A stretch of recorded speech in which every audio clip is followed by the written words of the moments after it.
So looking at the chip counts here, once again, Miss Devil leading the pack with 63 big blinds, or 7.5 million. And our smallest stack, Robin, with 1.3 or 11 big blinds.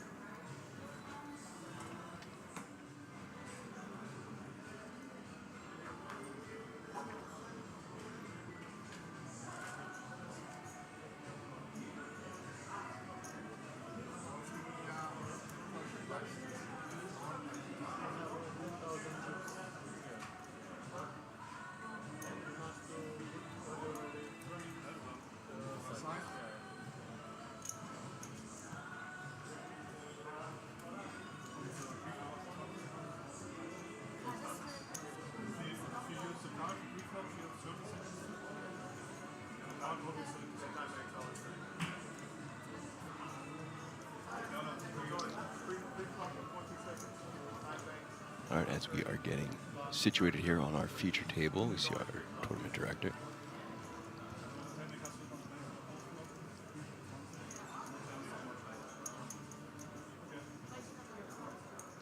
Blinds are now at 80,000, 160,000.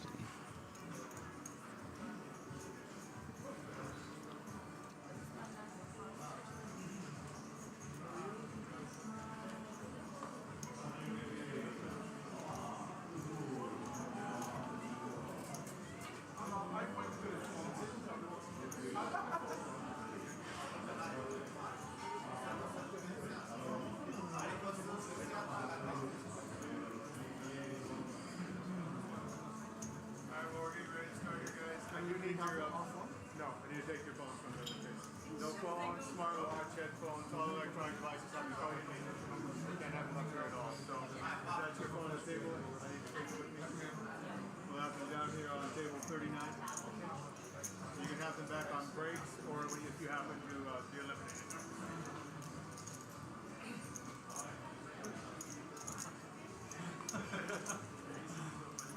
Yeah, no, it's okay. You'll be on the table.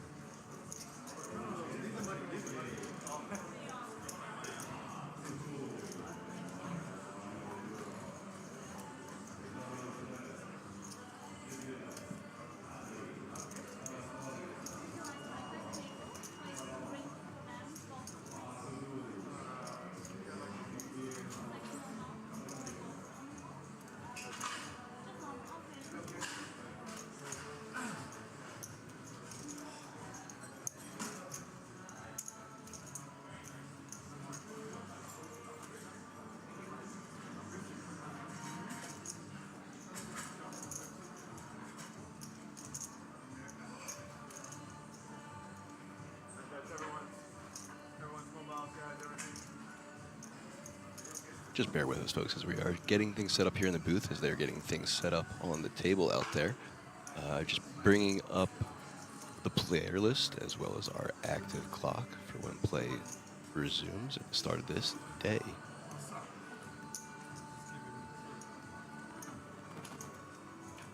As you just saw, seat draw. So now players are finding their actual seats, 2 tables left. Action about to get underway.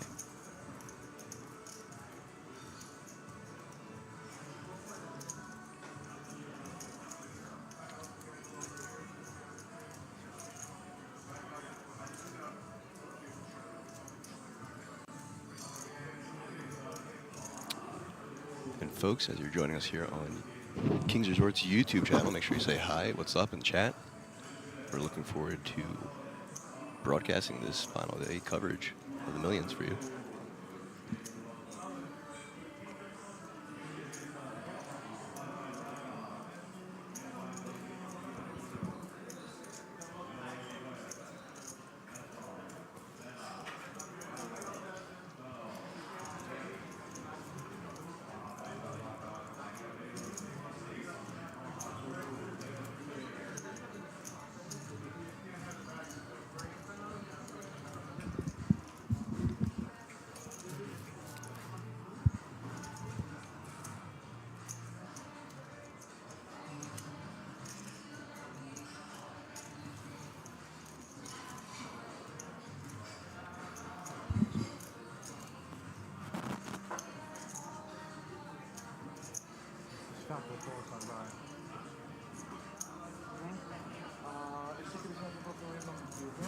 All right, so let's take a look at some of the players then who are remaining. Sarah and Nadine Link is the current chip leader. Vajke Sakinanin, the Greek player, is in second place. Mikhail Thomas Sebelewski, Bogdan Jonet Roman, Sasha Wilhansner, Stepan Budac, Robert Descalescu, Jan Manfred Kohl, Javier Frankort, Helga Saar, Tudor Zappa, David Iset, Cheng Zhao, Martin Vitek, Robin Meyer, and Amil Gamelil. If any of these players are your friends or whatever, just let us know in the chat. Let us know who you're rooting for. I'm very keen to know exactly what's going on. Yeah, and I'm excited as well because I don't really know any of these players yet. So I'm looking forward to getting to know some of their action and their styles, maybe a little table talk, hopefully. And I certainly will be making friends or talking to them in between breaks. Maybe I can get some inside information to bring back to the booth as well. So, yeah, looking forward to getting to know them. I've seen a bunch of familiar faces already in the hallways, as there are several other satellites and events going to be running today. Yeah, I saw Manik Loza when I come in yesterday. Obviously, very good, very good German player. Been around for a long time. So as soon as we get started here, we can go through the players as they come. And we can talk a little bit about their achievements and, you know, previous finishes and stuff. If you have any questions for us in the booth, just drop it into the chat on YouTube, and we will respond accordingly. All right, and it looks like we are about to officially start. Here we go. We've got some chat coming in now. Robin Meyer is the absolute OG, says Luke Kinsel. Come on, Romania from GPC Bucharest. And underrated German player. I think underrated is... oh, you must be talking about Robert Meyer. Okay. Yeah, I think... I do think I know the name Robin Meyer.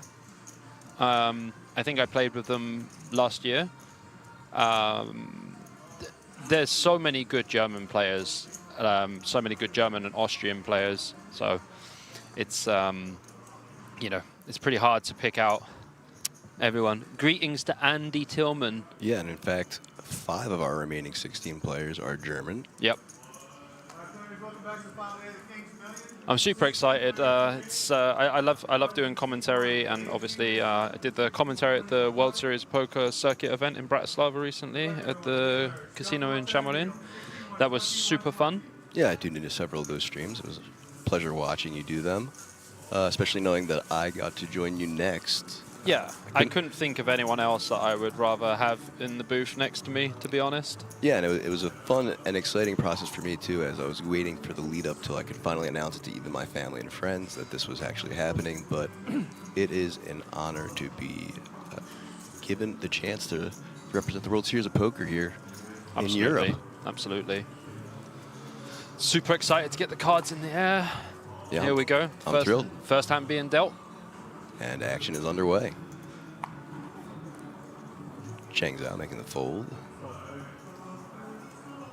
Queen 4 for Bogdan. And our new buddy Robin waking up with pocket jacks here. I think, like, in this situation, having like 10 big blinds, it's pretty much always just going to be an open instead of a jam. Pocket jacks is just way too strong. Okay, he does go for the jam, leaving Goes for one the chip opposite behind. of what you say, leaving the single chip behind.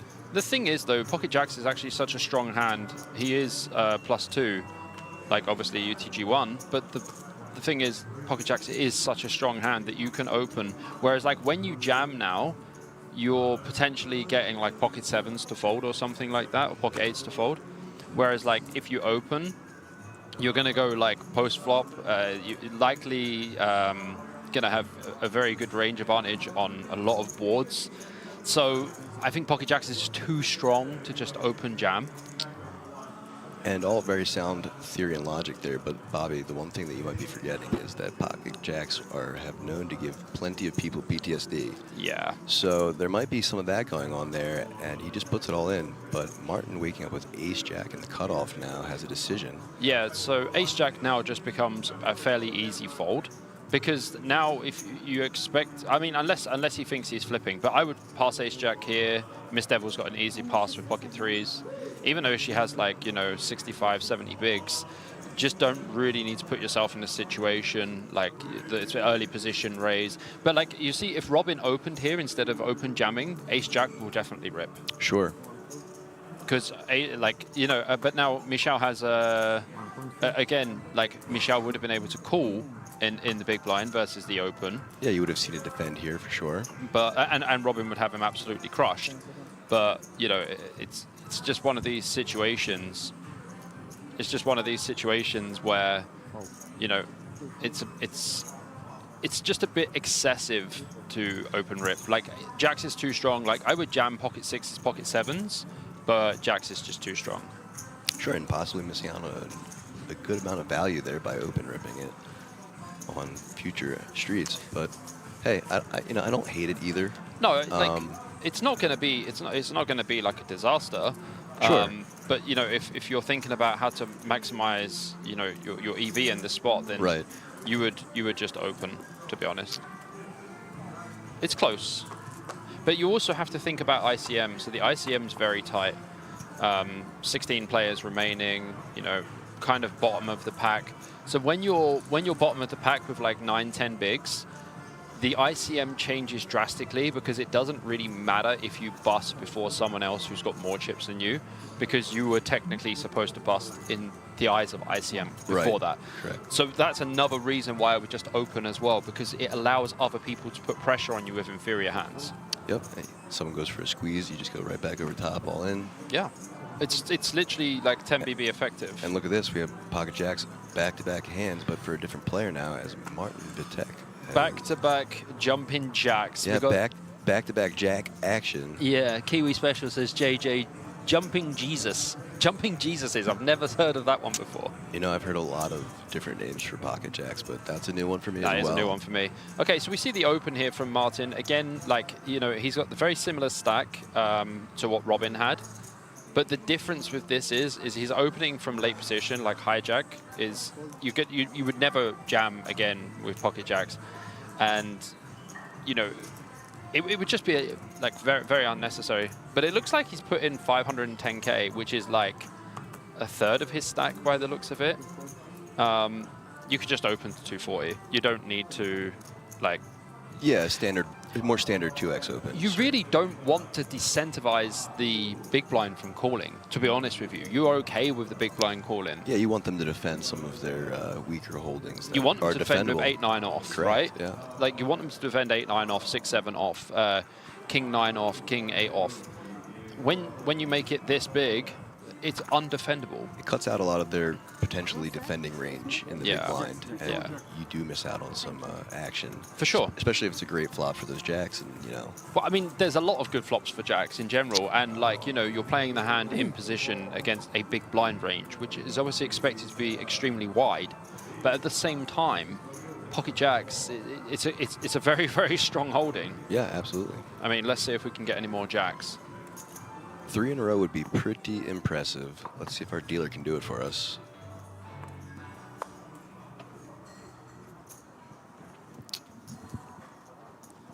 Not quite the holding Robin was looking for under the gun.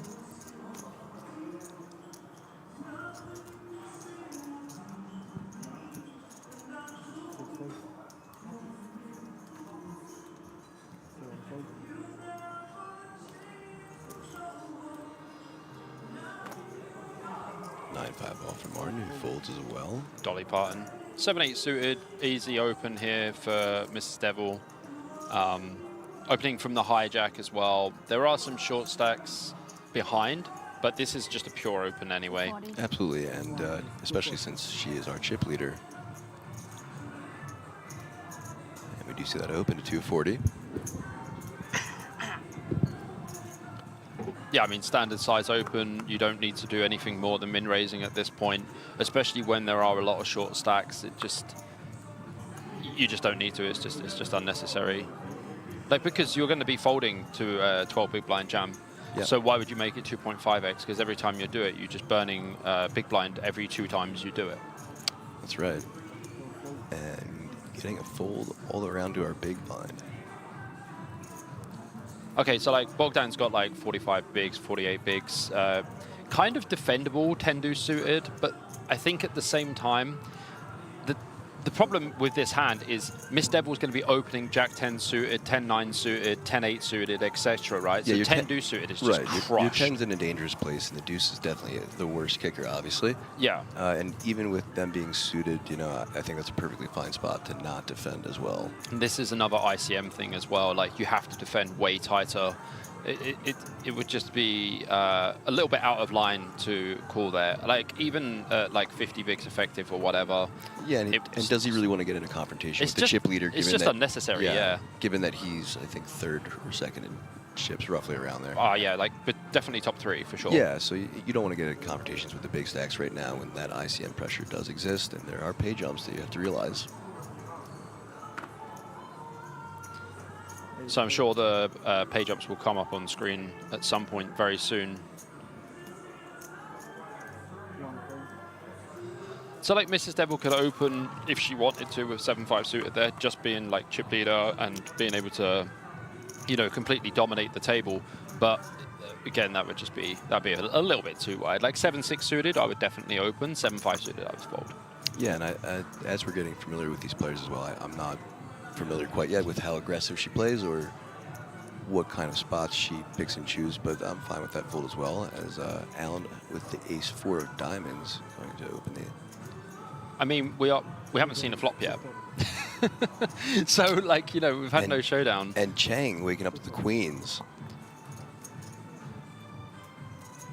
Okay, so like, you know, 12, 13 BB effective here. Queens, this is just going to be a pure jam. You wouldn't 3-bet small. I mean, you could just make it like 650, but it would look like you just have aces, kings. Like, yeah, just right.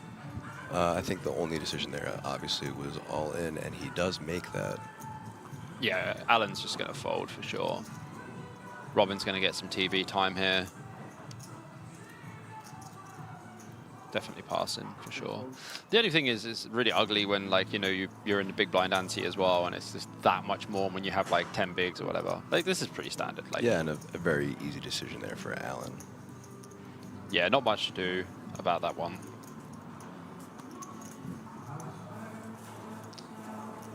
But Chang happy with the results as takes a nice little pot there.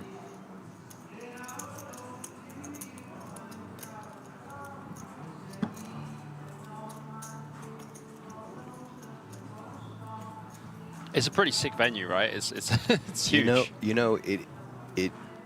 Whatever I've seen of the venue in previous social media posts or reels does not do it justice. That's for sure. When we got here yesterday, that's what one of my remarks was just how large the poker floor is down there. But it's super nice as well, like the whole design, like it's got the Fabergé design and stuff. Yeah, so I was gonna mention that too. I didn't realize that until yesterday. Until you looked up. Well, no, and then they, you know, while we were getting our little tour, he was like, you know, this was designed after the Fabergé egg, and after they tell you that, you're like, right away. Yeah, for sure. Yeah, right away you look around, you're like, ah, yes. Yeah, it is. I was getting a little Versailles vibes by some of the golden leaf doors, but then when he said Fabergé, I was like, that makes more sense. It's beautiful though. And the feature table is great as well. They were saying this is a nice, brand new green felt. Yeah, I touched it. I touched it when I came in yesterday. I touched it as well, so... I'm a big fan of a nice felt. Yeah, me as well. Nice, brilliant green. Big fan of the green myself. All right, so we get some blind versus blind action here. Yeah, the action has been folded around to the small blind. Robin with the 8-4 offsuit. I mean, 8-4 off is probably just fine to fold. Because, like, if you have something like 8-6, 8-7 or something, yeah, okay, you can limp or you can raise, fold. But also, like, Vodka has got, like, a huge stack as well. So there's not going to be too much Robin can do, because if Robin limps and then Vodka's got a hand like ace-5 off, he just jams. You see? And then you just bleed in chips every time. So, like, you know, when you get these very simple spots with like 8-4 off, 8-3 off, 8-deuce off, you can just fold. It's okay. Again, ICM is the thing. He's just going to hammer the pressure on you every single time.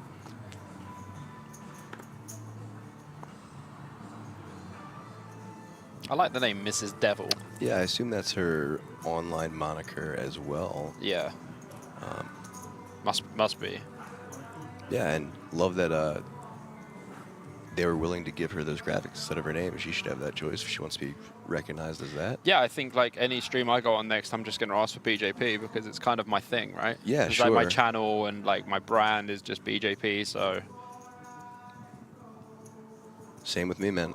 That's kind of how the initial things has happened with me. It's so Aaron strange. Paul Kramer Yeah. to APK. I mean, just kind of stuck. You're saved on my phone as APK, and like when I saw in the car on the way here, I said, "Who's Akram?" Yeah. Well, that was a fun journey, right? Nice 3-hour drive from the airport. it was a lovely one. Yeah, we drove in from Prague Airport to the venue here. Took about 3 hours. Lots of woods. Yeah, we got lots of words and very familiar with each other's stories. But it was a lovely drive too. Just a beautiful country. Beautiful scenery, yeah. And then when we arrived, just checked into the hotel, came to King's, and yeah, pretty sick venue. Pretty sick spot here. Nice one for Vodka to open this. Yeah, Vodka with Queen Jack of Hearts. Okay, so blind versus blind. Need to see the stack of the other guy. Okay. Raising up to 260K. Martin Wittek in the big blind. Yeah. The Queen 3 off, folding. So raise and take it for Vodka. 260, pretty small raise here. But like, if you think about it, Martin stacks like 14, 15 big blinds effective. So you can't raise too much because like, you don't really want to call off 13 bigs with Queen Jack suited blind versus blind there. Right. I mean, you do as in you call it off, but you don't want to. It's not a great spot. It's not a great spot. Blind versus blind, I mean, he has an impressive stack in front of him. I still think he could have made that call if that had happened, but yeah, it's not fun. Yeah, like this is what I mean. Like when it comes to like, you know, last 16 of a tournament, it's all about survival. And That's it's all about navigating. Like you can be super short and still navigate better than someone who has a big stack just because you play a short stack really well. Yeah, and what I was taught very early on with tournament poker, you know, navigating the ICM spots and getting deep is what separates Oh yeah, for sure. a casual or good rec from the true crushers. Yeah. Couldn't agree. And Chang waking up with queens again. Oh, the ladies like Chang for sure. Yeah, loving life right now with a raise to 500K. Bogman with the quick fold. Robin in the cutoff with queen 4. Makes the fold as well. Action on our button now, Vodka. Doesn't seem like a very Greek name, by the way. You know, I'm glad that you said it because I was thinking it's outside of his last name. Yeah. But you should know of all people, yeah. Given how much Greek you know. We were just talking about that on the car ride over today. Bobby is conversationally fluent in Greek, so.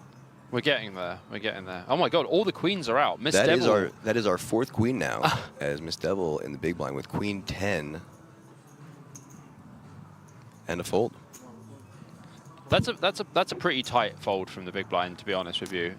Well, I mean, he did raise it up to 500K, so you know, pretty large sizing. Yeah, I don't really understand this large sizing. I don't necessarily either. I was, you know, I didn't want to say something while the hand was happening, but now that it's post, I wasn't really sure what he was going for or his intention was with that sizing. But maybe he's unsure what the blinds are. I don't know. But I would hope not this deep in a tournament, Bobby. Yeah. I would hope not. You would hope that this gentleman is looking at the blinds. You just never know, right? And now Alan with the pocket tens. So he'll probably just open to 240, like. Yeah, standard sizing here under the gun. Easy decision for Cheng now.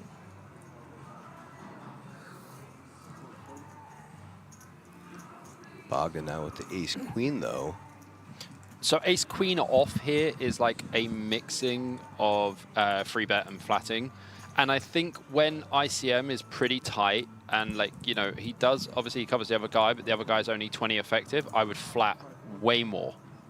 Sure, and that's exactly what we do see as a call comes in from Bogdan, and now Robin with the king-jack offsuit.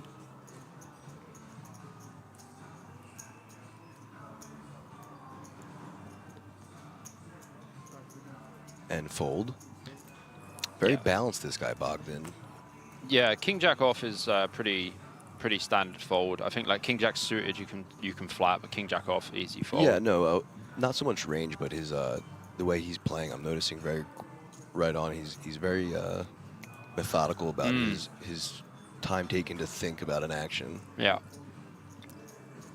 Easy pass here for Miss Devil.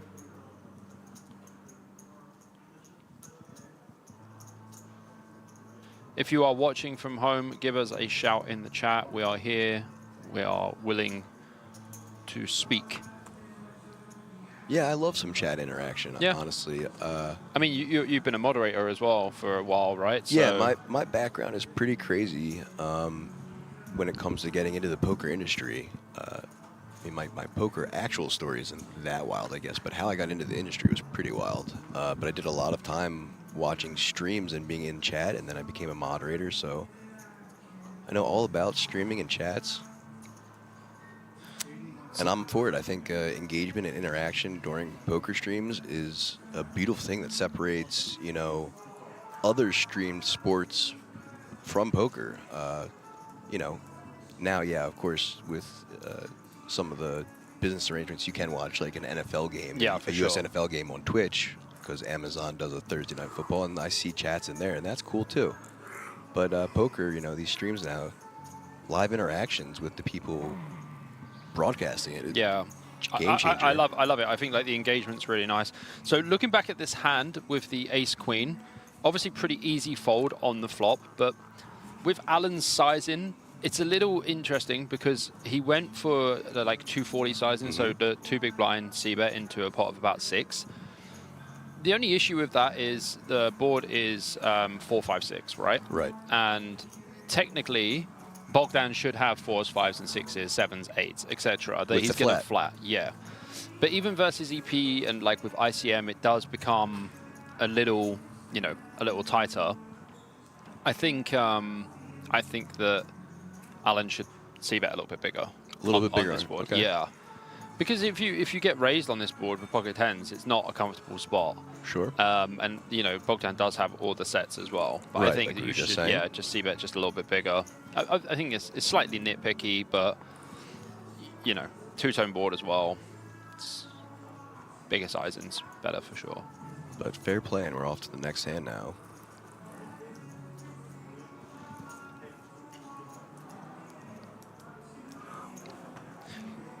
One interesting thing, an interesting discussion to have. How do you feel about how long people take to pass and stuff? I think I have different opinions on how long it takes to pass pre-flop versus post-flop. Pre-flop. So if we're talking pre-flop only, like, you know, what's happening here. What, Robin just fold 8s. Did he? That's a pure open for sure. Yeah. But what I was going to say, I was using Robin as an example. Yeah. I thought he was going to open. Of course, and what I was going to say was that I think that's an appropriate time. 3 to 5 seconds, I think, is good. Yeah, I think that's pretty fair. Okay, I'll give 8, you know. But like 8 seconds in real time is quite a long time. I know, it does feel different. But I think, you know, under 10 seconds is okay. Pre-flop, sure. Yeah. And as long as you keep it that way, you know. For sure. But like, you know, Jang a minute ago, he has queen 10 off UTG. He's never going to open and takes like 6 seconds or 7 seconds or something. Like the balance that you actually have by, you know, taking this time. Because obviously I've had a few deep runs myself and some feature tables and stuff. And I noticed when I was playing, I took way too long, like way too long. And yeah, like now watching it back, I'm just like, you know, for entertainment wise and stuff like that. Oof. Ooh, and look at this. Alan's So- had some good hands, you know. Yes, he has. From pocket tens to aces now, as we saw a re-raise from Martin with the king 10 of clubs running into just top of range. Alan now with a 3.07 million stack behind him. I would just 3-bet here. Martin Vitek open to 325, which is pretty big again. Let's look what the sizing is going to be. He might flat. Like, you know, flatten's actually probably better just because of how big Martin's open is. He's probably made it like 750 or something. Wish I could tell you, as this gentleman's hat is in the way. That is a large hat. Mm-hmm. Dealer counting it out, and it is 3-bet to 760. Yeah, we'll take it. We'll take it. That's right around what we were thinking. And now back to Martin with the king 10. Yes. 435K to call. It's kind of awkward because like you are playing the hand in position. King 10 suited should technically call a 3-bet here. But the problem is once you call the 3-bet here, you have just over half of your stack committed and you're in trouble on a lot of boards. So it's actually a very disciplined fold there with the king 10 suited. Yeah, and he, like you said, I just don't think he has enough stack behind him to make that No, definitely call and not. see a flop. It would just be too large a percentage of what he has remaining. And nice little 385K pot for Alan now. I'd be more inclined to flat with aces though in that spot versus like cut off or button, just because like when they open to this really big size, once you call, there's like 750K in the pot, right? And he only has like 1.5 million behind. So with a stack to pot ratio of 2, you're going to get the money in on 2 streets anyway. So pretty apropos, because just last night we were talking about how I personally never slow play aces. I would definitely flat aces. Yeah, and I mean, there's logic and theory to both. For sure. It does probably just come down to preference at that point. And I prefer to not slow play them. And off to the next hand we go. It's very different. Like it's every situation is very different. Yeah, so there were 3,229 runners. So yeah, over 3,000 runners in this tournament, 350 euros to enter, and 103,000 euros up top. Imagine paying 350 euros and winning 100K. Like, how sick is that? Beautiful, and that is an insane amount of entries. Like I said at the beginning of the stream, over 3,300 entries. That's insane. It's beautiful. I love to see it because we were just commenting. So the only thing is that King's Resort and Casino is fairly remote, not that easily accessible if you're from other countries or overseas like myself. But over 3,000 people coming to play a 350 euro tournament. But over insane. 3,000 people coming here to play this tournament. I love that. That's like a record-breaking event for sure. Like I 3,000's yeah. a lot, man. You know, I will have to ask production. Yeah. Because I would love to hear what their records are for other events as well as this one in the past. But just a really well put together production and venue from the World Series of Poker and Kings.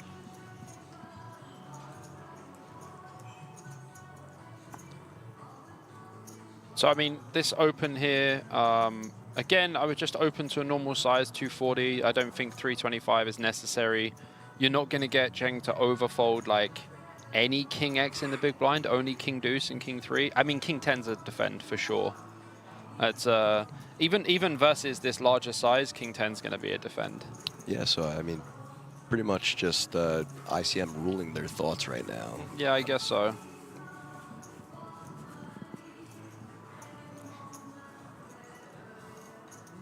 Which can happen when you're one of the shorter stacks, you know? Yeah, I mean, I think you just have to, like, I don't think it's really close either to defend the King 10 off there. Like, if you know your opponent's opening King 4 off on the button and he's making it like 3x, then it's like you're printing all day by calling there. And it was similar to like when we were talking about like playing online yesterday. And I said like, oh, I'm just going to cool down in this spot. And it's a very similar situation just because people should be over bluffing. And if he's opening King 4 off on the button to this 3x size or whatever, then, you know, he's going to be over bluffing for sure. Well, if Cheng doesn't know it in 30 minutes or on next break, he Yeah. might find out. As a reminder to you guys at home, we are on a 30-minute delay, so this action is taking place 30 minutes ago, but we're live covering it. So yeah, players can definitely watch the stream back on breaks, or Yeah. I'm sure they have buddies watching as well. Yeah, that's another. I had an interesting conversation with Boris Angelov about this, Sure. about like you know, reviewing hands and stuff that's on stream. I think you should wait until break for sure to do it. Yeah, But which is what definitely- I typically see that, Yeah. right?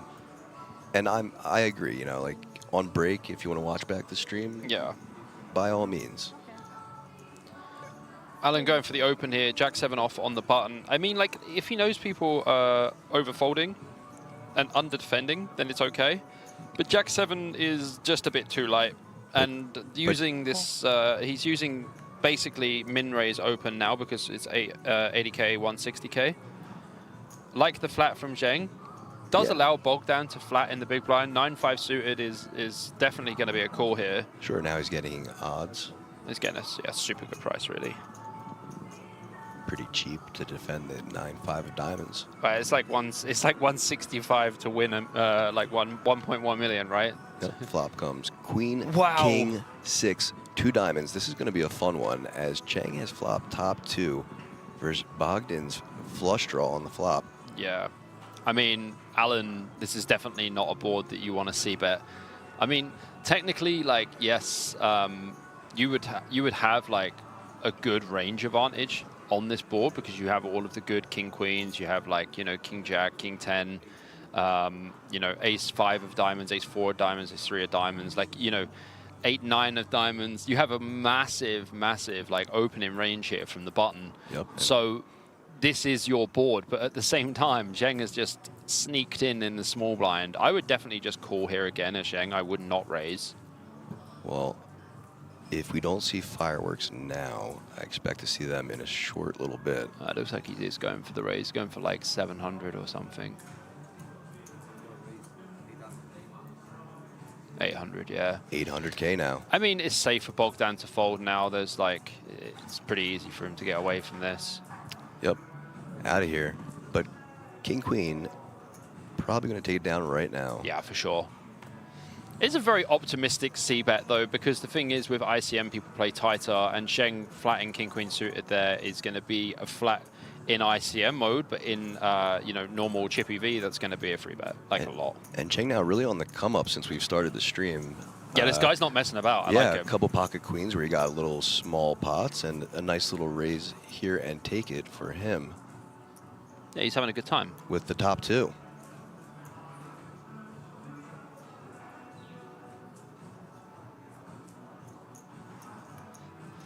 So there hasn't been like any super explosive hands yet, but I'm sure that No, they are to come. They are definitely to come. I think that was probably our closest to getting a potential one. Yeah. I see top 2 against a flush draw, and I'm like, oh, and then the guy who's Yeah, got yeah. jack high c-bets, and you're like, oh, no. Yeah, you blew it for us, buddy. Yeah, no fireworks. Thanks, yeah, bro. Thanks. Martin now with the pocket 3s. +1 and on one of the shorter stacks.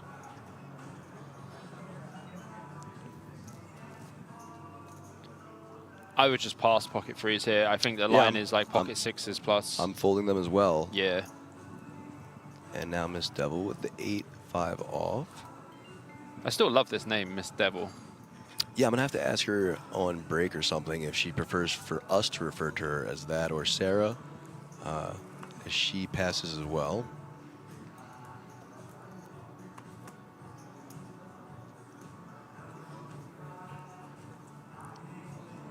Cutoff folds, and now our button, Cheng, with another pocket pair, this time with the 5s. Just getting some really nice Yeah, just hands in positions. really good spots as well. Yeah.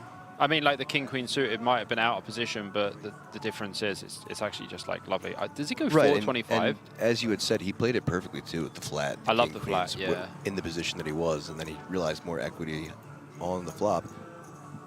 Robin with the 6-4, going to do his usual posturing, I believe. Look around and fold. Yeah, I mean, like, look, Zheng's gone bigger as well. So it's like every time they're going even slightly bigger, close to like 3x. Just what makes it way harder. Some very interesting sizings from Cheng so far. Yeah, like it's very unpredictable. It's quite hard to play against as well. I think when it comes to sizing and stuff, when you're, you know, like 15 to 20 bigs effective, a lot of things matter. So when you are going like 3x and you're folding more to like jams, which, you know, in his spots he would have been folding to jams in some of the spots, it's going to be, you know, a little bit worse off for Cheng. But Sure. also losing the value of their very good hands as well, because Cheng's done it with like queens and stuff like that as well. Exactly. So it's kind of balanced, but at the same time, it's not the right balance that you want. It's unmethodical balance is what I would call that, or, you know. Unmethodical balance. Yeah, or doing That's like Bohemian Woods. That is factual. The Bohemian Woods is going to be our motto, I think.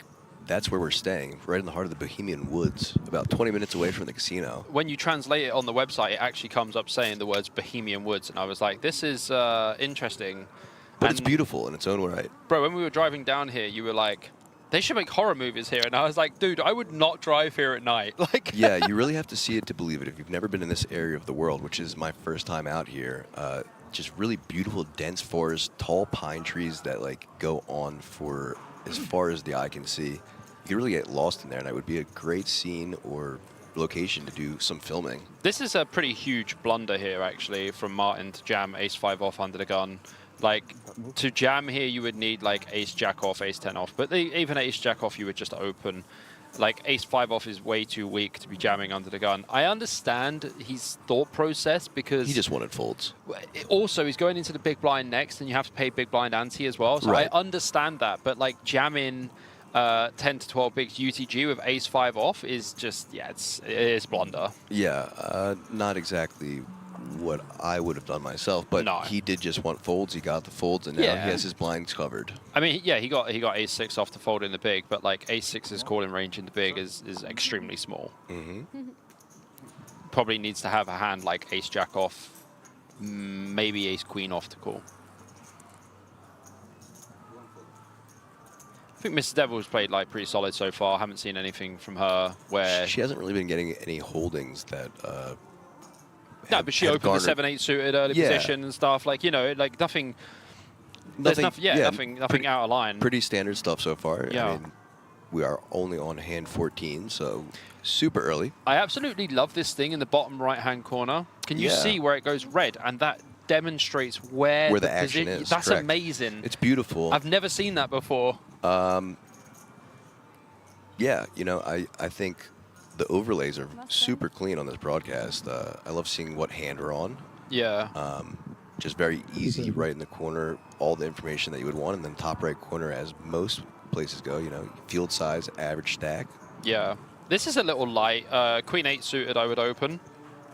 Queen 8 suited would be my minimum. Queen 7 suited is a little bit light. And also, we know that Martin in the big blind has only got like 10 bigs.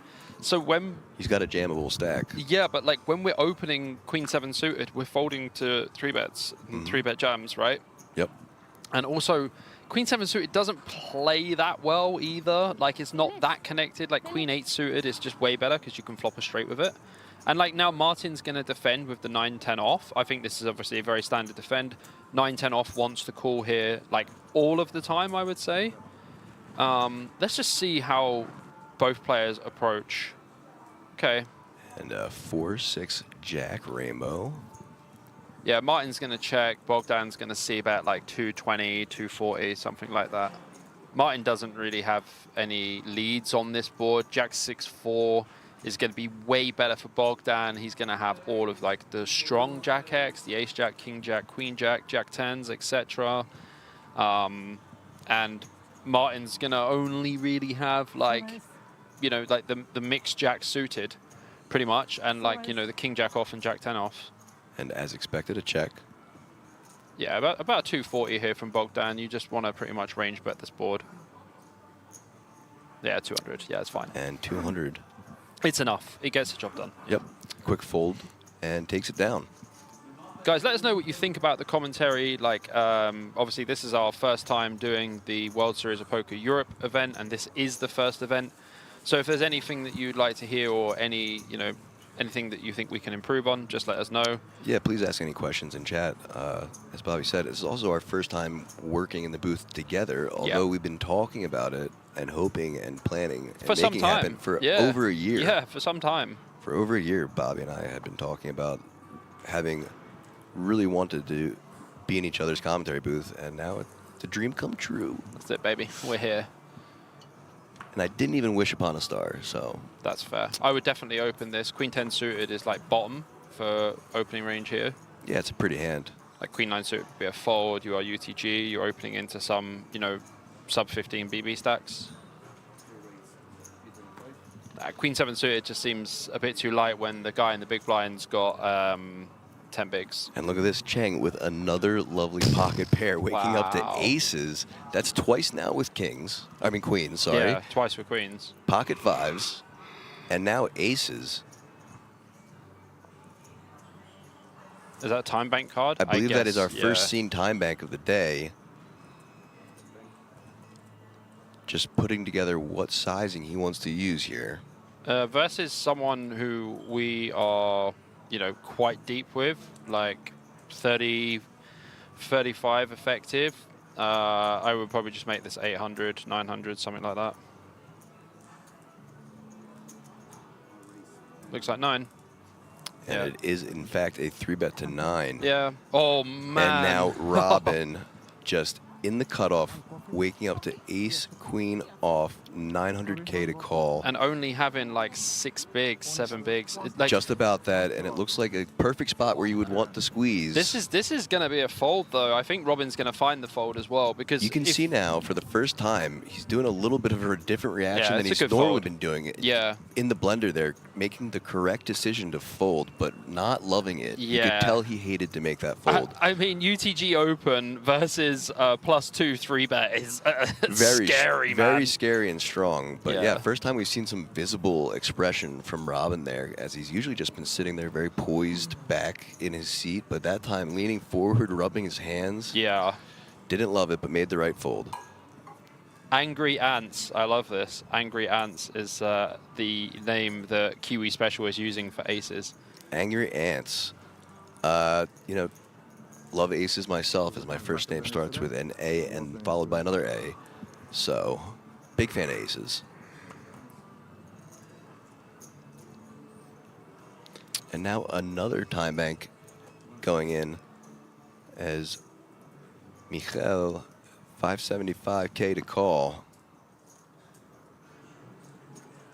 I mean, like, technically you would defend this, but Cheng's 3-bet range should be very tight versus UTG. Yep, and it's going to be an exploit fold. Like, it's going to be a fine fold. Nearly 6 million in chips for Michael, so fairly deep on the table, making the appropriate fold. Yeah, it's a good fold. Cheng taking it down once again,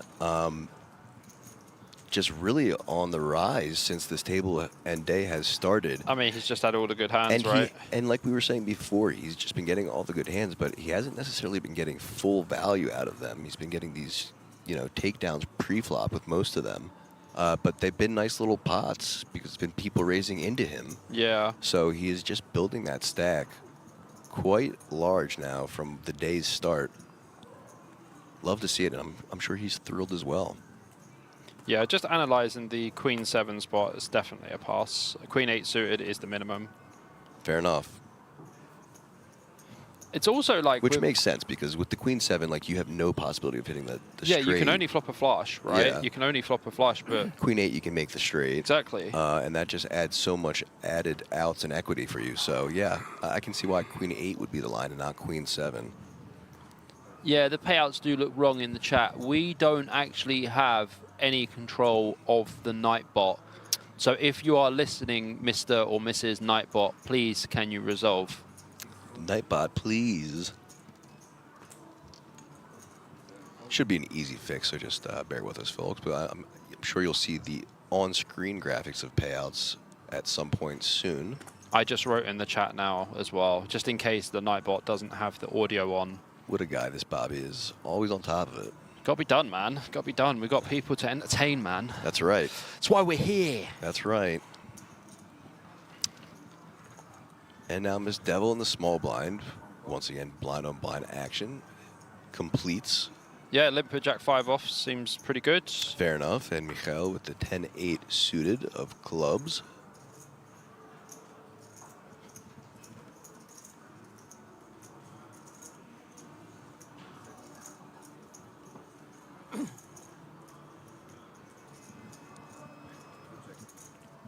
Chooses to check with his option, and now we're going to the flop,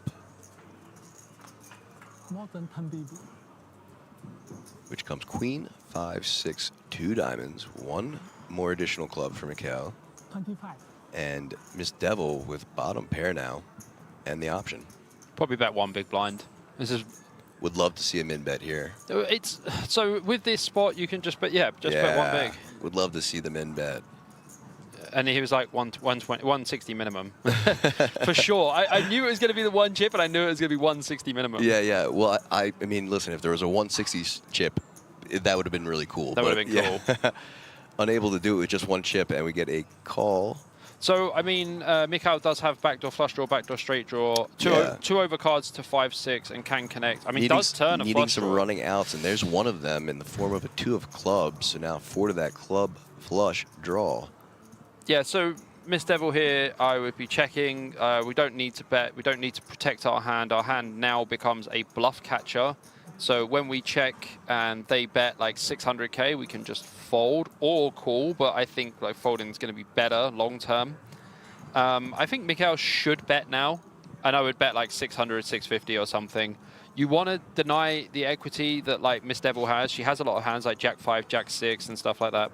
Chooses to check back though. Yeah, I mean like you've hit an 8 and hits the 8 on the river. So now, but Miss probably not Devil's- going to get much value anyway. Miss Devil's going to check like almost pure, and then Mikhail probably going to bet river like 200-300K, something like that, to try and get value. But then I think Miss Devil will likely fold. I don't think Miss Devil should bet. Yeah. Yep, second worst pair, not the best kicker either. This is definitely a value bet spot, about 300. And that's exactly what it looks like we're about to see. About 250. Oh, she does. Cool. Wow. And Okay. makes the call, pays him off. 225 was the size. Yeah. So a 585K pot for Mikhail. Blind versus blind there. Gets the value at the 8 at the end. Okay, so basically the problem I have is like Mikhail can have 7-8, he can have like 6-8, he can have like 8-9.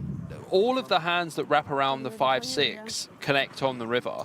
So the only thing that misses is the flush draw. He could have a 6 there still too. He can still have a 6. But this is the thing, all the hands that wrap around the 5-6 hit on the river, right? And they're most likely going to be Mikhail's calls and floats on the flop, right? Mm-hmm. So my problem is when he value bets river, it's very unlikely he's bluffing in this spot, especially with this size. It's a very much call me bet. And now our 3 seat looks like he's being relocated. So a little bit of table balancing, which I can only assume means we lost Probably down to 14 a players. player or 2 since the start of day, which I said we had 16 to start out of a field of over 3,300 players. Must be 15 left at the moment. No, 14. There you go. 14 players now. So 2 tables of 7 now. So there was 2 knockouts on the other table.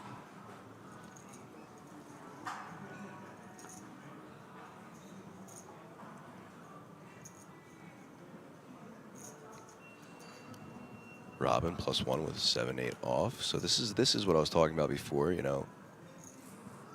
He does the cross arm just very poised still. Except for when he's in a tough spot, so. Yeah, it's kind of interesting, like, you know, when you look at people's body language and stuff. He's very robotic, except for that one time we saw him break a little bit. He probably felt like slightly uncomfortable in the situation, and was just like, oh yeah, this is not great.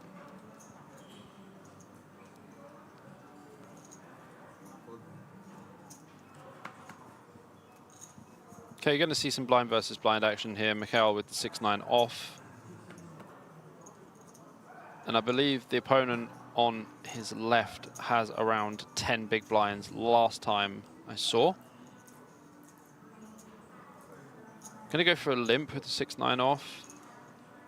Chang now. Oh, yes, because, sorry, yeah, he'd moved as well. Sorry. Okay, Cheng has pretty easy raise. Would never check this one back. Just make this like 450 or something. Oh, he's adding some extra He's green. putting some extra on there. Yeah. So incoming weird sizing again from Cheng, as we've grown to know and love. You can go 550. Like 450 is okay. Yeah, 580 is a bit. 580 is a bit thick. Yeah. It's like, if you think about Mikhail's range as well here, it's not like he's going to have like ace-8 off, because ace-8 off would raise. So it's like he's always going to have some kind of junky, limpy hands, like, you know, Jack-5, King-5, Queen-5, you know, 6-9 off, 7-8 off, etc. So when you make it like, you know, a mansion to call. Yeah, made it extra chunky, extra thick, and another raise and take it for Cheng, which seems to be a pretty resounding theme here today.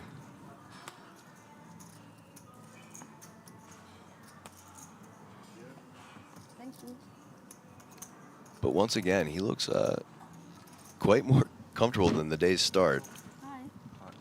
So just continues to just chip away, little by little. Here we go. Here we go, on screen, new graphics. Yeah, so Vatka is actually chip leader, 51 bigs, Miss Devil in Up second to place. 8.2 million now. Yeah, 42 bigs. Mikhail, 39 bigs. Cheng has got 32 bigs. Bogdan, 30 bigs. Martin, 8 bigs. And Robin Meyer in 6 big blinds. Big fan of the on-screen percentages, too, showing you Looks just great. how many chips percentage-wise they have Yeah. of the total chips in play. Yeah, it's pretty sick. Love that. It's always fun to know how many total chips percentage-wise you have of the field that started, and especially when the field is over 3,000 entries. Yeah. Dude, this is an easy jam here for Robins. Like, you know, 6 big blinds, king, queen off, first to act, put the money in, and pray. Not really much else you can say about this spot. If you're not all in with king, queen here, this is a big mistake for sure. Yes. Using a time bank now. Okay, I mean, maybe trying to ladder. Where's the ladder? The ladder is at 11. Okay, so a ladder's at 11. You're just all in. Yeah, not quite close enough to that next pay jump, and all of it minus 1 chip going in the middle. Very interesting, the 1 chip thing, by the way. At the World Series of Poker this year, they actually stopped you from doing that. I read about that, so I was not present at the World Series of Poker, but I saw that it made headlines through Poker News and a couple other outlets. Yeah. So I think having 1 chip behind is kind of pointless. I understand why people do it, because they can tank for a while and wait for a pay jump or something like that. But I think that, personally, I think the WSOP shutting that down was great. I will tell you one example, and pretty much the only time that I've ever done it personally was in bounties format. Okay. Yeah, I mean, I generally do it if I'm like value betting or bluffing a river. I leave like 0.5 big blinds behind. That's online, and that's like pretty standard. But like live, I think it slows down the game too much, and it kind of makes it a little bit awkward. So online, at least, it's always funny when you do see someone do the all-in minus 1 big blind. From a streamer, the chat instantly blows up with like, or why'd you leave 1 behind? People don't understand the concept behind it. Yeah, there is like method to it for sure.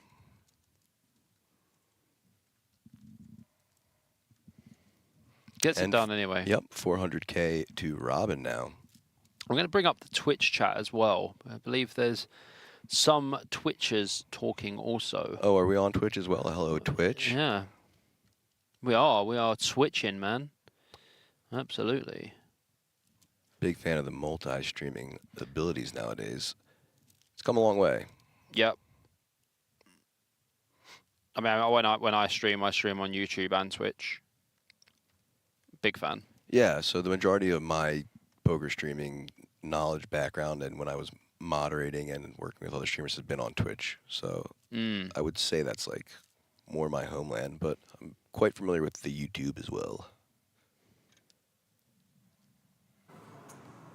The Twitch looks like German chat. Oh. Well, then they're probably listening to our buddy in the other booth doing the German broadcast. Yeah. Marcus Altkirch. Oh my God, I can't even say his name. Marcus Altkirch. That's it. There you go. Yeah. I always call him Morgus. That's his nickname, so.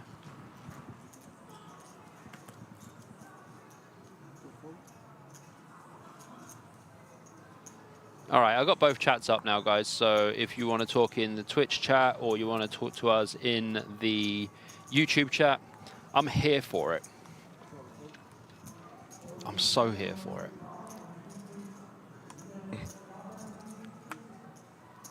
Interesting spots, blind versus blind. This is likely just going to be a pure jam here for Bogdan. King deuce off, blind versus blind. I would just jam. And yeah.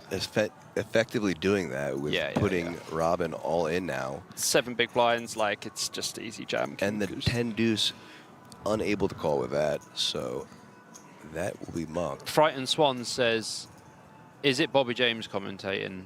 It is indeed. That's right. Me. It's Bobby James, or BJP, and APK, also known as Aaron Paul Kramer. Yeah, so Aaron Paul Kramer, I am joined with, have the pleasure of working with. We've wanted to commentate together for a while. And yeah, it is me, and it is APK. Holding down the fort for the entire rest of the event. We'll be streaming final tables and the main event. We'll be here for a while, so I'm looking forward to getting to know the staff and everyone else playing, getting to familiarize myself with some of these players who I've never met before. Yeah. As stated earlier, we've already come across several players that we did know from other stops, so nice to see some familiar faces venture on out here. Frightened Swan, do I know you? You said I recognize the voice. And Miss Devil with the Queen Jack of Hearts now, +1, should be an open. It's a very good looking hand. 320. Just a standard min open. Yeah, Frightened Swan, if you recognize the voice, then you'll definitely recognize me from my videos, I guess, because a lot of people that I even met, like even when I come in here, the guy was like, I love your videos, but people know from my voice instead of what I look like. Yeah, that's you have the same thing, That's though. the same thing for me. Yep, one of the first things that our good friend Karenchko said when we met yesterday was, oh my God, your voice is exactly like I hear it on the videos. Like, people do think sometimes that my voice is AI. I thought your voice was AI. Like, in your most recent video, I thought your voice was AI. And you know, I never take it as anything other than a compliment. But what I do say is that AI should have hit me up. Oh, yeah, for sure. Missed calling. I could have been the voice of ChatGPT or something. This is, okay, so this is very dicey here from Bogdan, and I'll explain why. So Zheng had pocket sixes, which I think... break it down for me. Pocket sixes you can call here, but I'm okay with folding. Mrs. Devil was open from early position, so sixes are going to shrink in value. And obviously Vuk is going to fold this as well. He's obviously not going to be partaking in this hand in any way after Bogdan's free bet. If Bogdan hadn't free bet, yes, you can complete in the big. Yes, so basically when Bogdan free bets here versus chip leader, it gets dicey very quickly. She's opening from early position. She should have ace queen, ace jack, ace 10 suited, etc., right? But then queen jack suited, she's not folding. Correct. Like, she's just not folding queen jack suited to a free bet. And we see the call, so just that.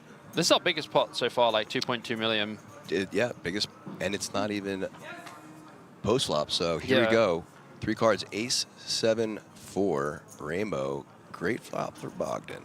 Yeah, and like obviously Mrs. Devil's got no backdoor, no dream really. Only king 10 for runner. Yeah, he's flopped a little bit too much of it here, as he's going to put in a continuation and just get the fold.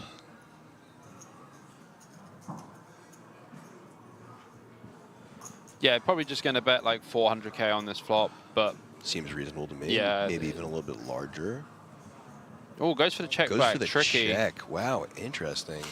Tricky. 9 on the turn. I mean, like, Mrs. Devil's not going to fall for this. There's no way. No improvement on that tricky check back turn for Bogdan, hoping that maybe Miss Devil could improve to a little bit of value that he might be able to get on the turn and river. Re-raised Chili Dog said it's an anagram of my real name, so I'm guessing your name is Chris. And look at this. Putting in a time bank, I saw her kind of look down at them, so I thought that was going to happen. What if she's going to be enticed to take a stab at it here in rep? The problem is with this hand is like Bogdan's free bets are going to consist of a lot of ace-x. He's going to have a lot of c-bets on this board, but I think and she's going for it. This is like a no. This is like a no equity bluff. Bogdan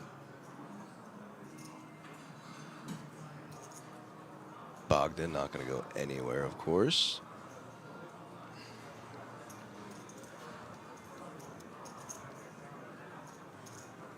Oh, wonder if he's going to stay passive here. Yeah, you would never raise this spot, right. like, because the thing is, and the reason you actually just call the flop is because especially after checking. Yeah, sorry. The reason you check back the flop is because you're allowing your opponent to blast, right? But Mrs. Devil's got to understand that, like, when Bogdan calls turn, she basically hopes that Bogdan has kings, by the way. This is exactly like the scenario. Right. Because when it goes... Kings, queens. Yeah, but when it goes... obviously, we have queen jack suited as well, so yeah. So, like, this... Basically, I think Mrs. Devil is just trying to tailor Bogdan's hand to kings specifically. But now very hard to even get kings off when it comes ace board pair on the river. Yep, and she is just going for it. This is ill timing, to be honest with you. I think if you break the hand down like we have and you think about it more deeply, Mrs. Devil's not really representing much. Like, she's representing like ace jack, ace queen, ace king. It's such a narrow range. Like, she can have pocket sevens, pocket nines, but it's very unlikely, especially with the sizing. It doesn't really correlate with the hand at all. Yep, and now a 2 million even bet from Miss Devil. Our largest pot so far, just under 5 million. Okay, so basically the backdoor flush draw does complete, right? So if Miss Devil had a hand like Queen Jack of Spades, then maybe she would play it the same way. But I just think it's very unlikely that Bogdan's going to fold here. It is for a large portion of his stack, but I'm not... Yeah, I just think, like, if you break it down, that Mrs. Devil's not representing enough. Sure. And it's very narrow. Like, the value range here is extremely narrow. 2 time banks, it looks like. Second one going in. So again, like, break it down. Look at the range. Look at the value range. So king, queen of spades, queen, 10 of spades, queen, jack of spades, queen, 8 of spades, potentially, right, for flushes. Can have some 5, 6 of spades, etc. as well. Pocket sevens, pocket fours, likely to call a free bet. Probably not going to open +1 with pocket fours, so that's those gone. Pocket nines, going to raise, call a free bet, and then, you know, check for sure, and then maybe lead turn. But, like, you would just be all in by river if you have pocket nines, by the way. Like, you just wouldn't leave it in this situation. And Bogdan makes the fold. Crazy fold. What a line from Miss Devil. What a bluff. And the smile after to put the icing on the cake. That is pain, man. That is cold. That is, yeah, she is fire that and is cold, bro. Like, so she has been cold. She has been pretty patient for this spot. Chooses to go for a very important bluff there. Gets the fold from Bogdan. And I wonder, you know, if you really put her on the flush. I mean, it has to be, right? Like, I guess if she has queen jack of hearts, she can have queen jack of spades. I don't think he puts her on flopping a set and then rivering the boat for sure. So with the sets, it's only going to be sevens anyway. Yeah, that's basically like And now one look hand. at this, being rewarded for her courageous efforts the hand before, waking up with pocket tens now. That was a wild bluff, though. Insane sequence. Love to see it, though. I got to give her a fist bump later for that. Yeah, for sure. Holy hell. Can't even have enough time to stack her chips. She puts in a raise to 400K, blinds up to 100K, 200K now. Hand number 21. Don't forget that 200 big blind ante as well. That makes such a huge difference. Yeah, like, lots of dead money in the pot already. Very hard to defend as well. The thing is, you have to over-defend, but when you're so short and it's like, you know, you're playing 12, 15 BB effective, then it's like really hard. Man. I cannot believe that Bogdan folded that hand. Like, that is... What a perfectly executed bluff. Yeah, I mean, I don't know. I don't know. It's one of those where it's like. And you know what I picked up on too is Bogdan was really staring her down for quite some time using 2 of those time banks. Yeah. And I wonder if he potentially thinks he has a read on her. I think he got in his own head a little bit, to be honest I do with too. you. I think he thought a little too long about it, which is a very real thing, especially in these spots. Oftentimes, you know, someone who mentored me in poker always taught me that when you think too wrong, you're going to think wrong. So Yeah, think too long, think wrong. right? Yeah. That's the old verbiage or the saying. And it tends to be pretty true. Not always, but it does a lot of the time ring true. And now Vodka are now second, but was chip leader. He had taken over, but is probably now in second as we see Miss Devil over the 8 million mark. Flop comes Queen 8-7 Rainbow. I mean, I'm not in love with the flat pre, to be honest with you. I think like With the ace-jack. Ace-10 and ace-jack are very similar in this spot. They would Three-bet always that. be played as a free bet, yeah. Especially with that stack depth that he has. Well, yeah, I mean, like, you know, they're like 65, 70 bigs effective, you know. As we see a continuation here for 280K. Now 280K to call from Oh, sorry, Vodka. it's blinds are up. It's 100, 200K, isn't it? Yes, it's okay, yeah, 100, 30, it's yeah. 100, 200. Yeah, so yeah, 35, 40 bigs effective. It's yeah, I would just prefer to free bet. I mean, I guess in ICM you can flat, but you know this is just a weird line. It looks like he's going for a check raise here on And Queen it does 8-7. seem like he's counting out a check raise here. So now It's like a click as well. now it's Miss Devil's turn to get a little bluff back in her face. Is it 580? Yeah, it's a click. See what she does here with the pocket tens being the effective second best pair. This is pretty easy continue, to be honest for with sure. you. The click She's doesn't only losing to a represent- queen right now, right? Yeah, or like, you know, 7-8. Or 7-8. But like 7-8 suited doesn't flat from the small blind here versus Right. like UTG open. You wouldn't expect it to turn up, but here now another 7. So even if she was thinking, you know, worried about that, this second 7 might calm her down a little bit. I think like as far as what she puts him on. Sure, Given yeah. that now there's another 7 out. I expect her to fully be in this hand. Vodka's not really representing much, to be fair. He can't now. That second 7 kind But of. she has 2 10s as well, right? So it's not like he has 9-10 suited and he just Right. goes for it. And so that's exactly what we see. So now we're on the river, which comes the 3 of clubs. Brickiest of all bricks. Yeah, not a great river for Vodka to even try and bluff at as well. Yeah, it's kind of... It's a very inconsequential river to the board and to the hand. And He's like, thinking about it, though. but if he bets, he's going to have to bet like 1.7 million and, you know, like you're That just going to comes get off. snapped off by 10s. Yeah, that comes off pretty bluffy to me. He checked, I think. Yeah. And making the correct decision to just lay it down. Yeah, just 3-bet pre, and like if you get 4-bet ripped on, just fold. Right, and that's kind of the issue with what we were talking about before this hand is that if you don't 3-bet 3, you run into these runouts Yeah. where the 10s are just going to always be in it. I mean, look, to be honest with you, you can actually just call flop versus small size with the ace-jack, but 3-bet pre is going to be a better play, for sure. And you're just putting yourself in tough situations, and like, honestly, when there's 14 left in the tournament and there's 100K up top and you only paid 350 euros, it's like, this is where you don't want to make mistakes, right? Correct. So like, if Bogdan broke down the hand more against Miss Devil, he would be able to work out like... Right, the room for error now is less than none. It's you know? unforgivable now at this point. Correct. And like I was saying earlier, that's really what differentiates a lot of like, you know, decent to okay recs from really truly good players. They know how to navigate these deep spots, these deep runs, so that they can then get pay jumps and make final tables and, Absolutely. and make the real money. And it's because they study these spots so often, they frequently do make mistakes. Yeah, it does happen, but not often for them.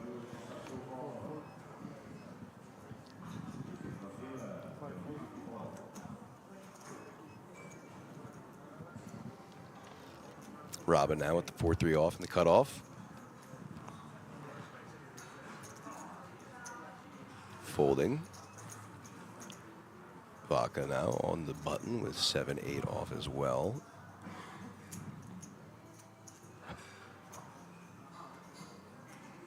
Interesting. I'm not sure if you picked up on that, Bobby. So he looked at his cards, right? Mm-hmm. Then picked them up as if he was going to do a fold, dropped them back down, and then raise. Interesting. I mean, it really looked like he was a millisecond away from folding that hand and then dropped him down on the table and chose to raise. And look at this, Miss Devil defending a better 7-8 in the big blind. Easy pill. As both of them now flub the gut shot. Deuce 5-4, 2 diamonds out there. Wrong color for Miss Devil's starting hand, but both of them, like I said, with that gut shot now. 400K is the bet size.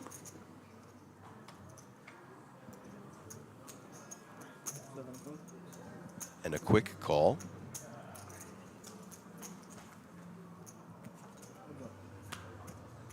Three of diamonds turned interesting now. So now Vodka has taken the advantage when it comes to suits. He is 4 to the diamond draw now. Miss Devil has loads of 6x in the big blind, has loads of ace-x that they were just flat in the big blind as well. So Vodka has to be aware of, like, Miss Devil has some very good hands here.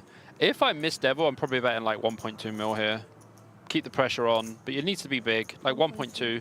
And it's going to be unfortunate for her because as you make the appropriate size prediction to 1.2, a little gloat dance from Bobby next to me. 100%. But that's not going to do it because as we can see the cards here, I don't think Vodka's going anywhere. He's folding for sure. You think so? 100%. I don't know. He's the initial raiser. So during this whole series where we're commentating, we're going to do little prop bet predictions about folds and calls.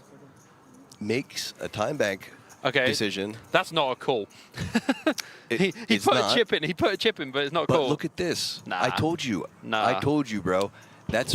You got the right prediction, but I predicted right here. I saw it in this man's face.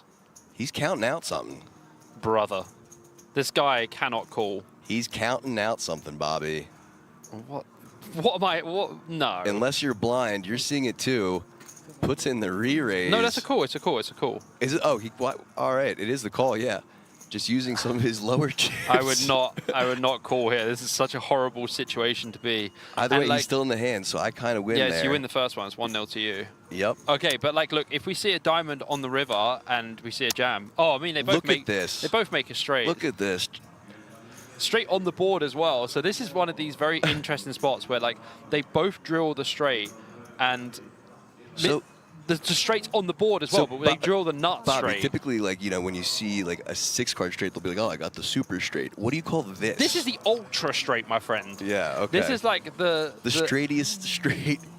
But look, it's a tough spot for Vodka. Having the 8 of diamonds, it is a tough spot because Miss Devil can definitely just have like, you know, ace 4 of diamonds, even a straight flush, like king 8 of diamonds, king 7 of diamonds. No, sorry, not king 8 of diamonds, king 9 of diamonds. But there's so many flushes. And then Vodka hits the nut card on the river and she just puts it in his eye. Sir, I have the straight from 2 to 8.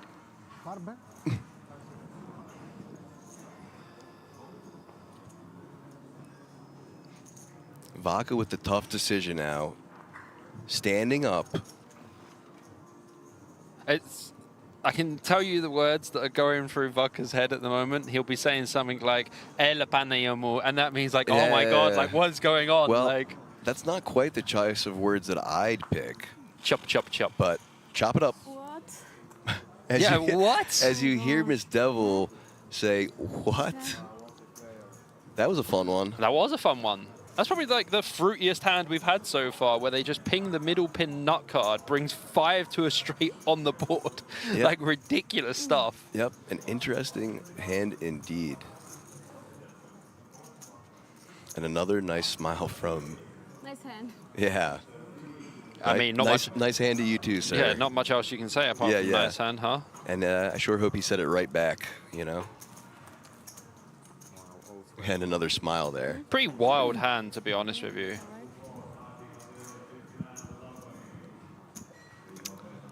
Love to see these guys having some fun on the table. Oh, for sure. You know, I see sometimes in the poker discourse, usually on Twitter X, people are like, oh, you know, too many people take poker seriously now. They're not having enough fun on the tables. Yeah. And yes and no. But I, for one, love to see some emotions and smiles on the table as we play. as we see some other smiles across the table, is I think the whole table enjoyed that hand. Oh, for sure. It was a great hand. Yeah, us too. Loved it.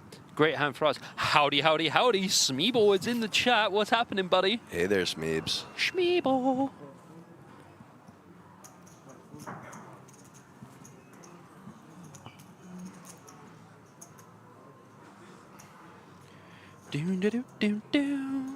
Robin Meyer just absolutely no spots whatsoever. Had the king queen off jam, which feels like a distant memory for him. And then had the ace queen again when he was up against an open from UTG and a free bet from +2. And had ace queen and had to fold with 6 bigs, but it's actually a very, very good fold. And yeah, Felipe Lima pointing out that Cheng would have had the straight flush in that hand. Really? Yeah, he had ace-4 diamonds, bro. Insane. That's crazy. That's right. He did have ace-4 of diamonds. Crazy. Correct. Wild. Oh, the name's been changed to Sarah Link. She's decided to downgrade from Miss Devil to real name. Well, now I'm really confused and I don't know what to do. I guess I'm going to flip-flop between the both of them. I like Miss Devil. Well, she clearly likes both. If she started the day off with Miss Devil, has and also, chosen Sarah. Honestly, if my name was Sarah Link, then my nickname would be Slinky. Not gonna lie. What an amazing nickname that would be, Slink or Slinky. I am a fan of her last name, but not quite for the same reason as you. Are you Legend of Zelda thinking about it? I am a big Legends of Zelda fan. Bro, I literally just read you so well. Yeah. Like, you were like, oh, because I like her last name, and I was like, Legend of Zelda, obviously. Well, yep, that's the thing. I grew up playing Zeldas. I think I've beaten Ocarina of Time over 100 times on 5 different consoles. Yep. I was playing Ocarina of Time on the best game ever. Nintendo 64. Yeah, that's where I started out playing it the first time, and then they ported it to like the GameCube. Both Switches have it now. Yeah. It was on 3DS at one point. Great game. Great game. Do you know it's also a great game? Poker's a really great game, man. I do love poker. Poker's a really great game. So funnily enough, I started playing poker, and not for money, but just for fun and just being taught at the age of 8. Just playing like not for fun, but it was taught to me seriously, and I know that was too young, and I don't encourage people to do that, but that's just how it kind of happened for me. But I've been playing poker technically longer than Zelda, so. Yeah. Oh my God. So Robin finds a dream spot. He's got 4.5 big blinds, finds Queen Jack off +1, and easy jam. Runs into Martin's kings. But the thing is as well, even if Martin wins this hand, Robin is going to have half a big blind left. Yeah, unfortunate, because these are both 2 of the smaller stacks on the table. I mean, what a life for Martin, because Robin obviously finds a dream spot, and you know, Martin's just like, yes, finally found a hand and as look well. at this. Oh my Sarah God. now waking up with pocket 9s on the button with our chip leading stack, asking for a count now. She's just going to call. There's no reason to ISO here. It's 4.5 big blinds. The biggest stack is 4.5 big blinds. Very easy call with pocket 9s. Your stack is not at risk. You've got all the chips on the table. It's just a little over, or sorry, a little under 1/10 of her stack. So, yeah, and you it's, know what I mean? It's 4.5 big blinds, and you have pocket 9s. Yeah, like, if you want to talk about it in blind terms, but as far as her stack size, it's like, you know, it should be an easy call here. She's just deciding if she wants to isolate. That's what she's thinking about. She's thinking, do I make it 2.5 million? Do I go all in and just keep pressure on? And get these blinds out of here. Yeah, so she just puts it in. I mean, like, it's... Yep. And collision factor, though, is the only thing that would actually make you go, oh, okay, I'm not sure about this. But and key to note, if anything funky happens on this flop, but there is going to be one of the kings probably going in the muck right now. Oh, this is definitely going in the muck. If you call, if it calls off with King 7 then suited here. Then I'll stand up and leave the booth. But I don't think that's happening. But key to note, so only 1 king live now. Oh, wow. And Cheng what is this? With the snowmen. Okay, it's actually very easy fold for pocket 8. This is an easy fold for him, but wild card distribution. Yeah, man. This is absolutely wild. Cheng looking down at his stack, like, yeah, nope, too much. I'm out of here. Way too much. And now here we go. So, 2 Sarah. all-ins, 3 to the flop. Could go for the double elimination here. Multiple people standing up now. 3.1 million chip pot. 13 players left. Here we go.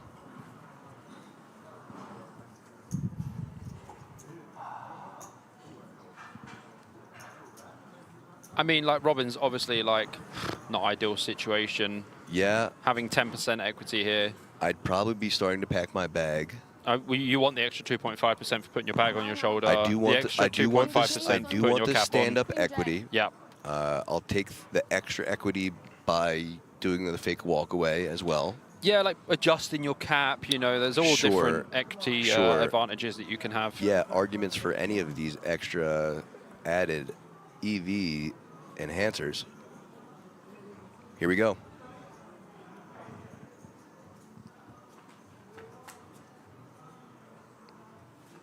Wow. And an ace, 3, and a deuce. 2 clubs. Yeah, I mean, Robin doesn't even have backdoor clubs. He is going to need runner, queen, jack. 3% chance. Oh, Martin. Deuce on the turn, drawing dead now. Robin's Sarah dead. with 2 outs only. 9 of hearts would be a pretty special river, wouldn't it? And Okay. it doesn't. So Robin eliminated. Well done, sir. Down to 12 now. Sidepot, aber nicht so groß. Yeah, And pretty unlucky. Martin with a really, really nice pickup there from where he started. Yeah, I mean, very unlucky. Like, you know, 4.5 big blinds, not even questionable. Yep, more than a double up for him as he had around 840 or Yeah. 900-ish K. Yeah. So now up to over 2 million in chips. Yeah, GG Robin, well played. Yep, GG, sir. Definitely didn't do anything wrong, I would say. No. The 8s fold earlier. The 8's fold was That weird. was wild because Yeah. it's just a pure jam. was Like an that's the spot where it's a pure jam. He open folded those, yeah, correct? but that was a pure jam. That was like 9 to 10 bigs effective, and it was a completely yeah, that was a little unopened wild. pot. But you know, other than that, like a very poised player, and he should be proud of himself. This is such a big, deep field, so you know, making it that far, nothing to scoff about.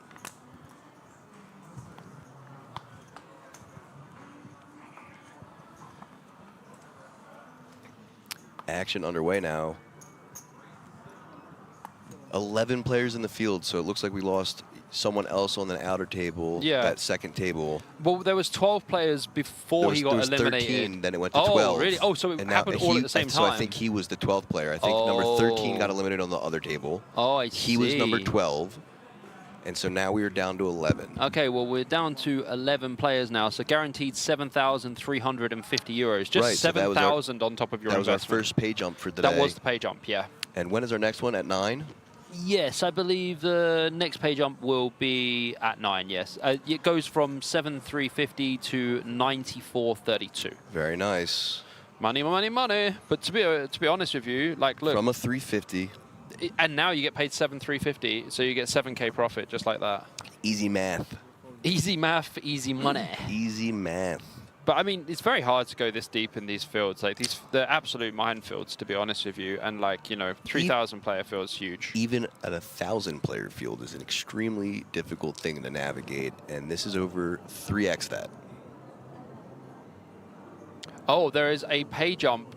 The last 10 will all receive a 10,000 euro ticket. Really? I believe. Yes.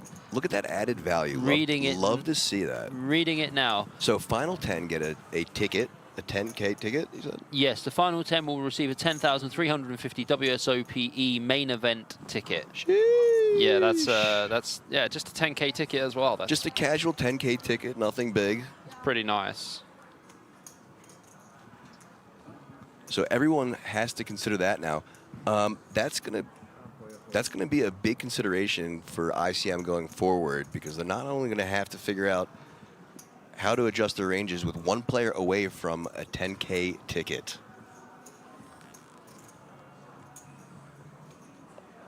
Where's the clock?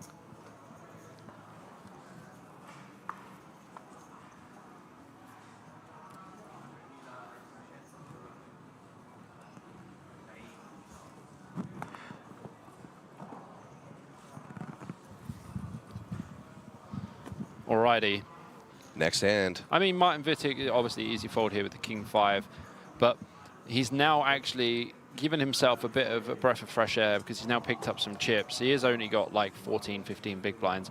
But the thing is, he was getting a little bit pissed. I could see he was getting like 10 free off and stuff in the big. And like you know when someone folds and you know they're like a little bit tilted, he was like, oh, like, you know, rage tilt. That can happen. Yeah, good run, Robin. Well played. Yep, GG, sir, once again. I feel like we'll be seeing more of Robin this trip anyway, for sure. From the sounds of it, yeah, and he's got a little fan base going, which is cool. Yeah, for sure, man. So now a raise from Michael with the King 6 of diamonds. Cheng now on the button with 8-4 of hearts. Makes the fold. Bogdan now with the 10-9 of hearts as well.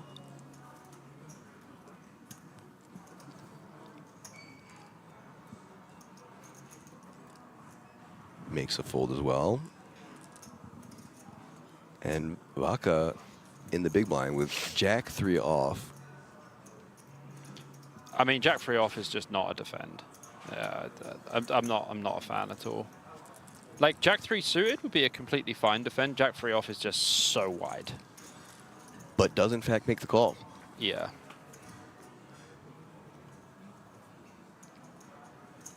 No improvement for him on this flop, which is 2 queens and a 9 with 2 spades. And a check from our option. Should just see, like, 350 on this board. Very small bet. And I do expect to see a continuation, but not always, so check back. Does turn a nut flush draw. Obviously, like, the ace is just a really good card. Great card to see, as you have the king of diamonds yourself. Yeah, but, like, I mean, the ace is just really good. We're going to have loads of a6 in our opening range anyway. But Mikhail should have definitely c-bet this flop, queen, queen, 9. I do expect to see a c-bet now, which is, in fact, a delayed c-bet now. Whoa. This is 175. That is not a legal c-bet. It should be So 200K minimum. Yeah. It does, in fact, get switched up to 200K. As soon as I saw 175, I was like, that's not right. That's why I paused, because I don't think he was truly unintentional. I heard your voice. You went 175. Yeah, that's what I was like, I think you're missing a chip there, Butter. As soon as I saw him put the bet in, I was like, illegal bet, Yeah, sir. sire. Yellow card. You can't do that, sir. Yeah, that is not permitted. Yeah, we can't allow that. I'm sorry. Well, it's good that the dealers are extremely well trained here. They're on it. They're some of the best dealers in the world. They're on it. I have to be honest with you. Like, the difference in Europe for standard of dealing is astronomical to anywhere else in the world. Compared to where, Bobby? Where would you be referring to? Compared to that beautiful place where you come from, sir. America. America!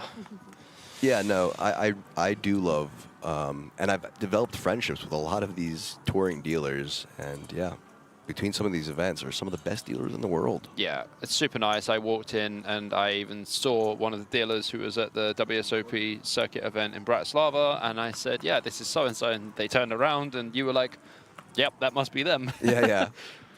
I'm just randomly walking around just saying people's names because I'm like, oh, I think this dealer's called this and this dealer's called that. And I know it was so pretty funny many. because he said her name and she like snapped, turned her Yeah, neck. snap turned and her I was neck. like, well, are you at least going to say hi to her? You said her name. He was like, oh, yeah, yeah, hi. Yeah, yeah. I forgot to do like the normal bit. Yeah, you know? yeah, yeah. You were too caught up in remembering the name that you forgot to just be casual about it. Yeah. Pretty funny.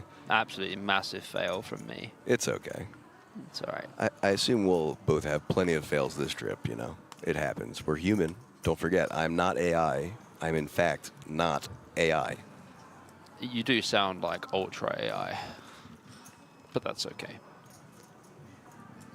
Man, I was on this earth before AI could talk. That's fair. They could only type back when I was in diapers, so my voice was here first. Should see an They're open copying here. me. Definitely see an open here from Bogdan. Yeah, on the button. First to act. Raised to 450. 2.5x. Martin back to finding Squadoosh in the big blind again. That 10 deuce going right in the middle. And a nice little takedown for Bogdan.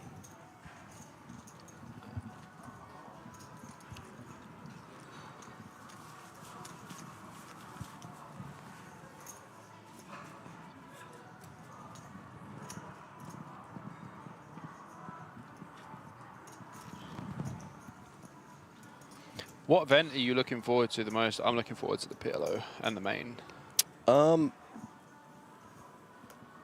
That's a good question. I think the main, yeah.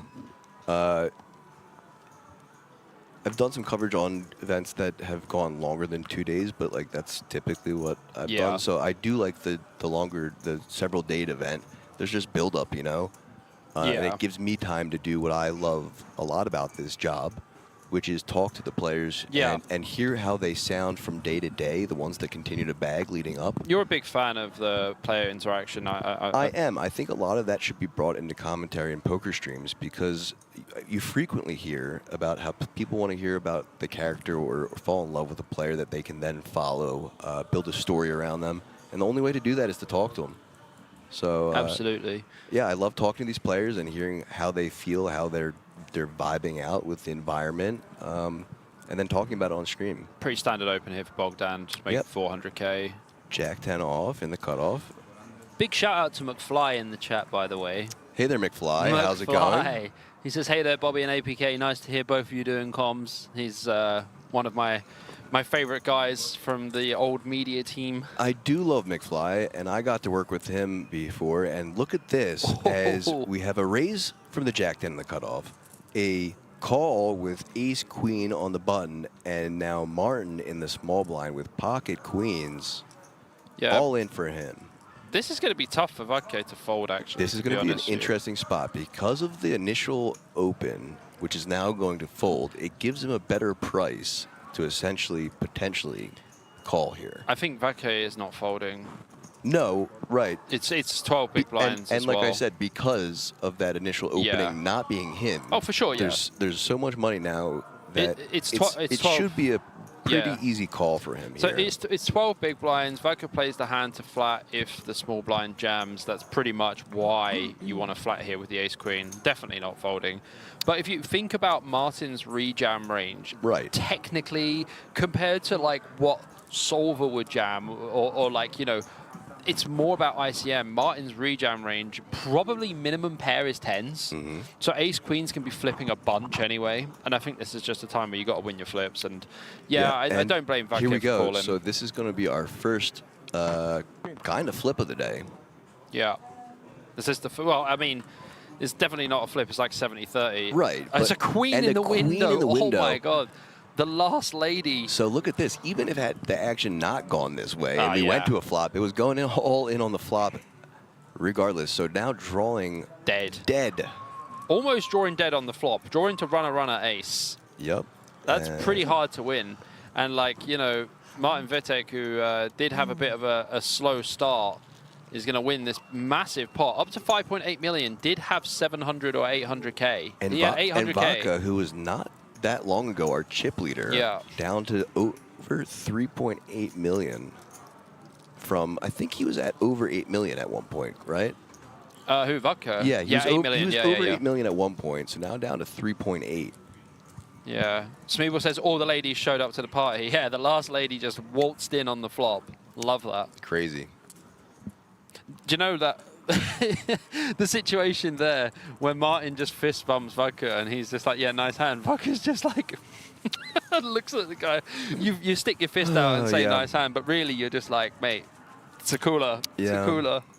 Just unfortunately ran into it. Yeah.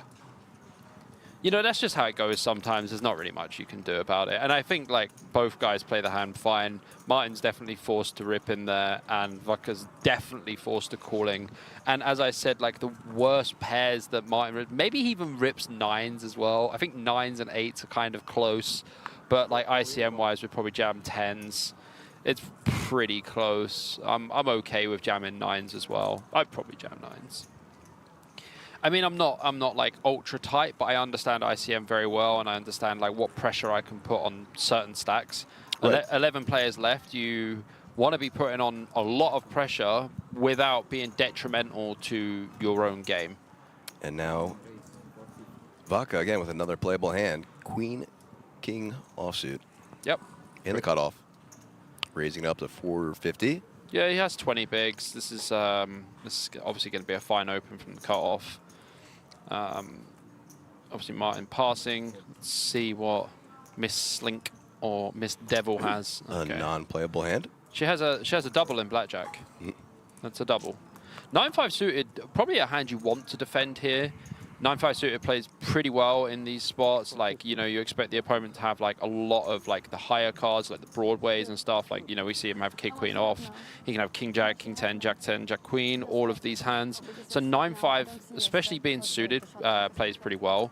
I would fold 9-5 off without even thinking. Yeah, making them correct assessment there, because as seen, given that they're suited, you do want to continue and defend them. Pretty boring flop for both players as it comes. Yeah, that's pretty dry. Like deuce, den, 10, deuce. Deuce, den, deuce. Deuce, 10, deuce. Are you Dutch now? Yeah. Deuce, den, deuce. Deuce, 10, deuce. As both players electing to check now. Turn is the 9 of diamonds. I mean, adds a little bit of spice. Vodka's got 2 overs and a gut shot. More chance of him moving to Tunisia than actually folding to a bet here, for sure. Yeah, and Mikkel improving to that pair of 9s. Mikkel can check as well. I would probably bet like 450, something like that. I wouldn't bet small. That is extremely small. That's pretty small. Yeah. 305. And a quick call. Told you. You ain't moving. Wouldn't expect him to. Nah, not for that size. Like 600 maybe. Oh. And look at that.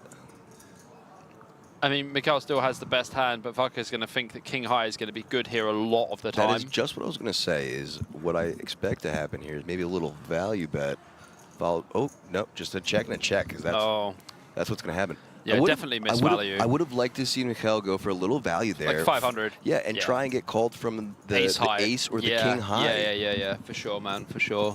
Go really small there, you know? Yeah, 400, 500K is pretty nice on the river. Yeah, I like it. Just go really small there. I mean, yeah, obviously hate life if they... I mean, the board's bricked like everything, right? Like Queen Jack bricks, like 7-8 bricks. There's so many bricks that are 6-8 bricks if you defended 6-8 suited.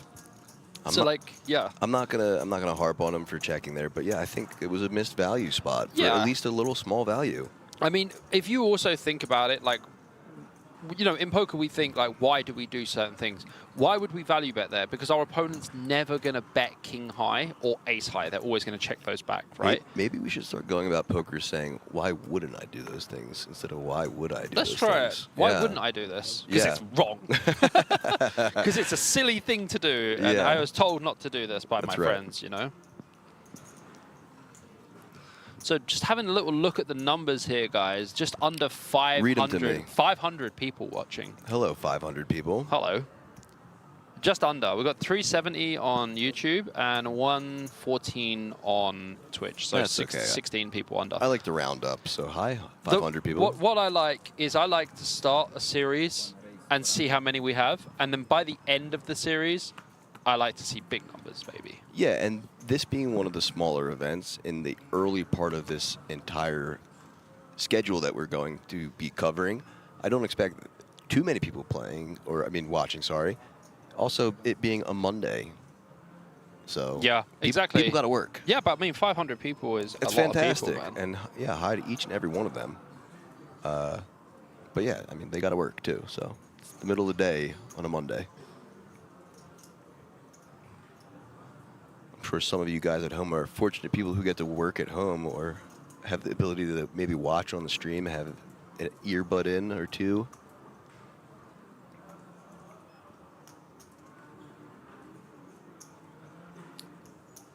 And so Sarah on the button, raising it to 400 with the Jack-7 off, gets a small blind to fold, and now Cheng in the big blind with the Jack-Deuce of clubs.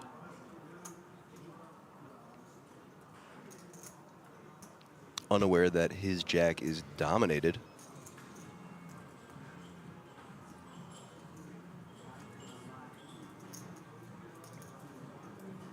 But making the appropriate fold. And a nice little raise and take it for Sarah. Yeah, I mean, like, Cheng's not putting himself in a situation where, like, a lot of people will be like, oh, you have Jack-Deuce suited, you have to defend. Yeah, but also, like, you don't actually. And look what we were just saying, right? With that ante, 500K pot, right there just from a raise and take. Yeah. So very important each and every one of the times that you can steal the blinds, because it's blind plus ante, right? So very valuable chips at this point in stage of the tournament. Yeah, especially if you can just min open as well. If you can min open and take it down, yeah, like, very but easy. that's the thing. That's why Cheng is kind of over folding, like when he's folding Jack Deuce suited. But at the same time, it's like I Jack get it. Deuce suited plays really shitty out of position. Right, especially and more importantly because you have that deuce kicker. Yeah. Just every jack beats you, you know. So we see this post here. History has been made at King's Resort once again with an incredible 1.587 million prize pool. The King's Million has reached 7,558 total entries. Wow, Wait, that's a lot. that's a lot. What? King's the ultimate destination for poker lovers. Thousands of players from 59 countries gathered for an event that exceeded all expectations. Enthusiasts from across Europe and beyond arrived at King's Resort to be part of something historic. That is wild, man. Those numbers are enormous. Well, you know, what I picked up out of that, it was the players from beyond, which is me. I'm a player from beyond You're from Europe. beyond, man. Yeah, I'm from beyond Europe. And You're am from a, like Oz, like the Wizard of Oz and or that, something. I am a fan, so yeah, count me in on that article piece or whatever that write-up was. I'm in those numbers. But wow, what an impressive put together from King's Resort and World Series of Poker. Breaking records. That was an interesting one. Mikkel opened button King Deuce off, and we saw a fold in the small blind from Ace 10 off. Interesting. I would definitely 3-bet. And that was a fold from Cheng, right? Yeah. So once again, just doing things kind of atypical or unusual to what we've been expecting out of him. But he's so like he's- unpredictable, it's man. unconventional. Yeah. But he's making it work for him so far, at least. Yeah, very interesting player actually. To be honest, like interesting sizes and like like the Ace 10 off, pure 3-bet versus Yeah, button. I would love to hear what his playing background is. Maybe he'll be one of the ones that I go and hone in on and Yeah. chat with. Just wait for him to be eating his food and just sit down next to him and be like, hello, my name is APK and I am commentating this event. We have been watching you for some time. He's going to be like, I just want to eat my food, man. That's what I'll tell him. You can't do that. Sorry. Wow. I'm impressed. You memorized my whole intro speech to everyone. That's pretty good. Bro, like, what else am I supposed to do? Yeah, I'm yeah. just talking about poker. Word for word, he nailed it verbatim. Yeah. I like to do things precisely, mate. I'm a man of precision, And Mikkel taking down another pot there, so way over 8 million now. Stacking up.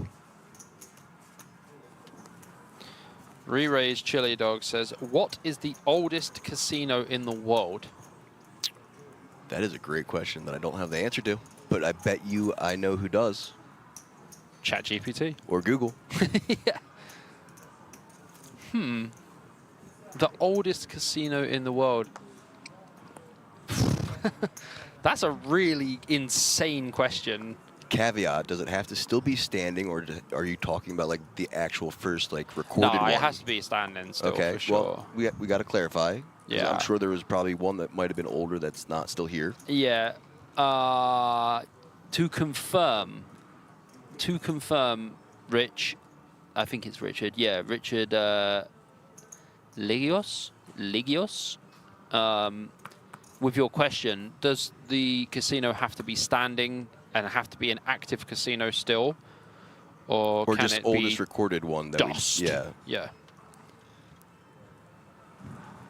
Awesome question, by the way. Great question, yeah. Is this the kind of question I would do for like a giveaway? Like I would have that as a giveaway, and it's I'm not sure, such a sick question. But I feel like that's like, one of those like trivia things you'd see pop on like old school ESPN, the little bubbles like, yeah, what's true. the world's oldest casino? All right, well, Cheng's Cheng. definitely going to open here, but is he going to use normal size or is he going to use this super size that it looks like 600?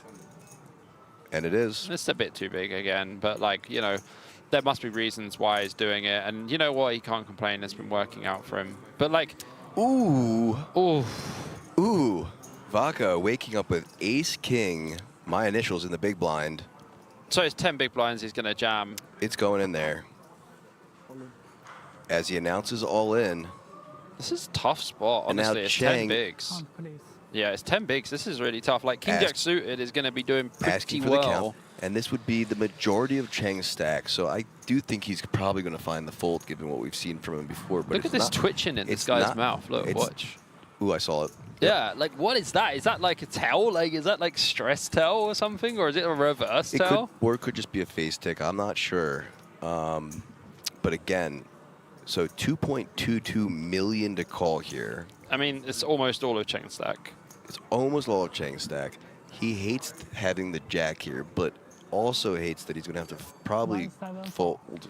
But the thing is, with the suited, he's going to call. Makes the call, and is going to be dominated. The thing is, though, like, Vaca's supposed... as we hear a deep sigh. Yeah, but Vaca's supposed to have loads of, like, you know, Queen 10 suited. He's supposed to have, like, pocket sixes, through to, like, pocket eights, pocket tens, everything. Yep. You know what? I don't hate the call. And like online, I would snap this anyway. Gonna need either jack or spades or some form of help from the dealer as he's behind. King Jack suited versus Ace King now. Ace King at danger of being out. I mean, I think Cheng's played really well, man. Like, he has. He should be proud of himself. He really came into this on the shorter side of things and really made a pay jump. Yeah. And spun it up. No.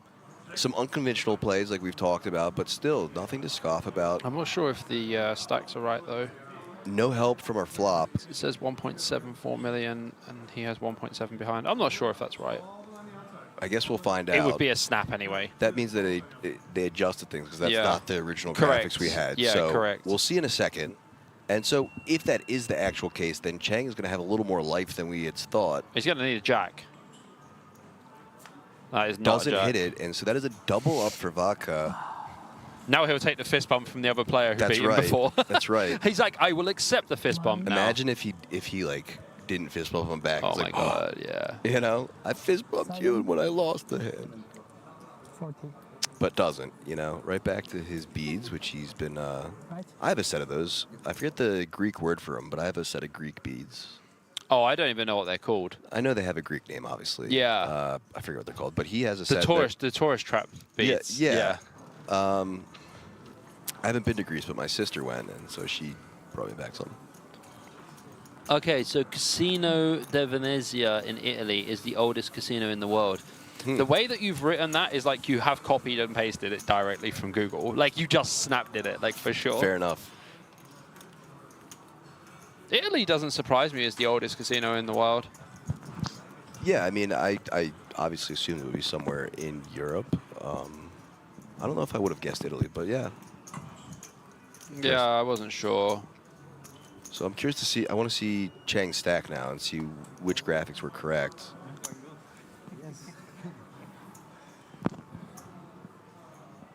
It's going to be low either way, no matter what it was that he actually had. He had 1.7. Was that the correct? It looked are we like- confirmed now? Yeah. Oh, wow. The casino was opened in 1638. 1638. Wow. How Wow. were there degens then? There have been degens since humans existed. Degens since dinosaurs, baby. That's right, man. I bet you 20 rocks that dinosaur does a backflip. That's amazing. I had never even thought about that. You know those cavemen were going at it. Oh, yeah. I'll bet you a bundle of sticks that dinosaur eats that one. Yeah. All right, now we've got 530 viewers. We're cooking. All it had to do was, you know, talk about dinosaurs. Yeah, man. Easy pass here for Cheng. King 10, or Queen 10, sorry, on 12 button now bigs for here. Bogdan. 12 bigs is probably close to a jam from Button. Might just go for the open. The problem is, though, when you go for the open, yeah. Heavy gulp, too, as he counted out. Raised to 625. Vaca's- And Vaca just waking up with it again. Back-to-back hands. Ace-King last hand. Now Ace-Jack suited in the small blind. He's going to rip, yeah. All of it. Yeah. Yep. Put the prayer beads away. This is a serious moment. I might get myself some of those beads, man. Well, Maybe I'll run better in tournaments, you know. I can never complain about running bad in tournaments. Ever. Martin gonna fold. Sorry. Yeah, I would say that King 5 suited. Out of here. Fold. Yeah. Bogdan has a pretty easy pass though. Now he opens, and like, look at this open size though, man. Again, look, 625. It's too big. Yeah. You do just min 500. open. Yeah, just min open. Yeah, I agree. You just lost 125 extra chips that you really didn't have to, because the same result was going to happen. Now an all-in call for Bogdan, who I don't expect to make this call, but who knows? I don't think he's calling. No, I surely hope not. So, like, I think what you'll see is when we commentate on the 10K and, like, you know, the 1Ks and 5Ks and stuff like that, the difference in lack of fundamental mistakes. Yeah, the bet sizings will be more true to conventional theory. Yes, but even, like, the pre-flop stuff. The pre-flop Right. stuff would just be so much more accurate. Like, you know, there's definitely been a lot of odd sizing and stuff like that, which, you know, that we've obviously commented on and just said, like, you know, this is quite irregular. Like, Yeah. it doesn't actually, you know, serve X purpose, whatever. Whereas, like, when you're commentating on, like, the 10K, it's going to be, like, you're going to be stuck because Sure. there's not going to be, like, too much that you can be like, oh, this is wrong, or And, this... well, I mean, a testament to, you know, players who are studied and true, because, you know, one of the first things they tell you when you start actually taking the game seriously and studying is, like, nail down pre-flop. Yeah, that's very hard. It's still extremely difficult. And then come back to me once you think you know it, you know? And then you still need to learn more no matter what about it. Dude, so, like, honestly, it doesn't matter how many hours you spend. Like, I've spent over 10,000 hours in the lab. And that's why they, you know, really hone in on it and tell you, like, that's where you need to start, because even that many hours deep, you still haven't mastered it. And, Definitely you know, not. you can't, you can always just study it more. I mean, you know, yeah, well, I mean, we've got Ace King suited here. At least Bogdan's actually found a hand that he should open now and not open jam. I would expect, and if he is true to form, he should open to the same sizing. Yeah, but you can see now he's just going to open to 500K. And this is the thing. Like, is he all in? Oh, he just goes all in. I think that's what he said, as the triangle does come out. Just open again. Yeah, this is too strong to just rip, because now you you're have Ace getting King suited, everything else to fold except for a true premium hand. But, like, look, if Vodka's got a hand like Ace Jack or whatever, then he's not going to be loving it. Which he doesn't. I mean, it's 11.5 bigs. Ooh. I think that is actually a facial tick. It must be. I think it is. Yeah. 290? At least it's not a tell. Yeah, because this is a very easy decision with 6 deuce off, so he shouldn't be very stressed right now. I'm not sure what's happening here. I'm not either. Does Vodka think he's already folded? Does he know actions on him? See, He doesn't. Oh my goodness! Like, I literally was just saying, like, and look at that. The first time we see him laugh That today, is funny. that's fantastic. I knew he didn't even know he had hole cards. He folded in his mind. Brother, he was dreaming about Vegas and the Vegas fucking or Mirage. something. Yeah. He was in outer space just now, as the whole table delighted in what just happened. It's so funny. I could just imagine, like, what in his head, right? He's just sitting there, and he's thinking about lunch or something. You know, like the lounge music comes on, yeah. you know, or like or like when you're on Slack and you're waiting for someone to call, and it's like. See, in my head, I viewed him as kind of like, you know, when your eyes unfocus and just everything's blurry, but you're so deep in thought. I thought maybe he was thinking about, you know, what he had for breakfast or what he's going to eat next. Or, What am I going to buy with my 9,000? Yeah, maybe euros? what am I going to get with my winnings? Just he was out there. That was funny, man. That was good. I knew as well. I could just tell after a while. You know what the best point, as everyone takes a look at their stacks now on the table, the best part was that when someone pointed at him, he pointed back because he was like, no, it's you. Yeah. And then he looked down at his cards. He was like, oh shit. Oh yeah, it's on me. Yeah. My bad. Very funny moment. My bad. Very funny moment. And nice to see some real emotion out of him as well, and just enjoying the fact that he had, in fact, not realized it was his turn. That was actually brilliant. Yeah, very good. Chang now with the clean diaper, as I call it. The clean diaper. Yeah, I like that one. Yeah, nothing dirty about it, as those two cards match their clubs. Does he know it's on him? Yes. Just went for the 8 seconds of my life that I will never get back. Fair enough. Worst starting hand in poker for Martin.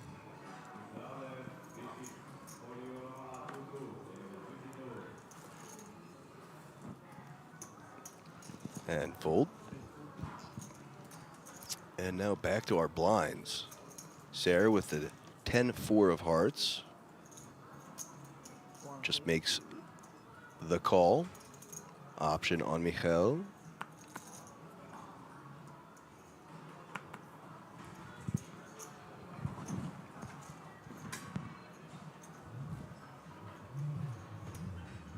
Now, I'm not one to bet on last name pronunciations, especially when it gets out here. But I do believe it is Michael Chabluski.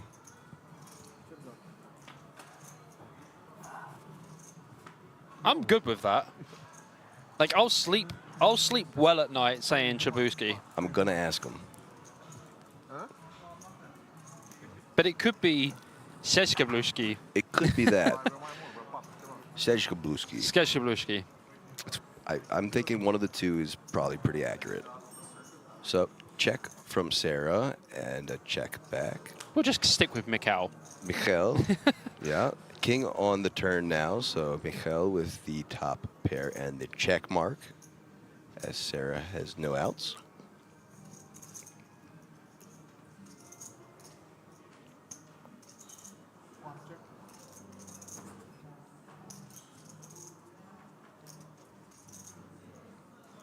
Understandable check from her.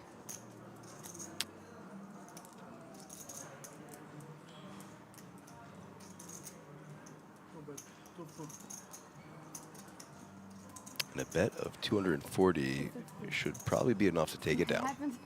10. Yeah, 250, yeah. 10 shy. Yep, takes it down. Yeah, I know. It wasn't language shooting. No. And maybe it was. Maybe. I don't You mind. hear the table conversation? He said he put in 240 when it was meant to be 250. And he said, oh, oops. And he said it wasn't an angle shoot. She said, haha, well, I didn't think so. And he said, well, maybe it was. That's pretty jokes. Yeah.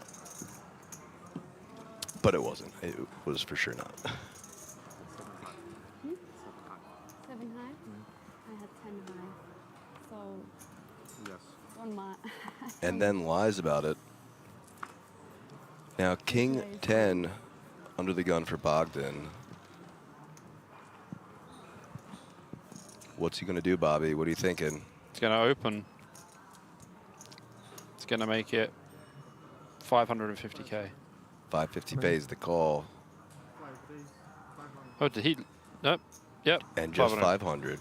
Okay, back to normal size. But Vaca now in the hijack with King Jack of clubs. He's going to be in there too. Bogdan unaware that he has been out-pipped in the kicker department.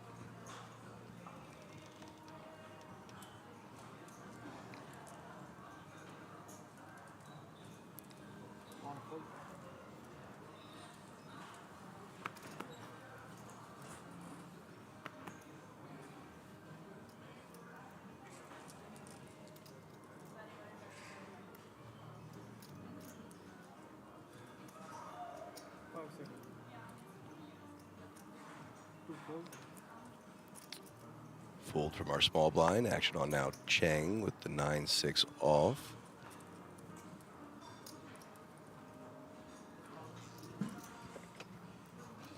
Thinking if he should defend here, given the pot size already. The problem is he's too short to defend. Correct. Yeah. And like Vaca, very nice flat here with the King Jack suited in the hijack versus the UTG Open. King Jack suited, going to be very mixed here though, like how well it's actually doing. And obviously in this case, it's fantastic. Going to be totally outperforming the Bogdan's King 10. And Well, with 2 more clubs on board. Well, I mean, if you want to pick a flop, that's a pretty good one. So the only way it could be better if there was a king on it as well. yeah, maybe the King of Hearts out there or something. Bogdan would have been absolutely cooked if there was a king on the flop. Pretty gut-wrenching. We would have been saying Noapte Buna to Bogdan. I assume that means farewell. It means good night in Romanian. Farewell. Yes. Or Kalinikta in Greek, you know? There we Vodka. go. Yeah, because Kalimera is good morning. Kalimera is good morning. Kalispera is good afternoon. Yeah. And Kalinikta is good night. Yeah.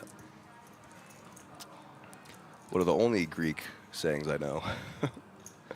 I mean, if it comes king on the turn, he'll be saying Efraisto. That Yep. means thank And you. yeah, it takes it down just right there and then. Yeah, nice. 1.125 million more chips to vodka stack. Chipping up nicely, doing pretty good.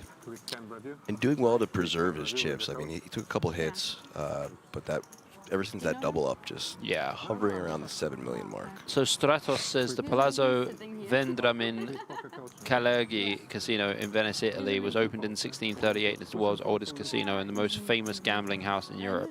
Interesting. So they're both in Italy, the old ones. The old country. The old boys in Italy just sitting there.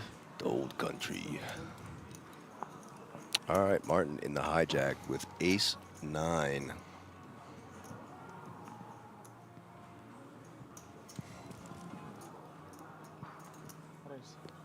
Yeah, ace-9 off, opening from hijack's going to be okay. You prefer to open ace-9 off from the cutoff. Hijack's probably a little bit too wide, but it also depends who's in the big blind, right? And I'm pretty sure that in the big blind is Bogdan. Yeah, because Sarah now in the cutoff. I mean, Mikhail is on Yeah, the and button. then and small blind is Shang. Small blind Chang. Yeah. Yeah. Or no. Same. Goes No. Mikhail, then it goes our Greek friend. No, it's definitely Shang for sure.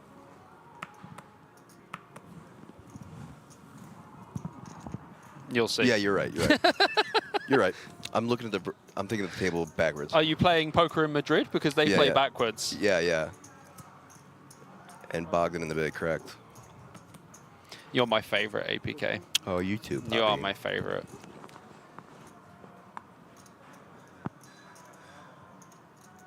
It's really interesting as well. It's the first time commentating with someone who I know really well. Like, as in, like, you know, we know each other, like, we're friends. And this is the first time I've ever commentated with someone who I would say is like a known friend. Makes it a lot easier, doesn't it? For sure. Yeah, because it's Just like talking to my buddy. Well, right, exactly. And we do this all the time. Like, we spent, I don't know, 4 hours last night in your hotel room just like talking poker hands. And it's not really much different, except for now we're just talking about, you know, these players' actions instead of your own actions. That's what you call it? Yeah, that's what I called it. You spent 4 hours in my room and we talked about poker? That's right.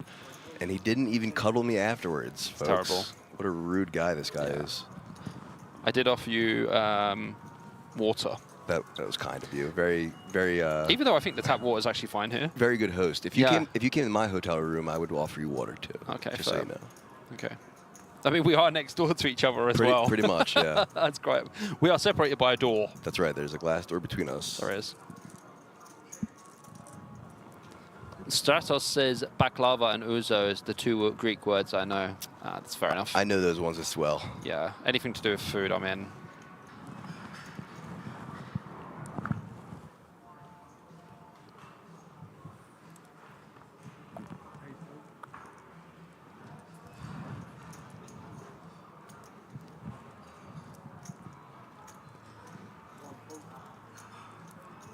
Folding around to the cutoff now. Will presumably fold as well. Szczebluski. That's what I'm going to stick with. Szczebluski. Szczebluski. If there are any Polish people in the chat, please tell us on a scale of 1 to 10, 1 being good, 10 being horrific, how our pronunciation of Michael's surname is. Szczebluski. Szczebluski. I think it's Szczebluski. If I'm right, I'm right. If I'm wrong, I'm definitely wrong. That's right. That's usually how things work. Chang now on the button with King 5 offsuit.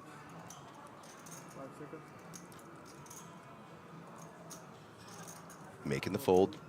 And now Bogdan in the small blind with Ace 5 off. What's he going to do? What's he gonna do when he comes for you? I mean, it's 10 big blinds, blind Max versus pressure. blind. Yeah, all in ski. Max pressure is what I would like to see.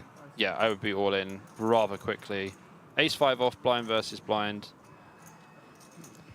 Putting the time bank out there, which we've seen him do already.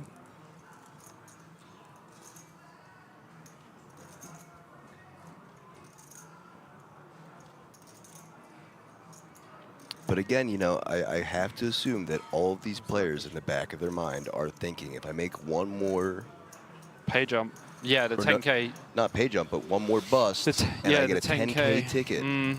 But it's still a jam. Still a jam is right, and that's what he does. Yeah, so Vaca's, Vaca with yeah. Jack 5, gonna have to fold, of course. Don't see any way he would call unless it's his favorite hand ever. I mean, even if it's your favorite hand ever, you should probably fold. I agree. Makes a fold. So yeah, nice little takedown for Bogdan. Very easy rip there.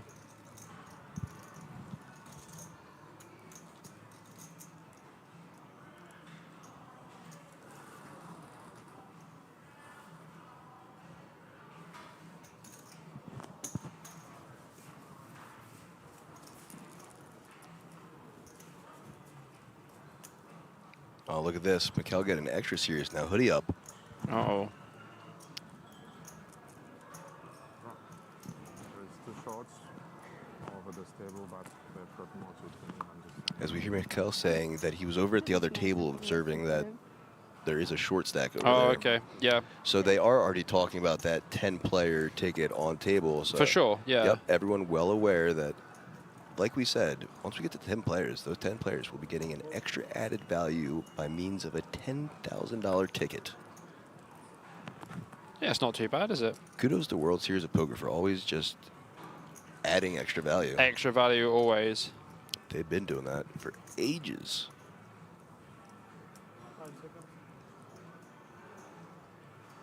Which were you saying? Chang. More shorties? Ace 10 of hearts in the cutoff. Bigger than our shorts.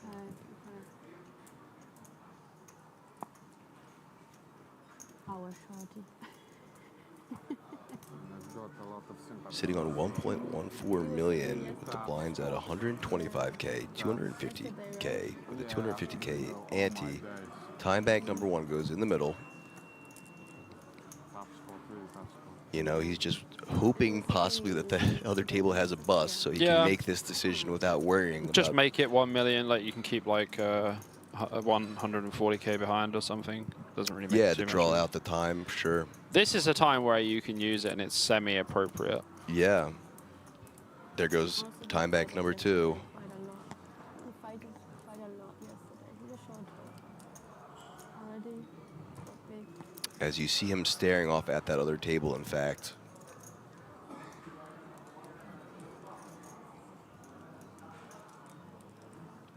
Time bank number 3. Yeah. In the middle. This is one of those spots though where it's 100% a jam. I understand like the ticket ICM might change things a little bit, but this is You have 1.14 million, like I said. You can't wait for better. I'm waiting for the all-in result. Yeah, as he just says, you know, I'm waiting for the all-in call on the other table. I can give you The other yeah. table, So he's just going to take his time. the rest of the table wishing him good luck with a knock on yeah. the felt, saying, I hope the other table for your sake has a bust.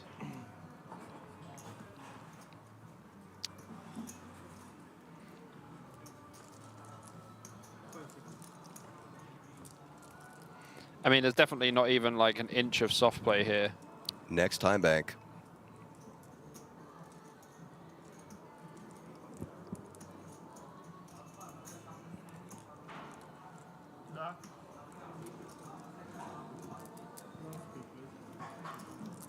Just waiting on info to arrive from the other table before choosing his own fate. And makes the fold. Interesting. Unconventional as always. Cheng, ace 10 in the muck. Now 8-4 on the button for Bogdan. Shorty double, probably. Interesting fold, to say the least. 5 big blinds. I mean, I don't think you can wait for better with 5 big blinds. you can't.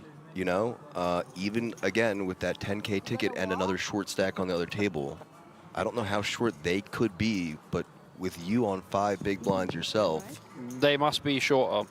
I mean, I guess. But him mucking them, of course, means that the other table didn't have the bust, Yeah. because otherwise he would have went for it, right? So I mean, I still think it's like if you really want to like be super deep about it and talk about like, you know, future game simulation, and you're talking about like the ability of continuing the tournament with like 4 big blinds if you go through the blinds again, and then you're also going to have the big blind ante, so you have 3 big blinds. What is the value of blinding down to 3 bigs or 2 bigs versus the 10K ticket? I mean, it's going to be very close, but ace-10 suited is going to be a jam there for sure. great breakdown there. And I agree. I think it was just too strong a holding to let go, because look at this now. In the hijack with a king 3.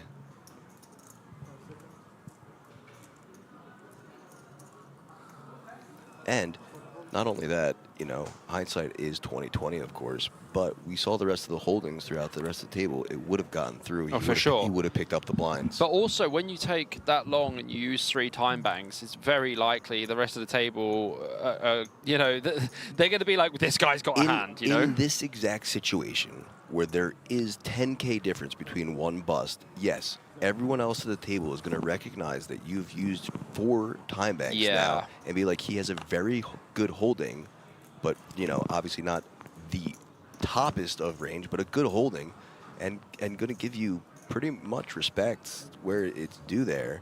Yeah, it would have gotten through. He would have picked up those blinds, and those are crucial right now for what he's trying to do, which is avoid to be the 11th bust out. Yeah. You know? I mean, I can understand reasons for folding. I can understand it. Like, the pay jump is 10,000 euros effective. Like, you know, it's a 10,000 euro ticket. Probably hasn't played a 10,000 euro buy-in before, being, you know, a 350 event. Yeah. So, like, you have to think about it in that way as well. Like, you know, how much does it mean to someone to play a 10K ticket, like a 10K event? Like, they're probably going to sell action as well. Yeah, so it's like, you know. Here's my only concern with that, right? Is that, yeah, a 10K, you know, if that is your goal set, then, like, he's playing at 350. Yeah. The game level is going to be so much different at a 10K. It's going to be very, very hard for him to convert that into a cash, where he's already cashed here. Yes. And making the appropriate decisions here could mean that he makes a deeper run here and now, where he's already in the cash. So the way that would be my argument for the other side of things. You've already beaten, like, you know, 3,200 people. Yeah. Exactly. Yeah, and again, the skill set in that 10K that you're going to play is going to be exponentially different than the ones that you've played to get to this point now. I think it's going to be close to like 100 times to like 1,000 times harder. Yeah, whatever you want to call it. It's just a different playing field, a different style of play, and you need to be prepared and studied for that style of play to really convert that ticket. I'm not saying, you know, like, you shouldn't factor in the 10K ticket, but you need to factor in those extra things on top of that 10K ticket. How am I going to perform in that 10K ticket, and is it worth it to performing better now while I'm here and on the soft bubble of final table at the World Series of Poker Europe? Yeah, Bogdan with a pretty easy open here. Yeah, open jam's a mistake again. Like, you just don't need to. You want someone else to rejam. Like, if someone has ace-queen, they're going to fold now. Look at this. I mean, yeah, it's like, okay, both got ace-king. It's like, whatever. Ace-king on ace-king violence going to happen. Yeah.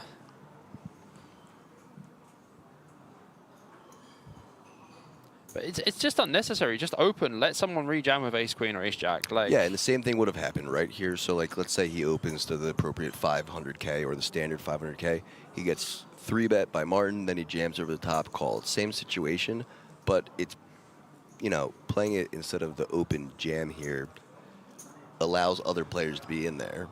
Unfortunately, obviously, we see that the ace-king is the other holding, but keeps ace-queen in there. Keeps other hands that you want to keep in there by just opening instead of the open rip. Yep, absolutely.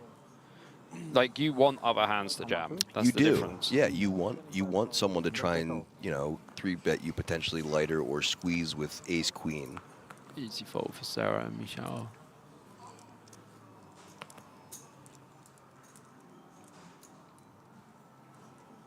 Oh, Palo's here. Hello, Palo. APK, did he tell you I said hi? When? He didn't tell me that. When and did you once say ag- hi? Once again, a bad friend, Bobby. I was a good friend earlier. Disappointed in you, man. Paulo, love to Yeah. see you in chat, brother. Big fan of you as well. Palo, where did you say hi? Did you message me? Did you message me somewhere?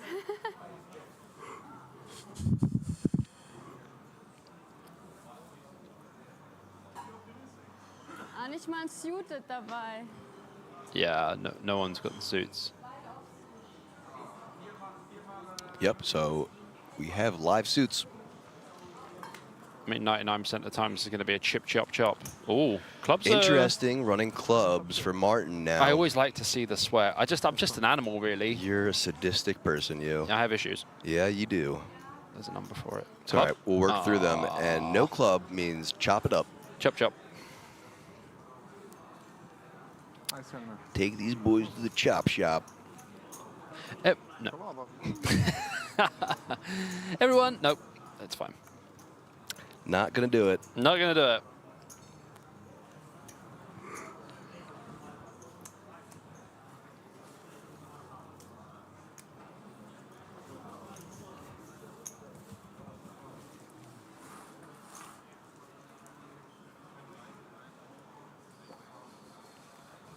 That's right, Stratos. Chop it up and move on. Nice hand, both. Yeah, nice hand, both of you. Let's next hand, please. Run the tape. Let's go.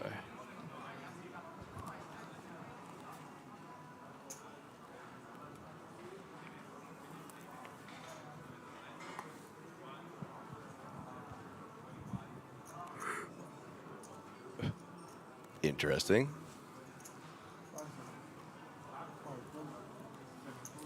Weird posture there from Bogdan. Action now in the cutoff to Martin with the jack and the 10 of clubs.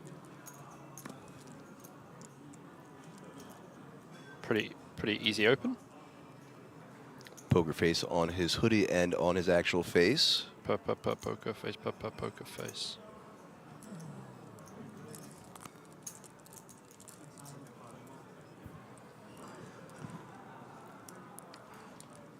Sarah now on the button with the 8 and 5 of diamonds. Makes the fold.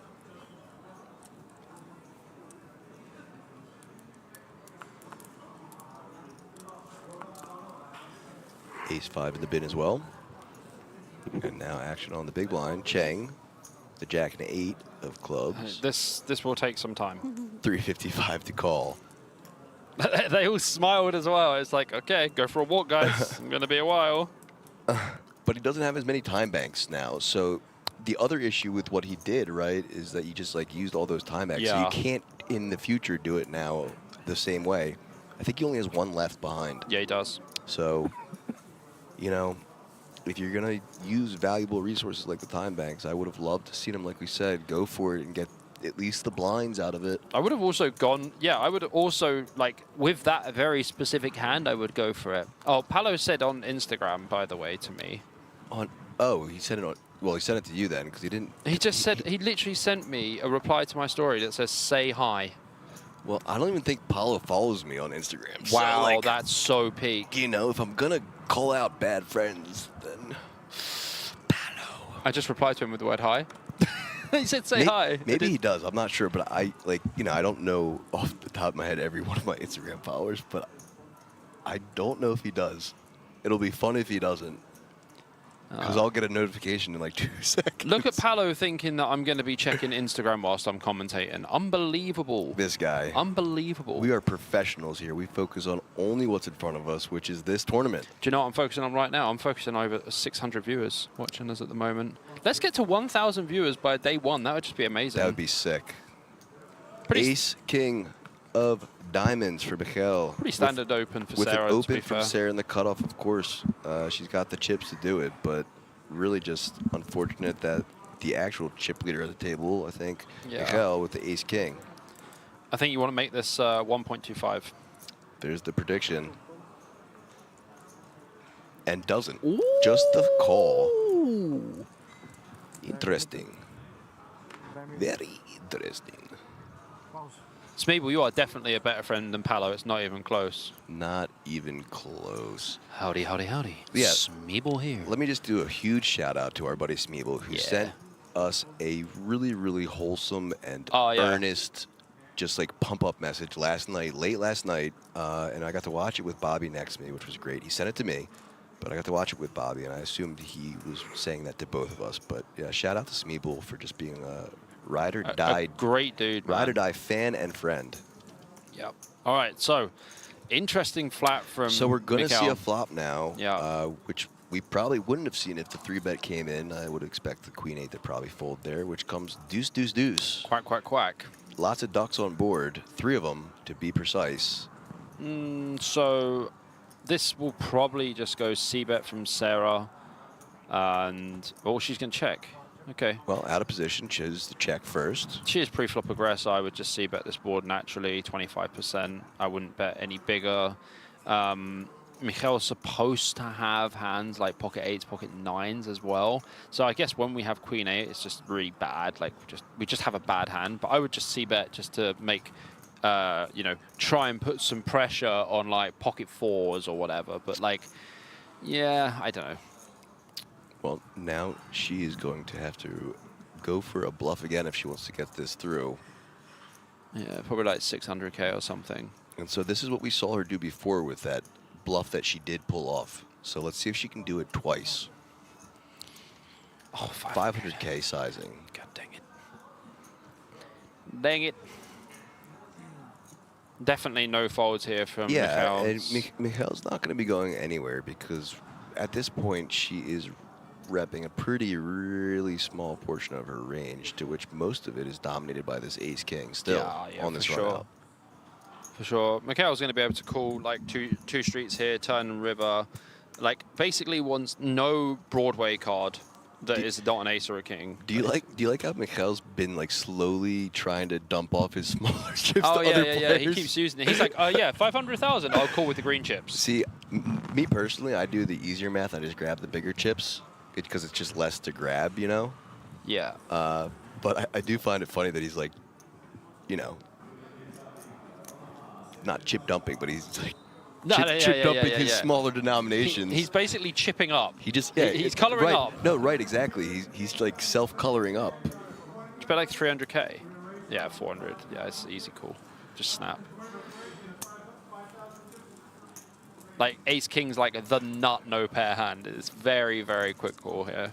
But she does have some 10s, you know.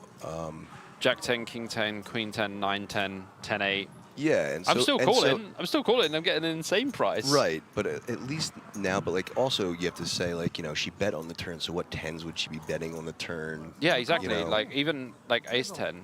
Yeah, cool. Cool. So no time bank, no call yet. But okay. The glasses, look at that. I was unaware, but he's wearing the shades that come off. Oh, there's the actual flip-ups. glasses. Are they flip-ups? No, they're takeoffs. Oh, okay. So took off the shades, turned them into regular glasses like magic. So clearly thinking this over. This is like okay. Ooh, some visible frustration. This is one where think long, think wrong. You just call quickly. And wow. Let's see if this does prove the think long, think wrong, because that's time bank number 2, which we haven't seen out of Mikhail yet. So really trying to think it over of what she might be repping, what she might have. Did that 10 help her? So like on the turn, is she gonna bet like Jack 10, 10 9? Probably not. Ace 10 maybe. Like just call.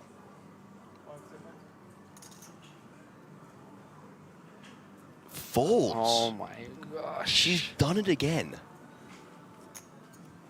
That is like the cleanest run out, man. So that is the cleanest run out for ace king. It looks like we're going into break now. Possibly the rest of the table has pulled up. So yeah, that is what's happening. The rest of the table's just gone for a walk. Let's take a look at the chip counts on this feature table, final day of the Kings Million here at the World Series of Poker Europe in Krasnodar. We are going to take a small little break. Yeah, Mrs. Devil is chip leader, 36 big blinds. Marlon Vidic in second place with 30 bigs. And Mikkel, our friend, in third place. And the rest are off the screen. We'll be back shortly.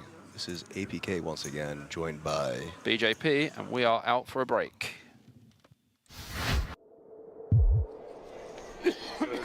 Just you three. Sounds juicy indeed. So I wonder if his chicken is as juicy as this cash game. Indeed. This one is a little bit low. Shame of losing the fucking pain. What happens to It's me? bigger than- What happens in Amsterdam always is that heads up, guy gets stacked 2 times, 3 times, and still has to pay for his new stack for the for the stand-up. Yeah, that's tilting. That is tilting. Fold.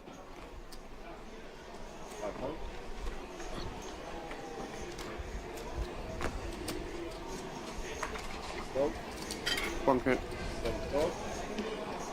Raise 1,000.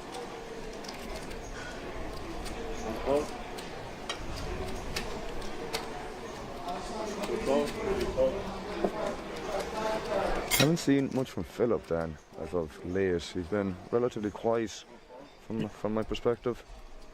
He had a score there about 6 weeks ago, 279k, and he was very aggressive. Put on a masterclass. I think he got second in the end.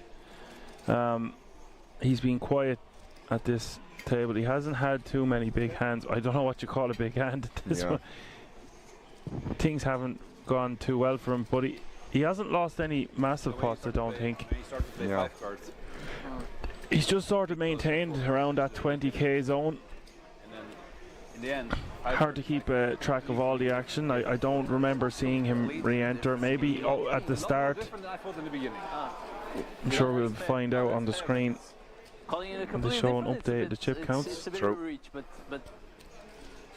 You like this card? no, that's a completely different. See, that is a completely different game. Worst. It's the worst. Who likes to play that shit? I really, because it's the worst, man. It really is the worst. So many people say that as well. So Yeah. it's So it's not even fun for flips. it's just no, for flips it is fun. What do you mean? Yeah?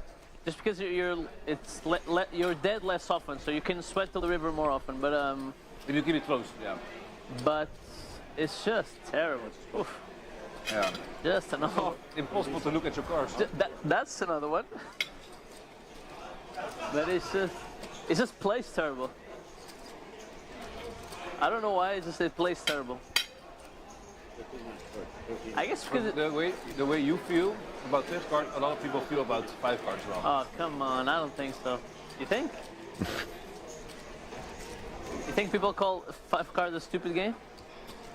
Not anymore. You have in the when I'm past. losing, when I'm losing. Yeah, I told you, like it any took me game, a no? long time. It took me a long time to get Curry with a big raise here. because when I started playing Holland PLO, I was playing low. Okay. I started playing 5 cards. I was playing minimum 25-50, you know. Yeah. So it's. I'm not gonna play 1-2 just to get ahead. Try to know the game, you know. So.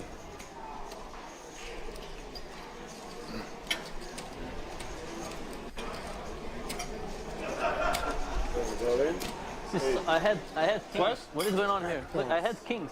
You had kings? I had kings. Like what the fuck? 3-way all in. How do you fold kings? Huh? I had kings. I'm like, I had race all in. Really shit With 46.8k in this pot. I like my hand a lot. Max with 58% equity. Very flopping a set and is Oh, still now it makes sense. Kings, king, jack, and jack. just Wow. 33% to win this hand. Who has the ace queen? So twice, right? Yeah, twice. Yeah, it's done.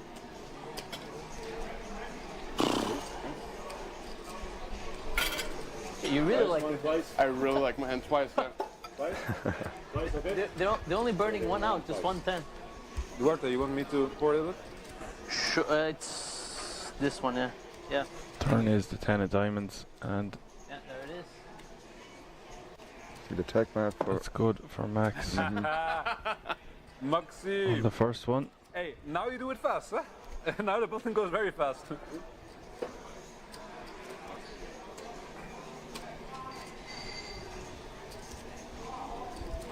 There's the second run out. It's the 8 of spades. No spades, my girl. This you? 7. Yeah, that's me. 50-50 between Ferry and Max as we hit the river. River is the 9 of hearts. Max wins both of them. Wow. Oops. So I'm out. It's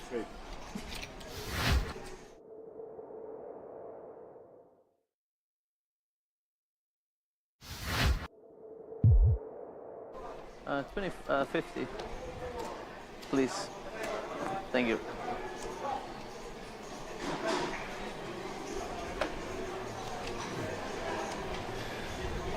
See Duarte there, Dan, topping up another 50k. He's probably in for about 150 at this stage, if not more. But again, it's probably the bare minimum he's in for at this stage. He is not afraid to play some deep stack PLO 5 cards. In for a penny, in for a pounding. Wow, I mean, pounding is definitely the accurate term to be used there. This game is going to get bigger, Dan, and unfortunately it's going to happen off stream, but don't forget, guys, we will have some more cash game action tomorrow. Something very similar. Looks like it's going to be 5 card again around the exact same time again. Yeah, I think just two. Who won last hand? Who won last hand? Could be a similar lineup, could be a different lineup. You'll have to tune in to find out. Indeed. We don't know the exact details as of yet. All we know, it will be a cash game stream, guys. Strong possibly it will be 5 card PLO again. Big smile on both Dan and I's faces. 5 players? 5 players? 5 players.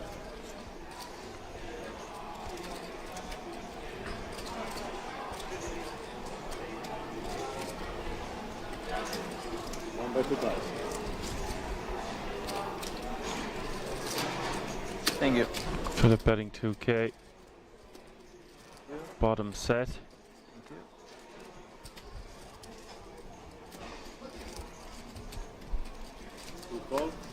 Bottom set just seeming so inferior when there's 4 other people to act behind you with 5 cards each.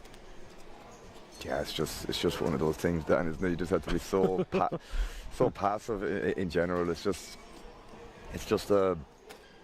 you know, backdoors, and obviously all this backdoor equity is obviously very, very relevant too. So, as we always say, 4 cards is somewhat difficult as it is, but the fact that there's an extra card, like we said numerous times throughout the 6-hour stream, definitely doesn't make things any easier on the players. But either way, I have no doubt that these guys are more than experienced in these formats to understand when they should and shouldn't go crazy with certain hands. But we see a raise here from Dario with the middle set. And the gut shot to go along with that, and also the flush draw. What a hand here for Dario. A lot going on for sure, bro. Set. Granted, it's only middle set, but it's better bottom set. Straight draw and a flush draw. I know his flush draw now isn't the greatest. Oh, which one was the hand? Ace, king, 10, 2 hearts. But wow. Turn, deuce of hearts, river, deuce. The tough spot for Philip, but at the same time again, doesn't have the flush draw to go along with the bottom set, so he needs to be careful here. Might be a spot he can get away from this, but he still has to worry about, well, maybe not so much about Ferry, but still reasonable hand to. I think he just has to put this in the muck, yeah. I think so too, yeah, I think so too. I think it's one of those spots without the redraw to the flush, at least. Just going to have to get out of the way, I guess. Ferry, on the other hand, is going to be in the same boat, I guess. Yeah, as well. yeah. Dario's hand just looking very strong here. Check raising. Multi-way like that. Multi-way. Few people to act behind him. Like and already a bet and a call in front of him. Indeed. Don't tell us. You can still go. You can still go. You're up. How can I explain it? You're lucky so far. So maybe you can still go a nice ball there. 1800? 18,000. 18,000. See, Ferry's still debating whether he wants to flick in a call here, but when you see bottom set being folded, Everybody's a winner. Everything. oh wow, he's really going to be running this, guys. This is going to be a big one, guys. This is going to be our first 100k pot, I think, 2 times. and it is just 116k. What's his reasoning behind this? I'm not really sure, Dan. I think this is a little bit kind of maybe getting a little bit impatient, maybe a slight bit of tilt. I'm not quite sure, because I don't think other players will be getting this hand in. I think they will just be mucking this on the flop, but we are going to be running this, Dan, and I'm assuming they're going to run it twice. And this is by far the biggest pot of the night. Indeed, 116k in the middle, guys, and they are running it twice, according to what Ferry said, or mentioned, or signalled, I should say, with his fingers. Dario in a very, very good shape here. Is he drawn dead here with the tick beside it in terms of outs? Because he does block a lot of Ferry's outs here with the 3. It's like Ferry has a wrap, but it's not the greatest of wraps. That's a different chop than we know in Holland. That's a. It's really got a Colombian chop on the 5. This is gonna. Okay. I think he has less. The Ferry can't win. This is the problem. He's literally getting this in dead. It's really, really bad shape here. He's dead. So sick. 116k. I don't think Dario can believe this situation. I just think this is a spot where Ferry doesn't have to do what he did, and he ended up doing it anyways. Turn is the jack of clubs. And that's it, Dan. GG Ferry for the first run out. I mean, wow. GG Ferry full stop, I guess. Unless someone mentioned in the chat that unless the graphics counter is accounting for the mucked cards, which could make sense as well.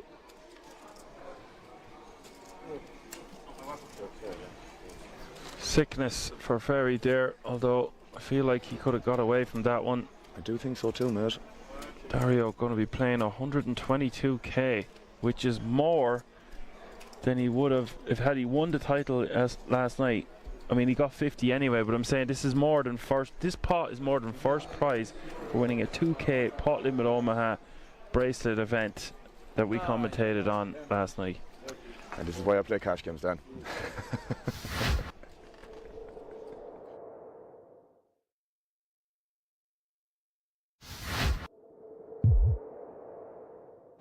Important hand was As-Deuce of clubs versus sevens, I think. Yes, and then the river comes to us. Yes.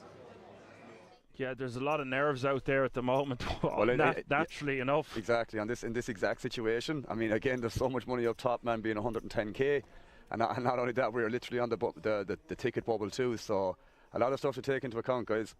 A lot of money up top, a lot of decisions that are going to be very, very important, whether you preserve your stack or not. Got to be careful, got to be very, very sure every decision you make is going to be the highest EV decision. But I've no doubt that these players are more than capable of doing that. Especially they've outlasted 3,500 players, guys. Just shy, or just over, I should say, 3,500 players. Ridiculous field. A lot of days to play. But we have Swinesetter on the button, opening the sevens. Wow, we got an all in here. The ace-2 versus the sevens. This could be it, Dan. We could be on the bubble of the ticket here. It could be bursting. This could be bing, bang, boom, and just like that, the bubble bursts unless Bees can get lucky. He's got 33% equity. Can't find a much better spot here with 6 bigs. I think he was forced all in here. Actually, the blinds had just gone up, so it was less than 5 bigs total. Also having your big blind invested and your big blind ante. Exactly. There are some arguments you could make for folding here on the exact bubble, but that is not the cloth that Emil Bees is cut from. 10-6-5 is the flop, and nothing in it for Bees, and he's going to need help on the Turner River, or the fan favourite at King's Resort will be eliminated. Turn is the Jack of Spades, now down to 1 card and 3 outs. Not the first time we've seen an ace in the river, Dan, when we've done comms together. Well, wouldn't be the last time. We'll see what happens. Oh my God, he hits it! The king is back, man. Disgusting, and I just said it too, bro. It's like I knew. Trust me, I didn't, by the way. Just to make that very, very clear. Always a surprise around the corner for the king. Man, this is stuff I'm not going to say you'd see online, but it's just in this situation where it's just like on the bubble of the ticket, it's just always these sort of things that like always happen. It just makes great, great content.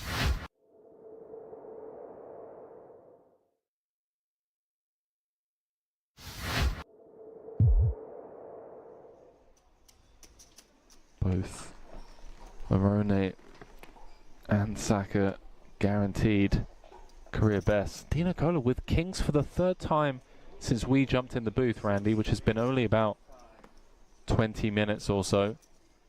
Call it half hour. Oh, this Jack 10 suited can get Saka in trouble. Some players like to 3-bet jam this type of hand. It does well pre. Lots of fold equity, but he really does not want to if he can help it. 7. I think he said 7.5, you know. 7? Oh. And Marone's got a legit hand here as well. Every hand is a car crash. Ace Jack now for Morone out of the big. The spot that Di Nicola found himself in earlier, but extend. Oh no, he's pushed it all in, and Di Nicola is going to get an opportunity to be a huge favorite with these 2 kings. So grim for Morone. So often he's just going to pick up the 10 million in dead money. 29% equity though, Randy. Oh, he's running around. Where's he going? To his rail? Over to, oh, they're both heading over to their rail. I wonder if there's going to be a fight that breaks out between the rail. Okay, well, we know Marone's rooting for the ace. Di Nicola and his missus. Anti-sweating the ace. Yeah. Gotta be some awkwardness on that side. Saka just gets to watch on. I love this shot. This is amazing. 9-5-4, so far so good for the Cowboys of Di Nicola. 2 cards to come, an 85% favorite. Now up to 93. Morone looking for a Barry. Di Nicola looking for a hold, which he does, Randy. Scoops a monster 63 million chip pot.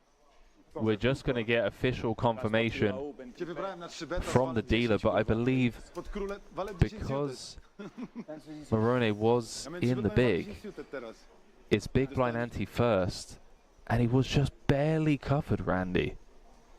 Eliminated in 3rd place, taking home 87,000 euros plus that World Series of Poker Europe main event ticket. But how bittersweet does this run feel here?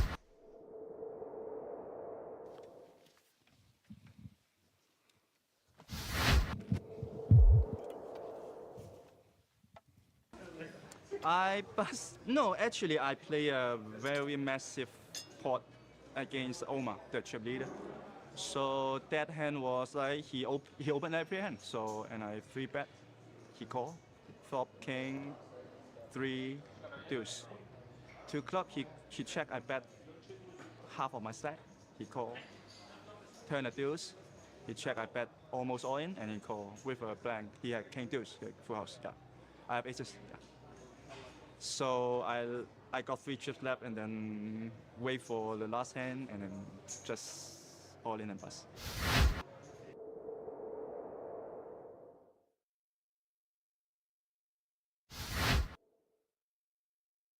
Hello and welcome back as we are coming back from our first break here at Kings Resort at the 2025 World Series of Poker Europe Kings Million final day.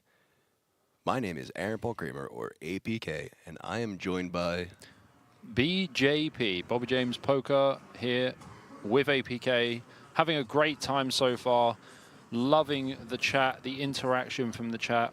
Everything is great. As we get a look at our feature table chip stacks, Sarah Link still in first on this table with 9 million chips, exactly 30 big blinds, followed by Mikhail, who we think is Sizabliski, We'll find out. We'll find out. 7.8 million chips. Martin next with a 7.375. Vodka with 5.5. Bogdan with 2.85. And Cheng in last place with 700 big blind. I mean 700,000 or 2 big blinds. 700 big blinds. That'd be a nice spot to be. He wishes he had 700 big blinds, but yeah, no, 700,000 is what I meant to say. 2 big blinds. Action is about to get underway. Smeebles says, with this intro, APK might be slowly creeping up on BJP as my favorite. Oh boy.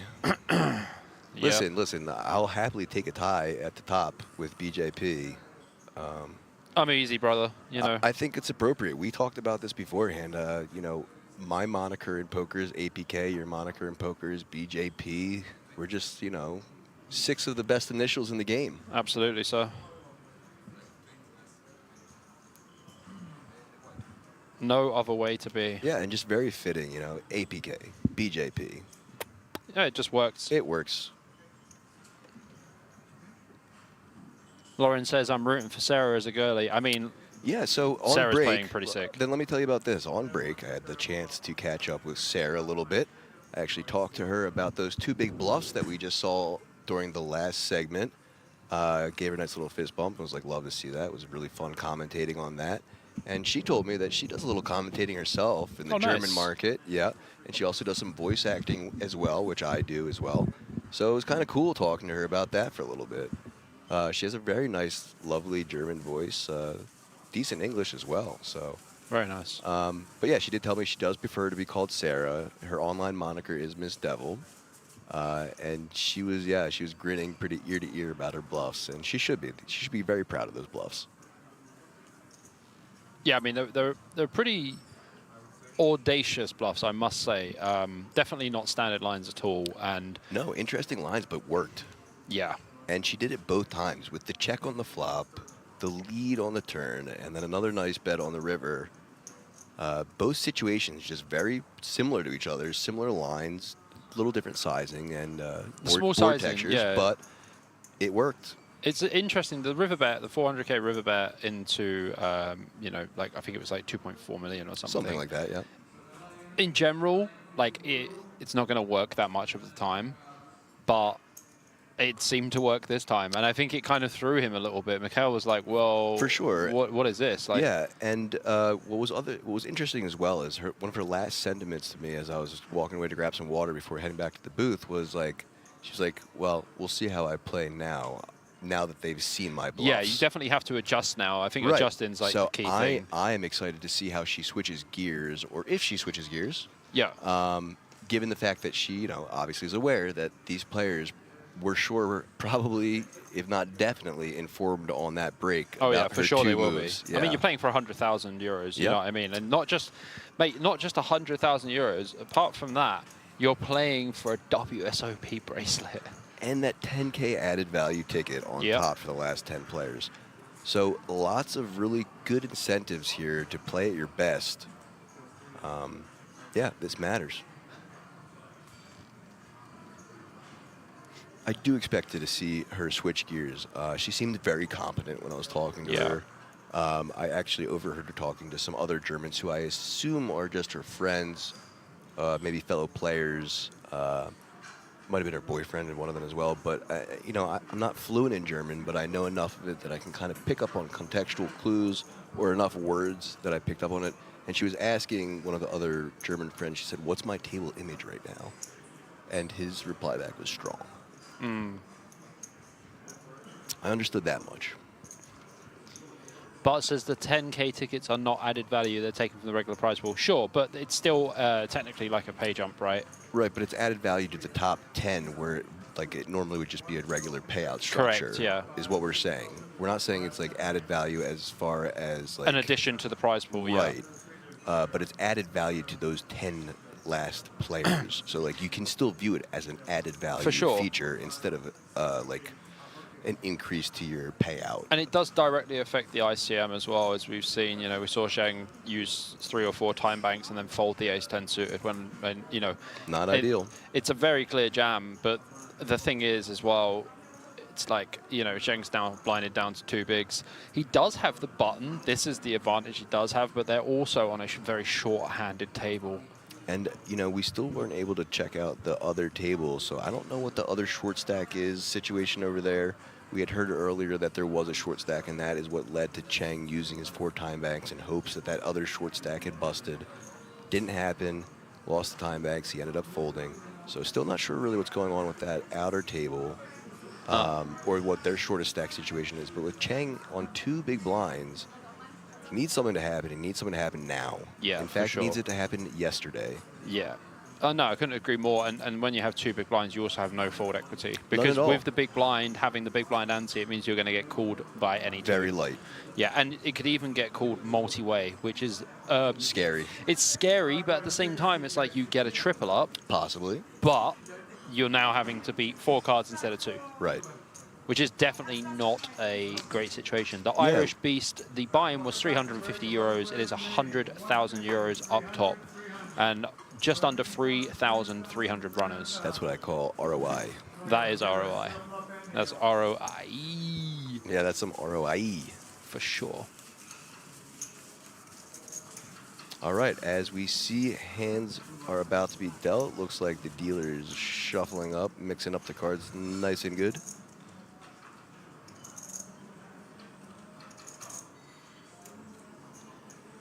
We are heading to the first hand. Shuffle up and deal.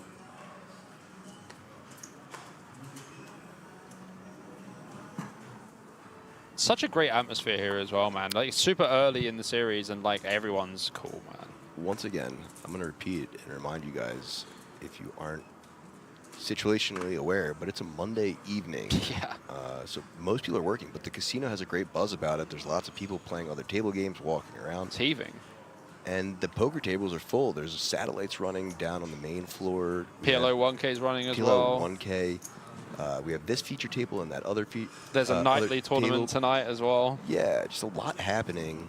And what's great is, so like when you come into the casino, if you've never been here before, you don't really see the poker floor itself.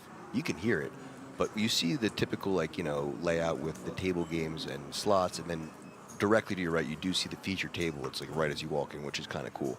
But then you take a few steps past the feature table, and there's a staircase you go down, and it's full of, if I had to guess, 100+ tables down there. There's a lot of tables. There's a lot of tables down Very there. interesting situation here. Vitic opens the Queen 10 off under the gun. This is very light open, but does make Sarah fold Ace-Jack suited. So Ace-Jack suited probably flatting a lot of the time, but with Zhao, who is Chen, in the big blind, it's really easy to fold. Yeah, so I couldn't spoil because I'm not a spoiler myself, but I overheard the other thing that I overheard her talking about with her German friend was I folded an Ace-Jack and I'm not sure if I should have. And so it was that right there. I would probably call, like, you know, we're chip leader. We don't mind going multi-way if Cheng wants to put it in. I heard her reason why, but I didn't understand that. That was a little above my German. But I heard her say I folded an Ace-Jack. I don't know if I should have, essentially. It looks like we've just gone to second names here now anyway on the heads-up display. Sakinian. Yeah, it looks like it because Vidic as well. Yeah. Maybe they don't want first names displayed. That's very common as well. Fair enough. Sarah would have flopped the nut flush draw against top pair from Vitic. Would have been a nice spot for her. This is just going to go bet fold for sure.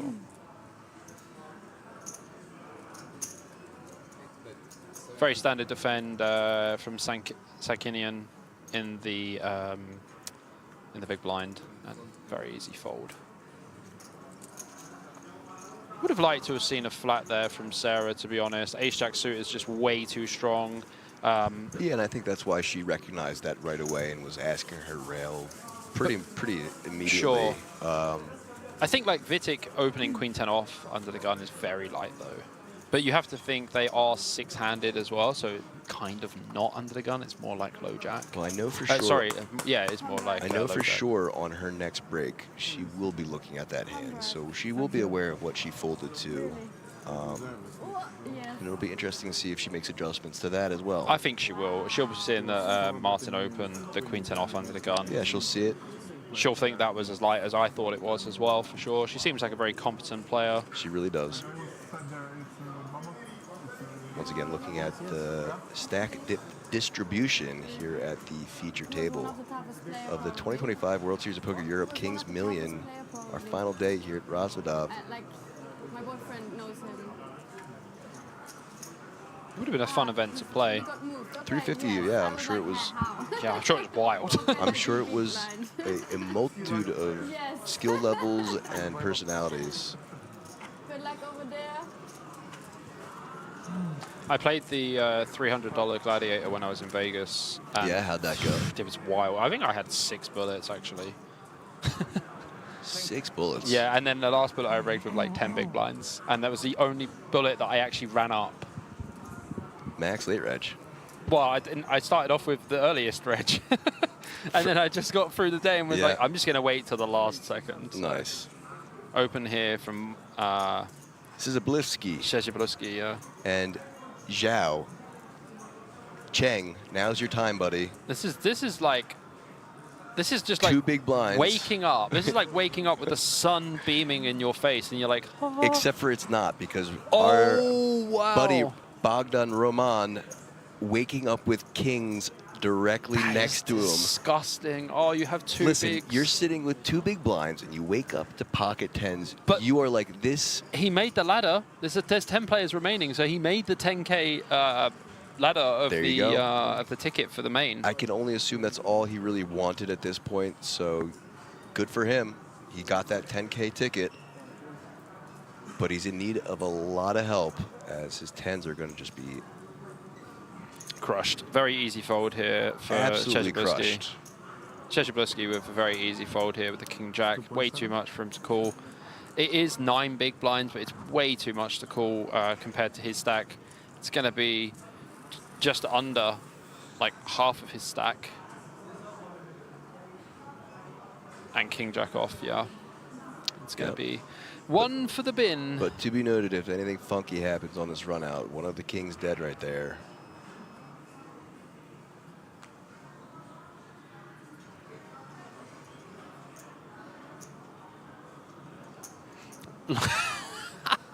Lauren said this is like going to bed with a 10 out of 10 and waking up besides a 2 out of 10. That's correct. That is insanely accurate.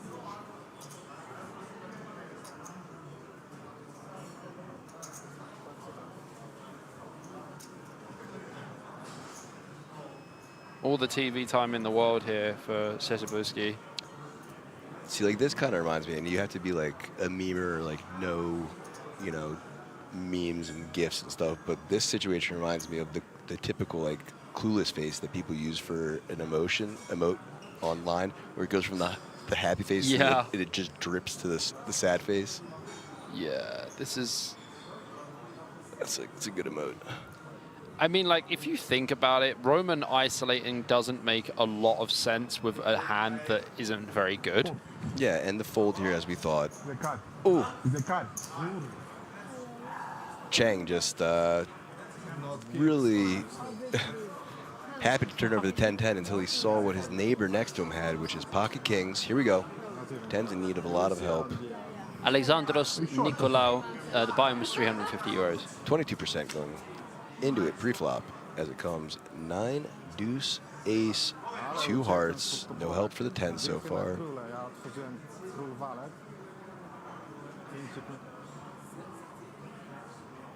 Down to just 10% as a jack comes in.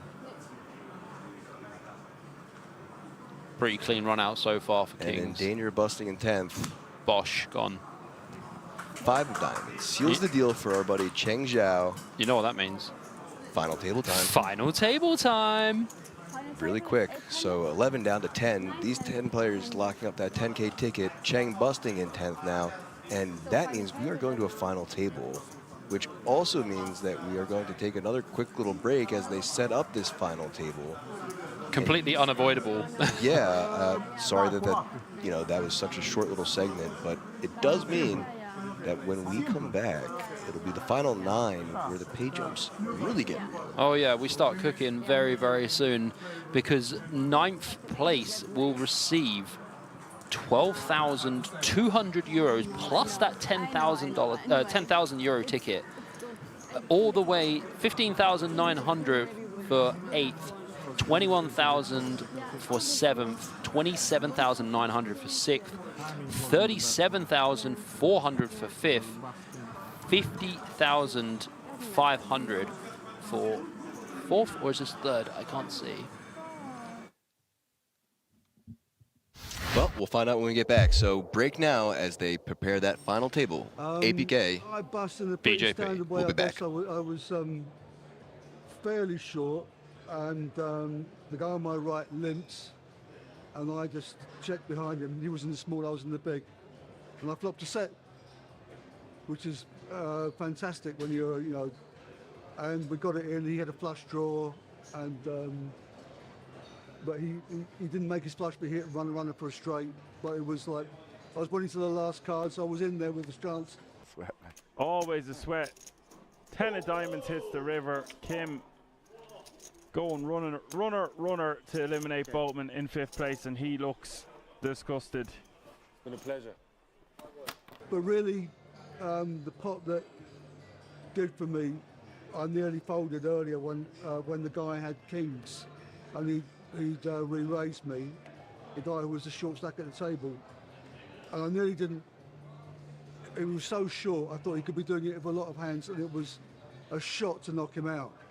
And so I just, on the chip stacks, I decided, although I was probably behind, as it happened, in that hand, I flopped a pair. I wasn't in bad shape. So it was those two hands really.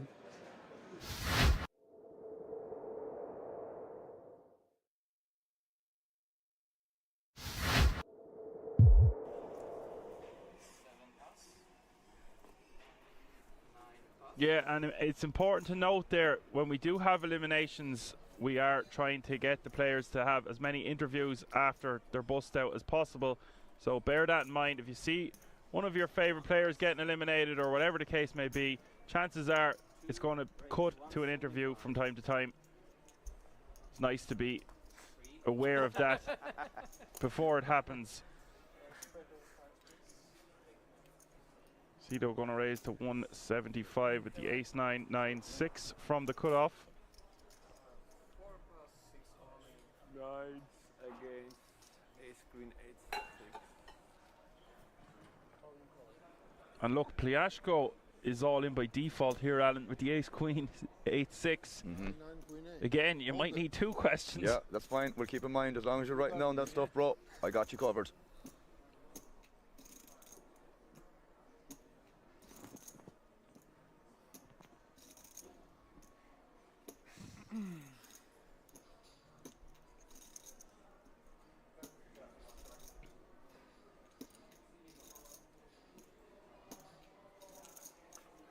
And this one is 50-50 as well, as we see the flop of Jack 10-3. Pliashko, the favourite to remain in this tournament, as we see the turn. Of course, wow, nice. Whoa. It's for you, round flush, bro. You just made the round flush. Not something we see every day. The royal flush. Indeed. Sit back down, Pliashko. He's probably raged that he only has 200k there after getting such a massive hand. Indeed. Better than being knocked out. Oh.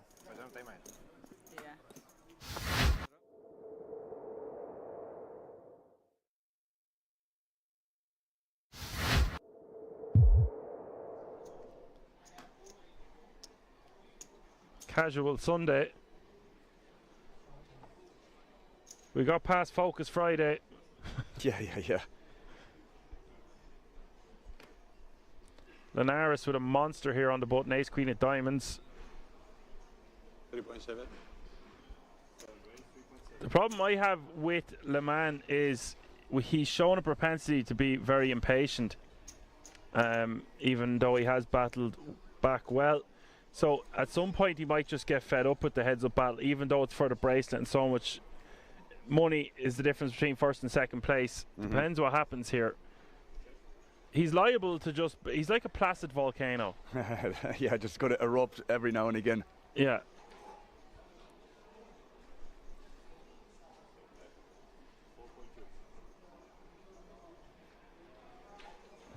Donkey says Le Mans looks like a D-Gen Blues Brothers. Actually, I see what you're saying. It's pretty funny. Okay, bet a 4.2 million in a call. Turn is Gin for Linares. Now, if Le Mans checks, I'm checking this back, hoping that Le Mans is going to become that volcano on the river. This is just crazy what he's doing here, Dan. Yes. You can call me Action Man Dan because we predict these things. 7 million is the bet from Le Mans. Now, if I was to see Linares raise here, I would not be happy at all. No, just smooth calling in position here, man. It's going to be the only play. You're never ever going to be folding here, so just give the guy some rope. No, it's just when we seen him do that with the aces earlier, want to give him the rope. 3 of spades. What's this? What the hell? What did he say? All in. Oh. He said all in. Oh my God. What just happened, guys? He shoved for 65 million. What just happened, guys? What a crazy hand to commentate on. What? They just called it the Placid Volcano has erupted. Le Mans has finished in second place. What just happened, guys? I don't care. He says he doesn't care. Linares has prevailed as your World Series of Poker Europe mini main event champion. Well, when your head's up, it's hard to have something, right? So when the board pairs up and I know he doesn't have a house, I just apply maximum pressure. Unfortunately, he have the nut flush, so I just ran into a bad hand and I did a strong move in the wrong spot. No, I would do it again. It's very unlikely to have the nut flush when your head's up, but he have it, so I guess GG to him.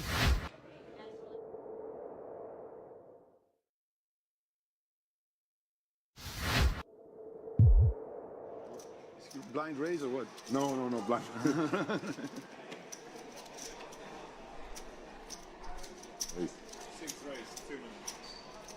Well, we're back after having a word with our 4th place finisher, Alessandro Paderoli, out in 4th for 66,000. And with that elimination, Randy, we're down to 3, 87,000. You've got some customers. Plus the ticket. You've got some customers here. Currently guaranteed. One more elimination away from... Oh my, Maroney's had the chance to defend the big. Closing the action. 7 million in the middle. And look at the check back from Di Nicola. That doesn't mean he's not going to lose a lot of chips. Perhaps, but the fact that he's avoided the c-bet on the flop could potentially save him 18 million. Would like to see Maroney come in with a bet on the turn. He can represent a lot of missed straight draws or flush draws right now. See what he comes in with.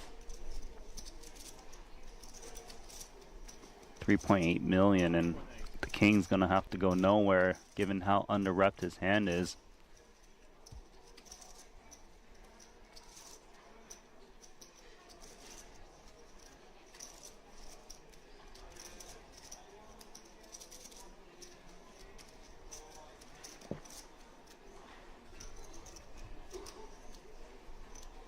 Went for more than half pot on the turn in the form of a probe 3 ways. Does put 15 million out there now. Less than 1 SPR. Sized it to perfection to target some flush draws, target some set 10x. Ooh, the 10-10 run out though. That's a hard one to bet, right? Because your opponent could easily have a 10x as played. It depends on how light he feels he's getting called on the button, whether to bet or not. And it looks like he's just trying to induce from the busted diamonds and straight draws, which I think is a fine play for his 7. It's going to check through, and I feel like he lost the minimum with those 2 kings. Yeah, favorable run out there. for Dinacola. It's getting pretty even. 32 million for Dinacola. Save you some money. Yeah, 29 I think for he's Moroni. full of 10.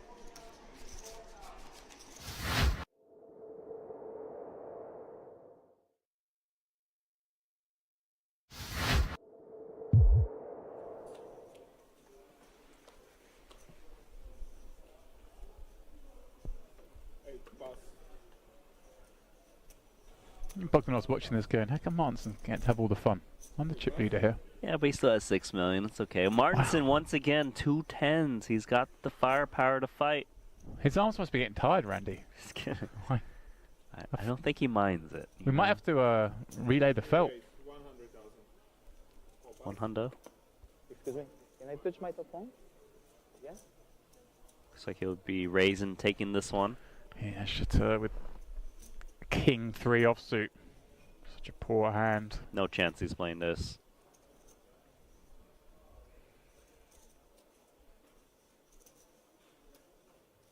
Is he? Okay, I'm sorry. There we go, Randy. It's surprising because he hasn't been wanting to play hands, but He's seen enough. He's seen Martinson play every hand, though. I guess Randy's decided, look, I'm gonna make a stand here for 1 blind.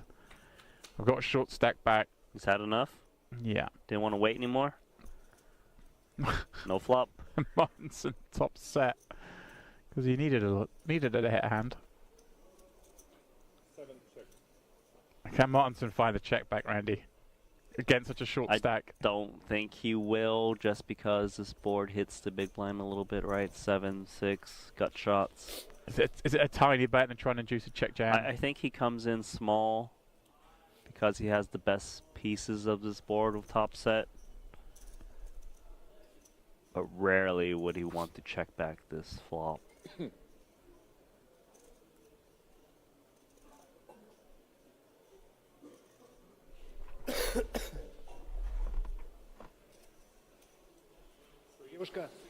$65,000. The bet very small. And a switch Oh my check. God! What is going on here? Made a move with just King 3 high, no backdoor hearts, and he's pretty much dusted. Looking for an 8 or 9 and a 9 to kind of chop this one up. Wow, Randy. He knew it was the big blind's board.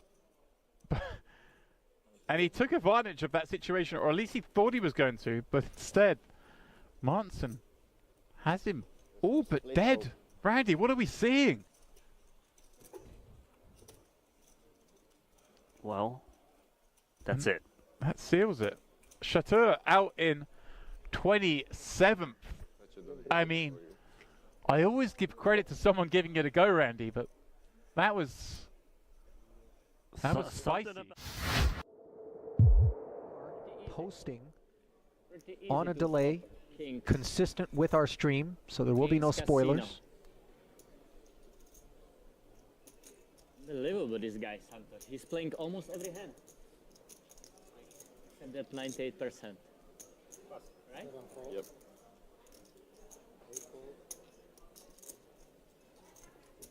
Orpan, can you tell me how many white chips you have? I can't see that. Orpan, can you tell me how many white chips you have?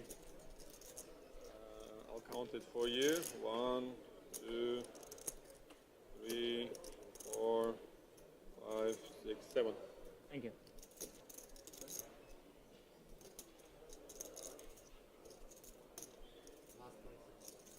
$420. Whoa, this is out of line. 6-5 offsuit, 420. 420. Now, do you think this is more designed to not let Orpin into the pot or to attack Brewers Open? Could be a double. It's a double. Upside for him. Sizing, by the way, isn't going to clear a good chunk of what Brewers opening with. Yeah, and Brewers got a reasonable hand. I think he's actually thinking about multiple. All in? Yeah, wow, this is just one angle to piles. Kings again? Chris, be honest with me. We are Team Brewer. You don't talk with me now? Why not? All in. Yes, so that then you don't make any more mistakes. Yes, Kings, yes or no? Be a man. Yes or no? Please. No more Team Brewer, yeah? Okay, official end of Team Brewer today.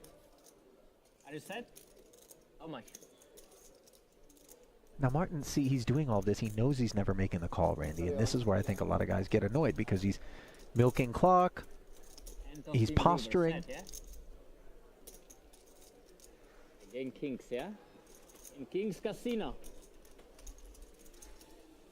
Hold. No show? No show. You had Kings? Let's be honest. King's Casino. You had Kings? King's Casino. I win. That's pretty good.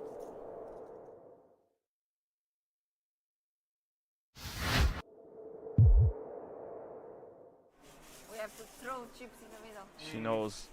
She knows, aye. She knows what she's up against. But what I always say about these heads-up battles, one double up and it changes things drastically.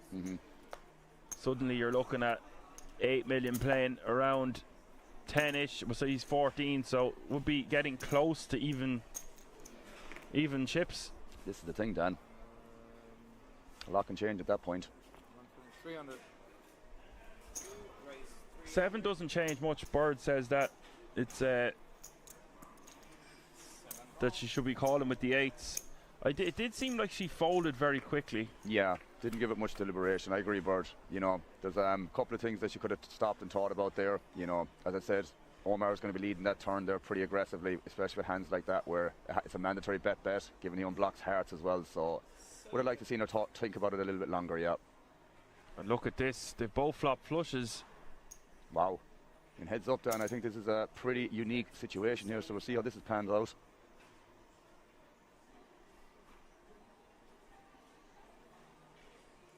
I think it's just a call though for Diana. Doesn't want to bloat the pot.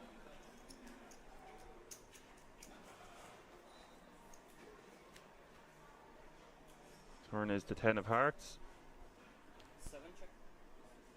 There's one thing I will say about this, Dan, that, you know, Omar is going to be more than aggressive with, like, you know, just a naked queen of clubs here. Even the naked 10 of clubs, I would think, because 10x wouldn't have that much showdown value here. So if he has the ace of clubs, it's going to be very, very similar. He's going to find the bet line in these kind of monotone textures as well. So I would not be surprised if Diana ends up calling this down, but he's really putting the foot to the pedal here with the queen 8 of clubs. I was about to say he's betting 1 million. I would like to see him bet around 1 million. He's gone for that exact amount. It really does set up a nice river jam. It's quite polar indeed, mate, and that's why I'm thinking if he has the queen of clubs or the ace of clubs here, he's going to pick the exact same size. And so again, Omar just can't do any wrong here, man. He's just targeting that range. Of course, it's very unlucky for Diana to pick up a flush as well, or to have a flush heads up, especially when you have 3 clubs in your hand already. It's going to be very unlikely that he has any of them. But yeah, it's going to be a tough spot on the river here for Diana.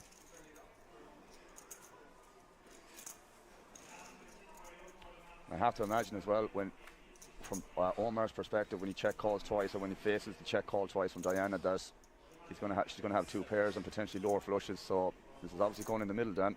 Well, Bird just says if she finds a fold, it will be the biggest PLO heads-up fold ever. This is it. This is the problem. And Omar will find bluffs here, guys. Omar is more than aggressive and more than smart enough, more than good enough, and there it goes. That is enough to put her all in. You got a feel for her here. Not much she can do.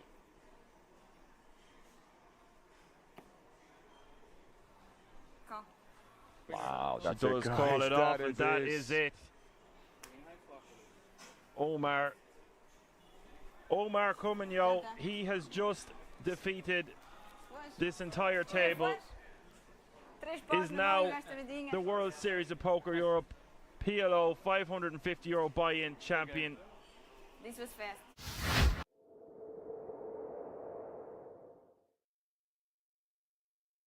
It's a good adjustment. Usually I say in these situations, Ali, I'm the guy who says, look, you're supposed to play really tight from the small blind here because of the person's in there, but I always have the argument, make them do it. I want to see that person put me in that spot before I just give them credit for doing it. And Saka, Saka, I know, he's shown he has the ability to do that. Yeah. Sometimes people get a little timid in those spots. Oh, I can't limp here because he's going to raise me. But they don't. People are scared as well. I mean, listen, it's kind of like prior action has earned this deference. Exactly that. Yeah. Right? He's earned the fear. Ace queen suited. Not a feared, or fearful rather, hand. Again, it's just one of those hands that obviously you're loving to look down at ace queen suited. It's a great hand, but there's a lot of scary actions that happen behind you here after you raise. Potential scary actions. Pocket eights for Julian. Yeah. The exact sort of hand composition that leaves you feeling like, why Why'd you do me this? Why, exactly. Yeah, and against Prederoli, I think he knows Prederoli is not light. They both played a pretty similar game up to now on this final table. And I think from what we've seen from Julian so far, and in previous tournaments I've seen him in, he'll just recognize that this just feels like an icky situation. Oh, okay, he is going to go for it. Wow, he does go for it, Ollie. To his credit. Does have the best hand, but obviously very vulnerable. And let's see when it gets around. But this is what I mean for Prederoli. Oh, wait a minute. Saka, king, queen. That would have been one worthy of considerations had Julian gotten out of there. Prederoli would have found himself in great shape against Alan Saka, but instead now he is feeling deep levels of discomfort. Yeah, I say you love looking down at this hand opening, but there are lots of actions that will make him feel sick, and this is one of them. Julian committing from the next seat, gazing around, checking the other stacks. Prederoli is not opening light from this spot.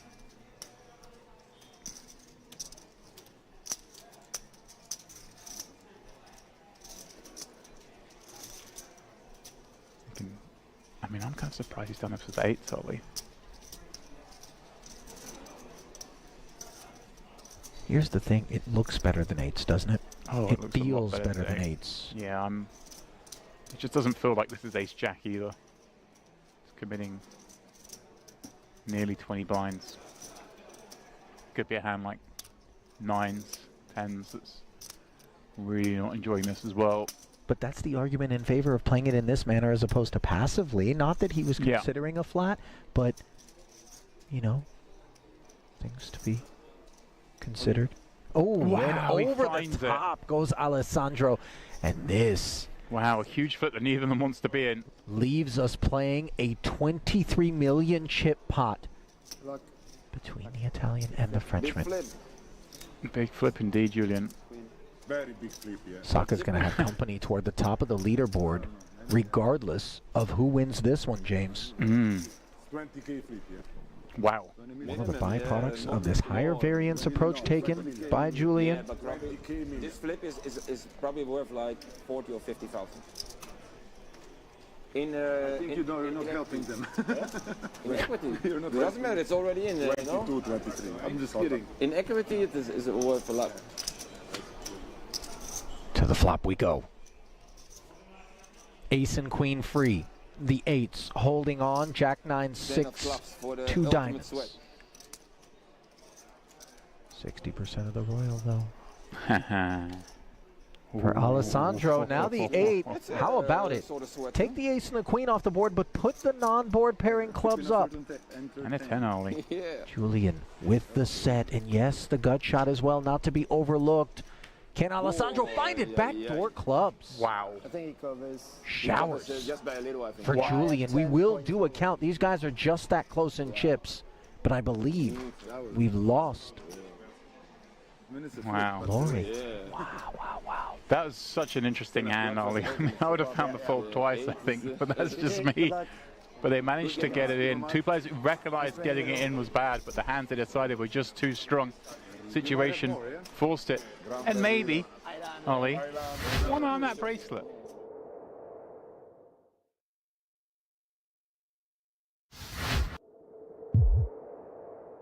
Both these players, along with 12 others from this event, will be playing the WSOP Europe main later during this series. The Italian came in with a 3-1 lead over Saka. He's been doing a good job holding his own.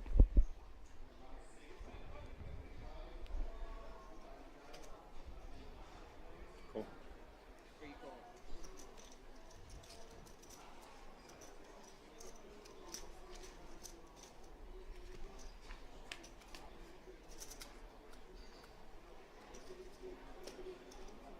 Does flop best on the 5-4 deuce.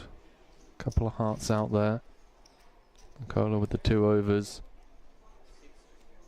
Happy to just check back as he now pairs his 10, and that's a card that Saka may feel okay with pursuing value on.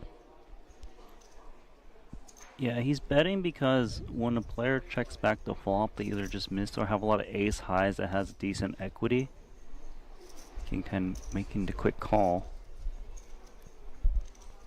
Oh, music to the ears of the Italian as it runs out clean.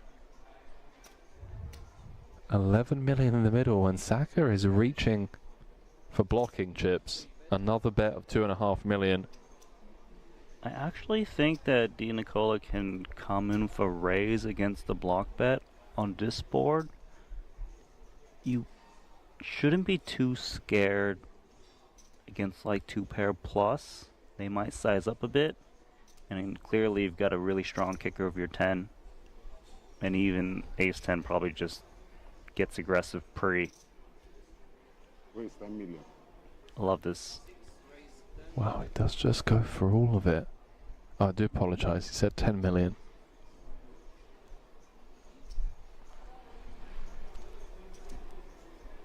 Action back on Saka. Has an interesting decision.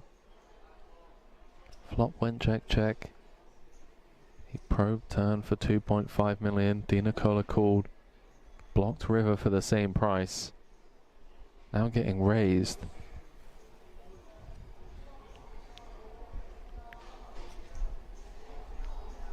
$7.5 million on request.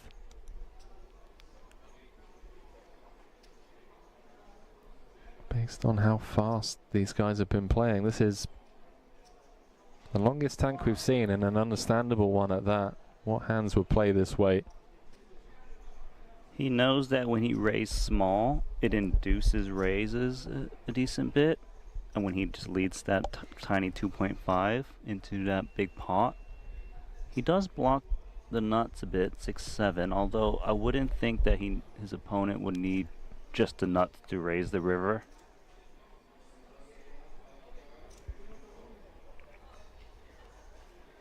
Saka's also thinking that a 5x shouldn't raise the river 8x since it'll be thin with the 10 out there.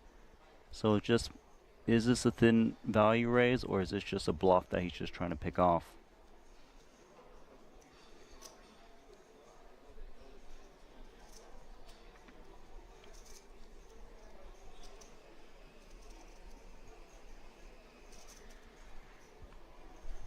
Given the moment. Oh, he's paid him off.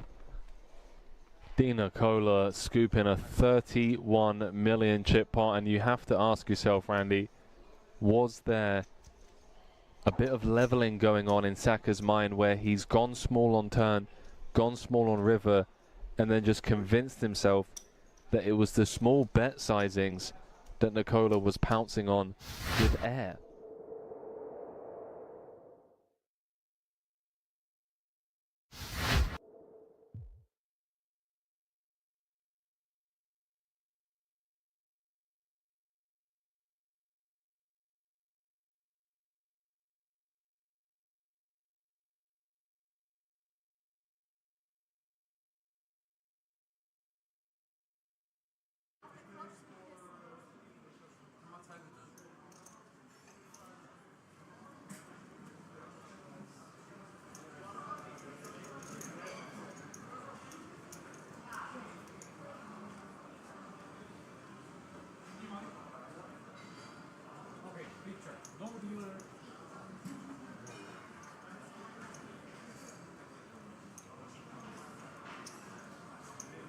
So, everybody stand up. I can flip from you the chairs.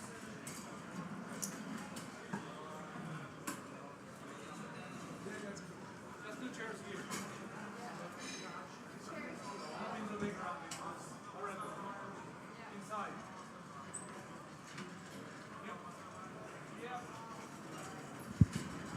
Welcome back, welcome back. APK here with Bobby James, BJP.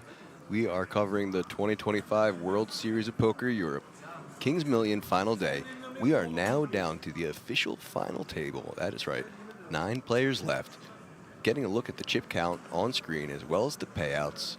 Keep in mind that plus T over there is a $10,000 ticket that the top 10 players have won. Yeah, €10,000 ticket there for the main event here. Pretty sick stuff. So €9,432 for 9th, 12,200 for 8th, 15,900 for 7th, 21,000 clean for 6th, €27,900 for 5th, 4th gets €37,400, 3rd €50,500, and the runner-up will get €69,000, and the winner will take away €103,000 and that WSOP gold bracelet. That's right, and keep in mind this is only off of a €350 buy-in. As we look over on the left-hand side of the screen, let's take a look at some of the new players that we haven't featured yet. Tudor Zapsa with our largest stack, 12.8 million or 43 big blinds. Then we got Stepan Budac, 8.6, 29 big blinds. Sarah we're familiar with, Martin as well, Mikkel as well, and our new player Hagar Sar with 24 big blinds, as well as Jan Cole leading the bottom of the pack with 3.7 or 13 big blinds. So everyone over 10 big blinds headed into the final table. Just proves that it's such a good structure, even for a €350 buy-in, that you can get to the final table and like the average big blind is around 24 big blinds, which is pretty good for a final table. You wouldn't want it like way deeper. You wouldn't want to be like, you know, 40, 50 bigs effective. It would just be too long of a tournament. And, you know, every tournament has to finish. So welcome back to everyone in the chat. We can see here we have Lauren, we have Carl, Smeebs is still in the mix, Black Don is here also, and Alexandros Nicolau. Hello everyone, welcome in. Hope you had a great break as we're taking a look at the final 9, getting their winner's photo taken for making the final 9. This should be a lot of fun. There's some new players, new playing styles, and we see the bracelet on the table there too. Absolutely. That's what these players have all been dreaming of. Yeah, absolutely. There's nothing better than winning the bracelet. I'd love to do it eventually. I've had many opportunities, but not quite got there. You know, 3,200 plus players in this event, and we're down to the final 9. This is going to be very, very exciting stuff. Very impressive. And look at this, a bunch of pillows entering the mix. One of our new players got one under him and one behind him. Brought one for Sarah as well. That's very kind, gentlemanly of him. Very nice. Yep, I love seeing some final table action with comfort as well. We can't complain too much in the booth. We've got some very comfortable chairs. No, and I mean, it's a quaint little booth here, but we have enough room for our legs, and the chairs are comfortable enough, and, you know, it keeps Bobby and I so close and tight, and we're building the team chemistry just inches away from each other. Position number 3, look at me.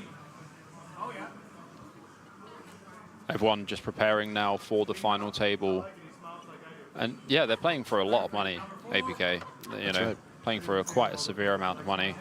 €103,000 for a €350 entrance. Pretty insane stuff. Yeah. Everyone should have gotten 6 additional time banks. Okay, as you hear the tournament director also announcing that 6 additional time banks for these final 9 will be added.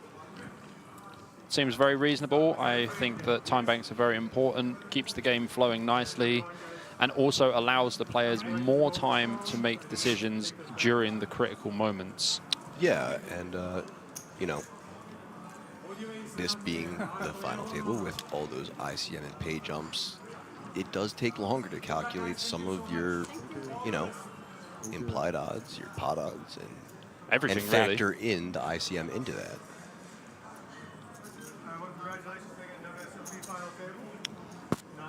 And I don't think, I overheard people talking about this, none of these players really have, like, too large of Hendon mobs either. So this, I mean, this is big money for all of them. Absolutely. No bracelets for all of them as well. So we'll have a first-time bracelet winner for sure.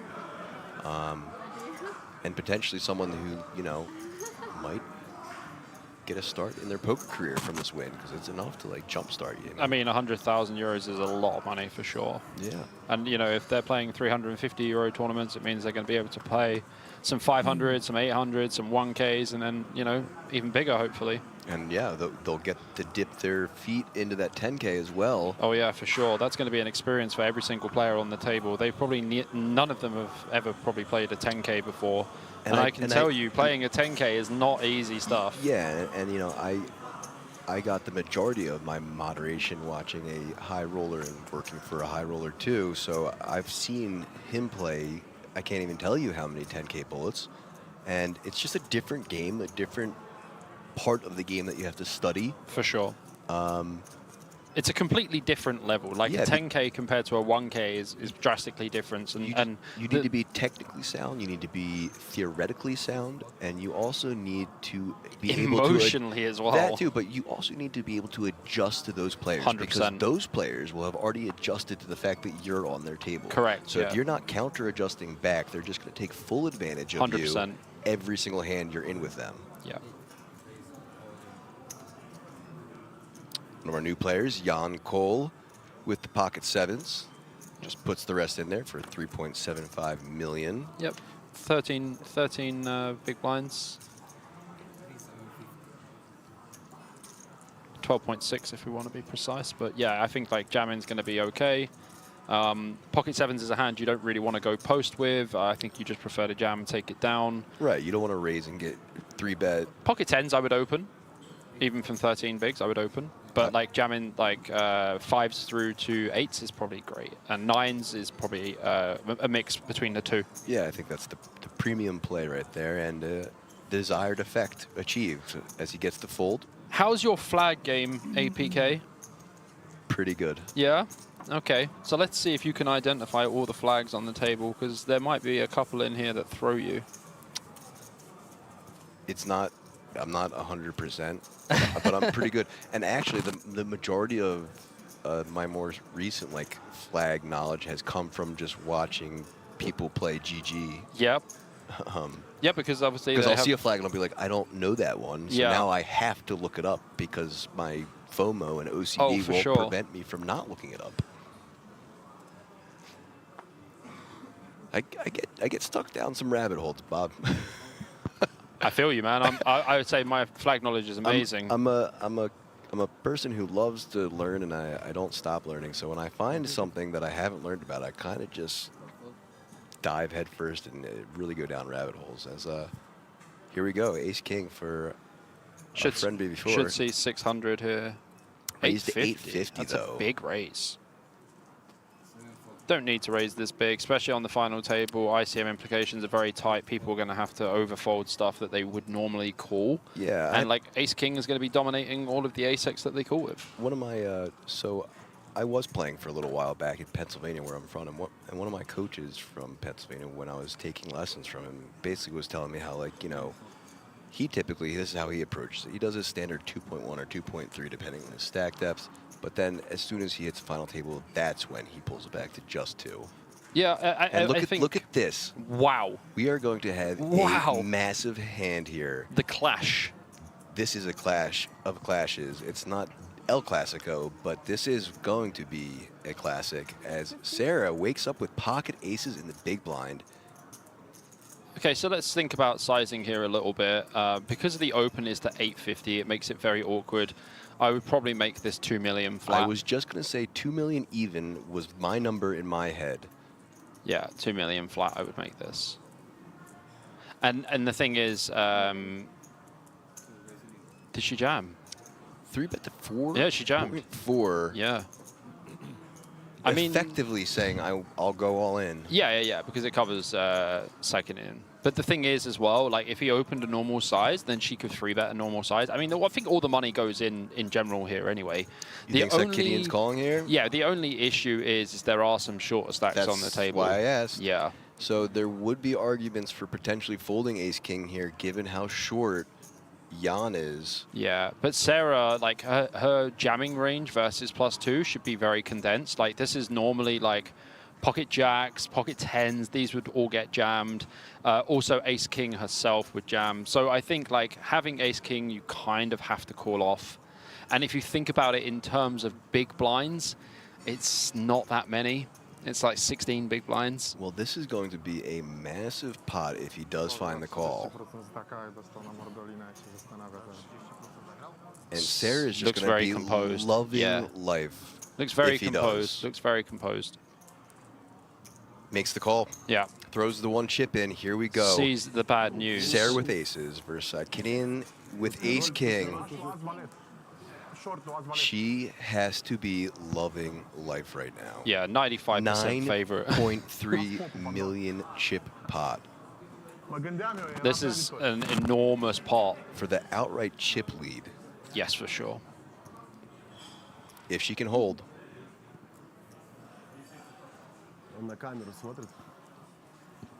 Good time to rub those prayer beads. Oh, yeah. I would be too. I would be eating them at the moment. Make every one of those prayers as you scroll the beads count, sir, because you're needing help. You need a lot of help. 95% favor against 5%. Yep. Pretty drastically different numbers. And that 6-6 deuce basically puts him in the grave. Yeah, I mean less than 1% has to go run around a king-king. Correct. Don't see it happening. No, and it doesn't. 10 on the turn, drawing dead, and a massive pot for Sarah. GG's to our friend Sakinian, who unfortunately came into the final table not the shortest stack at all. Middle of the pack, really. Dead middle of the pack.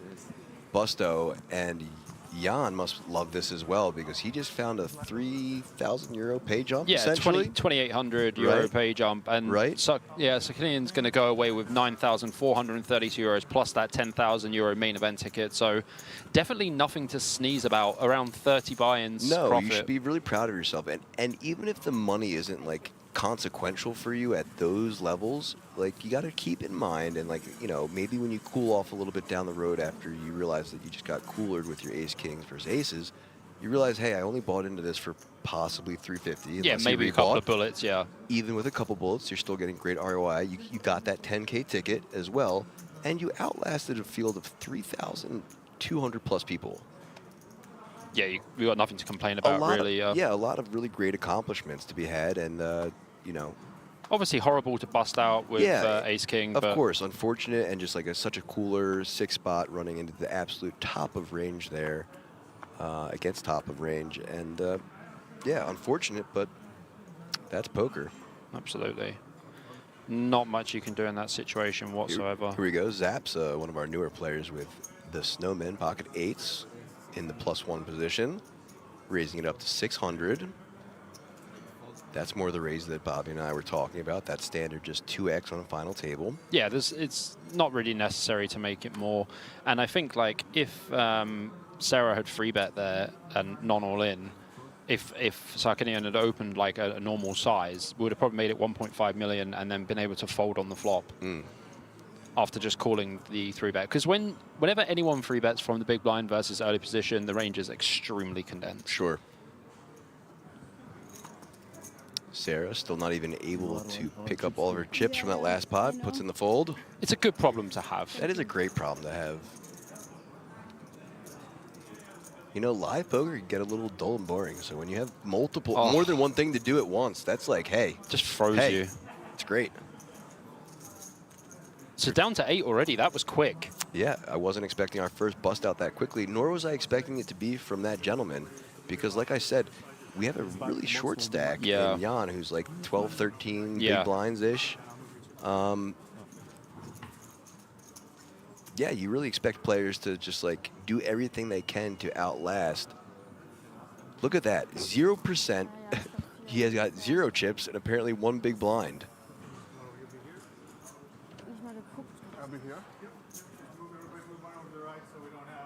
Okay.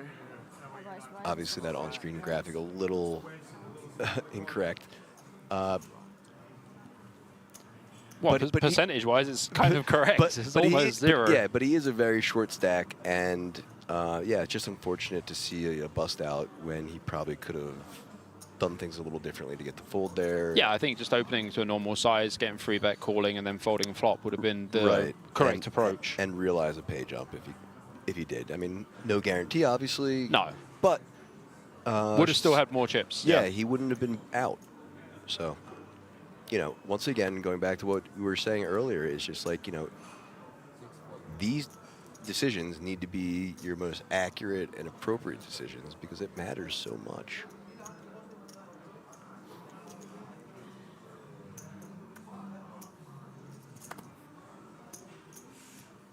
Ja, 3 Millionen oder so hatte ich dann.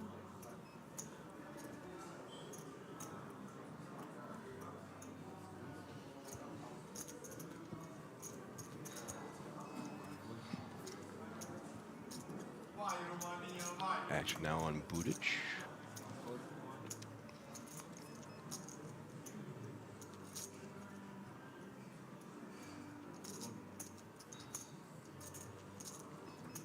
Everyone's going to be playing like very standard, but a lot tighter than normal just based on the ICM implications here.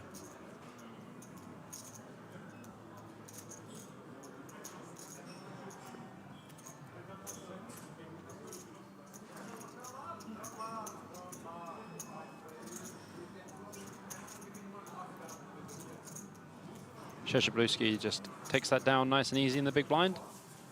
Happy days. Good result for that.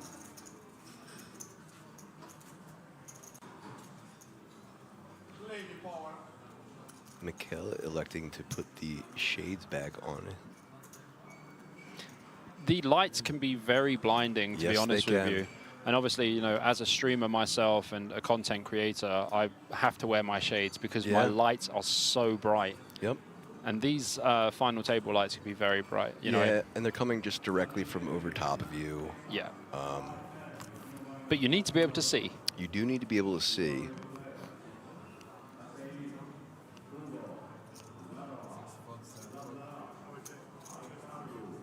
And the last thing you want to do too is, like, you know, run into accidentally popping a look at the lights and getting a headache. Yeah. Like, man, playing poker with a headache is just like such a grueling spot. Name the flag, APK.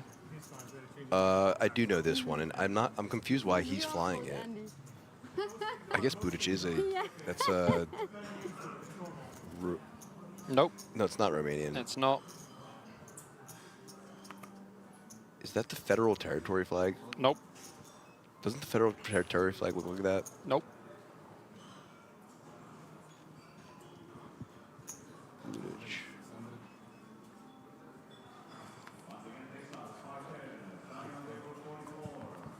Moldova. It is indeed the Look Moldovan up, flag. Look up the federal territory flag. Okay. Tell me if I'm right. It might be horizontal, whereas those colors are vertical. Just type in federal territories flag. Yeah. See. Okay. That looks more like Colombia. Yeah, because it's because it's horizontal, but it has the crest thing in the middle. Yeah. That's what threw me off. It's a different. Yeah, I think it's a different crest. Yeah, for sure.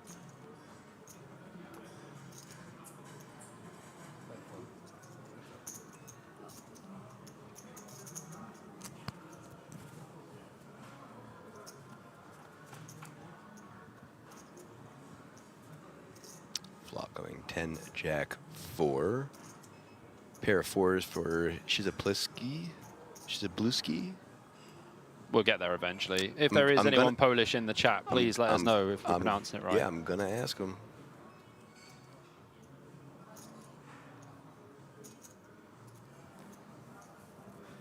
Check, and now option 2, Sarah.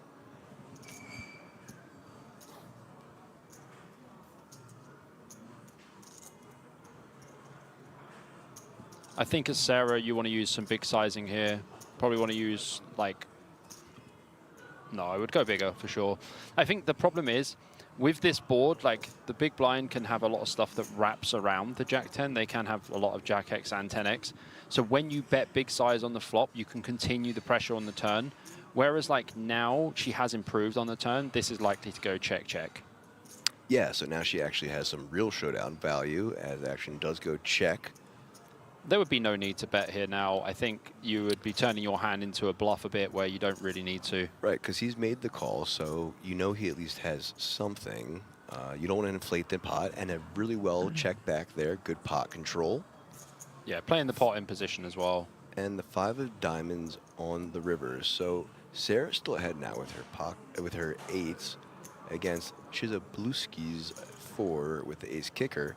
He's got 2 of those diamonds as well. Let's see what happens here. As he does check. Should just go check, check. I expect a check back. Yeah. It does go check, check, and yeah, 1.7 million more for Sarah. Sarah is absolutely cooking, up to 14.5 million now. That's right. Absolutely crushing. And as we saw when we first started this final table, the chip leader was at 12 million, so I'm not sure what he's at now, but she is well over that. Oh, yeah. She had around 8 million. Yeah, I mean, listen, since we started coverage, she's been playing beautifully. Some, you know, not so necessarily conventional lines for her bluffs, but she made them work, and she was able to, you know, really exploit 2 situations where the other player should have probably called on the river and didn't. So very impressed by her so far. Yeah, she's played a solid game. Very interesting bluff, the early one. The Queen Jack, or? Yeah, the Queen Jack was a very wild bluff because the thing is, like, the opponent has all the ace-X, the good ace-X as well when they check back the flop. You don't have to see bet as opponent, and you allow your, you know, he allowed Sarah to bluff in that spot is exactly what he wanted. And then got cold feet on the river, it seems, you know. Like, I know the board did get a lot wetter, but, like, to be honest with you, the ace actually doesn't change that much in that situation. And Sarah was hoping that he has pocket kings for sure, because this is how I would approach that. Right, and like we were saying, like he must have only put her on the flush made on the river there, and I mean, she just did a good job of, I guess, repping it in his mind enough so that it was a big bet. It was half his stack. Yeah. Cool. Yep. And then obviously there was the ICM, the ticket ICM as well. So you know, it was a very good max pressure bet. I think just a little ill-timed in regards to hand selection and against like perceived range as well. But that's going to happen. That's definitely going to happen in a lot of tournaments. You're going to see a lot of these interesting hands. I actually checked the hand on the break. Which one was that? The Queen Jack. That hand. Queen Jack. Yeah, okay. yeah. Ooh, look at this. It was a non-bluff spot for sure. Okay. Yeah. And you had been saying that. So now our original chip leader to the final 9, waking up with pocket kings against an early position raise from Budic with the Jack-10 off. It's very light open again, Jack-10 off. You want to be opening Jack-10 suited, Jack-9 suited here. Even Jack-9 suited is probably a fold just with ICM final table. Yeah, being +2, I don't. Oh, look at this again. Wow. Ace-King just running into top of range. At this point, just fold Ace-King. Ace-King is now... It's garbage. Ace-King is now on this thin, final but table. there's no way that Roman doesn't jam. Correct. He is one of the shorter stacks. 14 big blinds, all the money going in. Ace-King into kings and Ace-King into aces. Yeah, yep. You know, Ace-King, as great of a starting hand it is, they always say it's the greatest drawing hand. It's only, not a made hand. It's only ace high. You remember when people say that? It's only ace high. It's only ace high, and it's only my initials, AK. But man,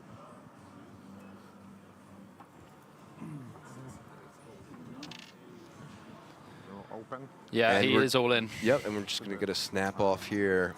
Budic is just going to take a little bit of time, fold. Yeah, I mean, he's probably thinking to himself, man, that probably was a really ill-advised open for me. I'm gonna have to try and represent something better than this actually is. I have to tank a little bit because I want to make it look like I've got a decision. They caught me doing something wild, and that's what he does. Yeah, and like, then it's just a little off. light. Like Jack-10 off is just way way Jack-10 too suited light. maybe. Jack-10 suited definitely opening. Yeah, +2 for sure. And then, so now let's see this. Another big old pot. This is the biggest one I think we've seen for sure. 9.8 million this time. The one Sarah won was 9.3, I think it was. So here we go. Roman at risk. Needs to hit an ace to stay in here. Queen, Queen, 4. Very similar to the last time Yeah. Ace-King ran into it. Yeah. A paired board. Still has 3 outs with the ace. Now has more outs. Now has 7 outs. Improved turn equity is a real thing, as now he has 4 outs. Doesn't hit one. Kings hold. All right, GG to Roman. So Roman actually turned 4 additional outs on the turn because he could have hit a jack for a straight. That's right. And the 3 outs for the ace. So pretty unfortunate there. Did improve to 7 outs on the turn, but has been eliminated in 8th place, but not too shabby. And once again, Jan must really be loving life. That is Super the good. second pay jump he's gotten. Double ladder. Coming in with the shortest stack, and even shorter now, as we saw on screen those graphics. Here we go. Look at this. There's the appropriate amount. He has 7% of the chips in play, 15 big blinds, 4.5. So now 2 players that were larger stacks than him have busted. He's made 2 pay jumps, and we are 7-handed with 15.9 plus the ticket locked up. Yeah, so Jan's actually made 6,000 just by other people Just by eliminating. folding. Yeah.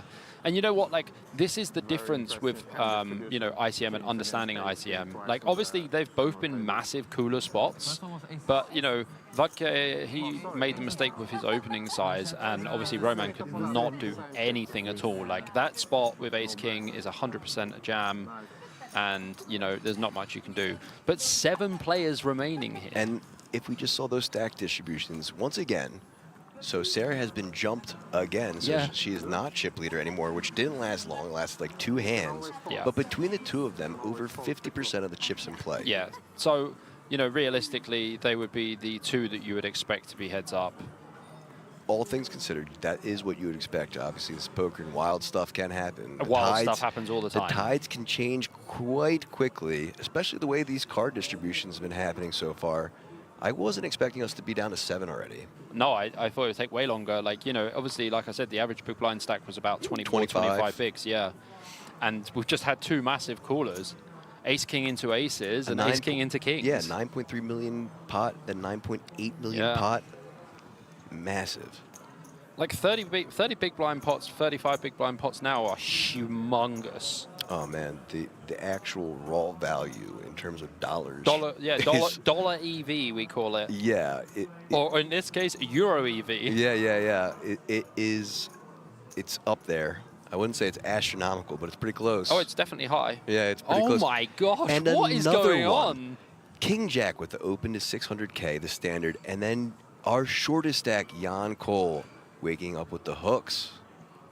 So this situation's quite interesting. He is expecting Jan to jam quite a lot. Sure. But at the same time, it's 13 big blinds for him to call. He's put 2 big blinds in already. And fortunately for Cole, he's up against our chip leader who has enough to call off here. Yeah, it's actually 12 big blinds for him to call this. Yeah, and he has the stack to call off here. So... Yeah, so you put in 3.6 into to win 8.7. So getting pretty good, like 2.5 to 1. You know, 2.5 to 1. Yeah, pretty good price. Just around there. Interesting spot. I mean, if your opponent's jamming pocket 4s, which he definitely should be, then this would be a call. Yeah, you at the very least think you're flipping here. You For know? sure. Like, but then, you know, opponents can he's gonna hate to see the jacks if it gets to that point, but he'll still have 3 live cards at least to start. I would jam like ace-8 off here. From big blind versus button for sure, because the button range should be super wide. Right. And if I'm jamming ace-8 off and like ace-9 off or whatever, and I'm getting king jack to fold, I'm ecstatic. Yeah, I mean it's literally the perfect situation for jacks here, right?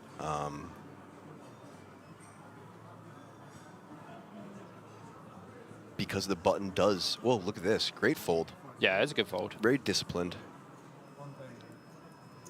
Good night to Kiwi, who just said it's 3:30 in the morning, Tuesday, time to get some sleep. See you tomorrow for the next stream. I would assume by his name, he's all the way out there in Kiwi land. I would say he's probably from New Zealand. Just a guess. And also the way time zones work, that seems about right for where it would be time-wise. So good night to you, brother. Glad you were able to join the stream. Hopefully see you tomorrow for our next one. Yeah, I mean, we're here for a while, guys, and we're going to be streaming a lot. So yeah, I think I calculated it was like, you know, I think it's like 17 streams we're doing here or something like that. Something like a 15, lot of streams. I don't know, but I'm looking forward to all of them, man. I really am. We are completely locked in here. Couldn't be more locked. Physically and mentally. Yeah, that's what they did. They locked us in the booth here, and like, they only unlocked the door from the outside on break. So On break, that's it.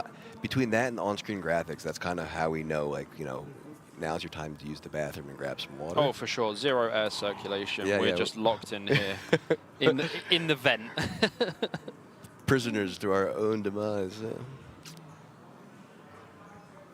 James S says, great YouTube channel, Bobby. Thank you very much. Appreciate that, my friend. Kind words. Yeah, I mean, I love the YouTube. Yeah, and if all of you watching don't know, yeah, Bobby has his own YouTube channel. Mainly commentating on high-stakes PLO and high-stakes Hold'em cash games. Here we go. Some suited kings. Zapsa with the King 5 opens from the cutoff to 600K. 450K to call from our small blind, Jan Cole. Don't expect him to, and folds. Now Queen 6 for Vidic in the big blind. Kiwi Special says, he is a she. She? I apologize Well, then profusely. our mistakes, and I hope you have a great night as well, and I hope you still are able to join us for further streams out there in New Zealand.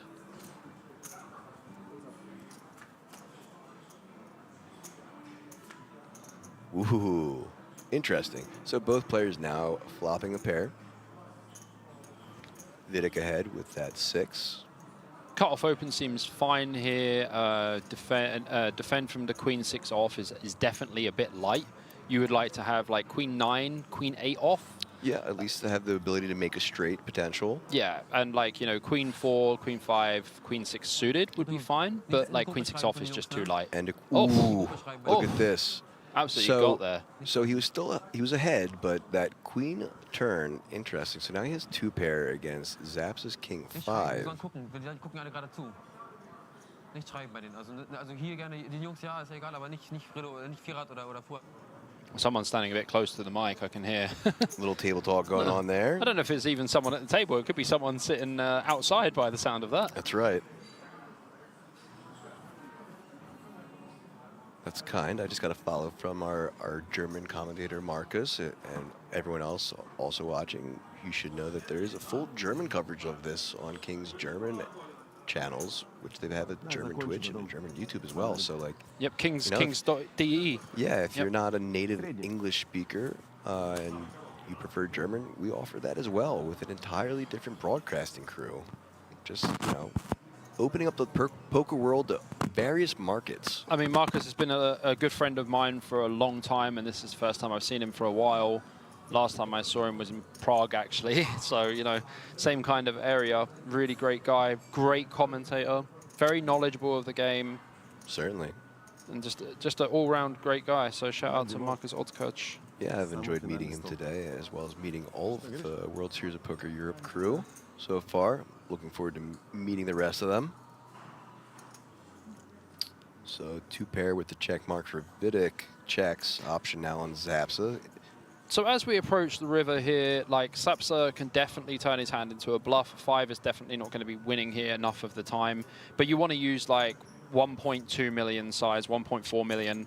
It has to be big because you're trying to get a 6 or a 7 to fold. It's the value bluff bet. And bets 1.8 million, gets Goes absolutely larger than what you snapped said. off. Yeah, and snapped off by the 2 pair. We knew that was coming. it's a good bet. It's a good bet, honestly, because you're targeting 1 pair hands. It is, because you know you're losing with the 5 if you check back. Yes. So like you have to do something, or else you're basically just conceding those chips to your opponent. Yeah. So an appropriate stab with the sizing of 1.8, a little larger than you had said, but that's fine as well.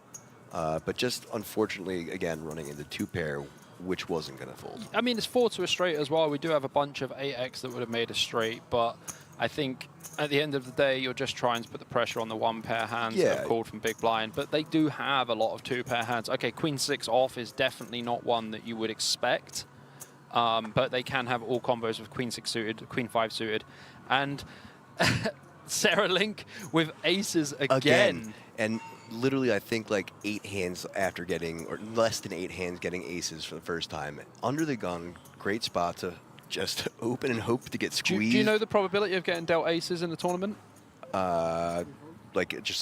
Just in general. It's like 1 in, I don't know, it's like 10,000 or something. No, 1 in 220. 1 in 220. 1 in 220 chance of being dealt aces, and she gets it twice in 8 hands, which is probably like 1 in 150,000 or something like that. No, that's what I'm saying. I thought I misunderstood. I thought Oh, you you that's what thought you're like saying. twice in 8 hands. Oh, And yeah. the only reason I knew that is actually because a streamer that I follow has like made it a personal mission to get dealt aces 3 times in a row, which is like 1 in like 1.1 million or something. I don't know, something crazy like that. But look at this, Budic with the king queen in the big blind, gonna have to defend here. Yeah, I don't think 3-betting's appropriate. No, I don't here. think a 3-bet's gonna come. But Versus obviously, UTG. yeah, and an obvious spot to defend though. But yeah, I think getting him twice like that is like 1 in. Oh yeah, it's like 1 in 150K or something. Yeah, I don't know. It's over 1 in 10K or something like that. I don't know. It's pretty that is astronomical. But all right, another paired board here. Jack 7 Jack.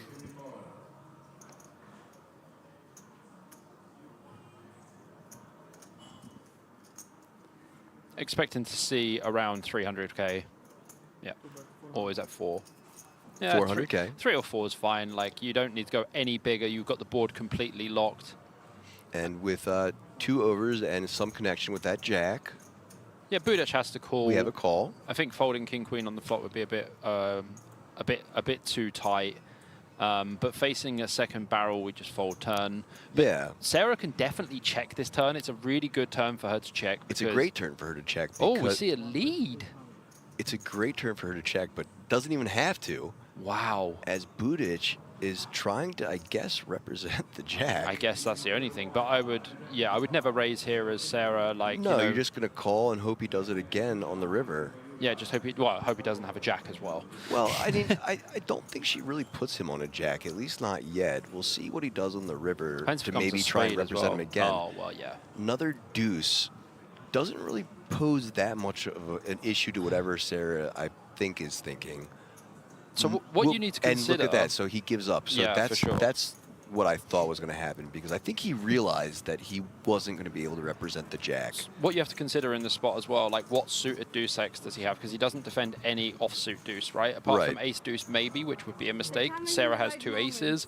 And so, you know, his jack X has to be suited jack X or queen jack, king jack, ace jack, which obviously is very hard for him to have. And, you know, there's not that much jack X. And like on this turn, we don't really ever lead. Like on paired boards, like in this very specific scenario, like jack 7, jack deuce, we would not be leading this board from the big blind like almost ever. Yeah. Yeah.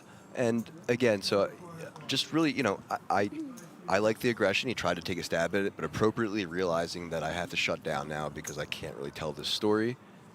Check back and a nice little pot for Sarah there comparatively to some of her other ones. But announcing to the table that she had aces again there. She turned her hand over. She tabled it because obviously it went check, check, so she has to table her hand anyway. No, but announcing the rail, I'm saying she had aces again. Sheshabluski should definitely fold ace-9 off here. UTG 1, like less than 20 BBs. This should be a fold. Ace-10 off, you can start opening, but ace-9 off is fold. Fair enough. And yeah, keep in mind there are shorter stacks than him, so tight is right is for sure the play here.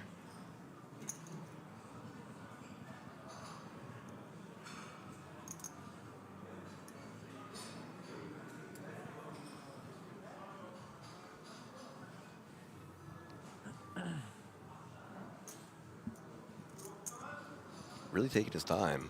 Yeah, this is definitely a pass. Like ace-10 off you can think about, but really you even want to start from ace-jack off here. Well, there you go. There's the ace-jack. There's the ace-jack that you didn't want to run into. Exactly. Like opening ace-9 off under the gun or like, you know, low jack in this situation, way too light. But way Bobby, too light. he had an ace to block the ace-jack. Buddy.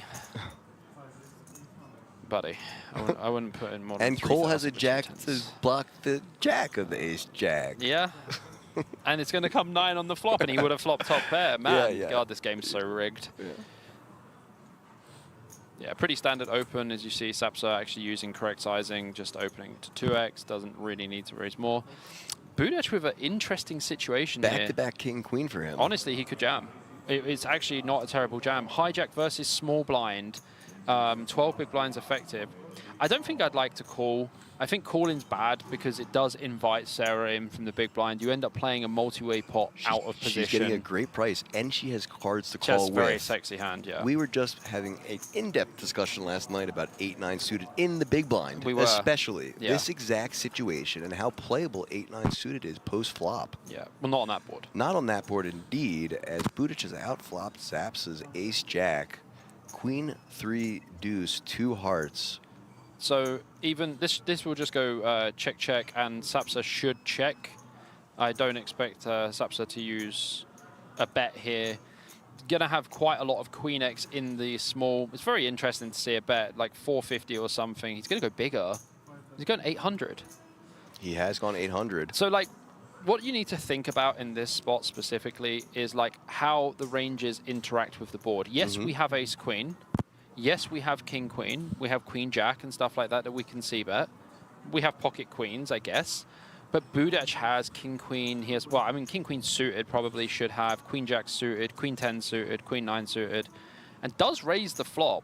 I actually like the raise though, I do because too. Sapsa shouldn't be c bet in this board. It's a great check raise because, again, this is multi-way. It was 3-way, so Yeah. you want to get the other player out of that third player out of there and just kind of, you know, call out that initial raise from Zapsa here. So playing it really well. But in that same kind of theory, like, I think a jam would be better pre, because it's very hard to play 10 big blinds, 12 big blinds, out of position, multi-way. The jam from Budic, you're saying? I would definitely jam as Budic, yeah. And the fold. So, I mean, he did pick up some extra worked value out for by him. not Yeah. doing that jam. And again, every single blind is so crucial and so consequential here. Yeah, So, it did work out for him. Yeah, in this exact instance, it did work out for him, picking up some extra value off that queen.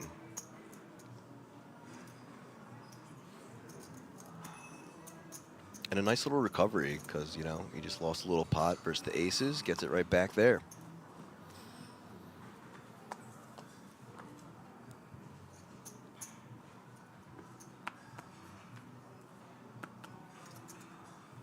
I like this guy's tattoos. He's got some pretty serious tattoos, so he wasn't wearing that. He had his sleeve up before. Yeah, You I could saw see that. He has like a sick it's- sleeve. It's all the way up. Yeah. Vidic in the cutoff with So- ace-8. Again, this is interesting. Like, you can raise like ace-8 off from the cutoff. I think it's okay. It's just more about the fact that you have the other big stack directly on your left, which is not always a great spot. It means they can put a lot of pressure on you. Yeah, and I think, I mean, he's third in chips, right? So Sarah and Yeah, Sarah and the other Budic, yeah. yeah. Oh my God, Sarah. And Oh look my God. at this. All the hands. Final table. Aces, queen. Final table is quite the spot to start running hot, and she's getting rewarded for her earlier bluffs and plays. But she was running hot earlier. She had some sick hands earlier as well. She was. It was actually our buddy Cheng who kept getting pocket queens and pocket aces and pocket pairs, but now it's Sarah's turn, and pocket queens for her here. Sarah just waited patiently. It's a big open from Vitek as well. It's, again, a bit unnecessary open size into the chip leader. She probably makes it 2.5? 3.6, that's very big. So she recognizes that that was a larger opening, and so she goes large back. Yeah. Which, unfortunately for her, is going to be too much for Vidic to find the call. I think any size would have been too much anyway with this specific holding, but like, you know, against Vitic's perceived range, I mean, is Vitic going to do something silly here? Is he just going to think that he's being bullied by Sarah? Oh my gosh, he's putting in the time bank chip. I hope not for his sake. This would be a sweaty one. I mean, ace-8 off is not going to be a 4-bet rip here. I would start using hands like ace-jack off as a 4-bet rip. Yeah, that was so ace-jack off was kind of the hand that I had in mind to what you were just saying before about, you know, what is his perceived range. Sure. And like, you know, three-betting this large really just rules his ace-jack out from anything. Yeah. And yeah, just, you know. I mean, his open was too big, right? That's more Right. where, like, fundamentally. Thank you. But yeah, I mean, Sarah recognizing that and re-raising larger and just taking it down another 1.7 plus million in chips for her. The probability of getting pocket aces twice in 8 hands is 1 in 55,000. Okay, so I was 100,000 off. Yeah, and I was 40-some thousand off. Yeah. That's insane. What is it for 3 in a row? Oh, you have to ask. Edwin, I am asking. Edwin Snipe, can you tell us what it is? Edwin Snipe. In how many hands? 8 hands? I don't know. I'll double that, let's say, in 20 hands. 3 times in 20 hands? Yeah. I mean, you can do the math, right? I don't want to, but you can do that. I don't want to. Edwin might be able to tell us. Pop it in a something, I don't know, like GPT it or something.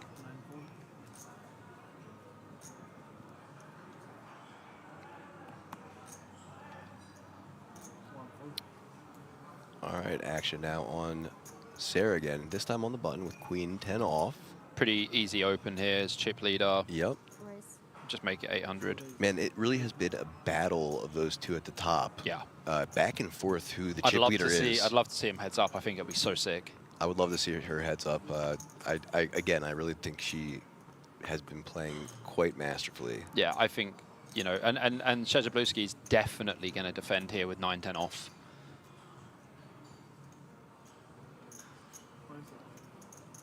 Yeah. And does. Would be a mistake to fold 9-10 off. Like 9-7 off, you can fold. Yeah, and a great spot for Sarah potentially. Let's see what our flop is. Ooh. That's a spicy one. That is interesting because now Szczebrzybluski has flopped a gut shot. And Sarah's got an open ender. So, like I was saying, this could be a great spot for Sarah. This could be a very sick spot because if either of them, so like if Szczebrzybluski hits a 9, Sarah makes the nuts. If Sarah hits a queen, Szczebrzybluski makes a straight. Right. So we don't want to see any of them make a pair. Need to be a brick. 700K is the bet. I don't think this is going to be folded. It's quite interesting though because he is fairly shallow, has like 14 bigs, but we would be folding here probably a little bit too much. But the thing is as well, it's the future game simulation as well. There's people who are shorter than him. So yeah, actually, do you know what, Szczebrzybluski, I think you should fold the flop. See what happens. Even for this size, I think you have to fold. Yeah, okay, good fold. Good fold, sir. Yeah, nice, nice. And another nice pot for Sarah.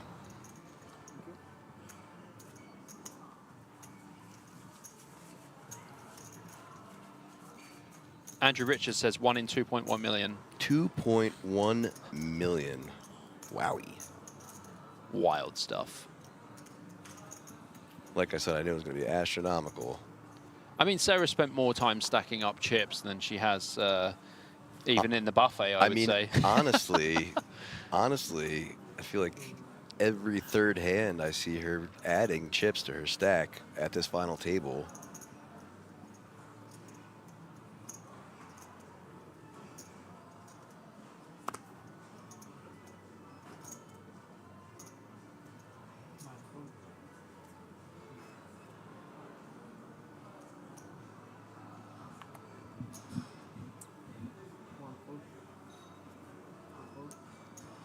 Should go all the way round to small blind versus big blind here. Sorry, you're going to be folding button with the 10-6 off. Szczebrzybluski with the ace-3 off with 12 big blinds, blind versus blind. This is just going to be an open jam. I don't think you, yeah, I don't think you want to do anything else. Just jam. Put it in there. 12 big blinds effective. You've got one player to get through. Put the money in. Hope to see it. Okay. Just goes for the limp. Just goes for the limp. I think you just jam. You just win the pot like a lot of the time. You win the big blind ante as well, which is like worth so much. You go from having 12 bigs to almost 15. Which is massive. Yeah, and now what you've done is you've let Sapsa in with the 10-8 off, who's flopped an open ender and a flush draw. 60% on the flop with an open ender and a flush draw. And Szczebrzybluski does have top pair. Yep. Pretty awful kicker in 3 of spades. Check, check. Okay, now Szczebrzybluski is going to be a lot happier betting after it comes 9 on the turn. Probably, but yeah, 700, something like that. What's he going for? 525. 525. It's all the same, really. It's small betting, you know, third pot size, whatever. Don't think it'll be enough to get Zapsa out of there. There's no way Zapsa's folding this hand. Still with just under 40% equity with this hand. Yeah, it's got tons of outs. But the thing is, 13 of them. If Zapsa gets there with a flush, Sergey doesn't put any money in there. But if he Correct. gets there with a straight, he does put money in there. Yeah, he'd rather get there in the straight. Well, he's absolutely whiffed that river. Yeah, that's a brick for him. But it's still kind of a scary river for Szczebrzewski. Queen 10. Yeah, Queen 10 He gets has there. Queen 10 still. Just over $1 million to call. This extra quarter chip that they're putting in, I always find that it can actually just tell, like it can become a tell.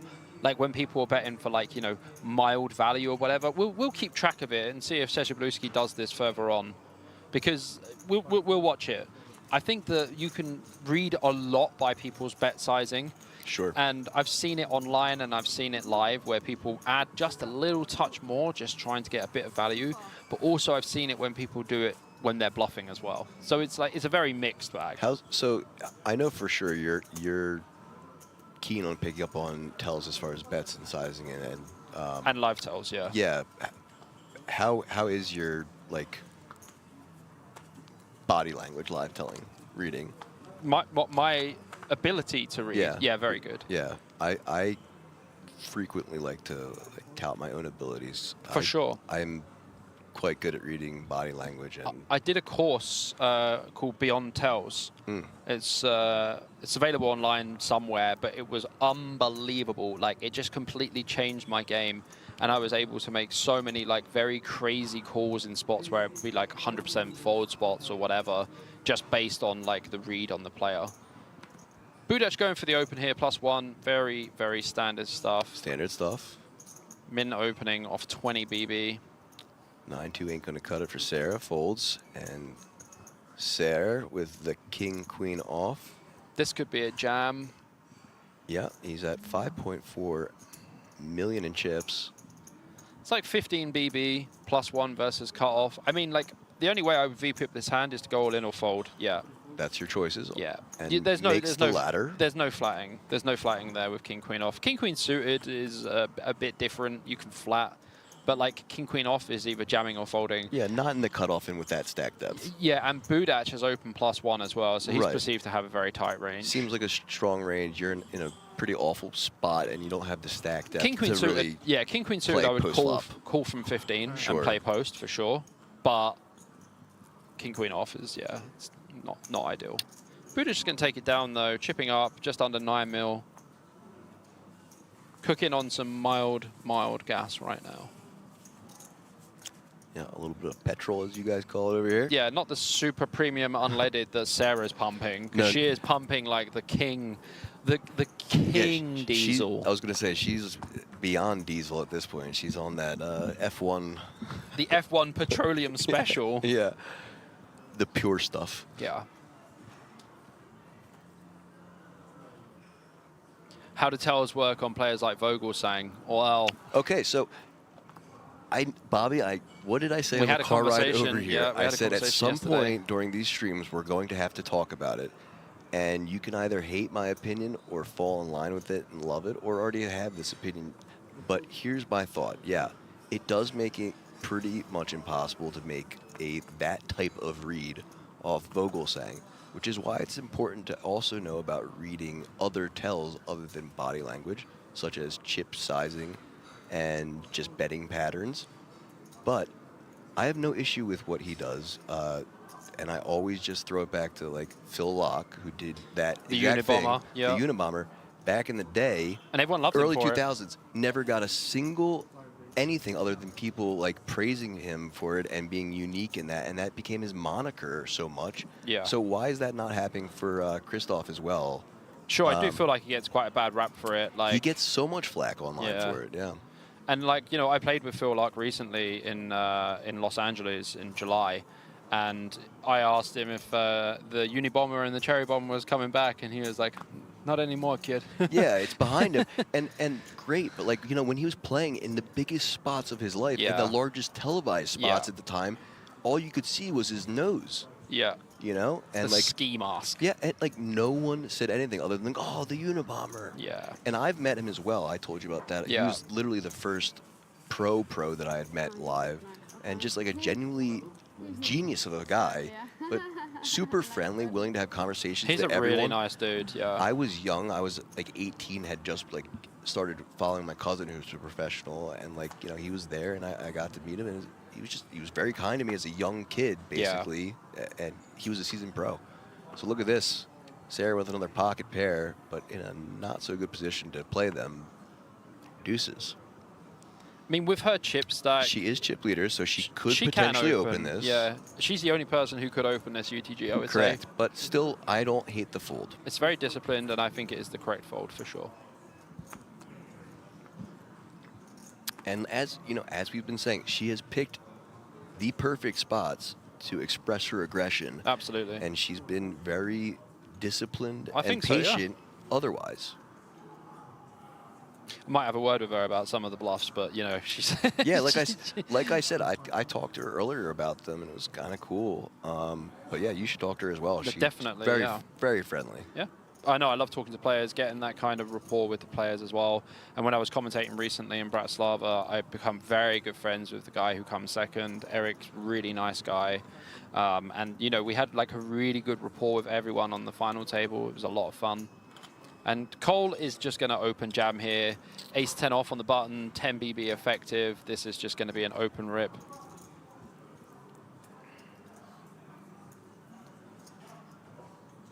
One time bank used.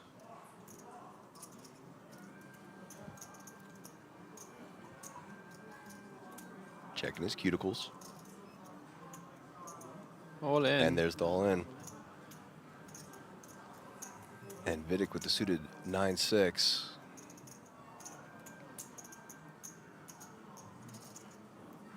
Will make the fold. 6-9 of clubs is my favorite hand, by the way. Oh, yeah? Yeah. How much you got? Big lick.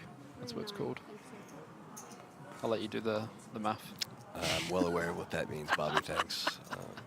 Not sure if you realize, but like literally in Giraffe's stream, we have a 69 emote. So like, I'm aware. Yeah, okay. I'm aware. You're talking to a 69 expert, my friend.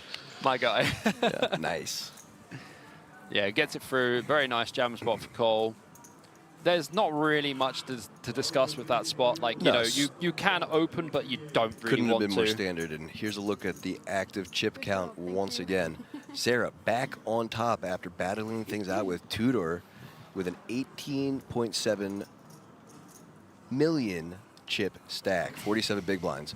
That's and chunks. At the bottom, Jan Cole, 4.9, just under 5 million and 12 big blinds. So quite the disparity. And again, yeah, those top two players just basically having...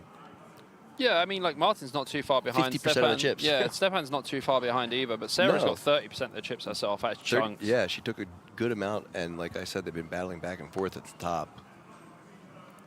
Sorry, I've been very patient, you know, hovering around like 13 big blinds, but hasn't, you know, had an opportunity to play a hand yet. Had the king-queen off, which I do think is a good fold as well, for sure, against +2.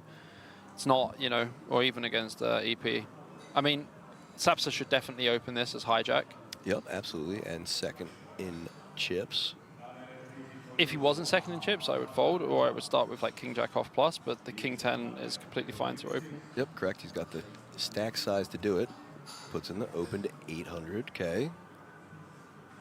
Vidic on the button with the queen-jack offsuit. Probably just folding, to be honest with you. I think so. Haven't really seen many errors out of Vidic, so looks like he might just make the call. It's okay. So like the difference in this situation is when you call queen jack and someone from the small blind or the big blind 3-bets, you are just burning 2 big blinds every time. Yeah. And also Sapsa should be opening king queen. So your queen jack is likely dominated. Sure. King jack dominated, you know? And even your high card, the queen, like isn't performing well against Correct. the open from the hijack. So like his high card is essentially a king or an ace in your mind. And with the ICM, like queen jack off is just going to be a very, very easy fold. Right. I mean, Sarah completing with the 8-deuce suited in the big blind's actually okay, because 8-deuce suited is going to be something completely different to what the other guys are supposed to be opening. I like her mixing this in. This is fine. Because She is the chip leader, like we were If saying. it just, yeah, but if it comes queen deuce deuce or whatever, like, you know, she just gets paid, bro. She's getting odds to call. It's an easy fold post flop with not much at risk.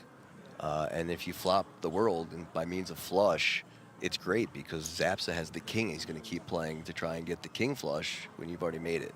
Not in love with this bet from Vidic here. Zapsa's going to have a lot of king X as well. Yeah, like we were just talking about. Yeah, He's going to have the aces and kings. Sarah could have hands like Jack 10. She could have like King 10, King Jack in the big blind even. Because there's no reason why she wouldn't flat King Jack in the big blind. She's not going to free bet. Like King Jack off, she's just going to pure call, right?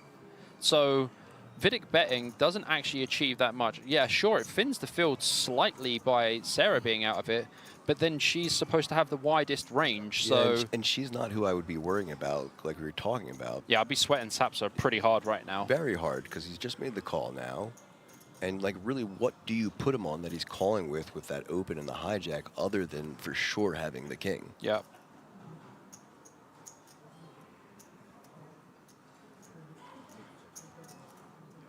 This should go check And it almost does. all the time. Look at this, though. I mean, if you know, you know, right? Sick river, jack of spades. Vidic making 2 pair and out-rivering Zapsa's pair of kings. 5.2 million chips already in the pot. Okay, so when it comes to sizing here from Vidic, you want to tackle a king at this point now. So there are also flush completes on the river. So And this sucks for Zapsa too, because he's got that 10 which blocks the potential Broadway that might be out there. look at this extra quarter chip again, like I was saying. Look, 1.225. Yep. So it's just a little bit more. He's just It's juicing. just juicing. Juicing. And I think this is always value. Well, we'll keep an eye on that too. So that's the second time that we've kind of noted it. Alexandros Nicolas says, what bankroll would you suggest playing 1-2 live cash? I would probably have around 40 to 50 buy-ins if you are playing No Limit Hold'em and just buying for 100 bigs. Always buying for 100 bigs, and I would say, yeah, 40 to 50 sounds pretty good to me. Just study 100 big ranges. Yeah, and you want to be able to play with enough money behind you that you're not too worried about that singular buy-in. For sure. Because otherwise you're going to play too nitty and tight and just miss out on a bunch of value.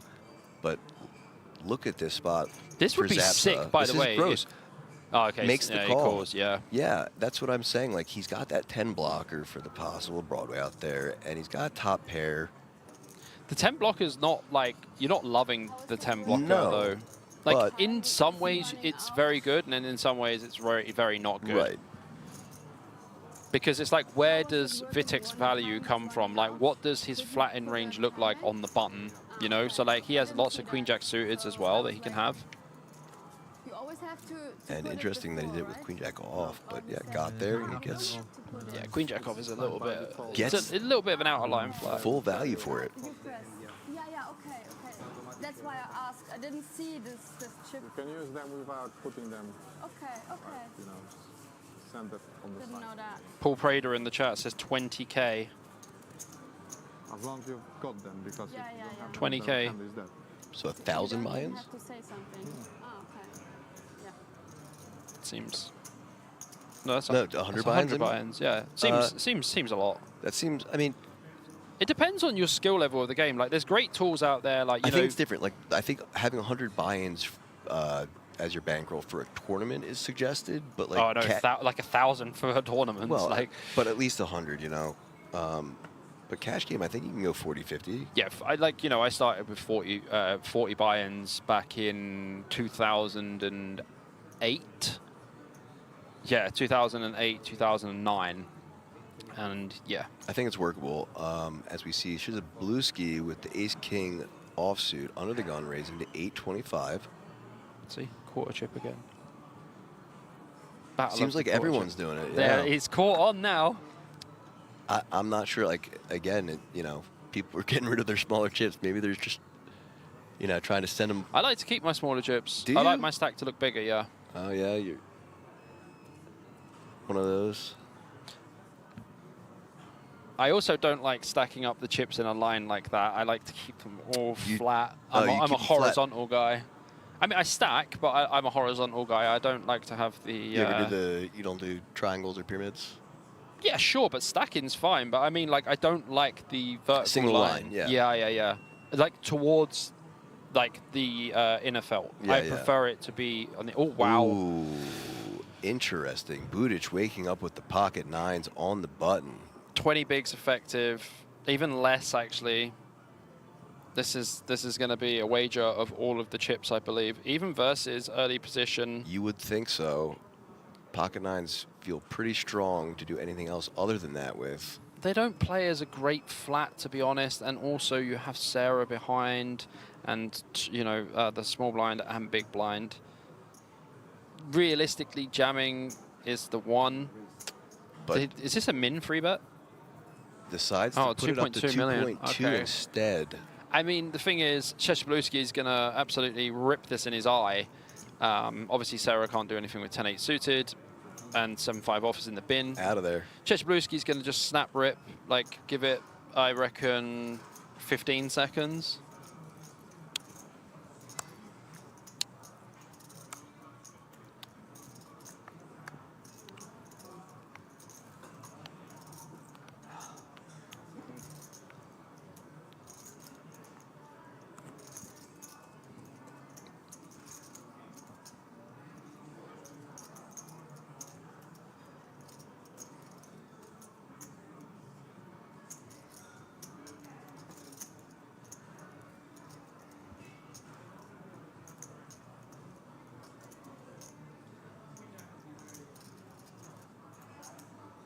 We're at 40 seconds already, Sheshabluski. Can you please put the money in?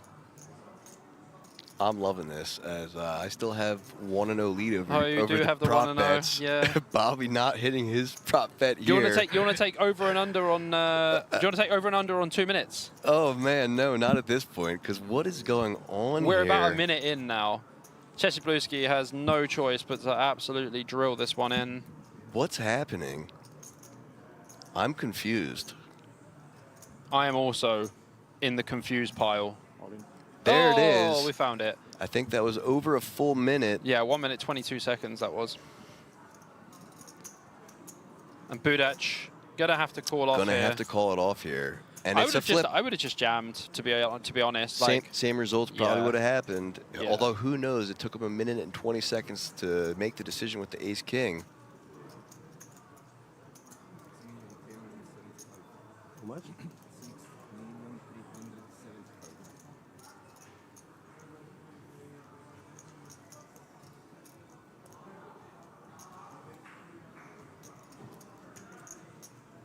I think you gotta run it, right? Gotta do it. Yes, you do have to do it. Spews his time banks in front of the dealer, basically saying, just take them as I use them. I've done that before as well. I've literally said to the dealer, I'm going to need a lot of time, and I just left my time banks there. It's quite funny, actually. You just literally look at the dealer, and you go like this, you go, I'm going to need a lot of time. Just tell me when it is. I've seen some very funny use of time banks before when people are really in the blender. I'll show you a video later. I don't want to talk about it on stream, but I'll show you a video that I got of some time banking. I mean, when I had my final table, obviously it's like a massive event with $1 million up top. It should be said that the person knew I was filming, and he was my friend, but he yeah, was just crazy. So I'm playing for $1 million. There's like 7 left, and my decision was very difficult. And I had about 18 time banks. When you tilt using the time banks? I picked up the entire stack of time banks, and I just dropped them in front of the dealer. And I went, "This is going to take some time." And then 3 people from the table just got up and walked off. Yeah, we're officially titled that the time bank tilt. Yeah, time bank tilt's a thing, I think. I'm for it. I think it's funny. I'm a big fan of time bank tilt. What do we reckon in chat, guys? We reckon call or fold? What's the 9's going to do here, guys? Edwin Snip says he has the fear of being out of the tournament, so he's using it. Yeah, well, you know what? As my good friend Patrick Leonard says, oh my gosh, he folds. Why free bet if you're going to fold? Not sure. Leaving him with a lot less chips than he started. I think if you're going to free bet fold, you should flap. flattening would probably be better because at least you're seeing the flop then. And if you're going to free bet fold, you should just jam. Like. Yeah, I think that's what I'm leaning towards too. Because now the ICM is like even more real on him. He's like, I think, second lowest in chips now, probably. Yeah, Team WNKATCHO, I don't know how to pronounce it, is their big ICM pressure. Yeah, they're playing for 100K, mate, just casual, 100,000 euros. You know, they've all got like 15K locked up at the moment. We had 2 quick early eliminations. But yeah, I don't like free bet folding 9s there. I would just rip 20 BB effective and just run that. And most importantly to be noted, this is off of a 350 euro buy-in. Yeah. So that's why the ICM is so real, because yeah, 9,000, 12,000, those first couple payouts, like they don't sound like that much in poker terms, but it is like when 30 you buy-ins, but yeah. it is when you bought in for 350, okay? Yeah. And also the thing you have to think about is like winning this tournament is like 300 buy-ins, right? Yeah. Like, and that's insane. And the bracelet. So a place in poker history. Paul Prader says if you're planning to free bet fold, then the free bet should be smaller. Well, I mean, A, the free bet was too big and it should have just been a jam. And B, you might as well just flat. No, I honestly, I would just jam. I would just jam pre. I wouldn't free bet. You're 20 BB effective. When you free bet, you allow yourself to get ripped on. And just a walk for the ace-jack suited in the big blind. Easy game. So what would Patrick Leonard say about the fear? I missed it. Well, what I would say, and what Pad says, is, guys, sometimes in tournaments, it's my time to die. And if it's my time to die, it's my time to die. What do you mean, what would Pat say? He's the That's inventor of the power Pat jam. Says. Yeah, but that's what Pat says. No, Pat says if it's my time to die, it's my time to die. But that's what I mean. He's the power jammer himself. He would have jammed those power 9s. He would power jam. Shout out to the casters. You guys are killing it. Love that, Beanlick. Thanks so much. Thank you so much for the kind words. This is our first time doing this together, and, you know, obviously representing WSOP is such a sick opportunity for both of us. Yep, shout out to WSOP for giving us this shot. Yeah. We are going to do our best and work our little behinds off for you. Well, you got a little behind because you're small. Hey, man, it's not that little. I can squat and leg press an impressive amount of weight. Here we go. Sarah back with ace-king suited again. And from the cutoff as well. Just such a nice spot to master clinic in teaching us how to run hot at a final table when it matters. Aces twice. Queens. Ace-king suited now. Ooh, Blueski probably just has a pretty easy flat in the small blind. I wouldn't be free betting pocket freeze here. It doesn't perform too well. Like, if you were playing online, this would be completely different. But this is a live final table. There is heavy ICM. One really good question, though, from Paul Prader here. Ask it, please. If you were to start your poker career again, would you choose to be a cash game player or a tournament player? And I have a very easy answer to that. That's a great question. Cash games are an immense grind. Very, very, very hard work. But tournaments are just 99.99999% pain. So if you can take that kind of pain, you're okay. If you can't, then stick to cash games. But the difference is as well, with cash games, you can get up and leave when you want. Tournaments are an extremely long grind. That's right. Good points there. I famously say that to be a poker player, at some level, you have to be a masochist. Oh, for sure. You have to enjoy pain. There is real pain involved in this game, and you're going to experience it all the time. And so you have to be able to deal with that pain, so you need to be somewhat of a masochist. Now, my answer to your question is I probably wouldn't change a thing, which is that I grew up watching my older cousin play tournaments, so that's where my foundation came from. And then because of Black Friday, I was in America, I ended up having to play cash until it came back online where I live in Pennsylvania, which is when I delved back into tournament play. So I really wouldn't change a thing because I really loved my tournament foundation, expanded on that through various cash I played while Black Friday was happening, and then found my way back to tournament play. This is a nice check back, by the way, on the flop with Sarah. So Sapsa calling very wide in the big blind against the chip leader. I don't think this is a good call pre-flop. I think that we can just fold pre-flop with 8-5 off. It doesn't have great playability, and even Sarah's going to have like a pretty decent range. You know, tight range in general. Obviously, it does come Jack 5-3, goes check, check, but there's no way Sarah is folding the turn. She now picks up a gut shot and does still have 2 overs to the board. It'll be interesting to see what she does here. She's not folding, she's just going to call. No, for sure. Any 10s in the deck? Ace, king, or 10. I think it's coming 10. Let's see 10 of diamonds. just how hot she's running. But a brick by way of 7 of clubs. So now it'll be interesting to see what she does. Will she pull off another bluff?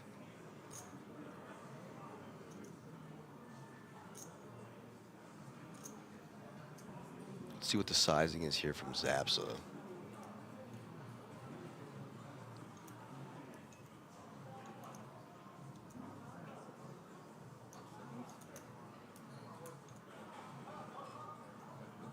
It looks like 1.8. 1.9. Oh, I've got a good eye. 1.9. Yeah, this is easy fold, obviously. Should be pretty easy. Had he gone smaller in his sizing there, it would have been interesting to see if Sarah tried to go for it. Look at this. Makes the call, though. Whoa. And pays off the 5. That is not a winning call for sure. Ace high is going to be absolutely crushed there in that spot. And now look at this, near even stacks. My problem is, like, ace high is a great bluff catcher, but not on Jack 5-3, Queen 7. Like, even Sapsa has Queen Jack. He has like Jack 10, King Queen. So many hands. Flop goes check check. Yeah, not a big fan.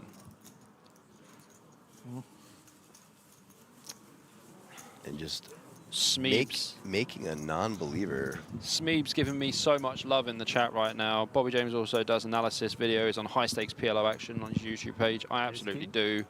If you want to subscribe to my channel, head over to it, Bobby James Poker. I make videos Monday to Friday, generally high-stakes PLO cash games and high-stakes Hold'em cash games. And there's also some tournament reviews on there as well. There's a tournament review with Patrick Leonard, obviously, you know, the absolute GOAT in poker, especially in the online world. So yeah, hop on over if you want to have a little look. And yeah, content updated daily. Even whilst I'm here in Rozvadov, I will be updating videos daily. And that is what I call a masochist. Yeah, he loves the pain. Me, I enjoy... You enjoy sleeping. Well, you know, I don't sleep as much as I used to, but I enjoy commentating on the pain. I really enjoy it. Like, I do it daily. Yeah. And now to do it here with you is just amazing. It's great. This is a super wide open from Vitek. UTG. Which we've seen him do before. Yeah, and I think like you really need to make the adjustments like to the fact that you're playing on the final table. Sure, you might have a bigger stack, but really you only have like 25 bigs. That's 25 bigs is just not a lot. And now look at this. Ace-4 suited for Zapsa in the small blind. Okay, so in general, as like a chip EV thing here, you could 3-bet as Sapsa. It's one of the best hands to 3-bet. But versus UTG, you expect to have a lot of ace-x, so your hand shrinks a lot in value. And even for Cole in the big blind, your ace-x is going to be dominated so much as well.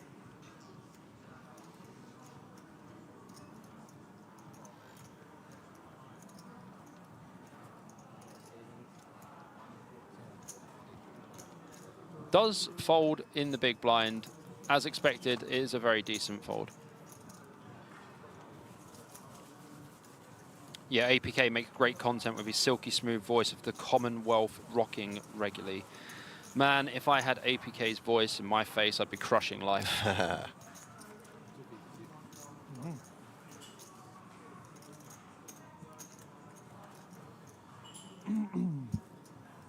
Pretty decent final table, to be fair. There's been some interesting plays, but It's been really exciting so enjoying far, with Sarah running super hot and only making our first pseudo mistake there with that ace-king call, but otherwise playing pretty sound poker. Still sitting on an impressive over 13 million in chips. 7 people left.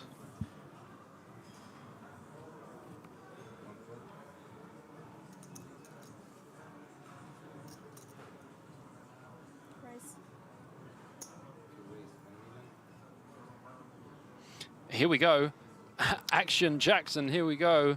Saray has finally found his first hand, but Sarah opening pocket jacks under the gun. Saray having less than 10 big blinds.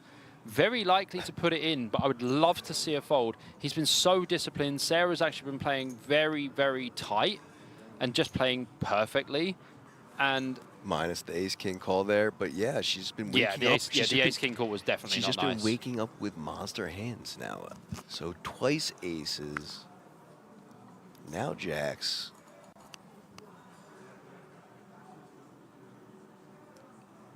Look at this, Sar making the fold. Great fold. Honestly, he could be the one to watch in this tournament because he has not put a foot wrong. He's made the correct fold every time. And like, okay, so in ICM here, when Sarah opens, you would fold ace-10 in general. But he's not getting frustrated that like he's not getting the hands. I mean, he's getting the hands, but not getting the position, or someone's opening first, he's not getting raised first in spots. But you know what? This guy, I'm actually thinking if he picks up some spots, if he gets some hands, if he gets a double up, this guy could win. He just needs a little bit better card distribution as far as his positions go. Thank you. And yeah, from what it looks like, he's playing extremely patient poker.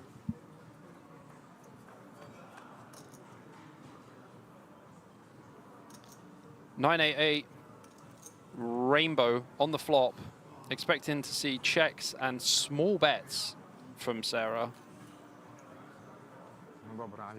Yep, 2 of the larger stacks at it right now. Probably bets 500K straight, to be honest. As we see the check. Don't think you need to bet any more than 500K.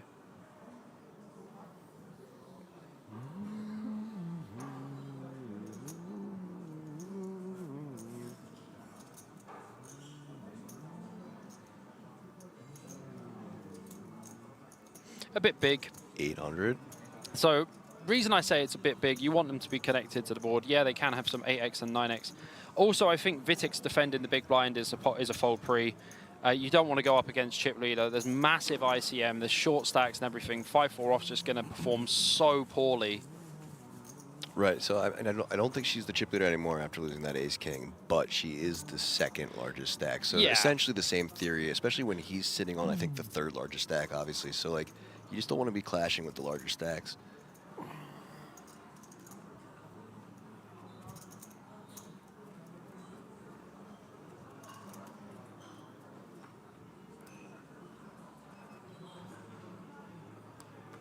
Should see a fold here from Sarah. She's not been out of line. She'd probably open ace-10 off plus. I'd be very surprised to see her open ace-6 off. Very good. Oh, good fold. Queen-jack offsuit for Sarah in +1 position. This is close. I think he's going to pass, but he could also jam, leave 1 chip behind. Well, like we were just saying, he's been making the right folds, so let's see what happens here. Yeah, all of it, though. 1 chip behind, probably. Nope, all of it. Every chip? Every single one. Okay, reasonable. 4.4 million in the middle for Sarah, who is now all in with the queen-jack offsuit. Action on. This is a blue ski, 9-5 suited.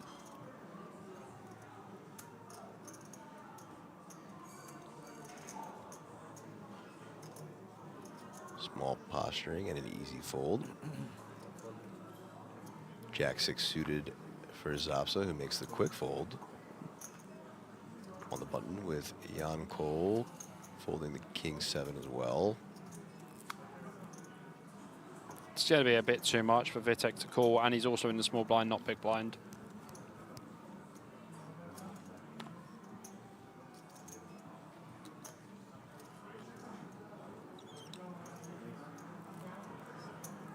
Versus +1, this isn't even close. You'd need like King-Queen suited. Plus, I wouldn't have even wasted a time bank on it. If you're in a big blind, it's a bit more like you can think about it. But Queen-10 suited is going to perform very badly. Yeah, pretty easy pass, to be honest with you. Queen-10 suited looks nice, but not that good. Budac is going to have an easy fold in the big blind with king 7 off. Yep, shakes his head, not good enough. Yeah. And an all-in and takedown. Nice pot. He needed that, so once again showing that he's picking the right spots to be aggressive and he's making the right fold. So yeah, let's watch for this player. One to watch, as they say.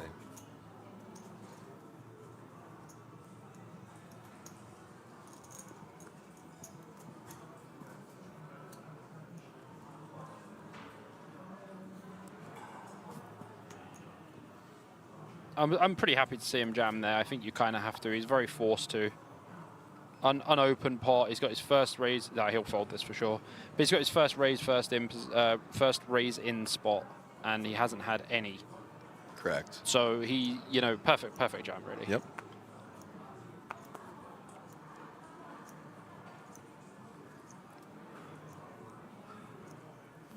King 10 for Zapsa in the hijack. Definitely opening this. Yep.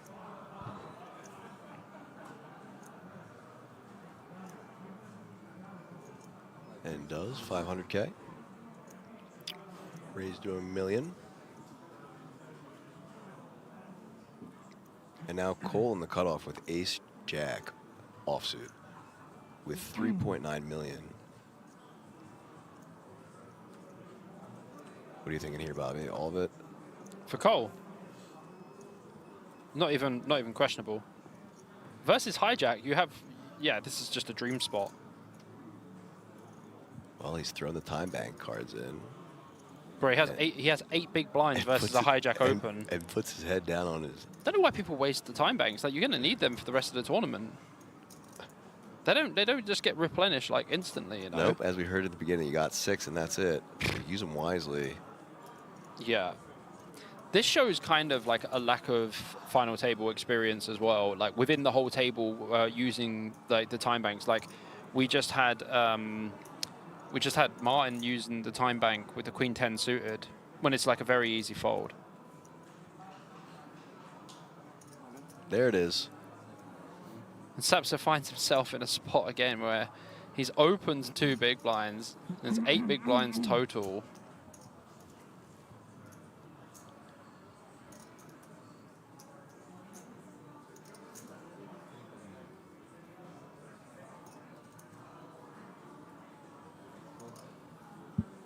And look at this. Now Budic waking up with 9s. Oh. Again. Please put all the money in this time.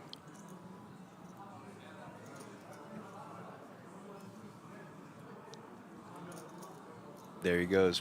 Throwing all the time banks out there again, just like last time. And so last time he 3-bet, then folded them.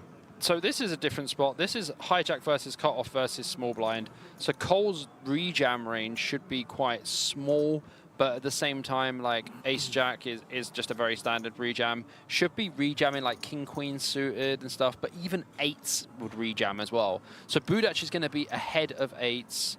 He's going to be ahead of 7s, which would jam like hijack versus cutoff. 7s jam 100%. I'd even be jamming 5s and 4s, to be honest with you. And there it is. He has made the all-in call this time, putting the rest of his chips in. Quick fold from 9 deuce off from Sarah, and 3-way to the flop we go. No, definitely not. We're not. Yeah, he's not calling. He's out of there, so. Yeah, not King 10. Okay. 9. 9s versus Ace Jack. Why is he asking for a 9? He's ahead. Well. This always makes me laugh when someone's like 9, and I'm like, why? Just avoid an ace or a jack. Wants to flop him dead, I guess. I mean, to be honest with you, if Budic loses this pot, he's going to be left with absolutely crumbs, not even bus fare home. 4-10-5. Safe so far. Well, semi-safe. Cole has an ace of hearts, so does have the backdoor flush draw. And a king, he now has a gut shot as well. Improving to more outs. 9 total now. Oop. Can 9s hold? Oh, that is a straight. And he absolutely goes runner to drill that one. Budic is just disgusted. But you know what? It is a flip at the end of the day, man. And you're going to win them, you're going to lose them. And the same expression on his face is the noise I'm making. the cooler river. Queen, straight made. Yeah, That's a I mean, double up you gotta- for Cole.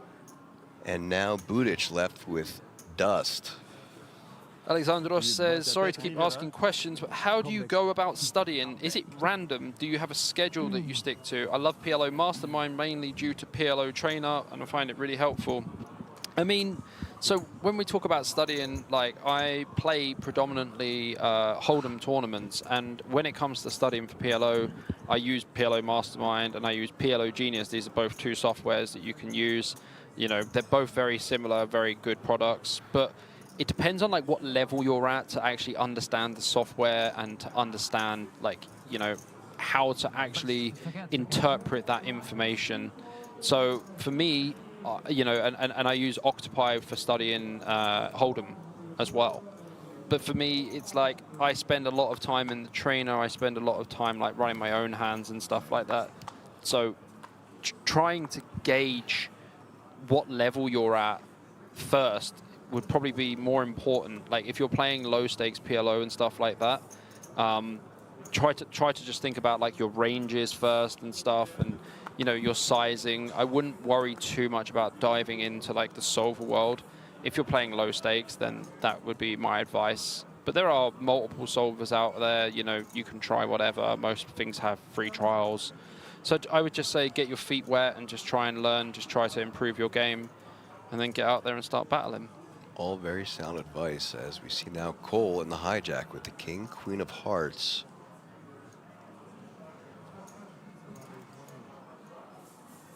Raises to 1 million. Vidic in the cutoff with queen 5 of spades. Folds. I mean, Cole's got a chance now. He's doubled up. And look at this. My God. The same two from last hand. And Budic in a spot to get justice as he's woken up with aces and makes the quick This all happens in. so much online where you lose You a get big one pot big and you get blind like left, one big and you got and aces. Correct. It's happened to me as well, and a lot of the hearts that Cole could have used now being shown as link. Sarah has a 9-8, makes the call as well. Action now on Sar in the big blind with the 10 deuce suited. Only 500 to call. Yes, yeah, definitely completing here. He's like, how much? Yeah. Only that much? Yeah, I yeah, make yeah, the call yeah. then. Yeah, No, of course I make the call. Definitely completing with 10 deuce Yeah. suited. And the thing is, Budic is going multi-way here. He Look might be at this. 55%, but I tell you what, He he's could got have the quadruple up. He's got a lot to avoid. He does have a lot to avoid. Pretty easy call as well for Sarah and for Sare. As I said earlier, a lot of hearts out there, so that does help. I mean, that is a bricky of brick flops. This is just going to get checked through. I mean, Sarah has got a gut shot. If she pings the 7, Budic will be out in 7th. How fitting is that? If it comes 7, he leaves in 7. Yeah, apropos, as they say. But a relatively safe flop in all due respects for the aces so far. There's 0% chance that anyone bets this. Our first four-way. He doesn't know it's on him. See, he's just sitting there. Oh my gosh. Ooh. A 9. Look at this. This adds all the outs. Cole's now got a gut shot. Sarah still has a gut shot as well. Oh no, sorry. Sarah has a gut shot and a pair now. So Sarah can hit an 8 or a 7. Oh, it's an ace. And an ace on the river. That seals Budic it is up going to for be Budic. super happy. Thrilled. Oh Look, my gosh. he's already smiling and turning away, I'm pretty sure. Look, yeah, he is. He's like, you won't believe this. I have aces. And back up to 4 million he goes. Whoa. Whoa. From Sarah. What a hand.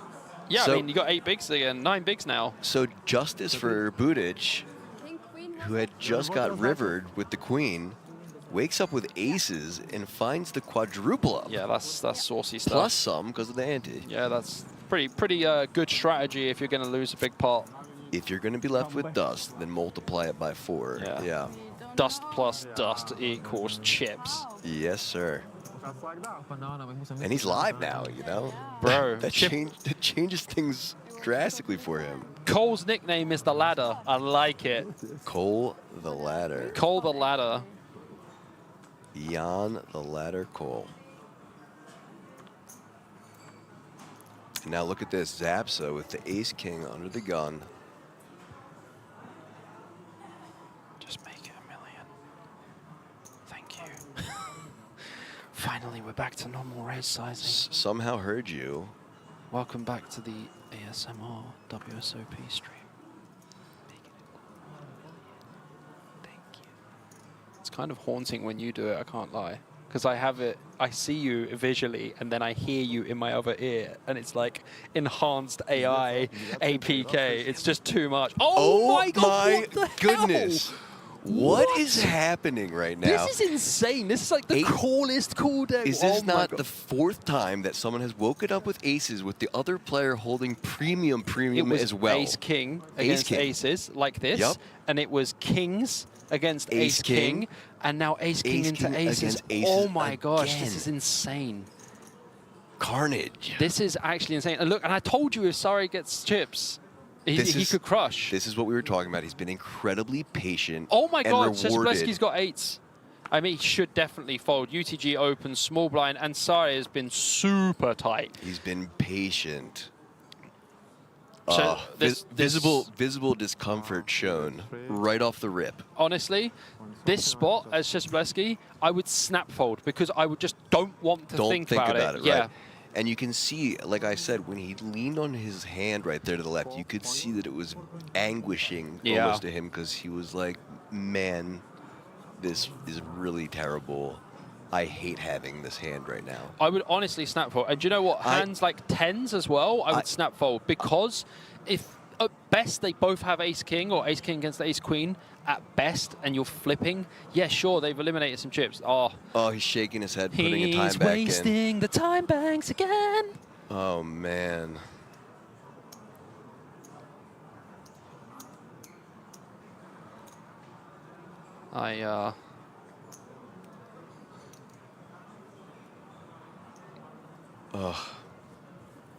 I feel for him, I really do, but I agree with you. He just bin it quickly. Just get rid of it and hope for a pay jump. This is a huge pay jump as well. Right, just get rid of it and get for the pay jump that's about to unfold in front of you.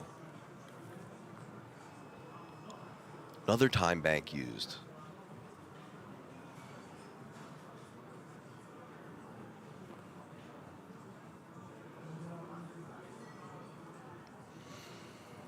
She's a blue ski. Come on, man. This is you have to just snap fold because the thing is you're putting yourself in such a horrible position because look, he can't call. He can only rejam. This is even worse though because he can't call. He has to rejam because if he calls and then he folds the Sapsa's jam, there we go. There we go. We got there. He does find it, but again, like I just really hate using 2 of your 6 given time banks there. And look at this. Here we go. Ace, king. Edwin, you're completely correct, my man. Big slick versus aces, rockets. Ace, king is the covering stack, though. Yeah, I mean, like, very good spot for Sari And look here. at this. Look at this. Look at the expression and the amount of motion he's holding back right now, realizing just how big of a flop and turn and river this is going to be for him. This is massive, dude. This is massive. I mean, will patience be rewarded? Looks good so far. Pretty clean flop. Queen 7-5. Yep, Rainbow. Zaps it down to running out 2% now. You can either go king or jack 10. There's one of them. Oh my God! If this comes king, I might just fall off my chair. Okay. And a clean river, a sigh of relief. I promise some you. Some fist bumping to the friends. I promise you. And a smile. Sorry, I guarantee you when he sees that king, he's like, such a GG turn card. Why is it always a sweat? Why can't I just win with aces against ace king, 95% against 5%? Why can't I just win? Improved turn equity on GG is a real thing. I've seen it myself countless times. And you just see that river card pop up and you're like, do I pill from the top corner, the left corner, the right corner? Do I do it from the side? Do I see how many pips it is? Do I peel it like I'm playing Baccarat? Like, what do I do? What do you do? Because I rip it off like a Band-Aid. Nah, not at all, mate. I peel. You're sick. You are sick. I tell you how sick I am. I peel like I'm playing baccarat because I know how many three across, 2 across. Like I know sick, what the card dude. is so quickly. You're sick. And even the pin. So even if I see it's a face card, yeah, and I know it's like a king, a queen, or a jack, I can tell you what one it is just by seeing the top right-hand corner or the top left-hand corner, just because I know the defect difference between a king, a queen, and a jack. That is a problem. I've always known you were special, so just proving just how special you are. I am a special person. Special boy.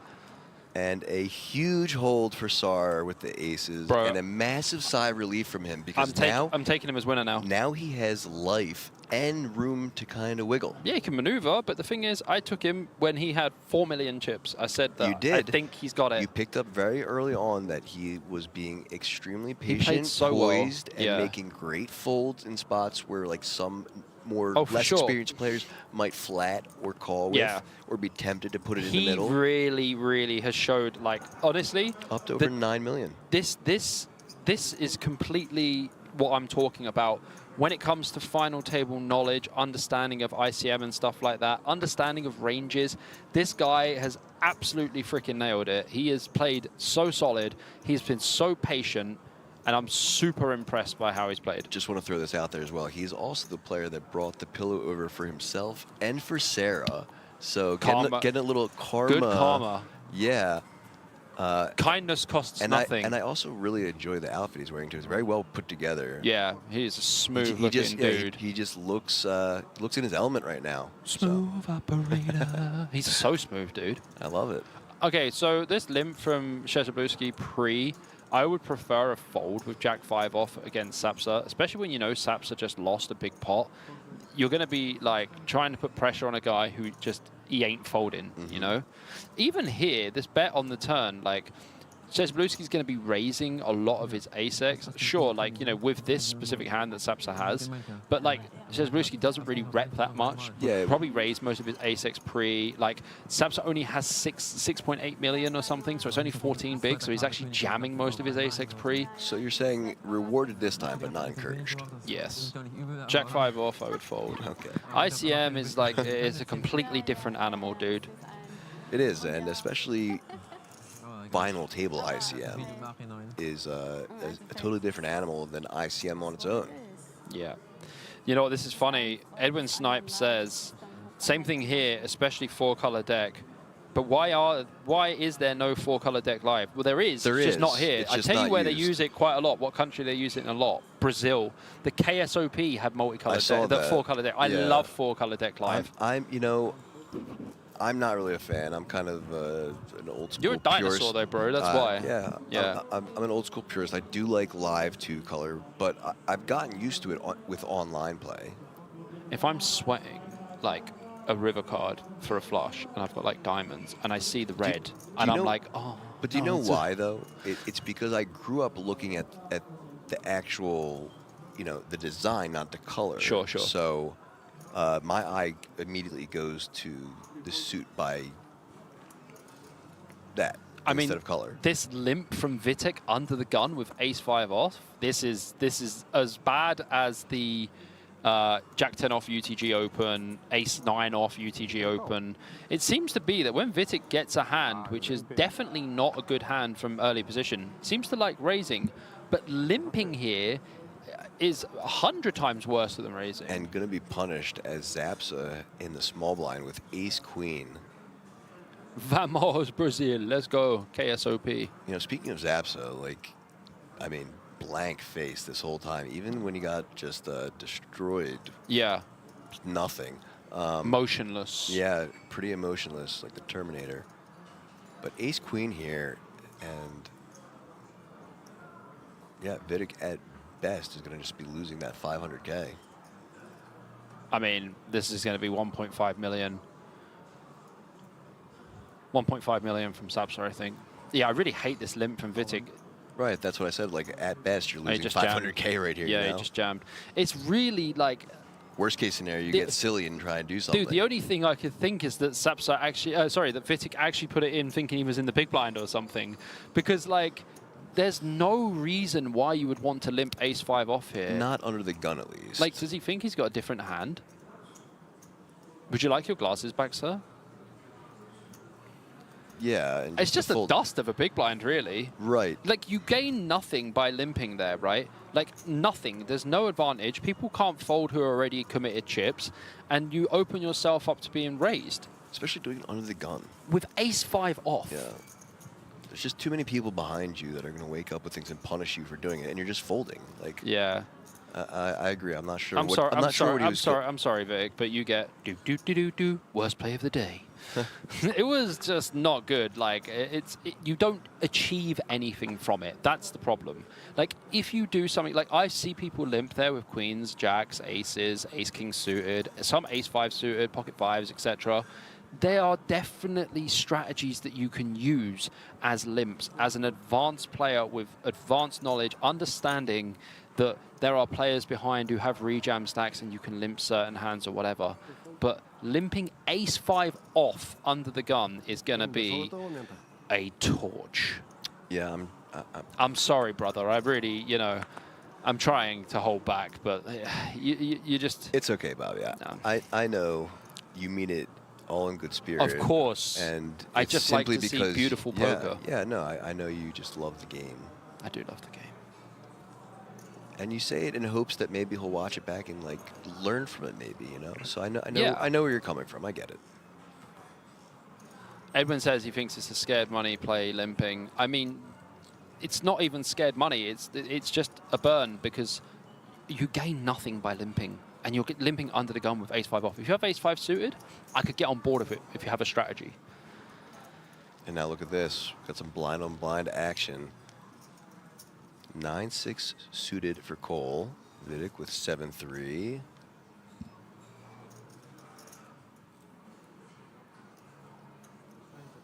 Chooses to check with his option. No surprise there.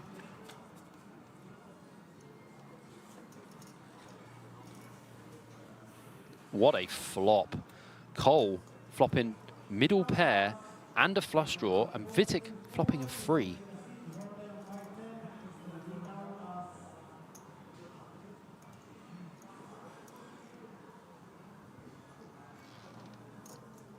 Option on Cole.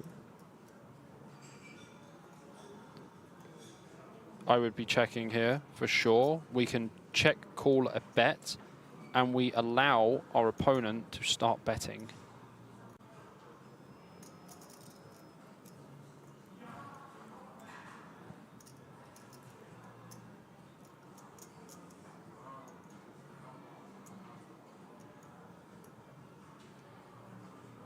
Thinking which route he's going to take here.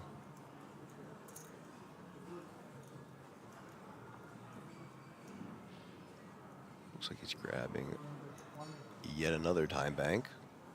No, but bet of 1 million. You don't allow your opponent to bluff here at any point. Like, your hand doesn't need any protection. So I don't think we really want to be betting this flop. I would just be pure checking.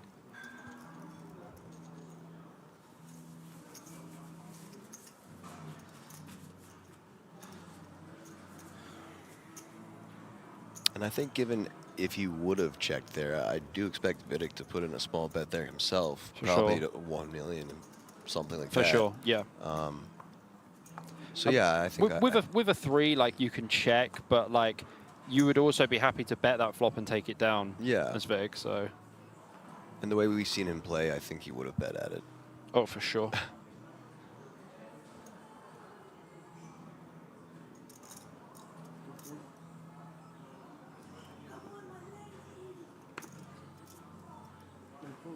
Get some visible enthusiasm from Sarah to a rail. She's excited about this spot. Yeah. Nice.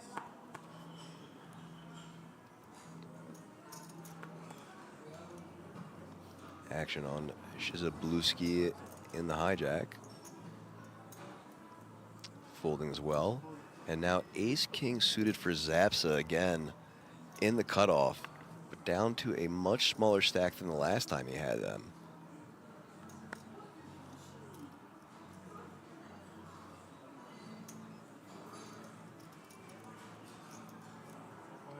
$1 million is the raise. Over to Cole on the button with the Queen 10 offsuit.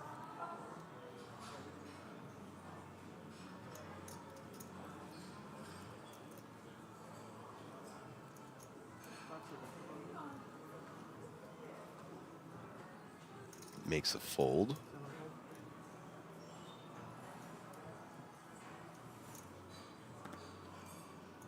Fold from Vidic as well, and now over to our big blind with the 7-6 off.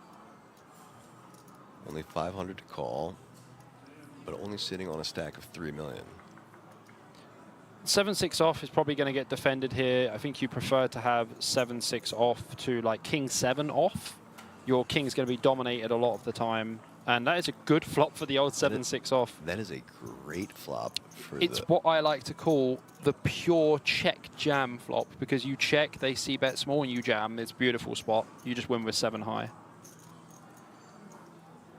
Look at this though, just goes all in. Yeah, this is not ideal, to be honest with you. I mean, it's okay. And a call. Whoa, whoa, whoa, whoa, whoa.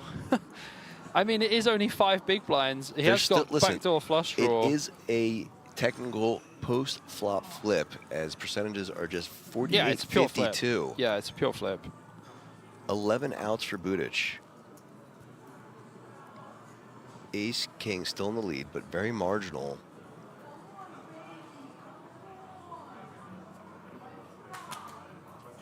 Eight on the turn. Oh. That seals it up for Budic. Bye.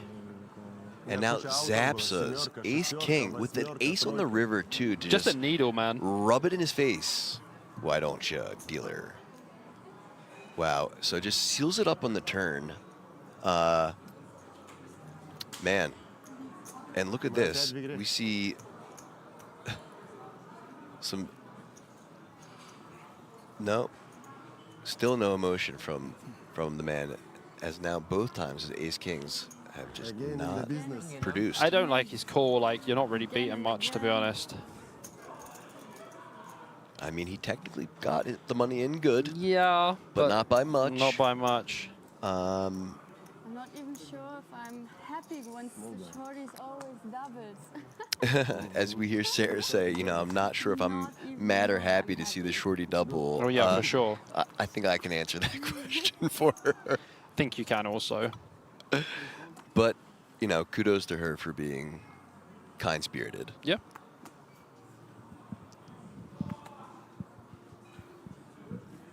Call that sportsmanship. Or sportswomanship. Whatever you want to call it. It's sportship. Sportship is good. To powinno być five-handed. To już powinno być dawno five-handed. Jeden dostaje.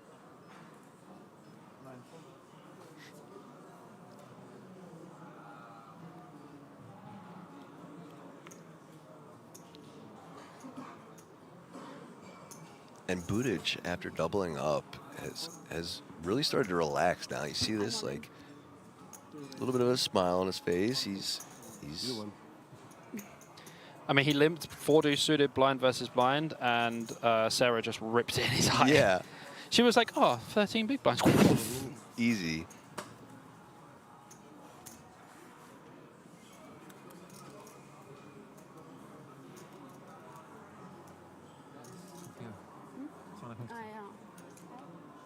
You are small.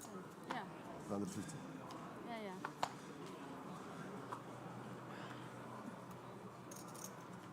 This is Blueski under the gun, 8-3 offsuit.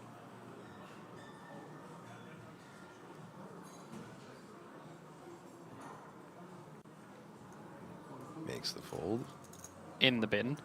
Zapsa folding as well. Cole folds. Vidic with the 9-5 of diamonds.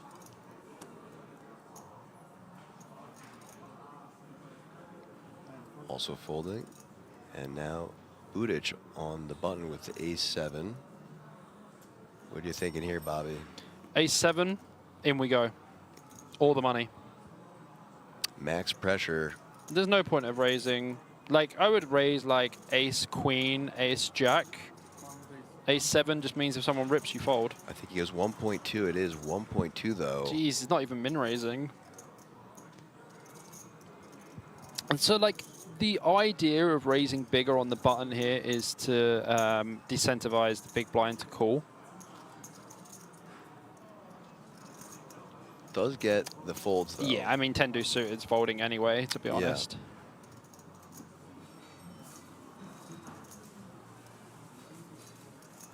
Und 1 Million weg. die Blindsprünge, weiß ich nicht, hätten wir vielleicht ein bisschen anpassen müssen am Ende. Ich weiß nicht, sind wir ein bisschen zu doll, oder? Oder irre ich mich da? Weil ich mein, ist normal, ja? Also, weiß nicht, du hast. Ja, aber. New button, new cards. Ace 4 offsuit onto the gun. Definitely a fold here for Samsar. Fold. Fold. Vidic, 10-4 of hearts, makes the fold as well. And now Budic waking up to Cowboys. Kim and Kylie. Lovely stuff.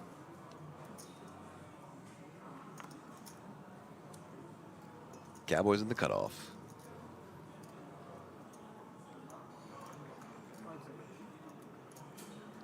Goes again for the 1.1.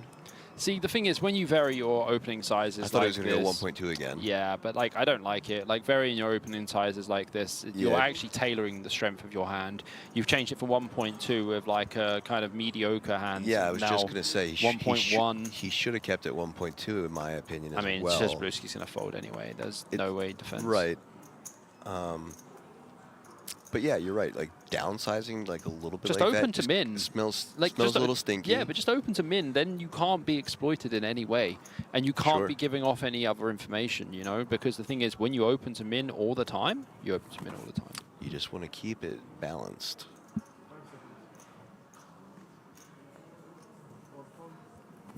Look at this. Takes it down. The expected result. That is the expected result.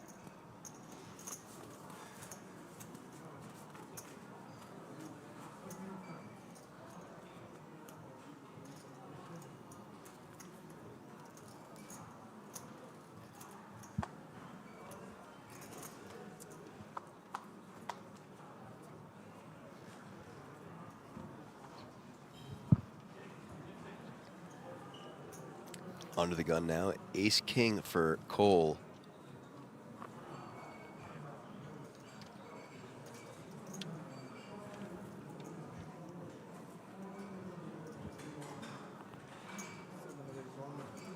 Opens the action to 1 million. Vidic +1 with the Ace 3 offsuit now.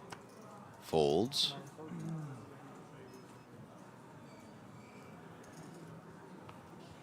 Easy decision there for Budic as well, who makes the fold. And now Sarah with the Queen Jack suited in the cutoff.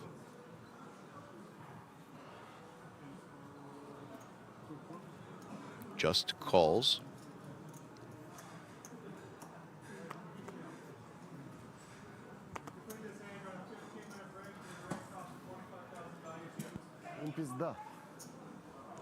As we get another fold there. And now our big blind fold as well, so now two-way. We go. 3.3 million chips in the pot now. Flop is 6, 4, 9 of rainbow.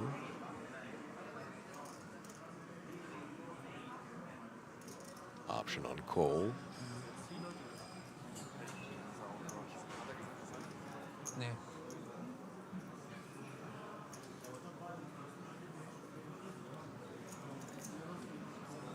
Checks.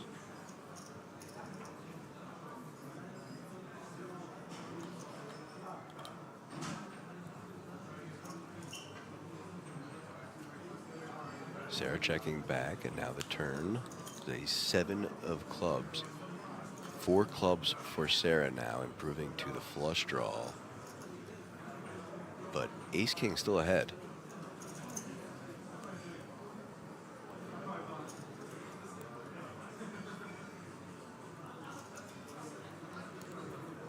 And another check from Cole.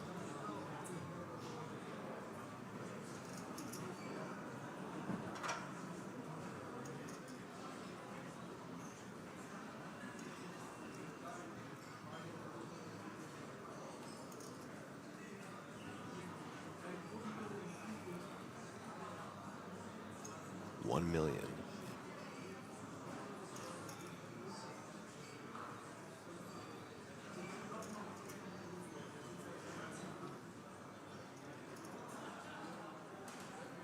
In Interesting decision now for Cole. Only 1 million to call.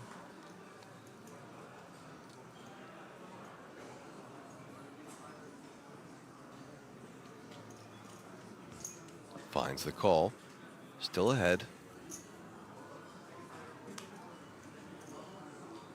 Pretty wet board. Holds. Holds, but doesn't love it. Puts Sarah in an interesting spot. I mean, Sarah's going to have way better hands on this board. Yep, it was open and flat. Yeah. Oh, yeah, I saw, yeah, like the open from UTG, flat from cutoff.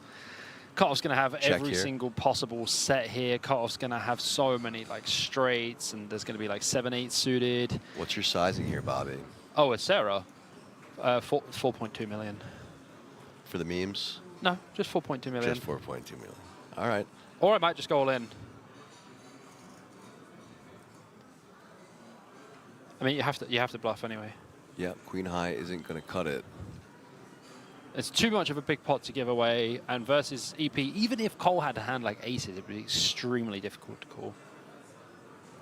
Well, let's see what she decides to do. 4.2. As she puts one time bank in the middle now. But don't put 400k in. I mean, min bet's 500k, but don't put 500k. Let's see if Bobby can win his first prop bet. Either 4.2 million or all in. Oh, that's very small. Is that 1.5? No, 2.5. No. 1.5? 1.5 is it. This doesn't represent too much, to be honest with you. 1.5? Yeah. Now, this would be an appropriate possible stop to do a good ace-king hero call. The last ace-king that Sarah did it with wasn't Yeah, but like ace, so basically on this river, I think ace-king is beating just ace-queen, ace-jack, ace-10. But, you know, given he might just call. Honestly, he might just call. But this is a very tough spot, actually. She's made it small enough that it looks like he's considering it. He's counting out how much he has. I would have just gone 4.2 million because then, like, it makes them not call ace king. Like, when you bet 1.5 million, they can call ace king. Yeah, it gives it the price.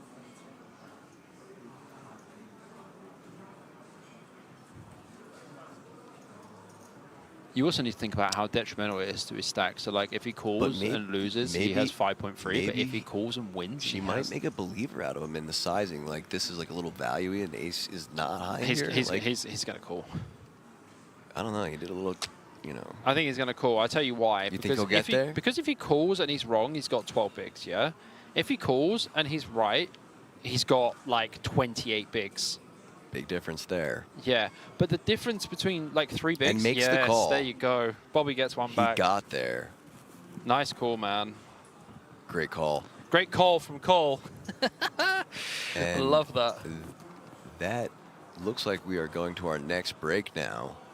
Yeah, it's always good feeling to have last hand before break and you make a sick hero Winning a big call. pot before break. Bro, he was bottom. He had less than 7% of chips in play. And Tudor Zapsa, who was up top, is now at the bottom as Jan Cole, 13.5, leads the pack, 7-handed. Yep, and all here. distributions down to 8 mil, you know. Yep, and so I guess we'll take a short little break here, come back for 7-handed of the World Series of Poker Europe at King's Resort in Rosvedov. We'll be right back, folks. Just so many insane hands in this first frame of play. Yeah, we've not been spoiled for action, Randy. Why not? Rajanovski's got ace-jack. He's the man who's been at the heart of most of it. Love this guy. Love to see him get some chips going his way. Drop in 4 blues. Make that 100K. Yeah. Ace Queen. Oh, he's just in trouble. I don't see a world where Rajanovski gets away from this one against Ace Queen of Hearts. Yeah, he's been opening all the hands. Now may meet resistance. And he may just decide ace jack suited. It's too much kit. Let's see though. Adamski. He's grabbing those re-raising chips immediately. Does take up to 5 blinds. Which may give Rajanovski the appearance that he could potentially He might think, oh, I can peel this maybe. And if he peels, which he does, there is a chance he can just get away when he misses. He's got no fear of playing these spots, Randy, with SBR of 1 or less than 1. He was given a good price pre, to be fair. Yeah. He's going to need to miss. Unless it's, of course, that jack or clubs. Well. Club. Followed by 2. Here we go. Clubs. He's just announcing the stop and go, Randy. Stop and go for pot. Now, Adamski has to ponder this. Like, it's not ace-king, is it? Ace-king's jamming pre. So he's thinking, is it a hand like 7s or 5s that... He pretty much has the nut no pair. He does have the backdoor hearts, which is helpful for added equity. If he's up against 2 clubs, he's doing okay, as you can see. Yes, the question is this opponent ever paired at this point? Hard to say. You know, Rajanovsky is hard to put on a hand. Right, does it feel like against this player we just kind of have to shrug and call? I would think you'd have to shrug and call. You need to wait how often you're up against like a flush draw or a pair. Even against a pair, you're not doing too bad with 2 overs and backdoor hearts. If it's 5s, we're actually in pretty good shape. 7s, if 9s, 10s. Against, yes, counterfeit opportunities against smaller pairs. I think this is pretty much a slam dunk call. Yeah, he does make it. I'm with him. I'd be calling, and he's going to see it's flipping. Of course, there is some chop equity. Let's see, can he find a chance to stay in this tournament for Rajanovsky, who's been the most active player at this featured table? Yeah, we're not picking favourites in the booth, nothing against Adamski, but I want Rajanovsky to stick around, so maybe a chop's fair.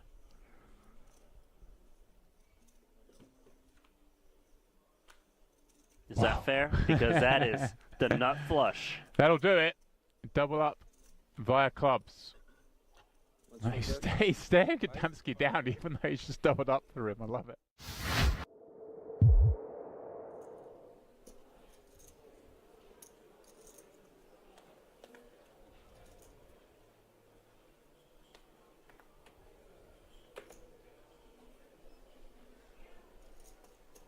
Ramos, by the way, part of such an incredibly accomplished contingent of Brazilian players out there. Yuri Zivalevsky, Andre Akari, another one that comes to mind. Bruno Volkmann. There's a lot of them. Yeah. What about Pedro Gargnani? Yeah, he too. So one's a coffee connoisseur, the other the tea connoisseur. Don't forget tennis connoisseur as well for Volkmann. That's right. Time bank or not? Time bank, yeah? Jack 8 under the gun. Ren activating. This makes sense. Time bank police. Santosh in the small blind in these spots, or the big? Believe they had a player between them. Moulton's been given like 22 time banks this tournament. I mean, obviously Santosh being the only guy who hasn't covered. I'm convinced that you were given like 22 worthy of time thought. Believe Divorce is between them. Yeah, Santosh is in the You small, still have it. small blind tends to play tight, even with a big stack. Yep. I like this awareness of the positions from Lin to find a spot to steal the blinds. Which he does. Normal or friendly? Oh, You can choose. did we have a call Normal from or Cabral? I'm friendly? sorry. Let's say before flop. Good luck. Huh? Good luck? Okay. I think it means normal. Good luck. So, indeed, Cabral did flat, flew under our radar given that his cards hadn't been scanned yet again. A 6 deuce. Obviously, this is the sort of board that Ren is supposed to be able to rep. Especially from under the gun where he's going to raise a lot of ace-x, suited or not.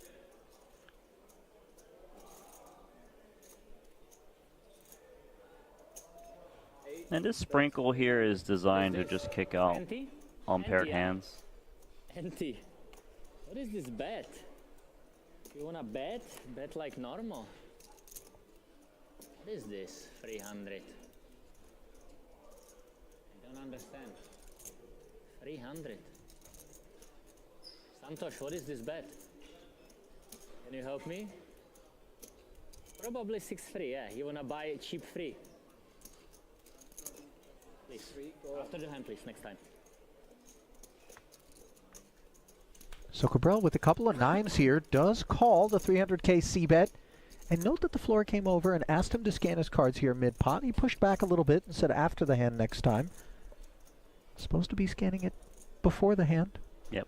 I think he's saying, tell me after the hand rather than I'll do it after the hand. Of course, they've told him multiple times in between hands, and that hasn't worked. So I think now perhaps a little bit more of an aggressive position being taken by the staff. I hear you. Whoa, look at this. Ren Lynch's got nothing. Cutting out chips. Trying to apply that bubble pressure. 900 into 1.9. Not a negligible size. And obviously Cabral just fresh off of a double. Doesn't want to say goodbye to these chips too quickly. This looks like an impossible call, but would be correct. It's a call that's begging for a river check. Exactly. But I'm thinking if Renlin bets his turn, he's going to fire a lot of rivers. This is an amazing call from Cabral. But one more street to be played. And that street places an overcard to the 9s on the river, not one that rates to be of concern for Cabral. I think the 10 doesn't change too much for Renlin.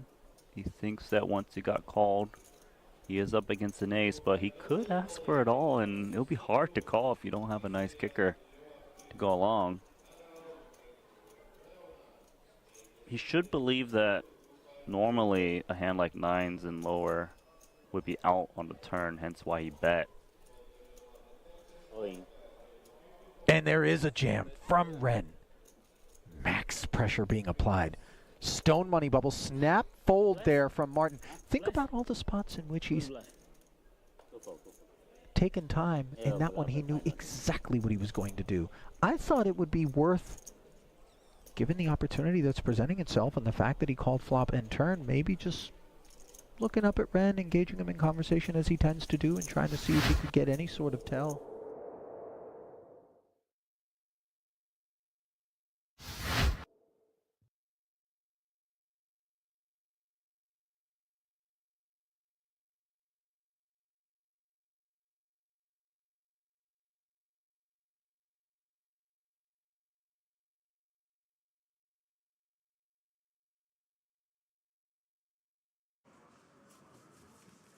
Players on the final table, please take your seat.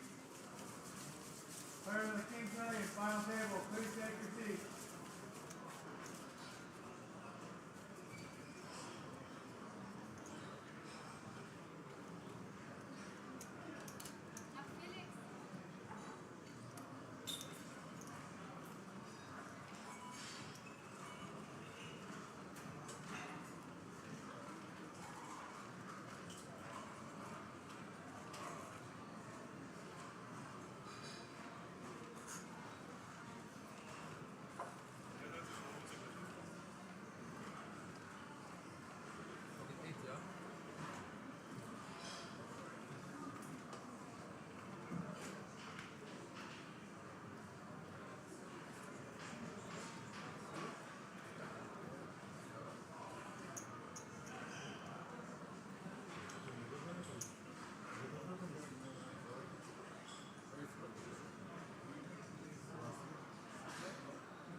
I'm sorry, I put it here, my microphone. I put here my microphone.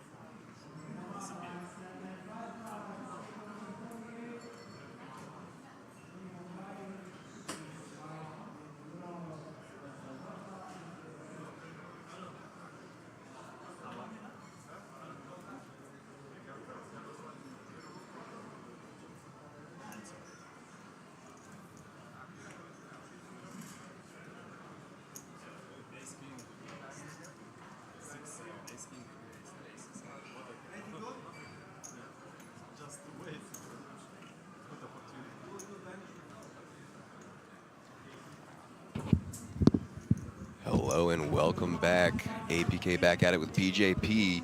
covering the 2025 World Series of Poker Europe here at King's Casino and Resort in Rosvedov. This is the King's Million final table. And those are your chip stacks with 7 people left to play. Jan Cole leading the pack now, 13.6 million, 23 big blinds. Sarah Lincoln second place, 18 bigs.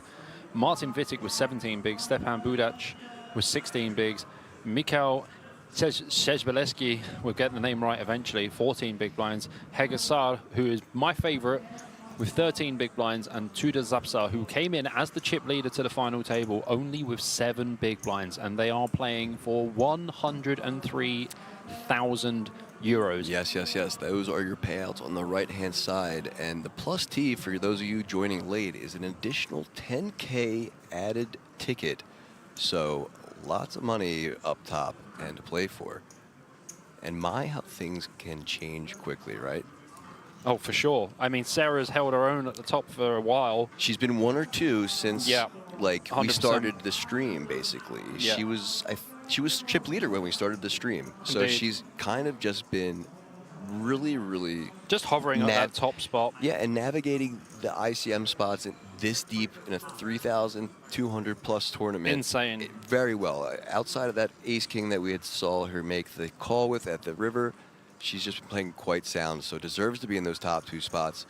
Jan Cole also having some really nice early success, and then that big double up. That was a big hero call as well. Yep. In the last hand. I think that was a very good hero call. And Ace King still doing very well in that spot. Yeah, and then Hager Sire down there back in 6, but not dead. Not dead at all. Like, look at the difference. Like, the difference between 6th place and 3rd place is 4 big blinds.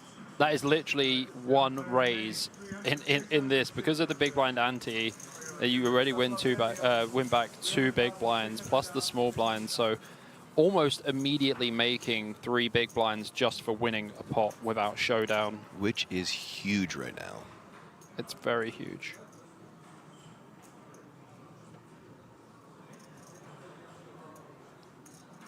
All right, and so here we go. Action underway once again.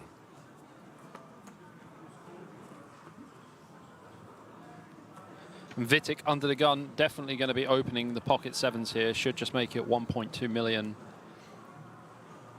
Doesn't want to be opening to a bigger size, just a min raise. Chooses 1.3. Fine with it if he sticks with it, maybe.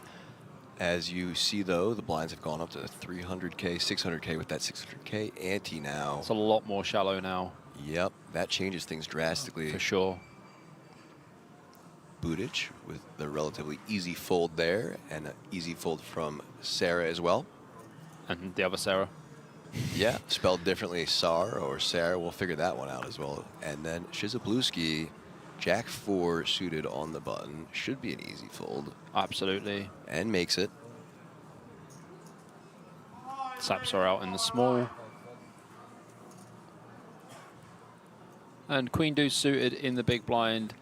It's probably going to be a defend here for Cole.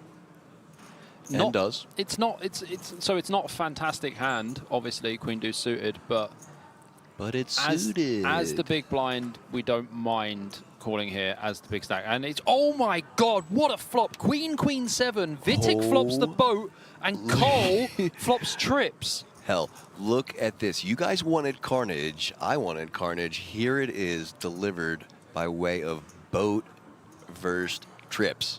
I mean, it's not often you see that at all. And this could be the issue peeling the Queen Deuce suited for Cole. Wittig flops 7s full. Interesting turn, though, because now a flush might persist in Cole's mind, who checks behind again. Wow, double check. And a double check. A deuce would be sick. Oh my God. Oh my God. Cole Rivers quads and Wittig slow playing his boat. His hand is now diminished massively. This is sick. The 1 outer. I don't think he's checking this one back. The final table 1 outer, folks.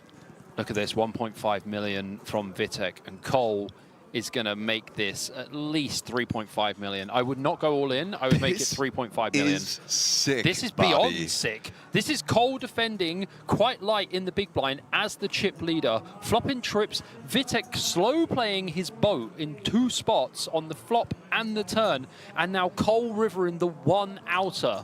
This is wild shit right now. On a final table nonetheless. Here we go. What? Just the raise to 4 and take it. What? Yeah, he made it 4 million. Yeah, so 3.5 is what I was saying. I thought it was going to get way nastier than that. So yeah, but the some thing decent is, damage control though. Yeah, but Vitek's hand diminishes massively. Yeah, like but massively diminishes. Of course, because any better boats out there. Yeah, but it's very unlikely that Cole's going to have pocket 8s. Like pocket 8s is winning, right? And then he'd have to have a queen. So there's not actually that many options. So Vitek actually getting very lucky there that the board was what it was. Lucky but unlucky. Yeah. Sick hand. Wild hand. And more chips.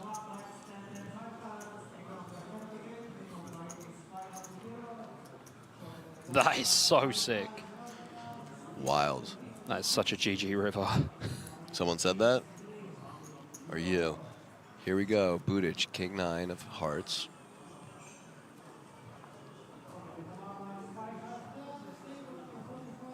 Sarah, 4-3 suited, folding as well. And now Sar with the ace-queen offsuit in the hijack. The ladder cannot ladder up anymore because he's at the top. I like that. He's at the top of the ladder. Well, let's see if he can ladder himself up then.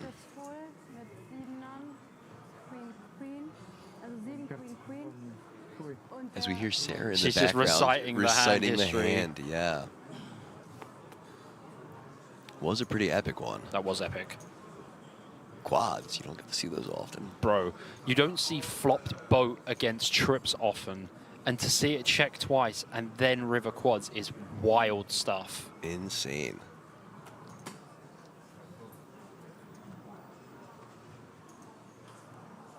Cole up to just shy of 19 million now. That is a huge, huge, huge stack. What a swing for him. Yeah.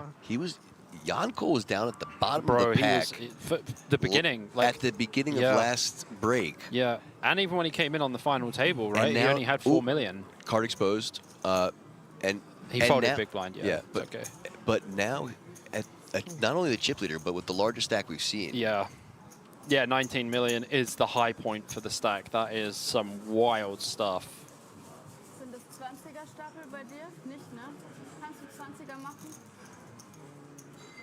Yeah, for sure. He wasn't draw. Yeah, I understand he wasn't drawing to a 1 out, or he could hit a 2, he could hit a 3. I understand that, but it was 1 out of quads.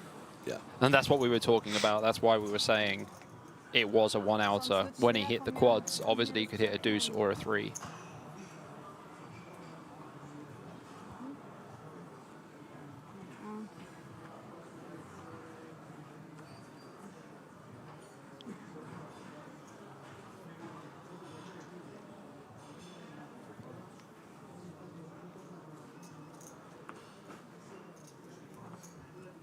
Yeah, I mean, yeah, if he fast played, he would have gone way worse. He would have been absolutely smoked. So in hindsight, slow playing worked out, but really could have been out of the door. Yeah, that's why I was saying good damage control there.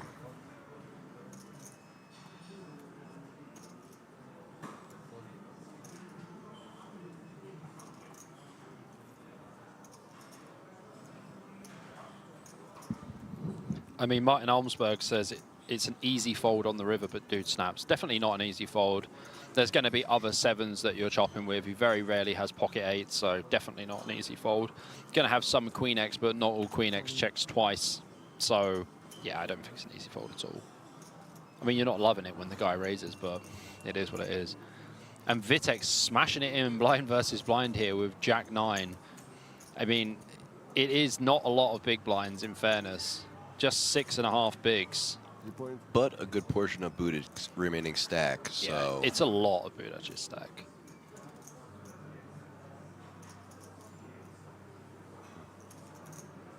I mean, I'm not saying it's impossible that he calls. He just chuckled looking at his cards again. So I think he's thinking like. He might call it. I always think that's the calling chip. Yeah, the time banks here look like chips for a second until you kind of get used to them. Yeah, 6.5 bigs after having one big in and the big blind ante becomes a lot closer to calling. And finds the fold though. But Queen 5 suited not performing too well versus blind jam. And Vitek can live to die another day because he was sweating that one out for sure. Didn't want the call for sure. Definitely not. Very happy to take that down. Look at the chip stacks again and those payouts. As Jan Cole just under 19 million, 29% of the chips in play.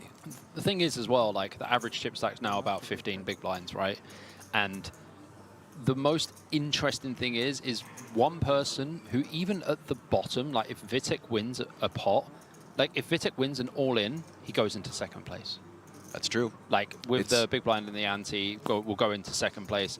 If Szczebreski wins, goes into second place. Even Budic, if he gets a double up, he could very well, depending on who the double up's through. And even Sapsa, if Sapsa gets a double up, he goes in between third and fifth. Sure. So it's super close now. And obviously, you know, as the tournament goes on, it gets a lot more shallow. And now understanding ICM is very important. As well as it might seem like a lot of chips, but if you look again at those blinds, it's just like a lot of stacks that will be putting a lot of chips in the middle if they have the holdings. So clashing could happen and the chip distribution could change very quick. Aces for Cole. Oh, wow. He's on a tear right now. Oh, yeah, absolutely ripping it off.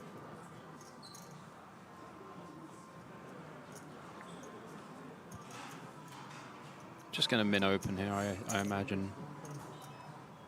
And does raise to 1.2.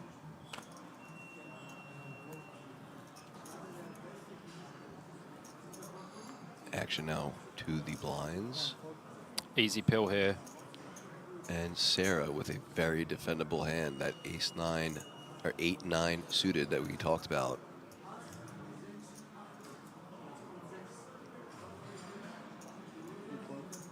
There's the defend. An 8-9 suited is probably one of the best hands to have against aces in this spot. It's a very crackable hand. Oh, that is a very uncrackable spot.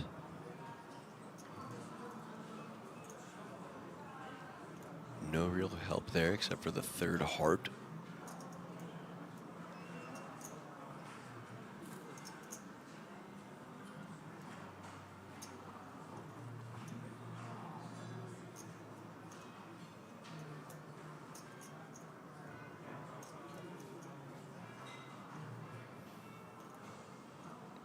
Cole with the obvious continuation.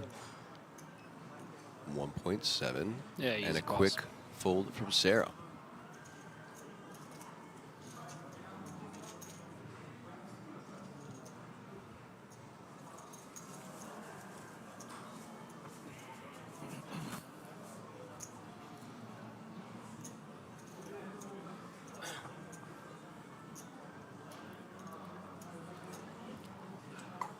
Play like a king. Play like Cole. King Cole. King King Cole. Cole. Oh, it's so good. Just like Nat. His middle name might be Nathan. He might be Nat King Cole. We could ask. Oh my gosh, that'd be amazing.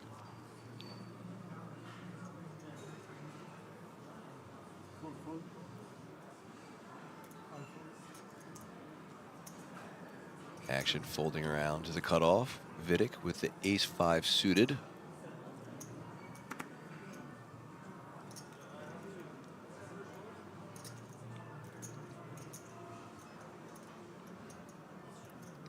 And putting all of it but one in. Yeah, this is very sad.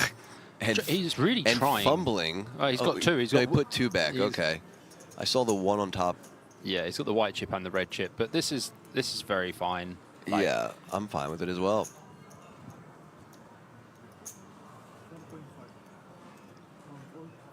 So 4.5 is what it actually comes out to be. Yeah, I mean, he's got like 9 bigs, so And all he has to jamming get through is the big blind, which Yeah. folds and takes it down. Yeah, jamming ace-5 suited for 9 bigs can be fine from cut-off there. Yeah, perfectly fine. Much ado about nothing. Take the pots.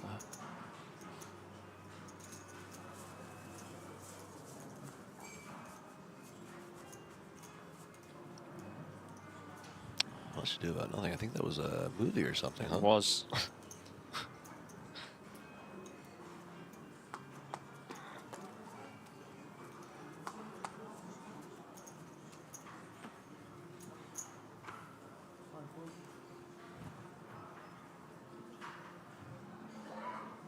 Action folded to Cole now with 21 million. Folding as well. Vidic in the hijack with the 8-7 offsuit. Makes the fold.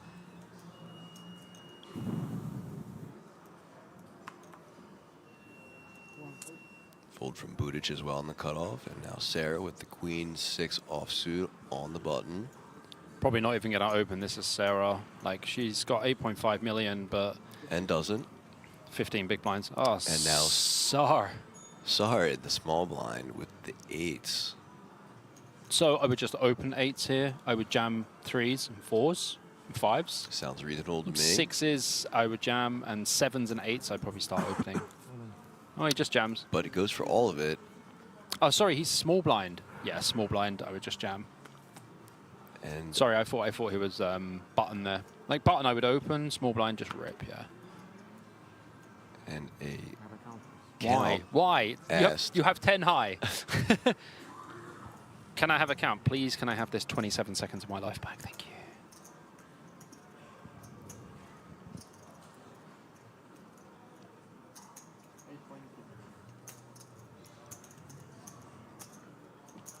But we've seen this before from Shizabluski, where spots where we think are pretty obvious folds, he's taken a good amount of time to come to a decision that seems pretty obvious to us.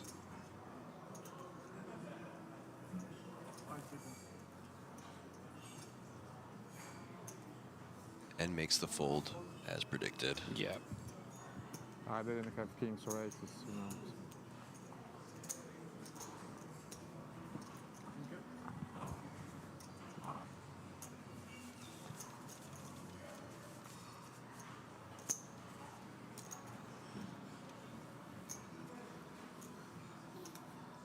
Sar taking it down. Doing what he's supposed to do. Well, he's your horse, so. Yes, man, I got this guy for sure.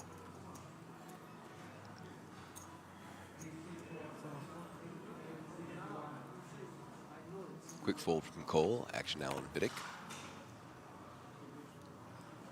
Folds as well. Budic in the hijack. Also folding. Worst hand in poker for Sarah. Folds as well. And now back to our blinds once more. See if there's going to be some blind versus blind action this time. Shezhabluski should probably just fold 5-3 off blind versus blind. Has like 12 BB. You definitely don't want to complete with this hand. But does. And Zapsa now with Zapsa the can option. just jam, like. I mean, he's going to check, but like could just jam. Doesn't expect Shezhabluski to be limping. And the thing is, you have to think about this as well. And does jam, though. Yeah, you have to think about it. It's 4 big blinds, so why would you limp? Like, what hands do you limp? And just puts... Yeah, it just gives him the chips, man. Yeah. And jaw drops. Just slides the chips over, and he's just like, yep, you got me. You know, well, he's doing a great job of displaying anguish for situations that he is putting himself into. For sure. Visibly displeased.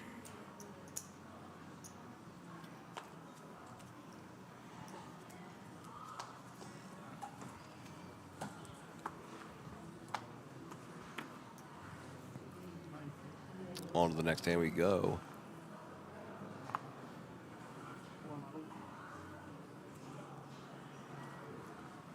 Couple hands in a row with some rather trashy unplayable hands. hands. Yeah. Unpleasant, unplayable trash. And that trend continues with a 10-7 off. And here we go. Sheshablushki. Ace-Jack offsuit for Buddy Boy over here. Buddy Boy.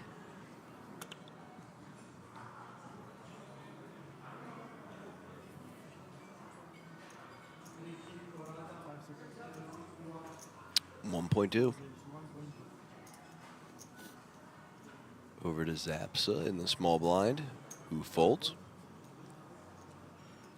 And Cole in the big blind with The a magic Queen Deuce suited. Queen Deuce suited. Clubs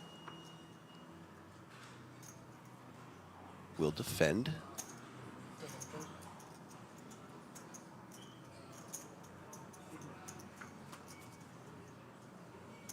And to the flop we go. Deuce 8-7. That Queen Deuce, Magic Deuce.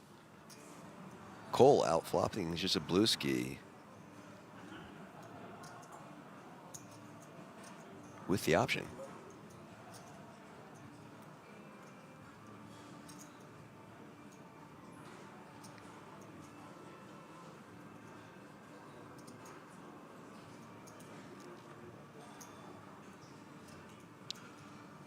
And starts it off with a 1.7 lead. Yeah, it's going to put a lot of pressure on hands, especially like what Szczerbowski has now. He has ace-jack. He can have like ace-queen, ace-king, etc.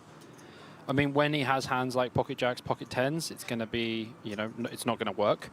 But in this spot, it could work. Yeah. I think ace-jack is supposed to call, but then the problem is when ace-jack does call, they're only going to have like 3.5 million behind, and the stack pot ratio is going to be too low, and they're going to feel very committed to the hand. And Cole just does what he's doing, putting the pressure on.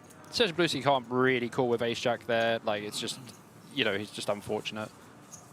Yep, and just a really nice raise and take it there. Because he didn't really want any kind of calls. He just kind of wanted to take it down then with the deuce, and he did. So chipping up, he goes yet again.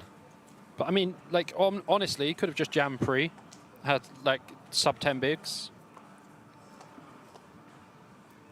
Another interesting option there, as Butich under the gun with ace-9 offsuit.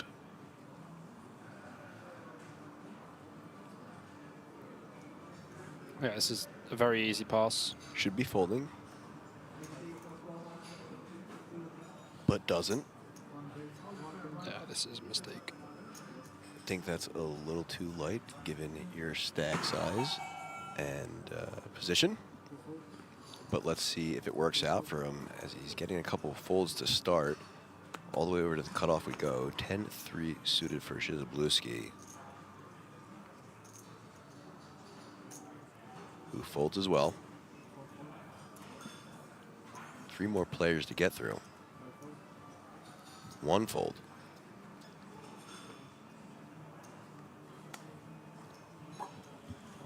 Yep, Cole. 2 fold. Gonna let this one go for sure.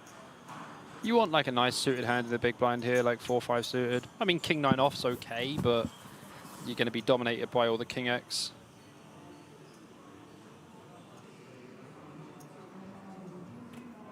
And gets it through. So a little loosey-goosey, but it works out in his favor. Loosey-goosey, having a sandwich, you know. That kind of style. I'm going to settle some debates here in the chat about the 7-7 queen-queen, 7-7 queen-deuce hand. I'm going to run the spot now just to have a look, because they're still going on about that. Yeah.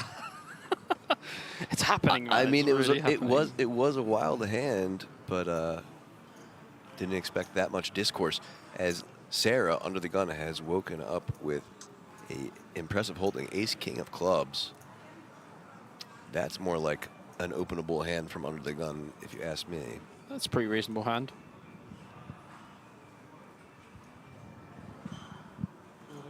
And does 1.2.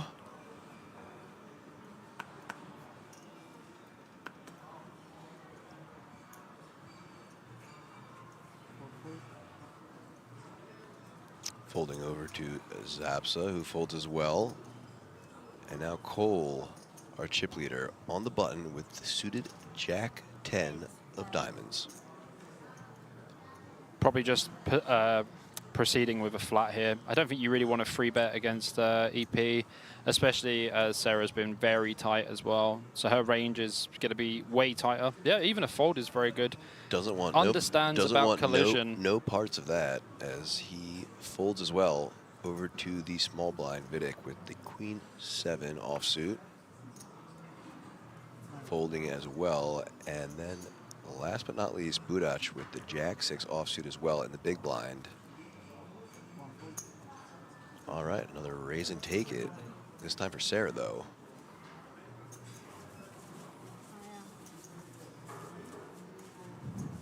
So what is the heated debate mostly over? Is if it is an easy call or the river? If you should fold river or not. Okay, basically. yeah. So they're still stuck on the river decision. Yes. Interesting. All right. Well, settle the debate. Settle the debate. Yeah, I'm going to attempt to do it.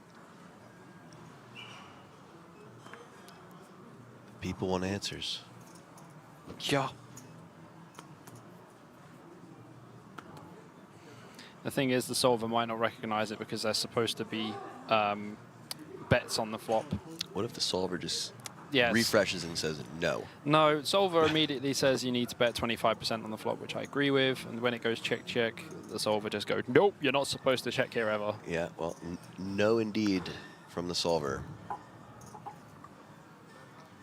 Cole in the cutoff, King 9, raising it up to 1.2. And now Budic in the small blind with King Jack offsuit.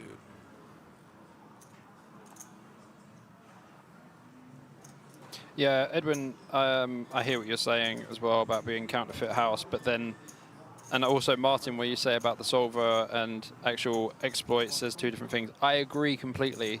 So we'll agree to disagree that none of us are right. There you go. Sounds like a lot of poker to me.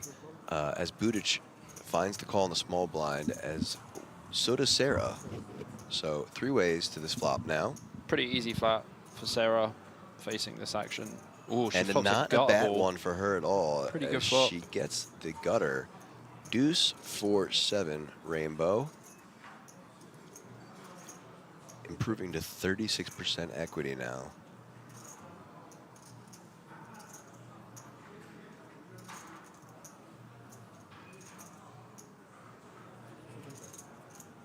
And checks all around. Ace of clubs on the turn. Obviously going to be better for Cole's range here, opening from cutoff. Budac can have some ace-x as well in the small blind. He's going to go for it. 1.6 million is the sizing used. Sarah now.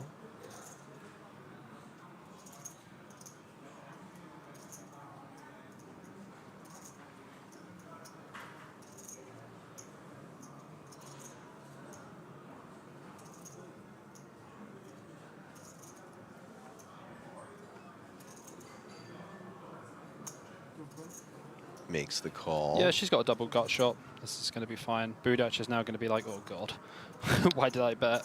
10 outs for her now. And doesn't find it as King Jack has held. But can it actually win? But can it actually win? Check, check, so it will win. And 4.6 million chip pot going Budac's way. I think if there's a spot where you want to bluff, that might be it. And so just like that, you know, swinging yet again, Sarah, who'd been leading this entire way, down to under 7 million. Yep. For sure the smallest. Yeah, it's smallest stack she's had for a yeah. while now, yeah. For sure.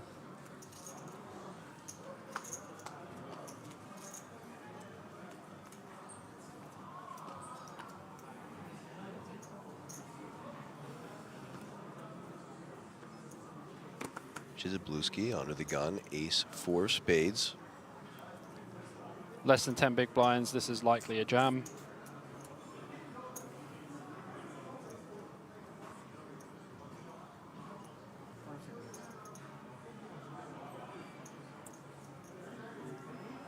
folds though. Over to Zapsa, +1, Jack 10 offsuit.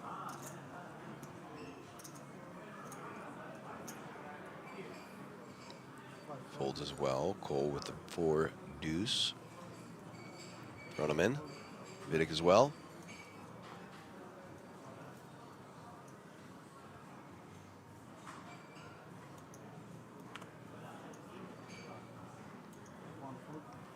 Button folds, and now Sarah in the small blind. 300K to complete. And does. Sar, 10-4 offsuit in the big blind. Checks back.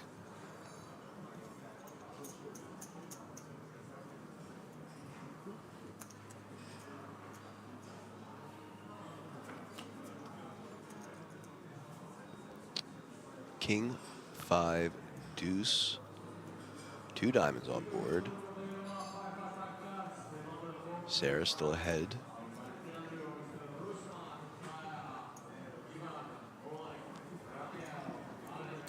Puts out a lead of 600K, 1 big blind.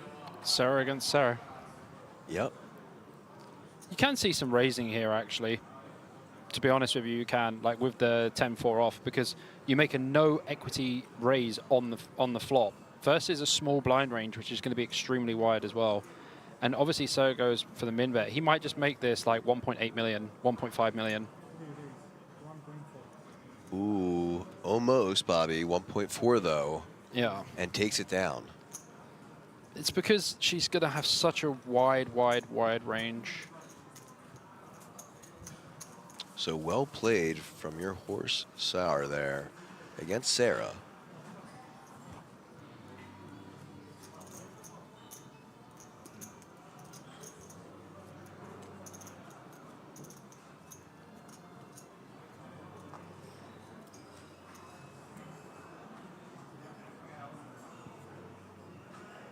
And you see why that's a good raise, right? Because you're very short stacked. Sure.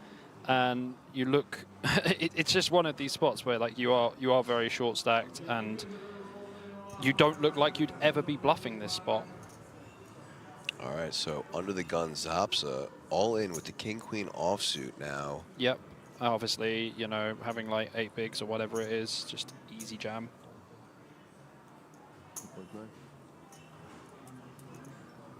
Six and a half bigs, whatever. And look at this, Vidic, pocket 9s. Wow. A hand we've seen some interesting plays over earlier. This is but definitely finding definitely putting this one in. the rest of his chips in the middle as well. And now action over to Budic in the cutoff. Queen 10 will make the fold. Another queen 10. No, 9-5, sorry. Misread that. And here we go. Here we go indeed.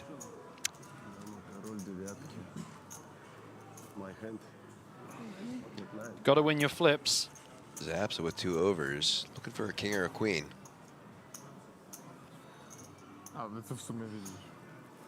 Good luck. Otherwise, he'll be sent home in 7th place. Here we go.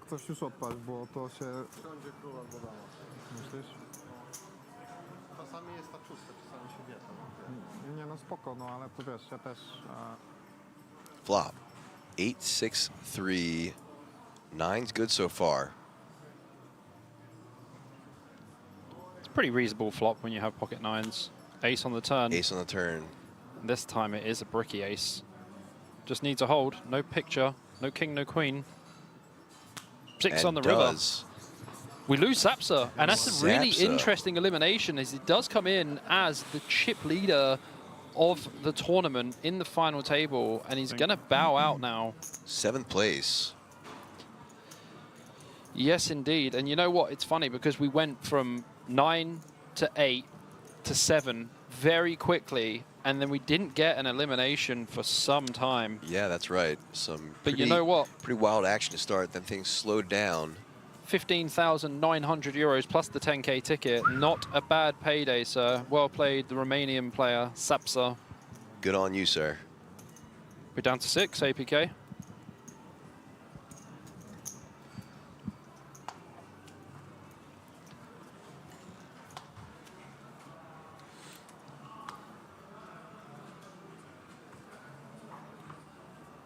A little disappointed that that ladder didn't come by way of the ladder himself. I know, the ladder, yeah. But he does get a ladder, so I guess it still sort of works out.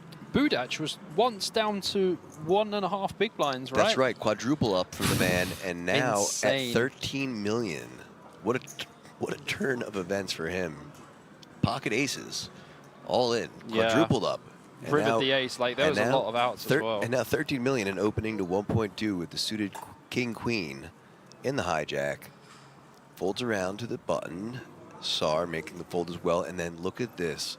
Shizablewski, pocket 10s in the small blind. All of it. Here's your spot, Shizablewski.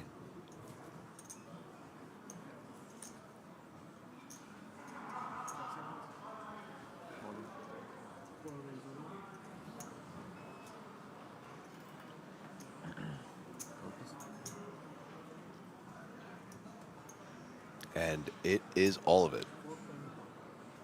I mean, Budac is definitely not folding. Can't fold the king-queen here, especially for 3 this million. price. 3 million to call. And here we go. This is a big one. This is a big flip, as you see, exactly 50-50. On the nose. Right down the middle percentages. Can 10s hold after watching 9s hold? Or will the 2 overs get there? No ja już więcej z tego nie wycisnę tutaj. And Shizablewski, he's played a good game, to be honest with you. And, you know, this might be the end. Budac with the biggest, the other guy with the biggest high five you've ever seen. Here we go. Oh my gosh, what a flop. 5, 9, 10. More outs. Shizablewski does not want a 10 now. More outs for Budac and steals the 10s. Oh no. Any king, any queen, any 10 can also turn flush draws. Another 9 on the turn. 9 no good. 10 no good now. 10 no good now. Ooh. Back to 6 outs. Oh, and finds it. Shoot. Wowie, GG. wowie. Shizablewski has been eliminated. We've just gone from 7 all the way down to 5. Look at that. 2 back-to-back eliminations, essentially. Yeah, well, yeah. 2, yeah, back to back. And we've gone from 7 to 5. Very, very quickly. I mean, absolutely nothing to sneeze about. 21,000 euros. Plus that 10K ticket. That is definitely nothing to sneeze about. Look. Everyone congratulating him. That's nice. I like it. And, you know, well played, sir. We saw some interesting time decisions made with him with those pocket 8s earlier. Yeah. A little unconventional plays from him as well. But, yeah, really just, you know, enjoyed watching him play and certainly struggled to pronounce his name correctly, but I wish him the best. I reckon we did all right. I think we did okay. I think we did okay. But 5-handed and already underway. Here we go. That's wild. Like dominoes.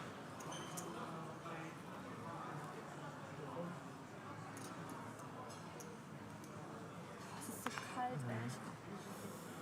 So fresh.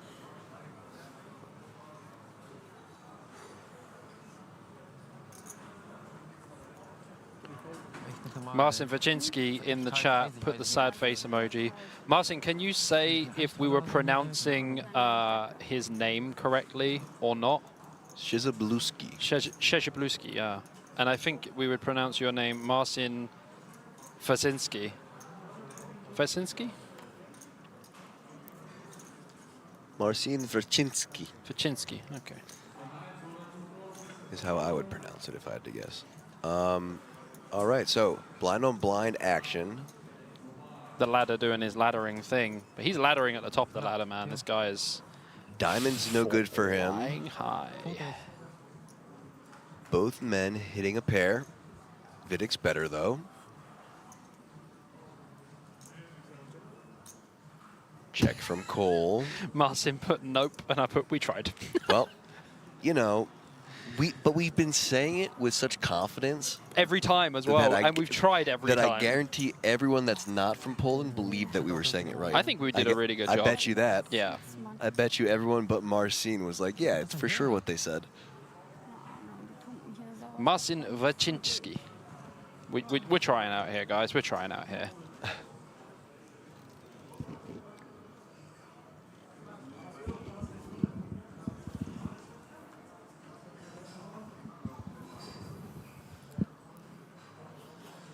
I think Cole has to continue here with the backdoor flush draw, and the pair chooses to fold. But doesn't. I mean, the backdoor flush draw, he would have been dead as a dodo. Just, you know, electing to not get into it with someone that has a fairly decently sized stack compared to his.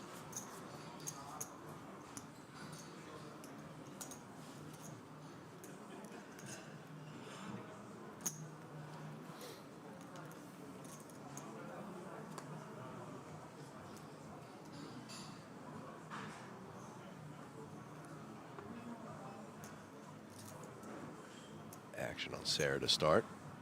Folds. Don't even need to show those cards. No good anyway. Cutoff folds as well.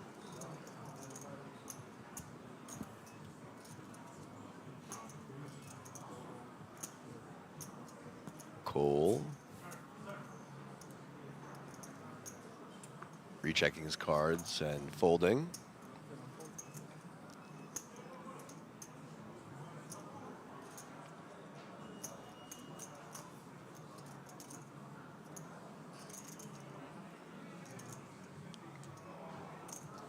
Another blind on blind spot with Vidic completing, and now Budic with the ace-3 offsuit.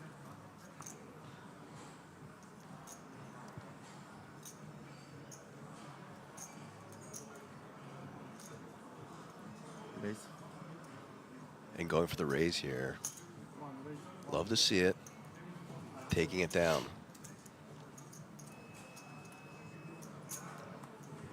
Yeah, versus small blind, just want to raise there, for sure. For sure with that ace, and yeah, nice little pot for him.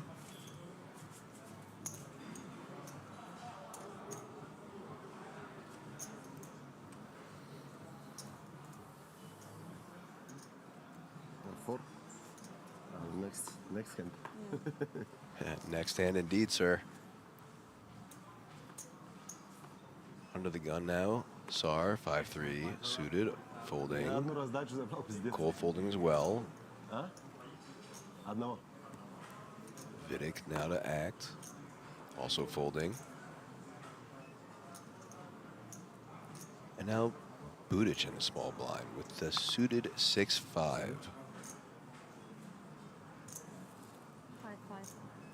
Asking for the count. And going all in. Quick fold from Sarah with the 6-4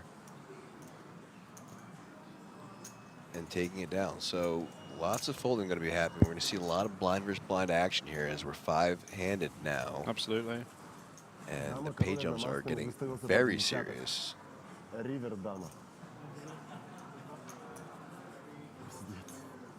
There they are. Speak of the devil. Everyone locking up. Just under $28,000 plus that 10K ticket. Stepan Budic, 31% of the chips in play, followed by Jan Cole with 30. All the way down to Sarah with 7% or 4.2 million and 5 big blinds.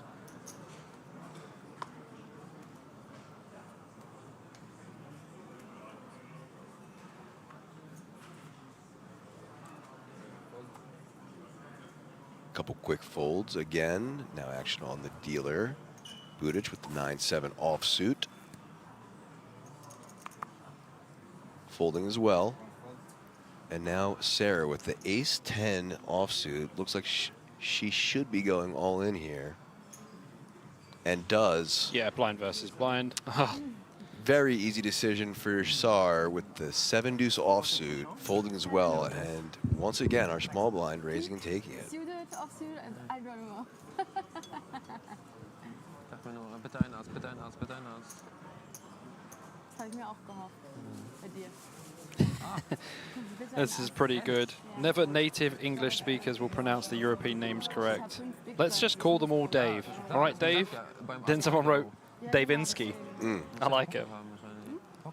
Achso, der Ass X. Nein, nicht Pocket Ace, ich meine ein Pocket, das ist so. Ja, ja. Ja, ja. Nein, ich hatte keinen. Nein, ich hatte einen Ass. Alessandros Nicolau.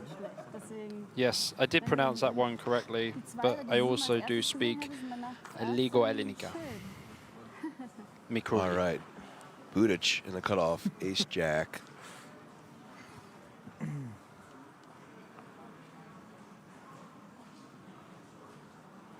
Just going to open this one. He's got absolute piles.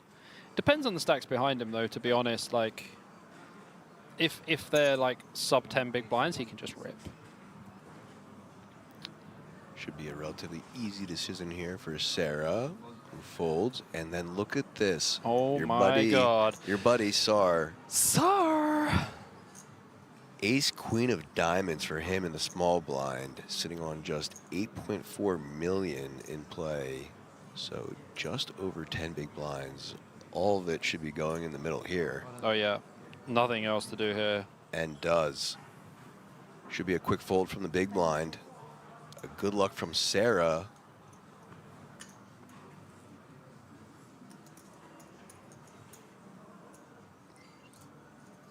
And now if you're Budic, are you calling here? Yeah, it's 10 bigs. You can't fold.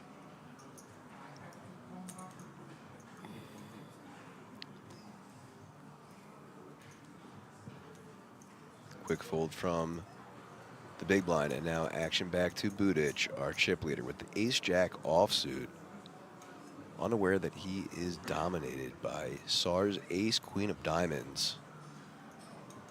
I just don't see him folding here, though. Cut off versus small blind.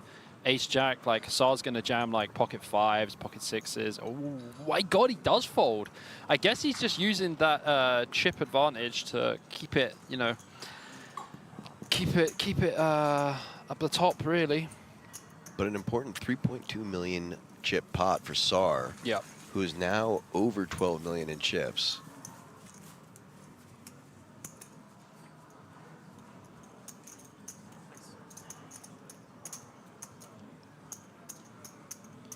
Guys, there has been so much chat in the YouTube today. I love how interactive everyone is.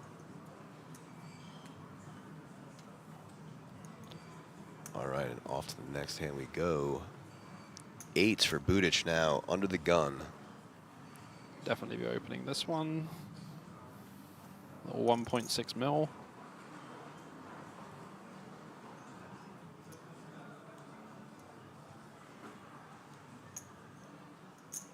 Does just that.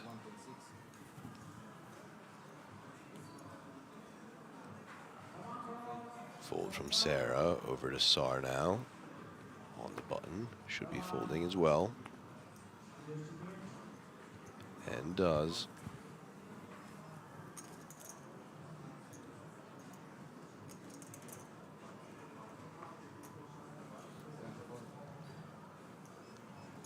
I think Vitek's going to defend in the big blind here. I think you have to, right? Yeah, queen 10 off. It's not enjoyable, but it's pretty standard to defend here. It's very hard to remember like everyone else's chip stacks as well, because you know everyone else is kind of in the same kind of pack anyway, anywhere between like 6 to 8 million, 6 to 12 million. Ooh, look at this. It's not even a bad flop for eights. That's the thing. Yeah, not a terrible flop for eights, but yeah, Vitek out flopping him with the 10 now. Probably just bets 1.2 on this flop. Checking it over. And Oh, a he check, just check raise ripped. all in. Yeah, he bets 1.2 and then he just check rips. And Budic gonna be unable to call here. Yeah, I'm folding for sure. This guy snap check jammed as well. Like, I mean, he can have 7-8 as well, but like, if you call with eights and they've got like king 10, queen 10, you're just cooked. And it's just it's over a third of his yeah stack that he's And the board's like not really like draw heavy as well. It's like 5, 6, 10 rainbows, so it's very unlikely that he's gonna have like many bluffs. If I fold, do you show? Show or no? Says no and then just folds. But does show. Thank you. And a genuine thank you for Budic, who got to see that he did get out flopped. Pocket 8. And being honest right back, revealing that he had a holding of the pocket 8s. So, yeah, you know, being nice to Vidic, who was nice to him first by showing. Yet another example of some good sportsmanship. Indeed.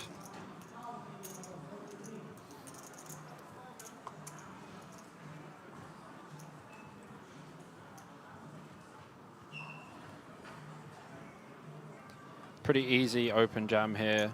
Should be. Yeah. Just sitting on 5.8 million now. Just 7 big blinds. In we go. Good luck. All of it in the middle. Sarah Link. Good luck there, Sarah. Will this get through? Oh. Depends what people wake up with behind. I mean, obviously jamming from earliest position is not super comfortable, but you have ace-10, and what more do you want to do? Just put the money in. 5.5. As we hear the count, which is 5.5. So I guess you left 300K behind there, right? Yeah. Oh, And Cole's got 9s. Cole with 9s. Gonna be he's all coming over the yeah, top for sure. Yeah. And just isolating that open shove from Sarah. So here we go. Once again, another pocket pair versus 2 overs. There's one of the aces for Sarah being folded. So it's going to have 3 outs plus keep that the in 3 outs mind. of the 10 as well. So yep. 6 outs total.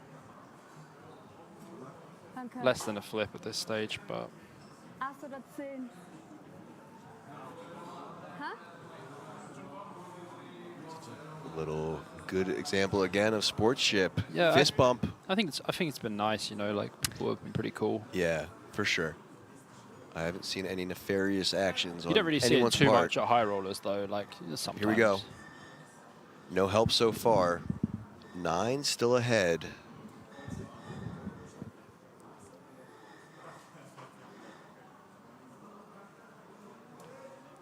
Oh wow! Interesting turn. Turns a gut shot and a flush draw. Picks up an additional amount of outs by means of flush draw. And 6 of the river bricks. That is a GG for Sarah. Nasty brick. 5th place. Good luck. Bobby, how much is she taking home? I will tell you once I go back on the YouTube chat. Let's get it. They keep losing the amount. 27,900. Did she bust in 5th? Yes. So yeah, just shy of 28K plus that 10K ticket. Is it allowed? And a really impressive run. I really loved what we saw from her. Really played early great. on, those 2 really impressive bluffs that kind of blew us out of our socks for a second. And then just held her own, coming in as the day chip leader. Yeah. And just staying in that first or second chip place all the way down to the final table, in through the first couple busts and ladders at the final table. And just walking home 5th place and just shy of 28K plus the 10K ticket. Great job. Yeah, very good job. And now the next pay jump, it's going to be 37K. They're big now. Yeah. And yeah, Sarah, you got a fan out of me now. So +1 fan at least, as well as a consolation prize. Yeah, I say I'm a fan of Sarah. I think she played really well. And did some super interesting bluffs for sure. There we go. Your remaining 4 players, ladies and gentlemen, with Jan Cole still at the top, 25 million in chips, and Hager Saar with 12 million, just under a double up away from taking the top spot. So stacks are relatively condensed at this point. Yeah. And the pay jumps are huge. Yeah, it's like 17, 18 big blind. Like 20 bigs basically is like average here. Right around there, yeah. Yeah. Jan, of course, being a little bit of an outlier and Yeah, he has causing the 25 average, million, causing yeah. the average to be up a little bit with almost 40% of the total chips in play. But no one's dead here. Like, Hagasar's got 20% of the chips in play. Look, like 19%, 21, 22. It's super close in second to fourth. Right, that's what I mean. Like, literally, one raise separates one from fourth to second. Exactly. Very condensed outside of Jan at the top right there. So I do expect some things to change relatively drastically anytime we do actually play out a hand now. For sure, yeah.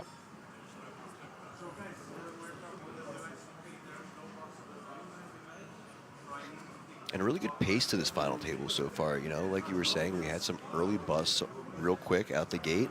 And then there was a little calm. Yeah. Didn't have a bust for a while. And now we've had then a back-to-back bust to bring us down to 5. Took a little bit, not that long though, but good pace. And Sarah out in 5th, so now down to 4. Yeah, it's crazy down to 4. Like, it's been super quick, actually. Yeah, that's what I mean. Good pace.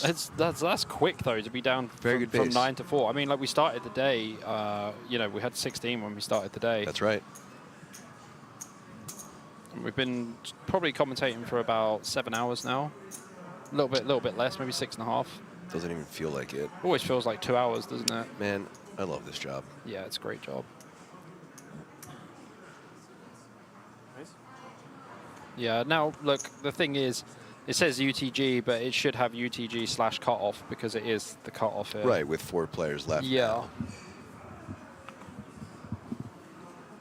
But I'll allow it. We all know what it means. Yeah, it's fine.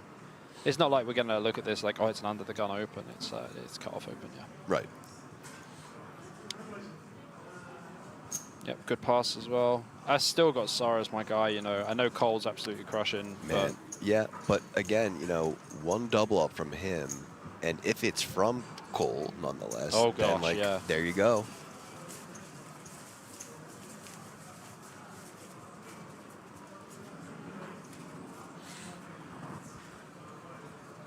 That's what we call tense situations. Very. Some tense situations. It's getting serious now. And you can see it, especially on Cole's face, who still has the chip lead.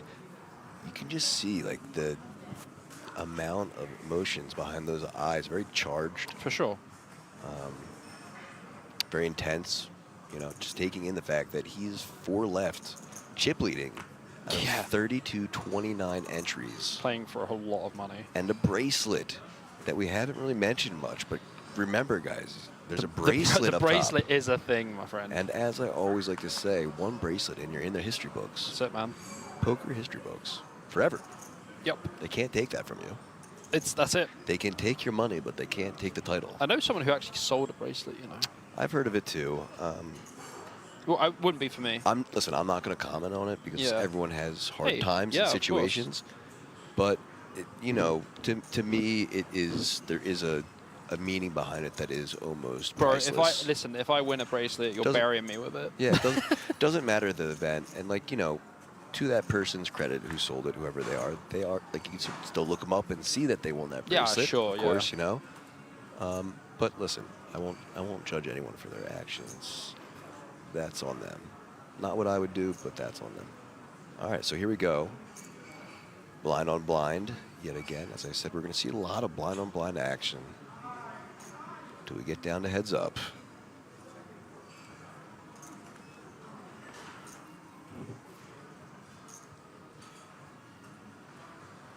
I imagine Cole bets like 1.5 million here, or even smaller, maybe like 800K. Seems reasonable to me. Yeah, I think you want to bet with this hand. But Sar, yeah, 1.1. I mean, like, Sar's probably going to have to call flop. Has 9.6. Ace 10's going to be beating like all of the 8-9, 4-6s, 4-8s, 4-5s, etc. Like, you'd be overfolding here to fold Ace 10. What he doesn't know is like his ace and his 10 are live, which is really great. Which is great for him, yeah. So he does call to make sure that he... Oh, he raised. Oh, did Clicked he? it back again. Wow. I couldn't see past the person's head. It looked like he was sure. calling. Sorry, that's my mistake. He does, in fact, raise it to 2.4 million. clicking it back. Yeah, I would pretty much just call here. I wouldn't raise. Our ace-10 is going to be doing too well.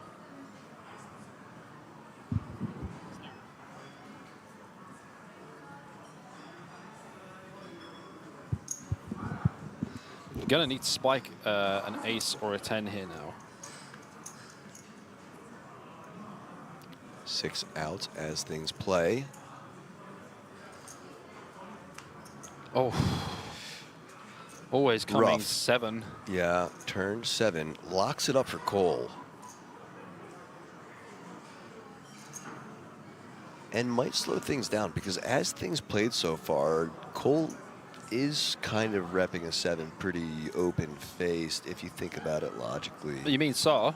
Yeah. No. Cole. He's kind of repping the 7. I mean. Oh, you mean like just by bet calling? Yeah. Yeah, he could bet call with a jack as well, though. A jack as well, but even a 3 you would bet call versus this size, like 1.1 to 2.4 as your chip leader as well.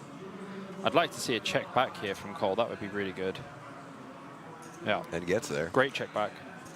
The board's so dry. You want the opponent to catch up. And he does catch up. I mean, okay, so 8-9 does get there, but like in Sa's mind, he's like, I have such a good hand here. Yeah, with that ace kicker. Yeah, it does lose to 8-9 as well, which is like definitely a hand that Cole could have. He could have like that could be a raise call too. Could have 8-9 suited, not like raise pre, you know. Like it's oh, he's checked. Oh, I mean, Cole's gonna bet anyway, and I think he might either jam or bet really small. What's your sizing here? 2.4 or jam. Oh, just. He's gonna get called, unfortunately, for Sa. Oh, 3.5. 3.5 or 2.5? I thought he said 2.5. I heard 2.5. That's what I heard, and it is 2.5. Yeah, Sa can't fold here, sadly.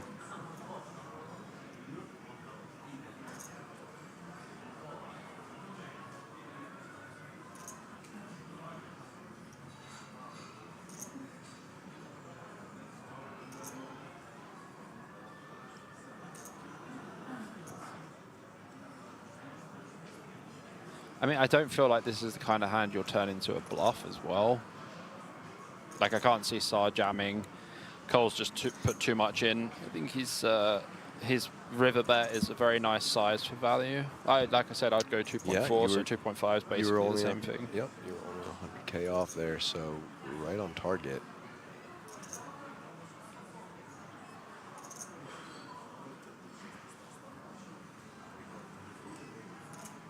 And makes the call. Yeah. Gets the bad news. Not surprised by it. I don't think you can fold. Looks at him again, sighs, shakes his head, and sees a good chunk of his chips float the other way. Yeah, I mean, honestly, like, you're just so screwed in that spot. Like, you lose to 8-9, you lose to a 7, you lose to a jack that decides to check back turn. Like king jack and queen jack and stuff like that, mainly going to be raising pre.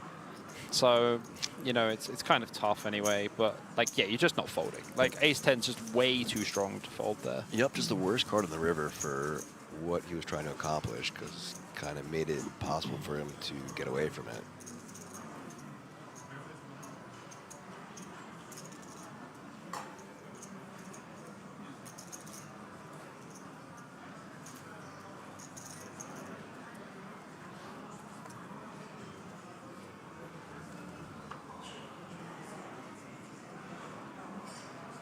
Off to the next hand we go. Bootage. Folding. Fold from the dealer and back to the blinds as usual. Is that an American thing to say the dealer? Do you guys say the dealer and not the button? I say the dealer or the button. It kind of, I just. You like to mix it up, don't you? Yeah.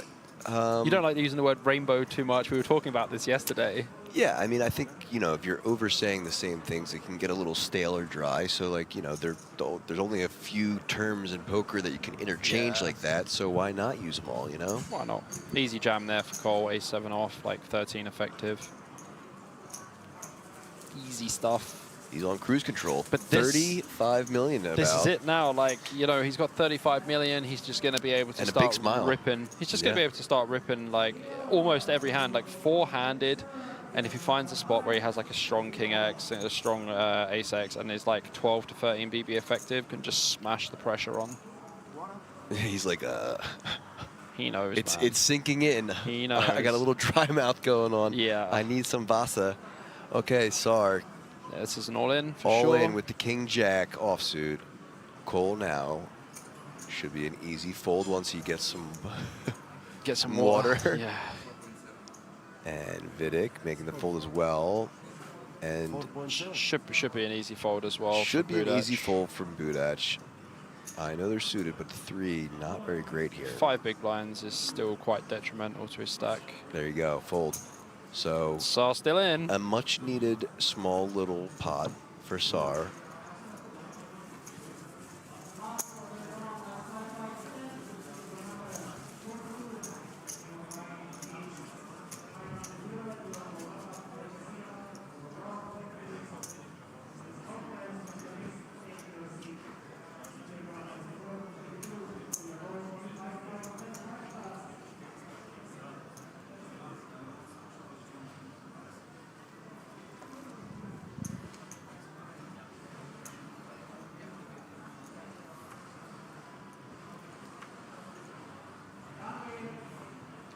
I mean, like, Cole can open Queen 5 off, but, like, probably just let them battle it out. Like, let the shorter stacks battle it out. You don't need to be raise folding. You're just going to risk, like, too many chips every time.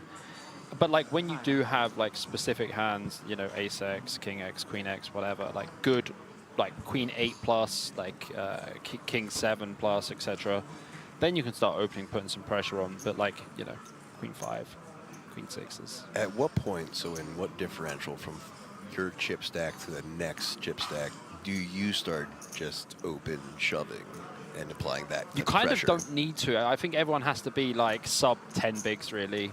Is that like, kind of your rule of thumb? It depends. So I think it's situational as well. Like depends on like the players on the table, their tendencies, and you know how they approach the game as well. Like how they're approaching the final table. I mean, Sar just rips us in. Obviously, King Deuce off blind versus blind, very easy jam. Quick fold and takes it down plus 800K.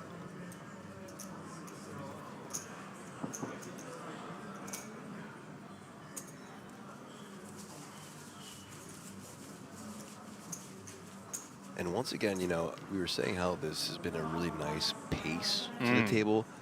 Credit where credit's due, the dealers once again. Oh yeah, super fast. I mean, they got 2 decks, it's nice and easy. Yeah, but they are the true champions of pace of the play. For sure. There's not been any clocks called or anything. Like, you know, obviously they have time banks as well, so, you know, they can't really call the clock, but... Yep, easy game for them so far. Yeah. They're doing a fantastic job. Shout out to all the dealers. I mean, the dealers here are class anyway, man. Yep, chef's kiss. Absolutely. So I was going to have a very easy jam here. Ace-4 suited, blind versus blind. Less than 10 bigs effective. Let's put the money in. Seems like the right play to me. The thing is, you can actually always just like raise here as well. Like you could just make it 1.6 and just like call a jam. But like jam is going to be way better. Highest EV play will be an all-in for sure. And verbally announces that. So all in, and should be a quick fold there. Cole doesn't know it's on him.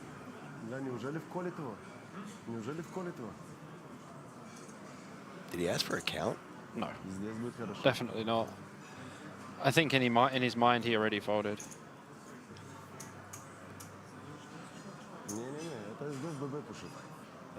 He did ask for a count, look. Really?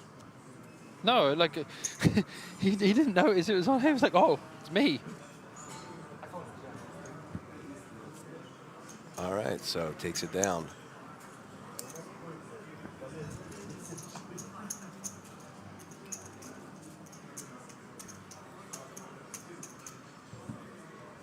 Sar doing what he did before with another look at the chip counts.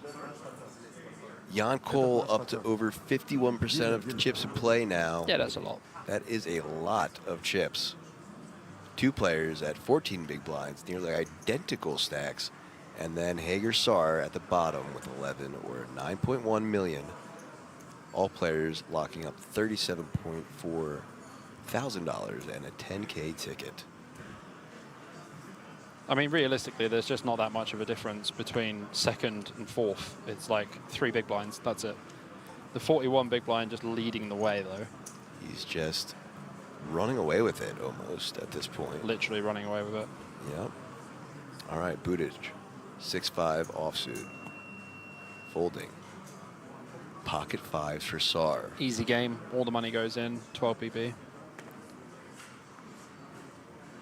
Let's see if he can go all in and take it down once again. I mean, look, he's absolutely run it back up. That's what I mean. He just had it all in and take it down before. He Let's see had if he 3 can do jams. back to back. So he had 3 all-ins, right? So Yep. basically, every time you are all in and you win, you get 2.5 big blinds, because the big blind, ante, and the small blind. So you get 2.5 big blinds every single time. I mean, Vitic might call this one off. It is for his tournament life. It's Yeah, essentially his fold. tournament life, Yeah. as he'd be left with like 1.5. But Yeah. there you go, another jam and take for Yeah. Sar, who's Absolute now crushing. up to 11.1 million in chips. Yeah. Just really finding spots. Yeah, that's important. That's what you need to do. Of course. And, you know, he had that Queen Jack spot way earlier Yeah. where he jammed. And like The Queen you know, Jack spot was a good jam, yeah. Yeah, it was. That's what I mean. He's just finding these spots to just open jam, Yeah. take down the blinds, and just, you know, kind of chipping away, letting other people bust. Yeah, I mean, he's played phenomenally the whole time. Yeah, just great execution of navigating a final table. Yeah. Nice, easy fold now for Sar. Yeah, I mean, credit to Sarah. I think she played phenomenally, to be honest. Truly did. So blind versus blind again. Small blind with the Queen 10 offsuit.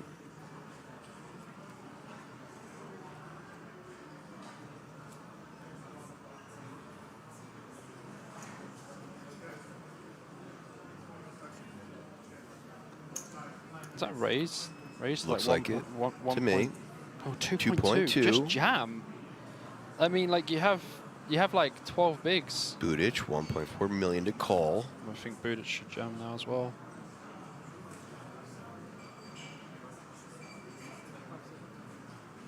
Okay, he's just gonna call. Makes the Interesting. call. By the way, I really like his King's Casino hat. Yeah, it's nice, huh? That's nice stitching front. I don't have a nice hat like that. Wow. What a big flop for Budic as well. Look at this, guys. Okay, Budic flopping the nut flush draw, but Vidic taking the slight edge as they've flopped a pair of 10s now.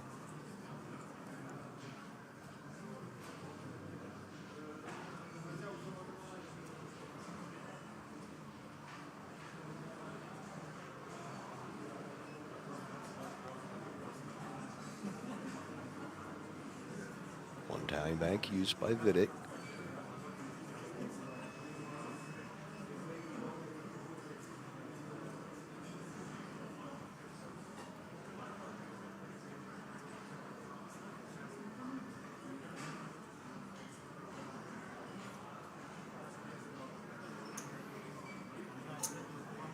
$1.6 million bet. I think Budic might just jam hit this flop, to be honest. Oh, time bank's in. That's one from each player so far now. Okay, so you need to think about this, like what's the positives and negatives of this spot, right? If you jam and you get called, you always have like the nut flush draw, right? And if you get called by like an ace, you're gonna have decent equity. If you bet and you now hit the heart, you're not gonna get paid by someone who doesn't have a heart. So I would actually just check jam the flop, because if Vitic has a 10, he has to fold. Sure. Especially as this specific olding, he has Queen 10 without a heart. Without the heart. Yeah. And you just win the pot so many more times if you jam the flop here. So 7 of diamonds turns, no heart to help Budic out. And Vidic's still ahead. Action on him, he checks.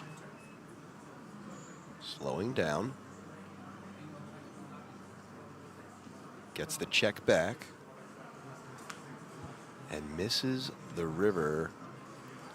And also when Vidic's you check 10 holding. when you check jam the flop, you don't have to make your hand up. You don't even by have the to worry river. about this, right? Yeah. And this is the thing. I you know, like personally, when I play in these situations, I would have just put the money in on the flop, because like you can only really get called by an ace, and even if they have a hand that's actually like a flush or something, that you still have outs against. Yeah, and you still have outs because you have that nut flush draw. So Exactly. you're not drawing dead, and you get the fold from the 10. But Not really sure what Vitic's thinking about here. Like stack to pot ratio is so low. They both have around 6 million. Like Vitic, if you're winning with a 10 the whole way, you're still winning. And I mean, I don't know if Budac would have turned his hand into a bluff. okay, so 2.2 million is the bet sizing. He's just gonna fold. But And a quick fold from Budak. As we see the cards, yeah, I don't just know if king that's high. I just don't know if that's a value bet or not from Vitic. From or Vitic not. there? Mm. Well, didn't get the value, but put it out there anyway. Still taking down a nice little pot. He needed that as well, so a little bit of breathing room for him now. Das ist so kalt hier, ne? Das ist nicht normal, ey. Wirklich. Ich zähle nicht vor Aufregung, überhaupt nicht, sondern nur weil es so kalt ist. Das nervt mich gerade mega. Next hand and cold.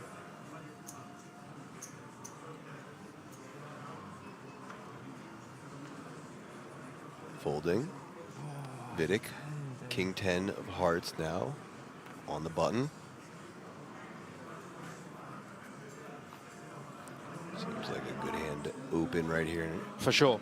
For me? Very easy open.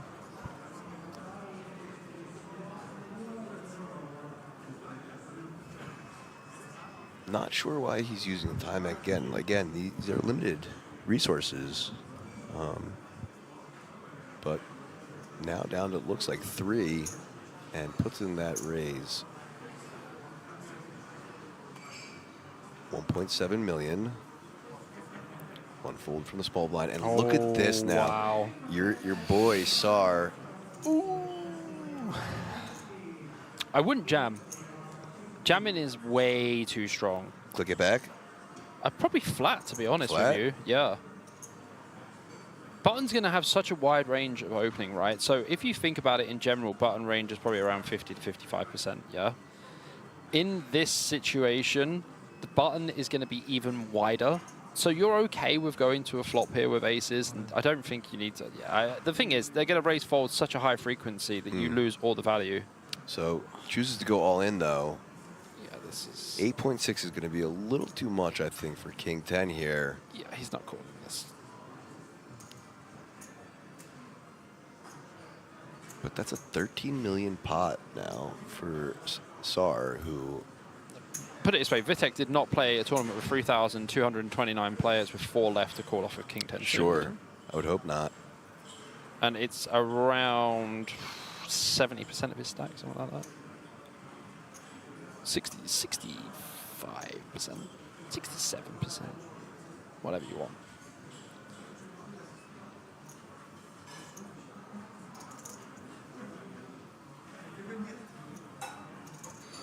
Counts out what would be the call.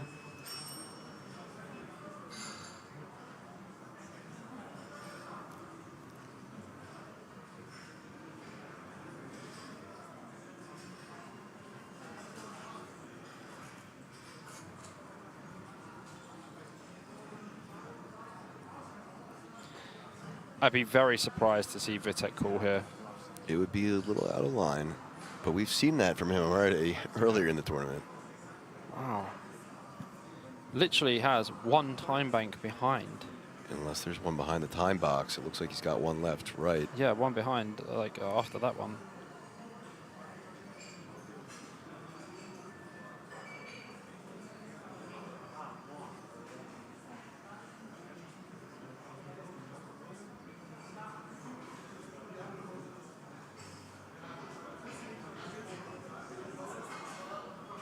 Yeah, pass, yeah. Puts it in the middle. So 2.1 million and a 13.2 million stack now for Sar, who is no longer the shortest stack on the table.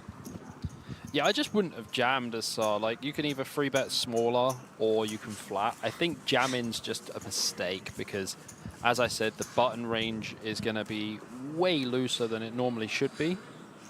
And they're not going to be able to call free bets a lot at all. And so, yeah, look at that. So he's slowly climbing up the pack. Like I said, no longer the small stack at the table.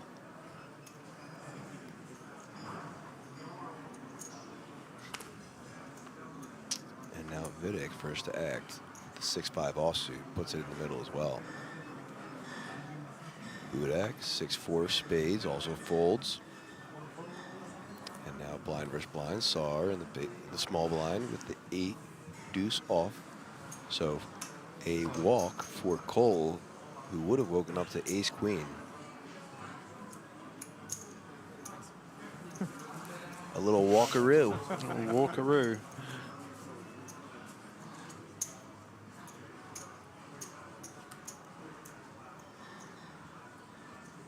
Life is easy when you're the chip leader and people are just folding to you, you know?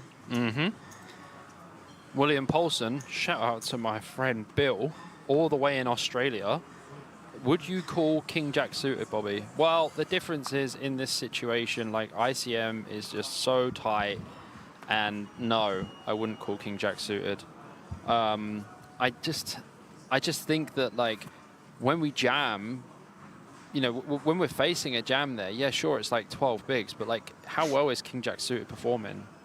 He's behind like King Queen, you know, behind Ace King, Ace Queen. Yeah, it's ugly. And then like you really want to flip against you know, pocket 8s, pocket 7s. Yeah, I don't know. As we see the next hand developing, so Sar on the button opening with the ace deuce offsuit, getting called by Cole in the small blind with that 8-9 of hearts.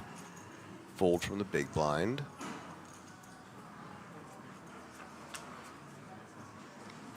Flop is 10 deuce 7, all diamonds. Wow. So Sar now with the nut flush draw against the open ender. And he has bottom pair. Just for good measure. Just for good measure.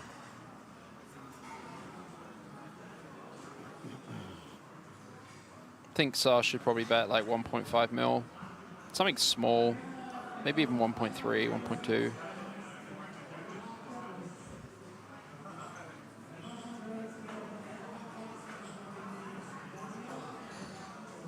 $1.5. We take it. Cole is not folding. Just a smooth call, I think. And a quick one at that. Love his stare down. Doesn't even like the look when he puts the chips and he's like staring into Sar's Yeah, seeing if he can pick up on anything once he gets the call. And outturned Sar has been. So now Sar in need of some outs. Got 13 of them. As Cole has turned a pair of 8s to better Sar's pair of 2s.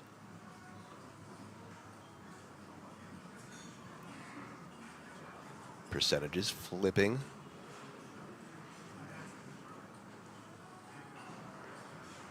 $7.8 million chips in the pot.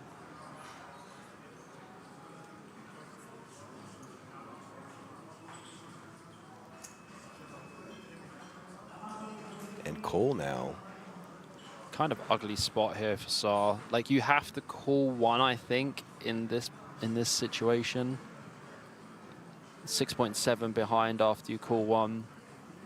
Pot's going to be 17 mil. But the only issue I have here is when we make the diamond, we have to hope that they have a diamond to actually get paid. Plenty of outs to improve on the river, take down the pot. Yeah, any ace, any deuce, and diamond. One deuce dead, as we can see on screen.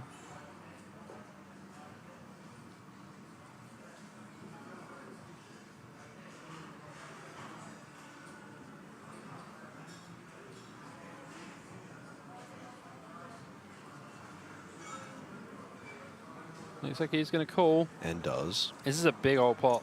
14 million chip pot. You need an ace, a diamond, or a Dewey. It's a 4. That is a big old brick. Bricks the river. So presume we're going to see... I think you have two routes here as Cole. I think you can check, but he probably goes just jams. all for it, yeah. That's what I was going to say. I think you're going to see him go for all of it. Yeah, he's not calling. And Sar should have an easy fold here. Yeah.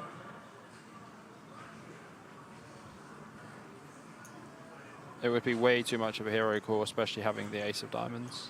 Listen, Sar, easy fold here and get back to work. You did it before earlier today. Surely you could do it again. For Sar. For Sar. I feel sorry for him in this spot. It's pretty good. It's quite impressive, actually. Thank you.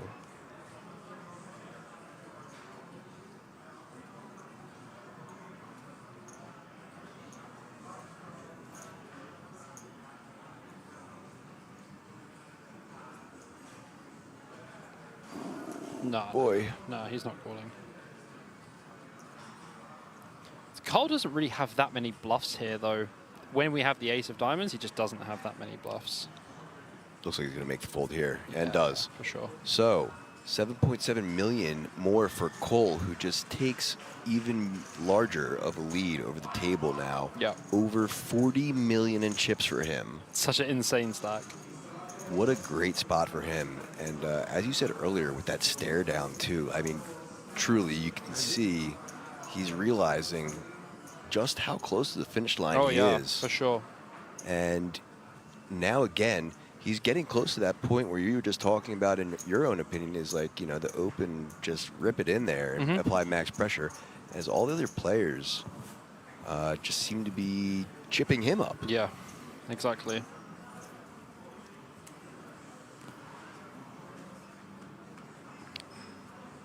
Easy fold for Sar here. Cole here might be a spot. Ace 10 suited on the button. Yeah, either jam or just open. I think open's fine. I think like you want to jam worse hands like ace 8 off and stuff like that. Ace 10 Looks suited. like 2 million. Now Vidic with the ace 8 offsuit in the small blind. Yeah, he's going to jam. Goes all in. Yeah. And he's going to get snapped. Going to get snapped 11 off, I believe. 11, yeah, like... It's just not enough. 11 bigs. So doesn't get the snap, but gets the count first. Let's see after he receives the news on how much that stack is. Makes the snap now. Yeah. Here we go. Vidic dominated at risk of elimination, and Cole potentially in the spot to take an even larger lead.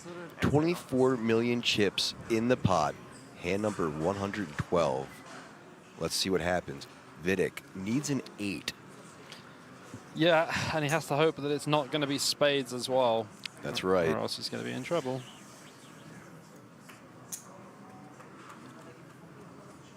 As we see Sar getting massage, realizing also that a large ladder is in play here. It is a pretty big one. And he's not at risk, so he can sit comfortably and watch from the sidelines. Here we go. There's the 8, Bobby. Wow. There's the 8. And now... It can still come ace-king. There are still outs, but as things stand, Cole needing a 10. 5 of clubs on the turn. No improvement. So now a 10 and a 10 alone. Or a full double up for Vidic. It's a big double up as well. Jack on the river. And it holds. Wow. That's brutal stuff. Now look at this, right?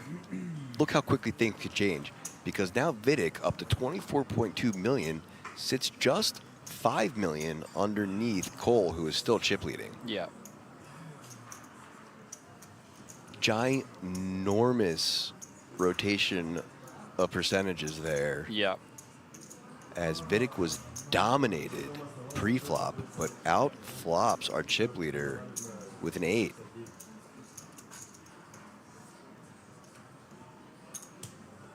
His heart must be absolutely racing right for sure. now. For sure. I mean, you really are like standing up and pretty much thinking I'm dead to rights here until you see the flop. Yeah, for sure. So that alone, I would think, would spike your adrenaline to near heart attack levels. But then hitting it, you go even higher for a second. I've been there for sure. Yeah, you know? Yeah. plenty of naturally occurring body endorphins pumping through his veins right now. Yeah, I'm sure that he was just like, what is going on? Wow.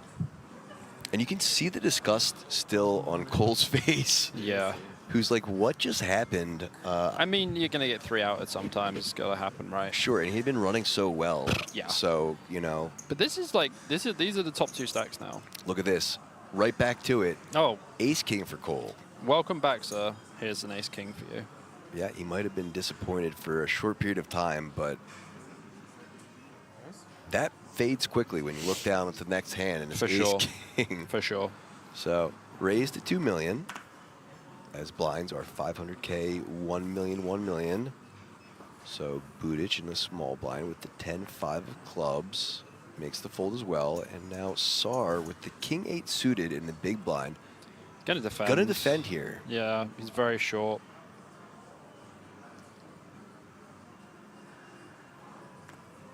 Doesn't though. Wow. What a fold. The guy's good, man. What a fold. I really thought he would have at least peeled 3 there.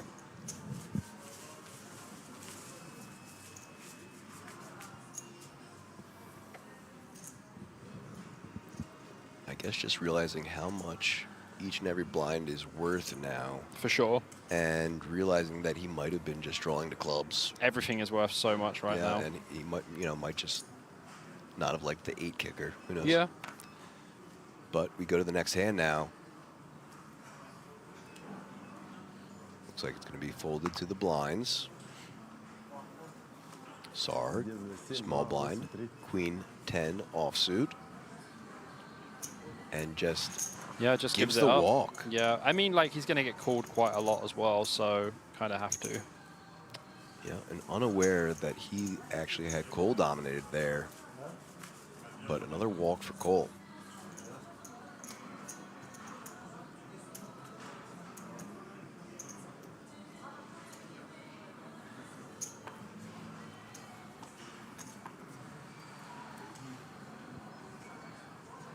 Okay.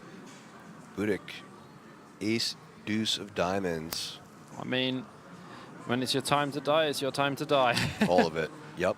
For sure. Sar, Queen 10, going to get out of the way. Just 4 big blinds, right? Cole should get out of the way relatively quick as well.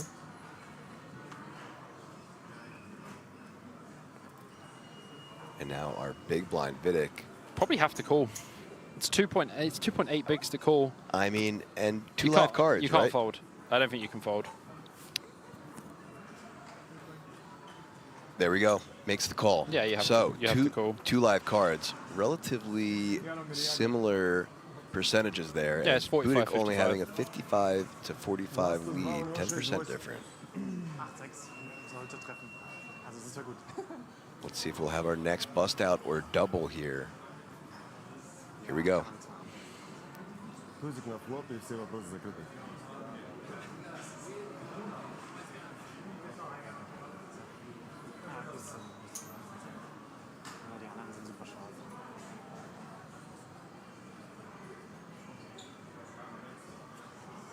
Oh, man's still there from earlier. Here we go. Oh, wow. A great flop so far as Ace has paired, but Vidic He has- pairing as well. Yeah, but Budic has 2 pair, man. So Oh, 2 Vidic's pair, yeah, going to sorry. need a Vidic's So going to 6 need alone. a 6. Ooh, and that's still needs a 6. It actually doesn't change much. and still needing a 6, yeah. It doesn't change anything. Doesn't change anything. It's actually but- hilarious. But Makes now, the boat doesn't change anything. But now drawing to only 1 card. Bro, if this, I was going and to a say, if I queen. came 6, I would have been filth. So our next double up for Budak, now up to 9.15 million. Still 4-handed here. Yeah, pretty crazy stuff, to be honest. And so here we go. If this might spark up some drama in chat, don't even look, Bobby. I don't even want to see it. Vidic now covering the majority of his face. I'm not looking at chat anymore. Yeah. You can have that job. Nope, not gonna do it. I went off it very quickly. My man. I do like interacting with chat, but sometimes Specific chat. Yeah, sometimes they can be wildin'. Yeah.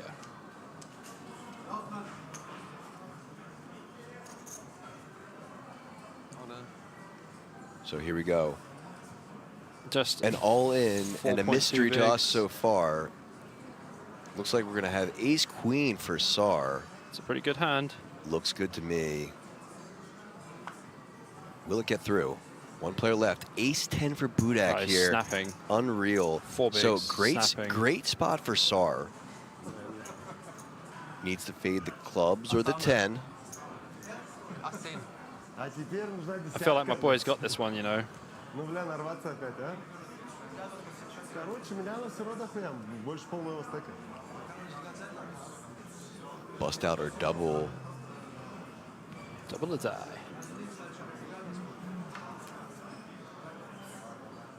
Here we are. All diamonds. Oh, wow. Great flop for Sar. Great start for Sar. As he is still way ahead now. But even further, look at that, Bobby. Wow, that is sick. Unreal. 2 outer by means of the 10 of spades. Budak now taking the lead and holding. There goes your boy Sar in 4th place in gut-wrenching fashion as a 2 outer turn for That is Budak. disgusting. That's actually filth. Ooh-wee. My guy died 37,000 euros plus the 10,000 euro ticket. Well played, my man.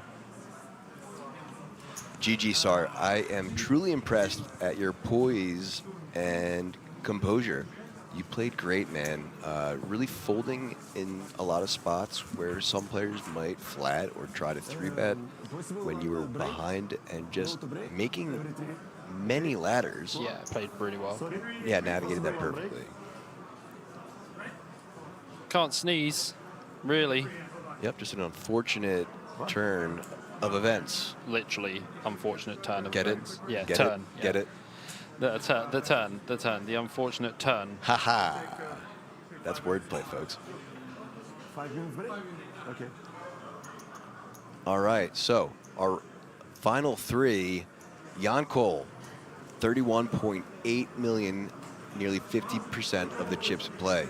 Martin Vidic, 29% at 18.87. And Stepan Budak with 13.8. All players locking up 50,500 plus a 10K ticket. Pretty sick stuff, to be fair. 350 buy-in.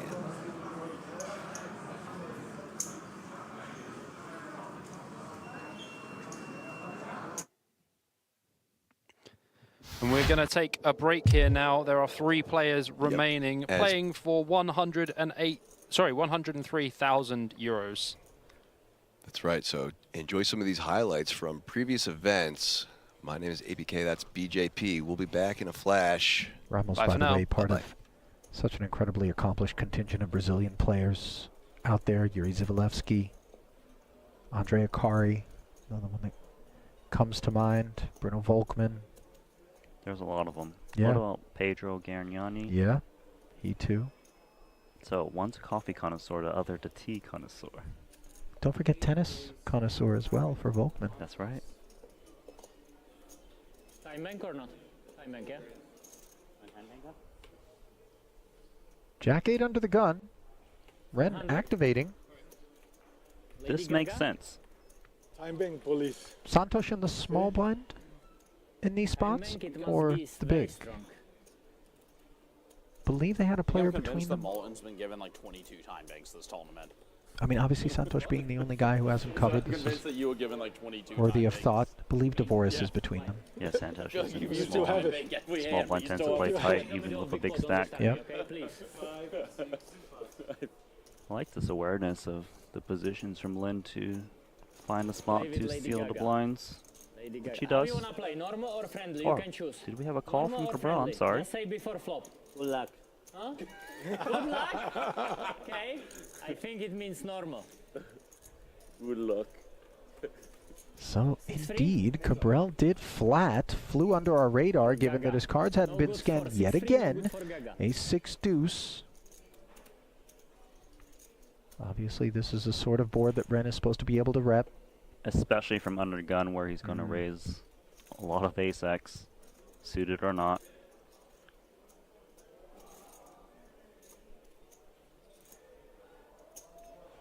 And this sprinkle here is designed to just kick out Empty?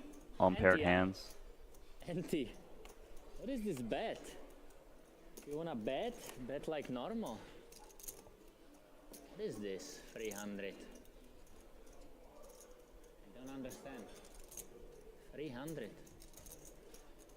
Santosh, what is this bet? Can you help me? Probably 6-3, yeah. You wanna buy cheap free? Please. After the hand, please, next time. So Cabral with a couple of nines here does call the 300K C-bet. And note that the floor came over and asked him to scan his cards here mid-pot. He pushed back a little bit and said after the hand next time. Supposed to be scanning it before the hand. Yep. I think he's saying, tell me after the hand rather than I'll do it after the hand. Of course, they've told him multiple times in between hands, and that hasn't worked. So I think now perhaps a little bit more of an aggressive position being taken by the staff. I hear you. Whoa, look at this. Red Lynch's got nothing. Cutting out chips. Trying to apply that bubble pressure. 900 into 1.9. Not a negligible size. And obviously Cabral just fresh off of a double. Doesn't want to say goodbye to these chips too quickly. This looks like an impossible call, but would be correct. It's a call that's begging for a river check. Exactly. But I'm thinking if Renlin bets his turn, he's going to fire a lot of rivers. This is an amazing call from Cabral. But one more street to be played. And that street places an overcard to the nines on the river, not one that rates to be of concern for Cabral.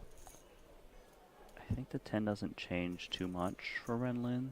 He thinks that once he got called, he is up against an ace, but he could ask for it all, and it'll be hard to call if you don't have a nice kicker to go along.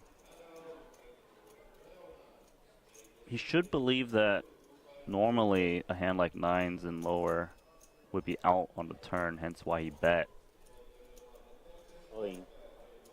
And there is a jam from Ren. Max pressure being applied. Stone money bubble, snap fold there from Martin. Think about all the spots in which he's taken time. In that one, he knew exactly what he was going to do. I thought it would be worth, given the opportunity that's presenting itself and the fact that he called flop and turn, maybe just looking up at Ren, engaging him in conversation as he tends to do, and trying to see if he could get any sort of tell.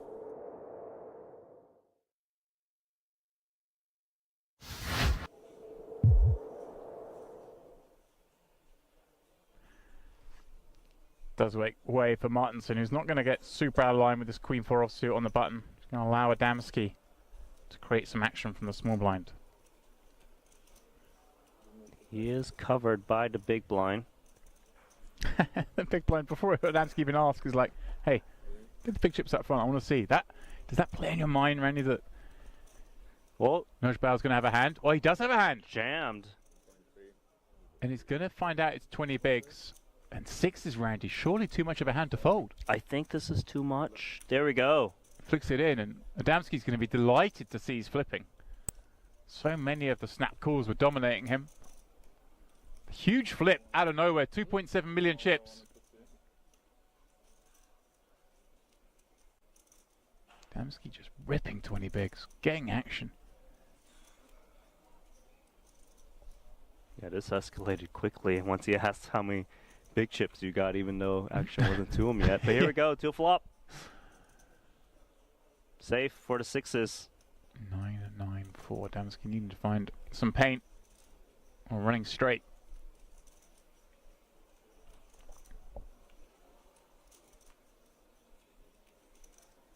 Turn of no use. One card from elimination. Needs that queen or jack for Adamski to stay in here.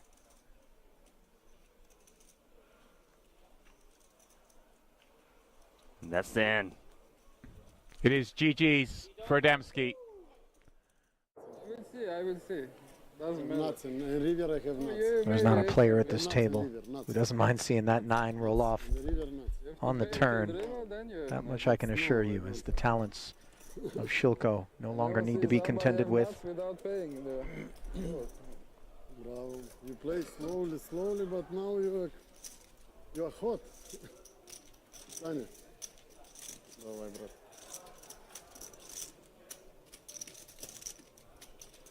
Well, no time for any eulogies.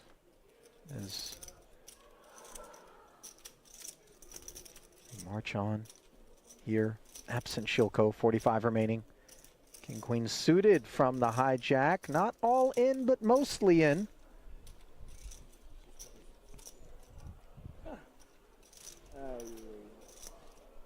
Got Ali Sara saying, don't forget Benitez called time against Charles Cornuth in a hand at the break that he wasn't even playing in. I remember that.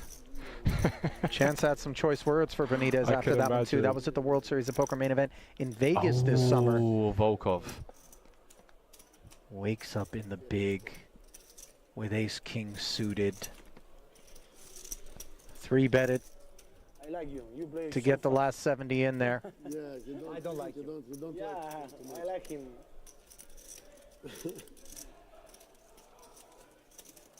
No stress. No, I like him. I play fast too. Ace, ace, 5, and king, queen suited. Possible combination. So few outs. Running spades, running 10-jack. I knew that was And that's it. Ace is full for Volkov. Chip leader here. No more possible. As 2 casualties in short order here at the feature.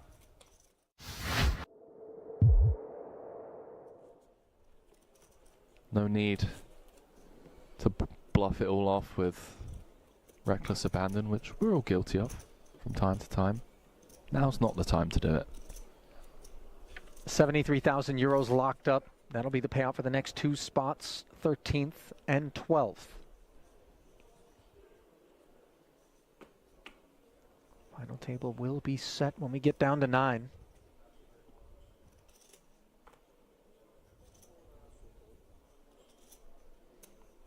Kings now for Sai. What's going on? They've all had some Haribo fizzy colas on break or something. I mean, rocket fuel.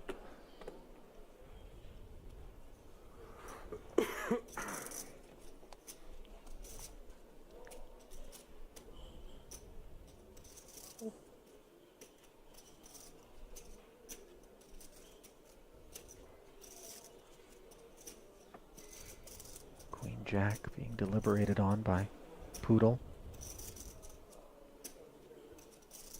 who I think is just as aware as you and I in the booth here, Henry, as to how snug Tsai has been operating out there. Decides not to get cute as... Money's just going in, Ali. Yeah. I mean, let's go. Back-to-back hands, the wheels have come off. Ladders round every corner.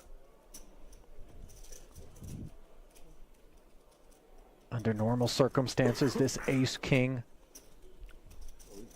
would just be so sexy, but in the face of a snap call by 2 black kings.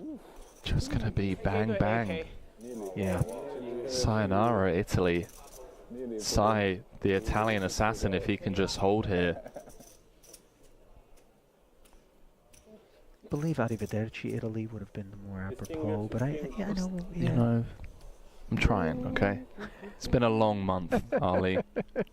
That it has.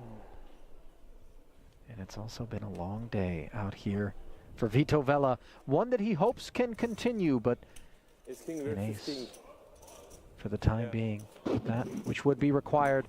4-set continuation, unavailable on the Queen 5-3 board. Well, something going on the outer table. We'll have to jump into the action over there after this. Sure sounds that way. Hello. Wheel gutty now as we add deuces to the mix. 7 outs one time. Can Vella find extended play here in the main? He can't.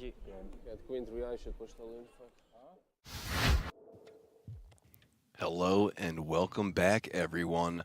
APK back in the booth with Bobby James. Once again at the Kings Resort here in Rosvedov, the 2025 World Series of Poker Europe Kings Million final table. We are back indeed, and just 3 players remaining battling out here for 103,000 euros and that coveted WSOP gold bracelet. That's right. Action underway. 3-handed.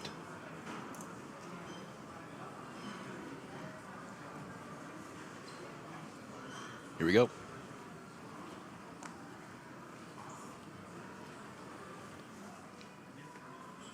So let's have a little look at the stack distribution. 19 million here for Vitek. Obviously going to be folding button here. Wouldn't be opening 5-3 off. Makes the fold. Oof. Nice first hand to start with. Ace King offsuit in the small blind for Budek. So 13 big blinds effective. I wouldn't jam here. I would just open. Okay, I mean, I would just open. Does the opposite of what you Ooh, say. Wow, this is very close for Cole. And now Cole with the King 10 suited with the blind versus blind action. 12.8 to call. I mean, King 10 suited is going to be ahead a lot of a small blind jam here, 3-handed.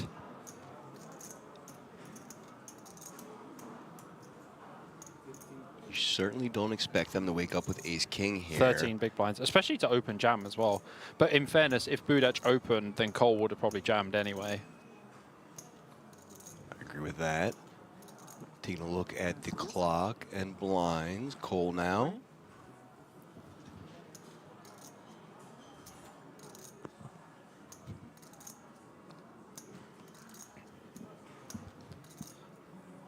I wouldn't be surprised if There's he did that call. stare down Yeah, he and does a call. He Not does surprised by that at all because you have to maybe think, even if they have It's a Ace massive X, cooler. King 10 suited Yeah. performs so well against Ace X. But I mean, like, he jams Queen Jack off, he jams, like, Jack 10 off, like, all Yeah. of these hands. There's so many hands that he jams. Okay, so Budek at risk, but ahead with the Ace King.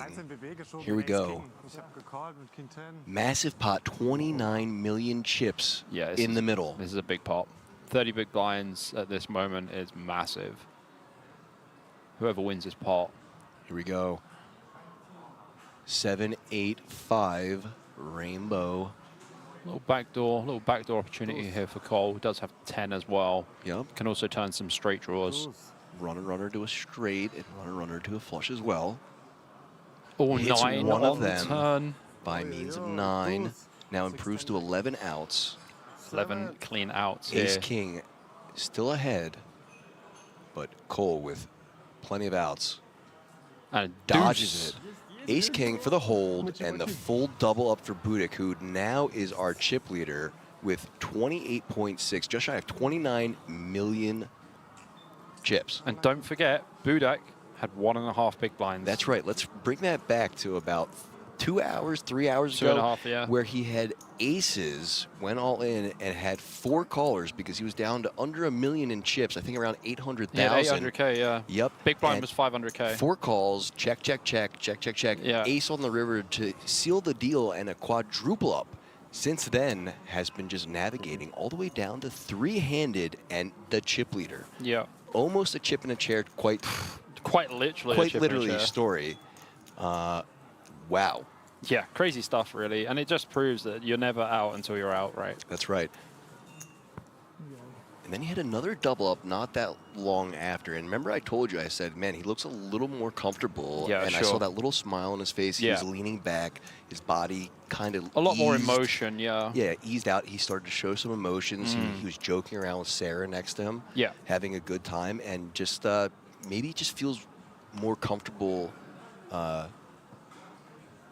as he's, for getting sure. more used to things. But certainly he should be feeling pretty comfortable now. I mean, Cole's Massive had a double up. swing. Cole's had a massive swing. He just had 40 million. He's got ace 10 off now with 17 big blinds.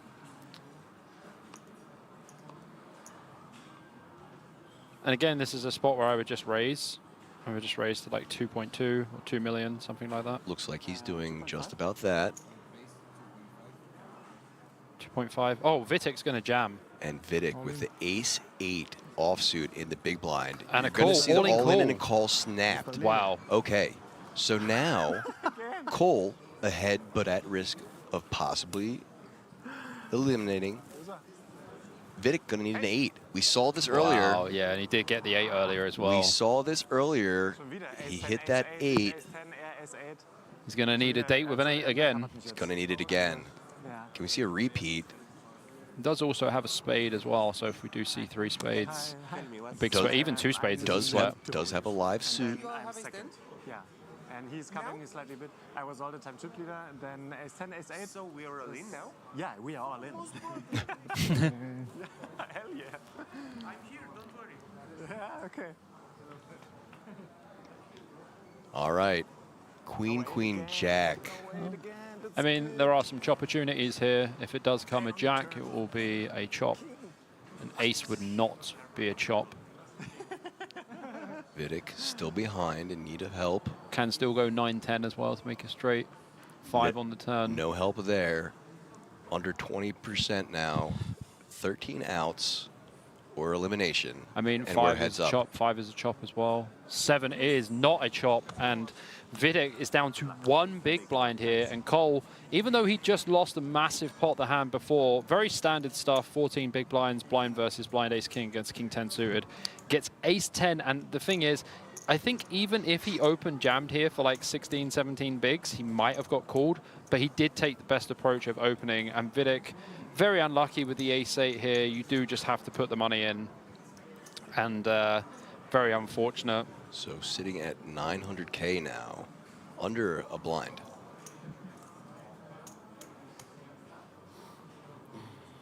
Dealer just counting out the stacks just to confirm that they are correct.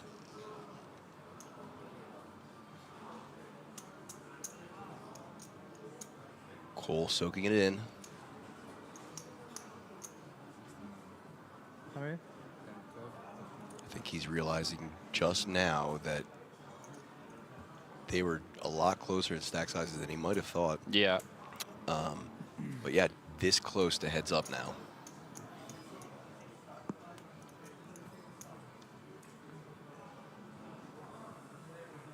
There you have it. Just a small stack of whites. 9 of them. Well, it means the graphics are correct, and the graphics have been correct all day, so shout out to the graphics guys there. Yeah, shout out production. W production.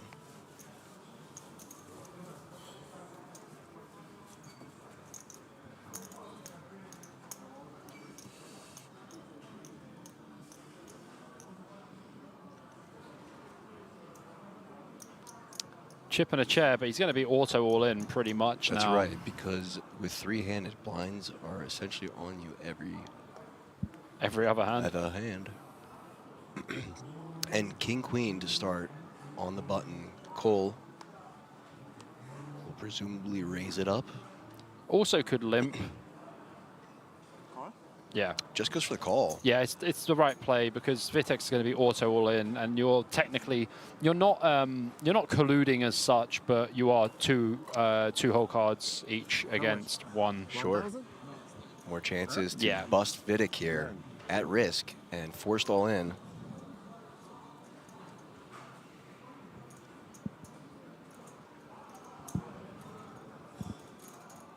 It would be very unlikely to see Budak raise. I believe he just checks. He did. Flop comes 3-4-4. Good flop, Vitek, yeah. Improving to the open ender now.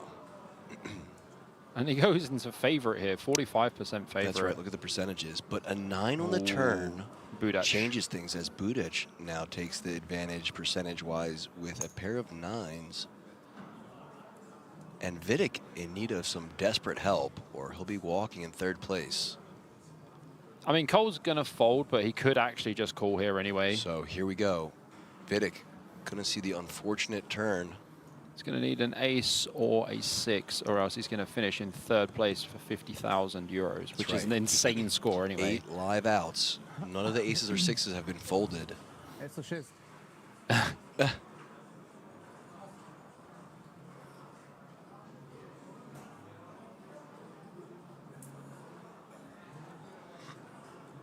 And an 8 on the river.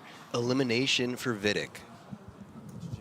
Yeah, very well played to Vidic there. He had a very swingy final table, but he does manage to end his tournament in third place. Good luck. And 50,000 euros. We see him walk away. 50,000 euros plus that 10K ticket. Yep. Ladies and gentlemen, we are heads up now. Action concludes between Jan Cole and Budik. What? I'm small lunch, right? Yeah. Now you small. Yeah. So just discussing who's no. small and big now that we're heads Yeah. up. No, I small. Always good to get that worked out very I big quickly. Before. Now I small. Ah, yes. Before I big, yes. Yeah, there you go. They worked it out thanks to those dealers. Can I move? Doing the business. We're just doing the heavy lifting, man.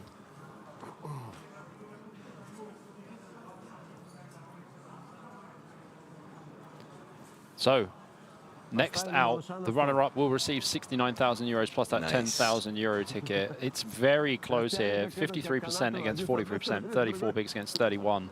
Be interesting to see some pretty high-level play heads up now. I think these definitely two of the better players at the final table. Obviously, I think Hager Sara was extremely good. Sarah Link put in a very good performance. Mikhail was just very card dead, didn't have much he could do, and Sapso obviously finishing in 7th when he comes to the final table as chip leader was quite upsetting. Bogdan Roman as well, absolutely cooled ace-king into kings, and Vagke Sakhanin ace-king into aces. There you have it, folks. Yeah, no deals possible, WSOP events. That's right. So, Bracelet Online. No Yep. deals. No deals. And just 3.5 million chips difference between the two players. Looks like they're taking a quick heads-up photo. Understandably so. Yeah, I mean, fantastic job to both players. Yeah, and both of them certainly deserve the attention and the limelight that they're getting right now. They, again, navigated a field of over 3,200 players. Yeah, it's pretty wild stuff. Two left. There's the bracelet in view in front of them. That's what they're playing for. And a 6-figure score up top. Yeah, it's big money. I mean, even 70,000 euros is absolutely chunks. It's Off like of it's like 200 buy-ins. Yeah. Crazy. All right, both players taking a large gulp of water, understandably so. Get yourself ready, boys. You are going to play heads up for 100,000 euros. And bracelet. Thanks. Moldova against Germany here.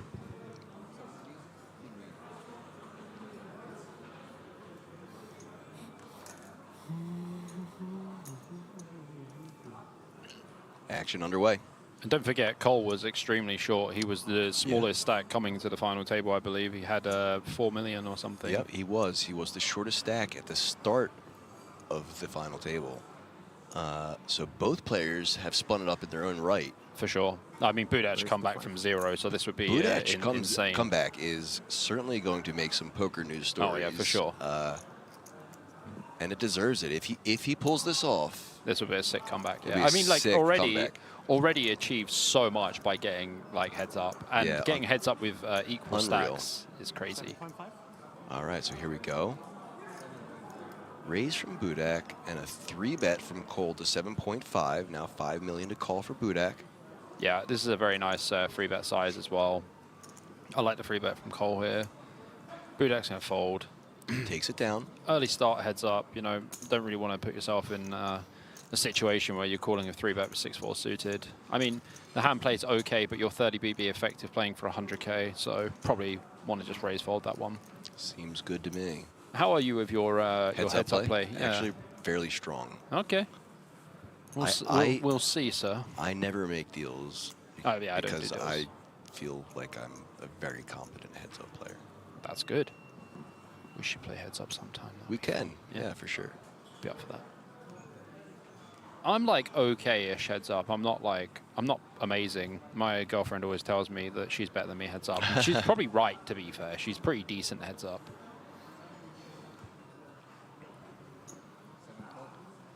Yep, like the limp here from Cole. I would definitely have a limp strategy.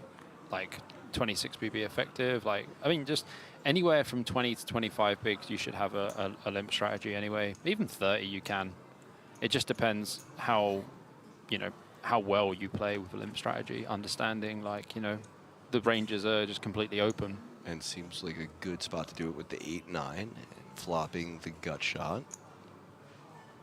Budak whiffing entirely.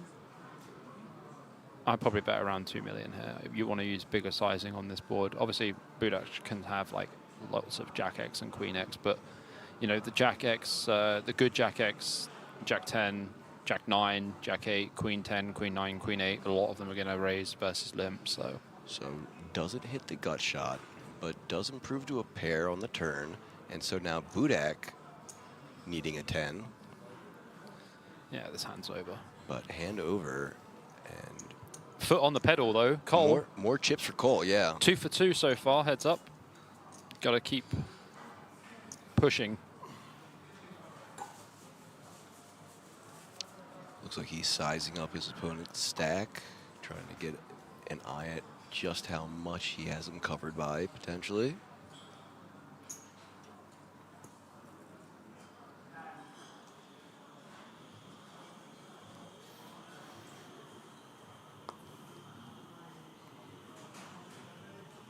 Five, 3 for Budak.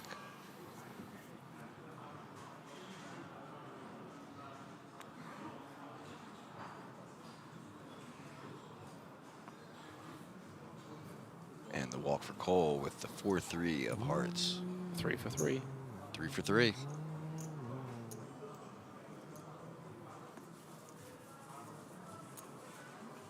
Both players seem extremely calm, you know, for the large amount of money that they're playing for. And even if they're not, they're composing themselves well enough that it seems quite hidden. So, doing a good job at that, of staying composed. I mean, yeah. I think Cole is probably the more comfortable, though. Like, winning 3 for 3 straight away. You know, having the swing before with the King 10 suited, and then obviously winning the Ace 10 against the Ace 8. Cole's had a few swingy spots. So here we go. Here's a potential spot. So Queen 9 raising up to 2 million, but Budak waking up with an ace. I think you just flat here anyway. Ace deuce is just going to be one of these hands where it's not going to be strong enough to 3-bet, but it's going to be strong enough to flat, and it's not weak enough to fold, obviously, heads up. And does. Something for everyone. Gut shot for Cole with the overcard, and Budak with bottom pair. Goes check, check. Going to a turn now. Turns an open ender. Turns the open ender now. 7 of diamonds. Action goes check, check once more. He's thinking of a river card, isn't he? That'll do. 9 will do it, as Cole now improves to a pair of 9s, and the ace high will no longer be good, or the pair of 2s will no longer be good. Yep. So 4 for 4. 4 for 4.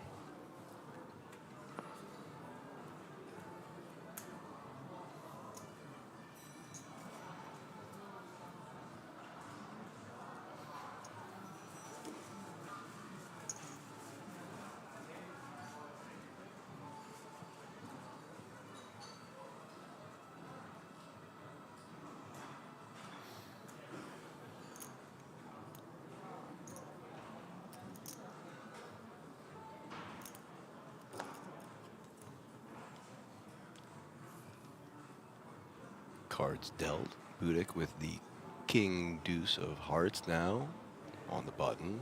So from 22 bigs, I think like having a limp strategy is going to be nice here. I would limp the king deuce suited. Wouldn't raise. The reason I wouldn't raise is because if we get jammed on, we have to fold. I mean, Cole should be. So here we go. 2.5. Cole now with the ace. I think Cole's just going to rip, to be fair. 20 bigs. I don't think you want to 3-bet non-all in. I think I'd just be all in.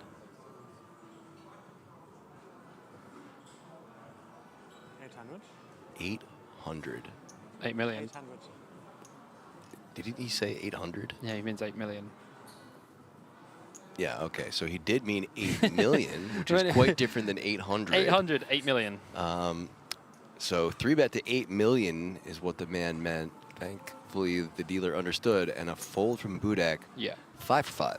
But this is, again, why I wouldn't open with the king deuce off. And I would just jam as Cole, to be honest. Like, I think that you don't need to 3-bet smaller. You could just rip. Look at that now. 69% of the chips, 44.5 million for Jan Cole.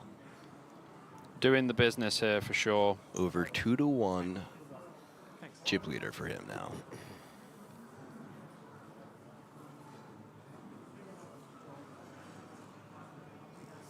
Taking a look at it, his opponent's stacks once more. Thanks.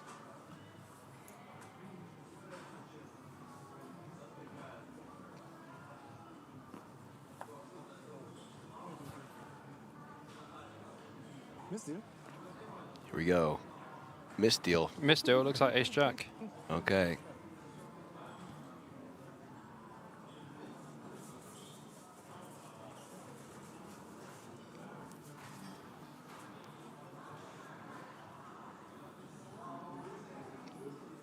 Well over 100 hands played today, and that's our first misdeal. I'd say that's a pretty good percentage. Yeah.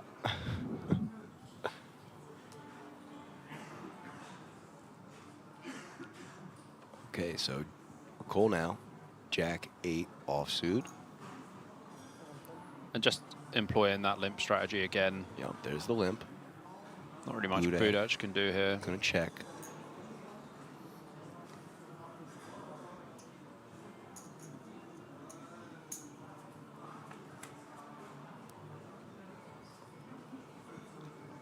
I mean, Budak has got a flush draw. He does have that, but Cole has flopped 2 pair. Yeah, there's definitely something for everyone on this board. And probably bet like 1 million here. Just goes for 1. Yeah. Third pot size is going to be nice. Budak is going to call. Seems like a good place to call for Budak. Here comes the turn. King of hearts. Again, Cole probably feeling pretty comfortable with his hand here. Thinks that Budak can have some King X containing a spade as well, but likely to continue on this turn around 4 million. Yeah, 2 pair heads up is pretty strong. Yeah. 600? As he announces. 600. 6 million, he means. Million. 6? Yeah, 6 million. There it is. He's finally caught on that he's been saying Yeah, it. finds 6 million. Finds the overbet. I like it. You can go like 4 mil or 6 or 5. Like, it doesn't really make too much of a difference there. And a little eyebrow raise there. Yeah. 6 for 6. That is 6 for 6. This man can't be stopped. He sees that bracelet. He sees it shining, and he's like, that is mine. Chomping at the bit, licking his lips. He wants it.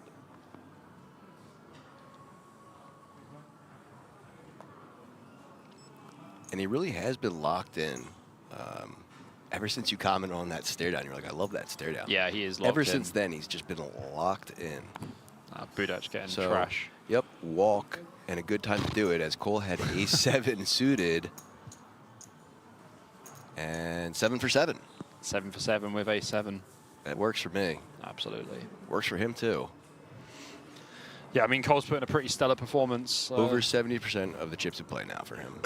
Yeah, so basically now Cole doesn't really have that many opens unless it's going to be like a hand he's going to raise call off with, and he's probably going to still keep a limp strategy. He'll just fold 8-4. I don't think he'll even bother. Yeah. All right, and the first time, heads up, Budak, chips going his way. But you see, like, Cole's not going to make mistakes here. Like, And he knows, like, he's not yeah. even going to bother limping there. Not even worth it when they're not suited like that. For sure.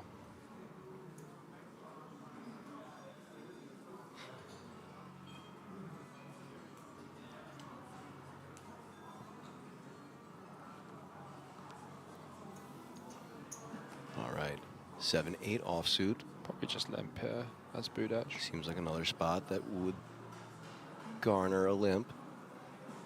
Yeah, you don't want to make it 2.5 bigs here. And does. Cole likely to just check back. Yeah. Which he does. Live cards for both players. And Cole drills it. drilling it again, 2-pair. Budach. Budach, yeah. not getting enough of it to really do anything with, unless he goes for some. Yeah, well, he might just bet 1.5 here. Speak of the devil. Yeah. Goes for some of it. Yeah, I think 1.5. so. I don't hate it. Like, there's definitely cards you can improve on the turn. Like, you know, you can make straight draws. I think, like, you know, against Cole's range, it's going to be fine. Like, Cole's going to have a completely wide open range, but if he doesn't start betting now, then you know, no point in doing anything other than calling here for Cole. Definitely not raising. I mean, like a 9, a 7. Oh, I mean, it's very unlikely that Budach will continue. I don't think. So frauding Cole's 2-pair, but still ahead to a new 2-pair. I mean, Kings and 10s. If Budach bets, he has to bet like 4 million. And it looks like he is going for 3 something. 2.3. 2.3. Seems too small. Like, Cole's not going to fold. So, like, in this situation, you need to think what you're trying to achieve from your bet. And the reason I would bet 4 million, because if you bet 4 million and get called, you can just jam river and put all of, like, Cole's hands that are, like, 10-5 and even, like, any 5 in a spot. The 10's probably going to have to call anyway on brick rivers. He's definitely not folding. Just makes the call. And now this is it. This is, like, the true test. Stack to pot ratio just over 1.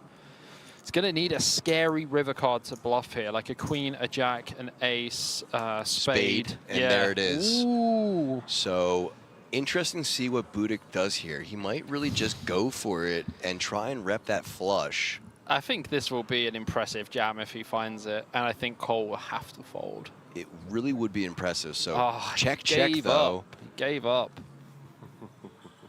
And an understandable giggle and smile. Like, how are from you making Budach. all of these hands, man? Like, how have you made so many hands against me? Heads up. I feel your pain, brother. 7 for 8 now for Cole. Heads up. That's wild. And only a walk. Yeah, exactly. The only chip he won was 500K. In the pot that he lost was a walk. That's dirty. So really just chipping away Absolutely. at his opponent. And now at 51.8 million in chips with a queen 8 of hearts. This is basically either a limp or a jam. I think I prefer jam. I want to see the jam too. There it is. Yeah.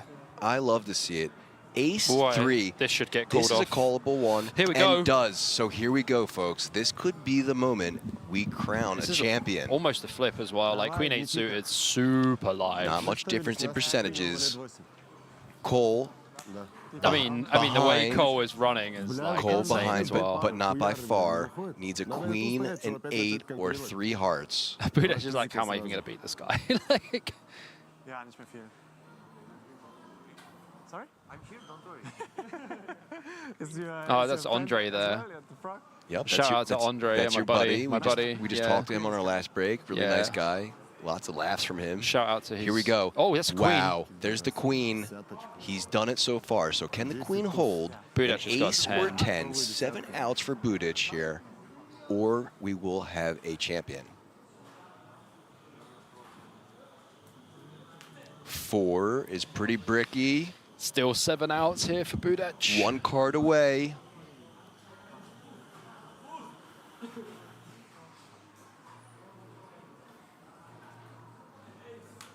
Oh my and God. And the 10 on the river. Wow. Unreal. 7 outs and spikes it with a 10 on the river. Sick. Improves to Broadway and a full double up for Budach.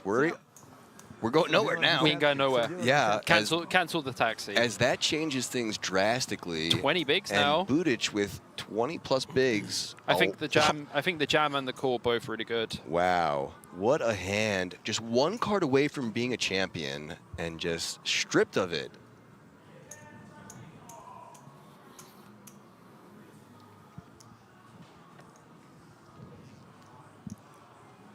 Some really great hands here, man.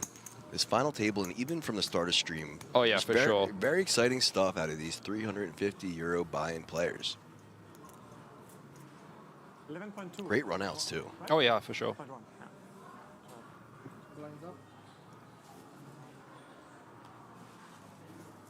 Okay, so a big, deep breath from Cole as he now realizes that he's still got work to do. Absolutely, this is definitely not done. He only has double the stack now. That's right. Of Budac, 20 bigs plays 40 bigs. And often this happens where like you're absolutely crushing, playing really well post, hitting flops and stuff, and then you get a pretty nice standard jam spot for 12 bigs or whatever with the Queen 8 suited, and you lose the flip. Yeah, so 7 of 9 of hands now. Yeah. But that second one just being an absolutely monster one and such an important one for Budac. Yep. So here we go. 9 deuce suited versus Jack 9 off. Budac flopping a pair of jacks. I don't think Cole loses a penny here. Yes, lines up. And indeed doesn't. Easy decision, next hand. I mean, that would have been a very quick heads-up battle, 9 hands or something like. Well, yeah, it would have been 9 hands, yeah. It's crazy. Especially considering they started damn near even in size. 3.5 million difference. That was it. So Cole now on the button, Queen 5 off. 600K to call. Lines now up to 600K, 1.2, 1.2. 50? Announces a raise to 2.5, and Budac now waking up with an ace-5 offsuit. Yeah, I think like the raise with Queen 5 is okay. I don't think you want to be limping like Queen 5 off here. 5 seconds. But Budac might find a rip. And just dominating Cole's Queen 5. Here we go. Not a rip. Just a raise, probably 7.5 or something. 6.5. Yeah. 6.5 is the 3-bet sizing, so now Cole, 4 million to call.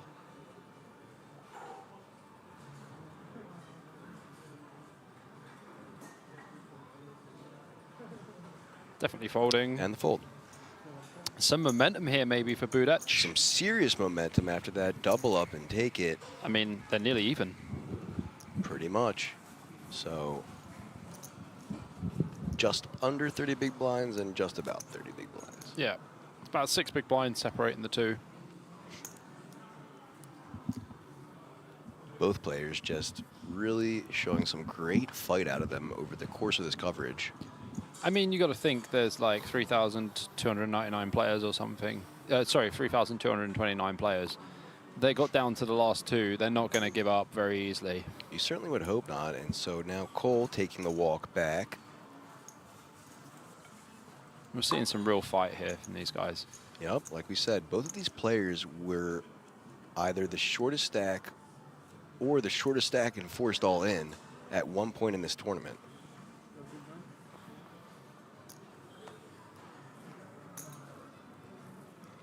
Queen 10 offsuit for Cole.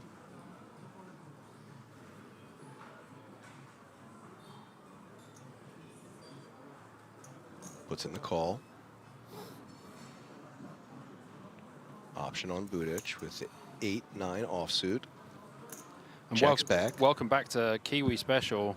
She is now awake and she is back for the stream. That's the quickest sleep ever. I think she slept only 3 hours. Yeah. But welcome back, friend. Here, look at this, Bobby. Oh boy.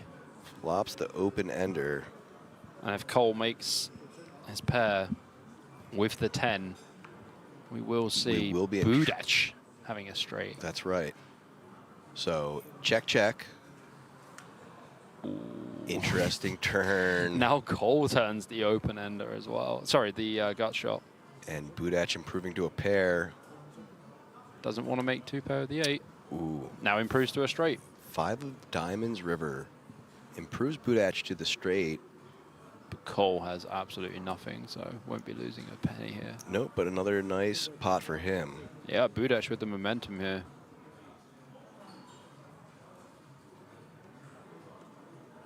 don't expect to see a hero call with queen high. I So don't expect to see a stacks, raise. stacks evening out even more now as Budach on a little bit of a run.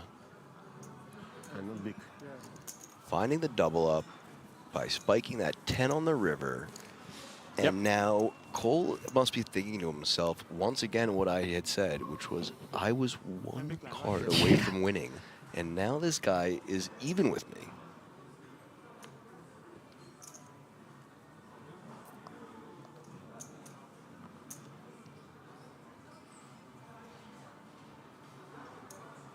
Five-3 offsuit for Budach and gets the walk. 7-3. Dominated by the 7-3. Yeah. Unbeknownst to him. Great fold.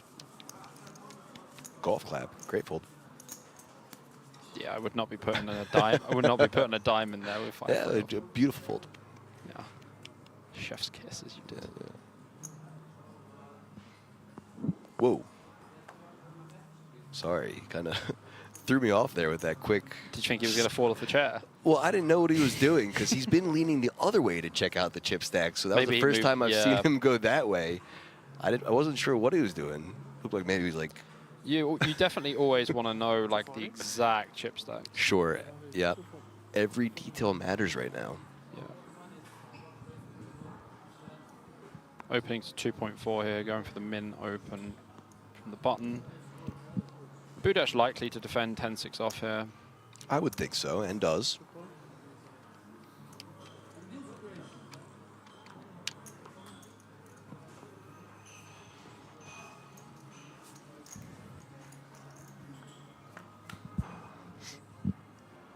Flop comes 6-3-7. Ooh. Ouchies. Top pair against middle pair. Pretty wet board though. Like, you know, both players could have like 4-5. They could have 6-7, 6-3, like whatever. So Cole, with the advantage pre-flop, takes even more of an advantage now. Should bet big on this flop though. Should bet about 4 million. I wouldn't bet small. Looks like he's going to bet like 2.3 or something, but 2.4? yeah, I would bet bigger on this board. 2.4 is the size, so now Budach, which I don't expect will be making a fold. Yes, he Does- will not be folding here. Does indeed make the call. Interesting turn card would be a 3, as it doesn't really hit either of them, and they both strengthen their hands also. Not quite the 3, but 8. I mean, if you chopped half of the 8 off, it would be a 3. That is true. So I mean, Budach does turn the gut ball as well, so 9 will make Budach a straight. Goes check, check. understandably so, and then the king I mean, on the river. So not needing to improve, but does the 2 pair. Budach still with just the 6 as he checks over to Cole, who's gonna bet. I bet 4.5 million. Seems reasonable. And you can get a call here from like a 6 or an 8.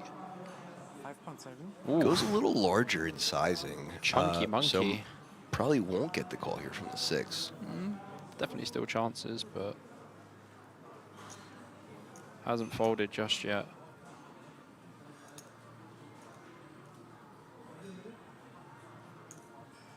Does Ooh, call. just calls. Yeah. Wow. And that will change things again quite a bit, as now Budach is under 17 million. Yeah, and once obviously- again, Cole up to almost 50 million. Yeah, has about 13 big blinds now, as the big blind is 1.2 million. But this is where it gets really swingy. I don't know how I feel about that call with the 6 there. But like you said, I think there are probably some calls there. Yeah, but like, I actually don't mind the sizing. Like, you know, I said I would have gone like 5.7? Yeah, I said I would have gone 4.5. He just got more value than I would. Yeah. And I mean, he's definitely targeting an 8 or a 6, a good 6, and just any 8 really. I wonder if he had gone your sizing, if Budach would have picked up on maybe that being more value-y. He would have just called. I think he would have still probably would called. have just called either way. Yeah. So here we go. Next hand, Budach 7-5 offsuit completes, and Cole with the King Jack is going to apply some serious pressure here. Yeah, I think with King Jack you can just jam.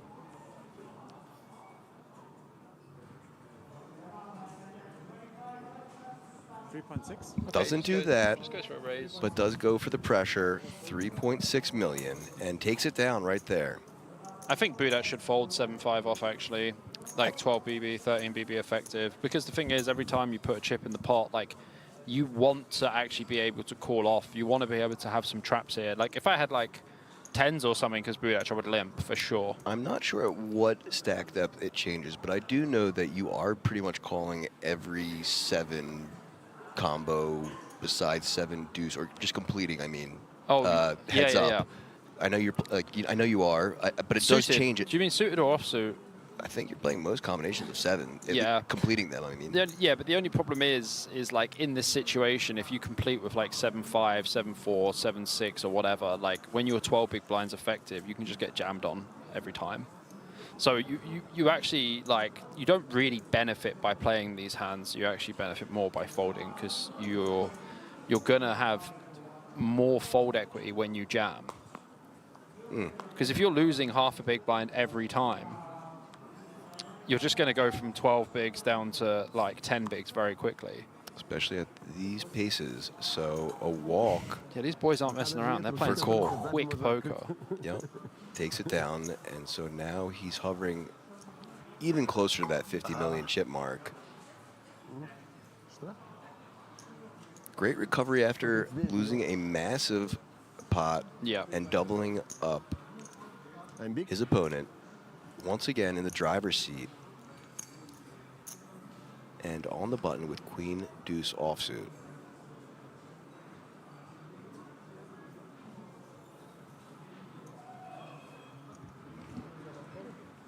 Makes the call. Budak is all in. Budak looking at the Wow. king 8 suited, just calls. Yeah. Just check, sorry. I mean, 10 big blinds, basically. I'm just all in. Here we go. 4, jack, and an 8. Not needing improvement, but getting it. Budak improving to a pair now. He's going to let Cole try and bluff this one, but Cole with queen high probably doesn't need to bet. Or can bet small like 1.2 and then just fold to a raise.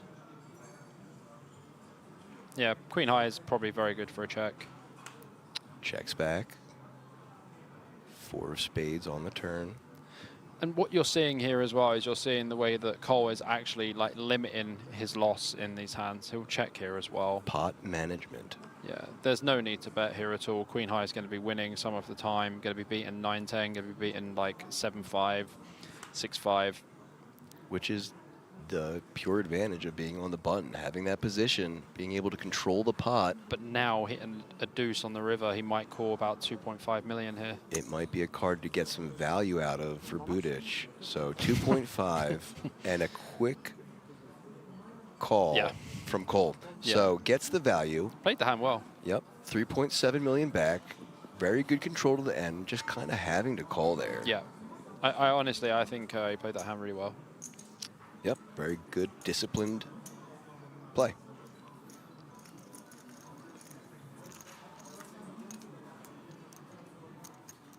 Managed to nail the sizing on the river that he would call as well. Said he would call 2.5. That was pretty accurate. Pretty accurate. So I'm kind of just telling you like what I would do in the situation. Wow, look at this. Hold on, Bobby. Oof. Pocket 9s for Budak. Now this is where you want to limp. Induce the raise. Yes. Go over the top. 2-5. Electing to go for the raise, though. 2.5. And Cole with the king 5. Probably just calling. I don't think you want to jam king 5. Probably going to want to see 3. You don't really achieve much by raising here. I would just call. So, in need of a king now.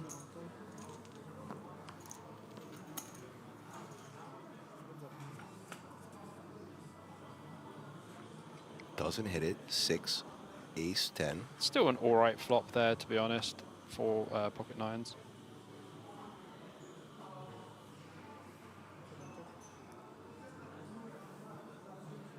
Check from Cole.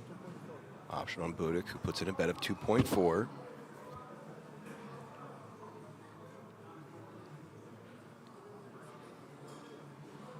Cole's just easy going to fold here. Yep, easy fold out the way. So, like, if Budac limped with the 9s, Cole could definitely rip the King 5. But when Budac raises, it's pretty easy just call. Like, if he had a hand like King 9 suited as well, he would also call. Sure. His jams probably come from, like, Ace-6, Ace-5, Ace-6, Ace-7 off. The weaker Ace-X that doesn't really want to play post-out Post-flop, position. yeah, right.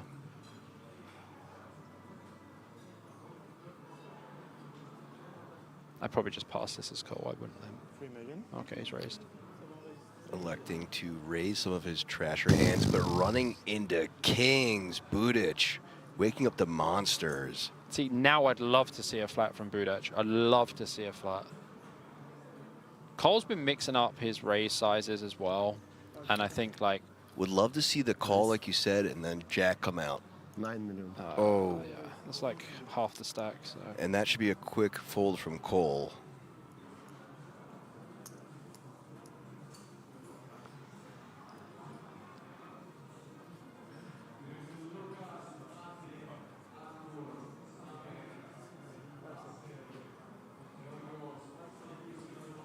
There it is. So plus 3 million for Budac, who's once again trying to make up some room between him and our chip leader Cole.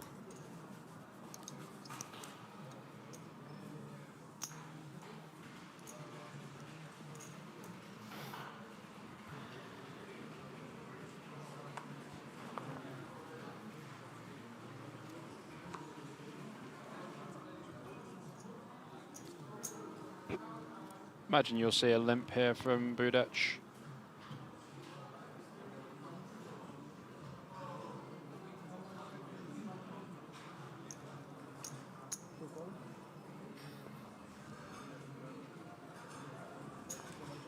No funny stuff here from Cole. Just going to check back with the 4 deuce. Flop comes 6, 7, 7. 2 diamonds.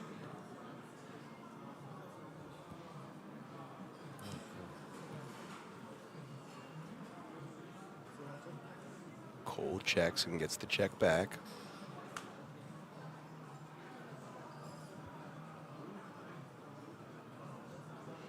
I think if you're going to start bluffing in this hand, this is probably a good turn card to start doing it. But you want to use big size in, like 2.53. Cole agrees. You go 1.5. And takes it down. Still enough. Does the job. Nice execution and realizing that it was a good spot to be aggressive. For sure. And look for a fold. Gets the fold, plus 1.2 million for Cole. My friend, where is break? I think we can make it up. Players discussing what the ruling is about breaks now that they're heads up.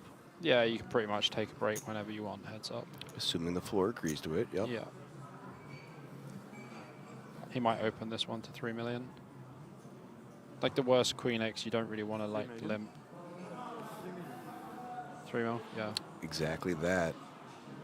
Like Queen Deuce off, you want to raise, like, you know, you can mix it Dominated up. by the Ace Deuce suited here at Budac. Pretty strong hand heads up.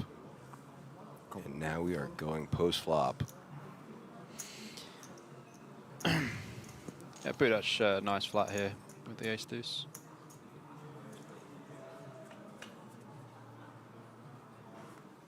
Eight, 7, 3 rainbow.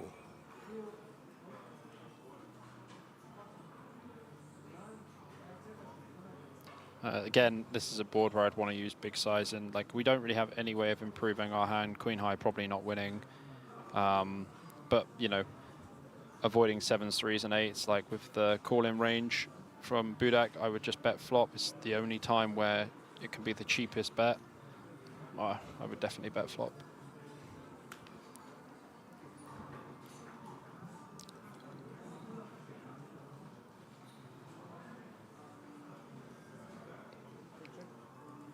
Check from Budac. Action on Cole now. Checking back.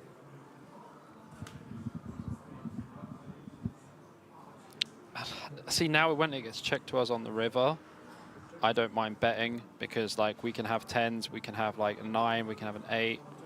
I don't think Queen High's got enough showdown value, to be honest with you. And takes it down. I think you have to bluff there. I don't think it has enough showdown value. Looks like he might be wondering that himself. Yeah.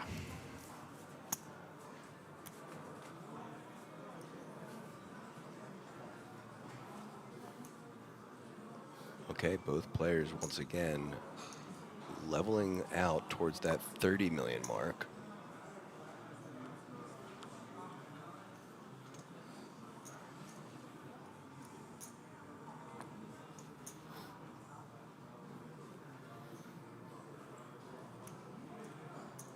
Budik with the Jack-7 offsuit.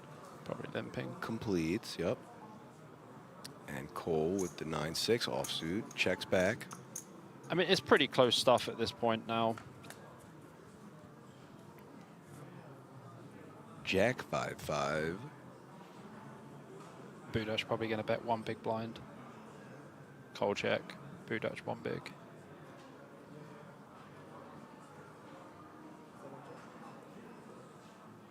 Might be tricky and check it back, but I think he's just going to bet 1 big, 1.2. Just that, 1.2. Kind of like no need to do anything else here. Like checking back's not great because it allows like Queen X, King X, and Ace X to get there on the turn. I mean, Cole's just going to fold anyway. Yep, easy fold. Another pot and another chip It's away. super close now. We are almost as close as we started the heads up with just 4.5 million difference as opposed to the 3.5 million. Yeah. So once again, drawing to the last card for his tournament life and spiking it. It's 25 bigs basically. Stepan Budic, yeah. It's basically 25 bigs effective. Like, so, you know, all of the decisions now, this is like, you know, when you're studying playing heads up and like, you know, getting heads up in tournaments and stuff, you've got to know like how you should play 25 bigs, like what your limp strategy is. I think Cole is the stronger player personally. Yeah, heads up 20 to 25 big blinds, you're going to be in that range a lot. Yep. So especially if you're playing tournaments and you're good at tournaments. Great as well. starting hand here though. Ace 9 offsuit. See, this is one that I would raise and not limp. I would raise this as well. Just make it 3 million. 2.5 works. Interesting to use the smaller size. And should get the fold. Budak can defend the 8-5 off. It doesn't really interact too much, but you know, folding's also fine too. Fine with the fold, yeah.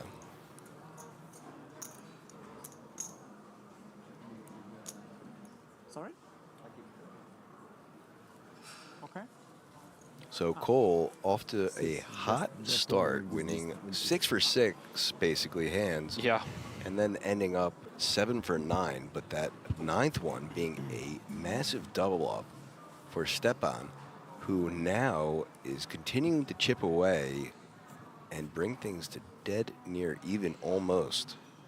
Yeah, just like 4 or 5 big blinds between them. 8-2's off, and Cole gets the walk.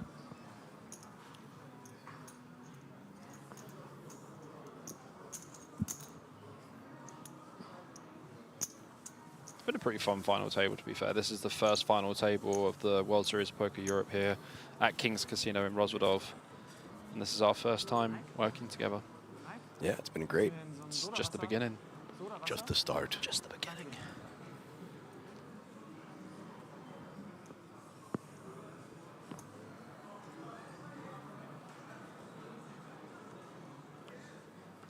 Okay, Cole once again with a nice starting hand. This is, I would limp the I was going to ace say, suited, this one's yeah. being suited, might encourage him to limp, He's going 2.5 but going for again. 2.5 again, which is also perfectly fine.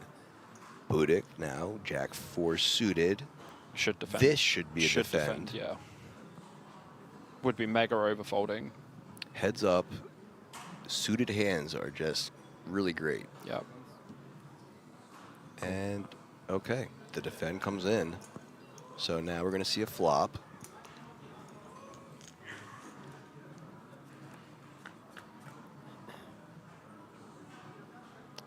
Wow, King 3. Ace high still ahead. Yeah, probably just betting like 1.2 to 1.5 here.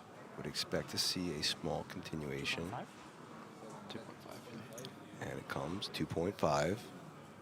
I mean, Budach can't really do much there anyway. No, I mean, you know, maybe had he hit a third diamond, he might be more encouraged to proceed, but really just whiffing all three of those cards and way better for the open aggressor. Can still have some King X, obviously, but, you know, obviously just had the Robbie. That's right, he did. He just had the Robbie. Hey, I didn't want to bring it up. You did. That's okay. Controversial topics. There are many of those in poker. No. What do you mean? Budach with the 8-5 off again. Not good enough. Walking the Jack 7 off of Cole. Just like that. Look at the difference in the chips and again, now. Right. So, like, literally 2 hands ago, me talking about Dead they were even. closing in on Yeah. 30K, but now 2 hands later, and Cole back up over 40 million, and Stepan closing back down to the 20 million. I mean, you've been playing too much with Cole because you just said 30K and not 30 million. Oh, man. You know what? I am going to blame him. Definitely. And I, you know. You can't blame anyone else.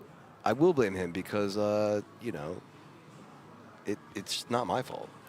So, you know, like, as far as I know from the Germans and Austrians that I know, they say like 30KK for 30 million. 30KK, yeah, sure. That is like a German-Austrian thing, right? Like, I think so. The same way, like, you know, they say 3 like this. Yeah. Most people say 3 like that. Mm. Made famous by Inglourious Bastards. Great film. Truly.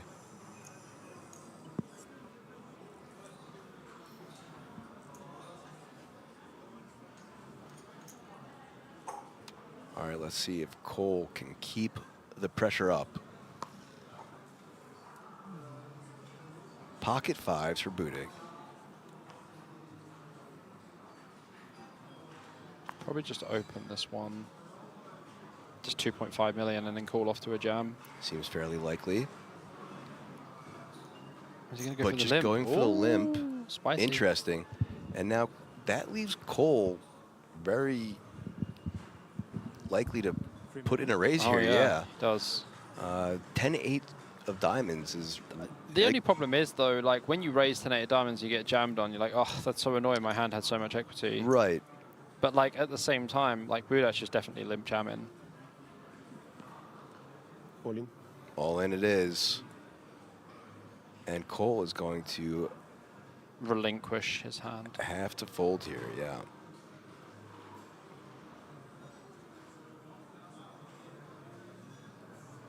And does. Yeah. So, just like that, Budach approaching that 30 million mark. Not 30,000, but 30 million mark. And heads up poker, man. I love heads up poker. It's great. It's great, man. It's fast paced. You play wider ranges. So much more interesting as well. Like, you know, there's so many interesting things. There's so many different there's approaches. So much stuff on stake. Should you limp? Yeah, should you limp? Should you not limp? Like, should you raise this? Like, you know, the limp back raise jam's really good. And I would also just raise call off. There's just so much on the line, too. And just so much going through your head. Yeah. And Cole's going to open this one. King 3 off. Just going to make it 2.5 million. Why is he going to limp? Goes for the limp, though. Yeah, see, I would raise this one. And Budach. He's going to raise this one. With a heads-up monster, ace-10, offsuit.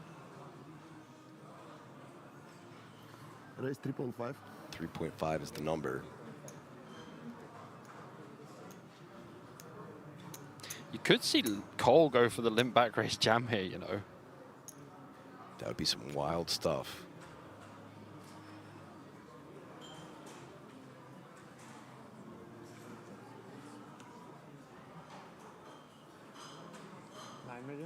And here it comes, sending it right back and re-raising to 9 million. 5.5 million to call for Budach, who should essentially come over top all in. In theory, that's the play. I can't see anything else happening here apart from him jamming. Ace-10 off is just a monster. Ace-10 off, heads up, is just such a good hand right now. There it is, over the top, all in. And now Cole just really hating life. Honestly, like, how much is it? Yeah. He's going to check how much he's put in. He put in 9.5 million or something, right? No, 9 million, yeah.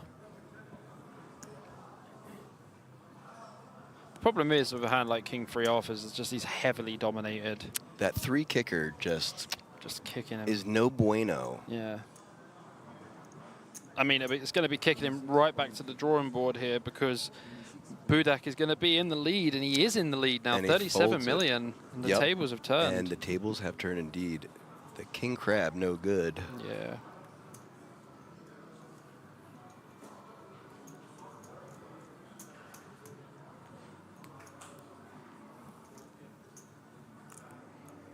Let's just see now how Budak responds by being the chip leader. We haven't seen it yet. We haven't. And it's only marginal chip leader still. There's only about 6-7 big blinds between them. And it does get very interesting to see how he's going to play now. And is Cole going to be more aggressive? Probably. And even more so, the almost chip and chair story is alive and real. It's so real.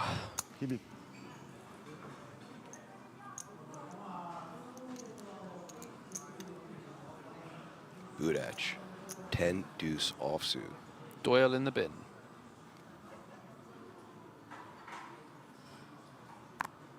Not going to do it for Doyle. Break? Floor break? No? 10 minutes. Players thinking about a 10-minute break, possibly. It's kind of interesting, though, because like he wants to have a break, but now he's got momentum. I always find that very strange. So I don't really think I would be taking a break after just getting the chip lead. Maybe he's quite nervous and needs a break, though. Again, no idea what this man's previous history with final tables are, let alone heads up, and for sure with this much on the line and a bracelet. So maybe the nerves. Yeah, look him up. Maybe the nerves getting to him a little bit, and he requests a break. But I think what happened there is Cole said, "I'd rather keep playing." So he has 132K in live earnings. So this would nearly double his Hendon mob. Yeah. It seems to play a lot of the tournaments in Rosvedov by the look of it. Okay, so a pretty local player, I would assume. Yeah, I would say he's a local player. Local reg. And once again, so in the potential position to come back from a quadruple up all in with aces to take down a tournament with a bracelet on the line. What's Cole's first name? So it's Stepan Budic and Jan Cole, Jan.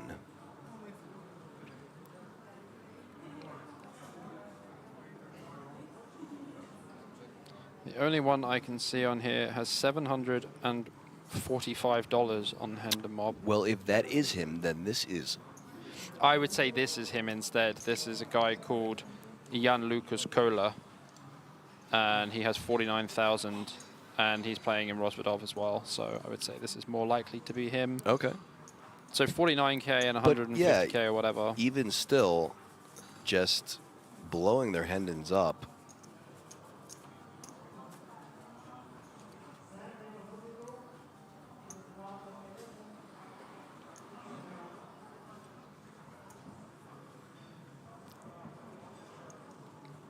Big blind.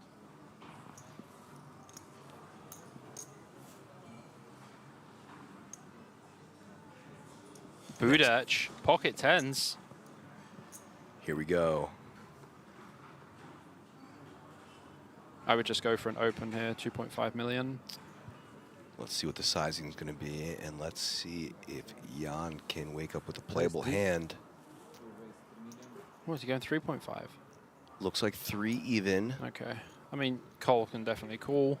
This is a pretty much must defend.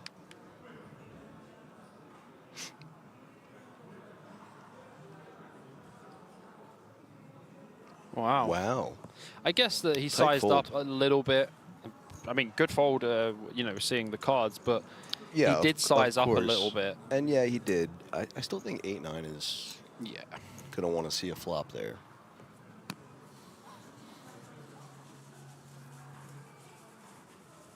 But once again, who knows what's going through his head as he's just now finally lost the chip lead, which he had been holding on to, and again, has to be playing through his head. I was one card away from winning this tournament. You have to let it go, because if you don't, it's just going to eat away at you. You do, but you also know how hard that is to do in the moment. Dude, of course. Yeah. Do you know how many times I've been like, oh, it's one card away? Yeah. Or I got 2 outed, or this, whatever. 5-3 against 5-3. I feel like 5-3 will win this hand. There's a good likelihood that 5-3 will win this hand. So here we go. Ace, queen, ace.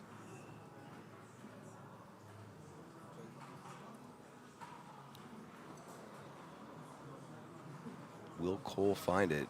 Looks like he does, and he's going to take this. 1.2 and just snap fold, takes it down. 5-3 wins. They are super close now. 31 plays 33.4. Not only that, but the worst of the two 5-3 ones. So yeah.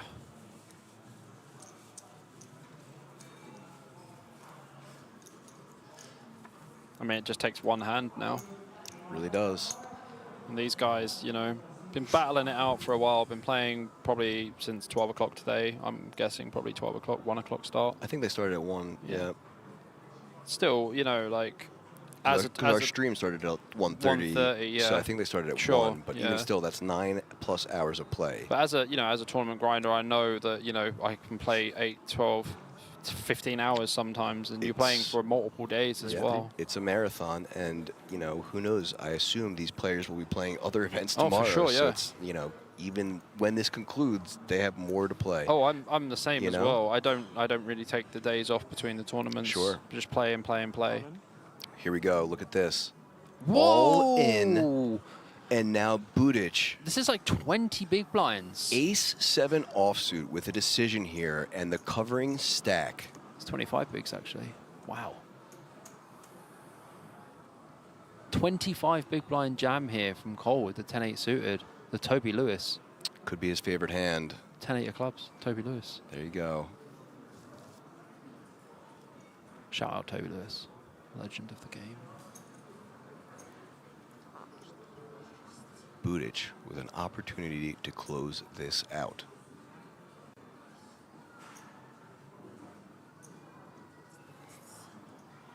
Oh, wow, he's thinking about it. Okay, I fold. Okay. And he folding. folded. So, yeah, I mean, had he called and lost there, he would have been left with like 1.6. Yeah. I mean, 25 bigs is a lot to call, but that is a ballsy jam from Cole there. And takes back the lead, more importantly. So, once again, the covering stack. Which is step 1 to winning a tournament. This is like, you know what? This is like watching NBA. One team's in the lead, the other team then comes in the lead. Very it's like back and super forth. balanced. Yep. Yeah. Fourth quarter action here. Oh, for sure. You know. Can't win a tournament unless you first have the chip lead. So yeah. Cole, once again, putting himself into the position to potentially close things out for himself. Jack 10. Seems like a pretty good hand. Probably a mix of limping and raising. I'll probably just limp this one. And does. But Budak with the but this is the thing. You limp call here with Jack 10. So Budak is probably going to make this like 4 million or something. 3 or 4 million. We saw him do that last time he woke up with kings. Yeah. 3.5.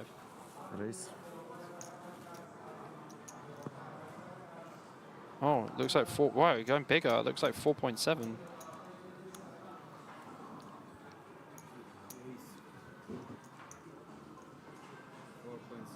Yeah, 4.7. 4.7 indeed.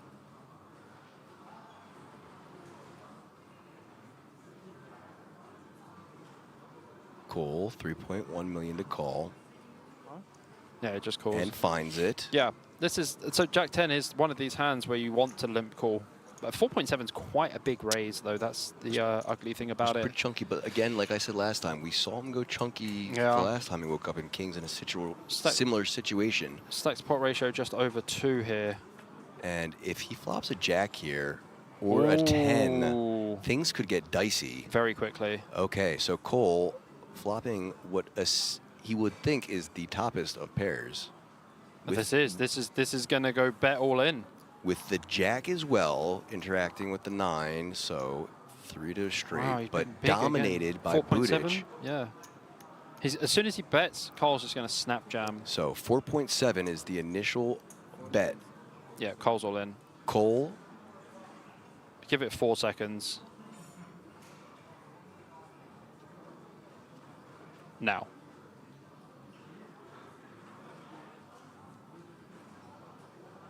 I can see this man's... Yeah, there it is. Yeah, I can see this man's heart beating through his chest. Raises to 24.1. All in call. And all in and a call. Cole now dominated and drawing to 5 outs. Needs another jack or 10 on the Turner River. Or I can't even go runner. But the thing is, this is a massive spot. He will be left with 5.2. Huge spot for Budic.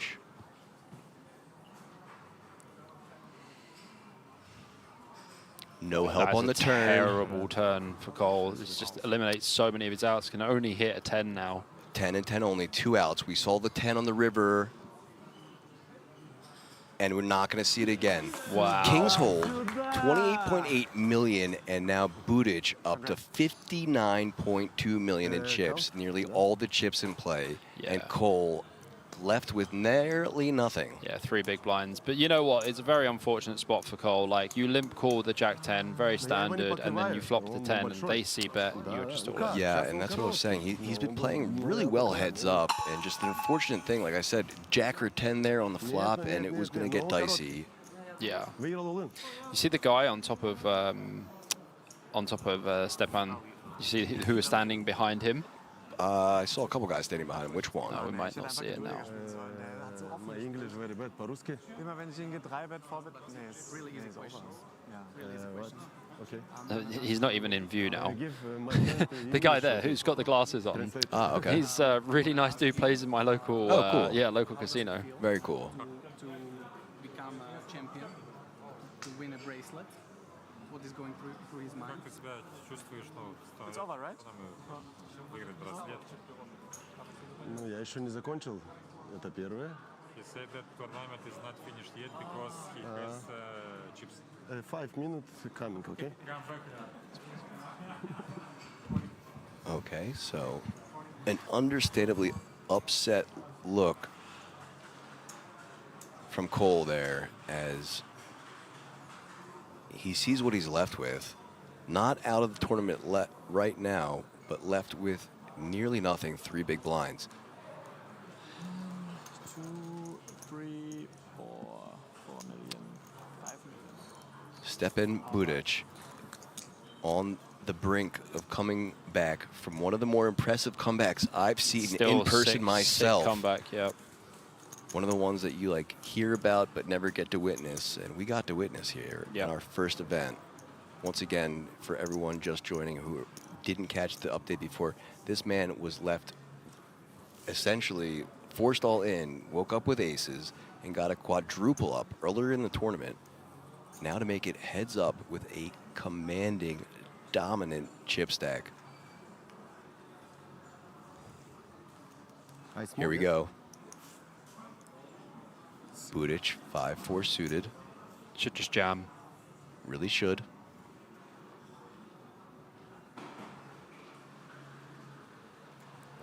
All in announced. And Cole with the 3 deuce, the dirty diaper. Wow. Goes for it. Kind of have to fold, to be honest with you. 3 deuce. I think 3 deuce is one of the few combinations where you have to fold there. But imagine this, like the last all-in hand potentially. with the dirty 3 deuce diaper against 4-5. Yeah, the dirty diaper. This could be it, folks. Cole, 1 card away from winning, now at risk of coming in second place to Stepan Budic. 6, 10, jack. Pretty good flop, actually, for Cole. There's so many more chops. A big card would be good for Cole. 6. This is going to be a chop, like, so much of the time. 38 outs. That And is a a challenge. 10. Yep. Chop it up. That is jokes. As once again, a 10 on the river You couldn't end this. You has couldn't- saved someone's tournament life. That's the second you time. couldn't end this tournament with 3 deuce against 4-5. That would just be a liberty. Saved by 10 yet again. But this time for Cole.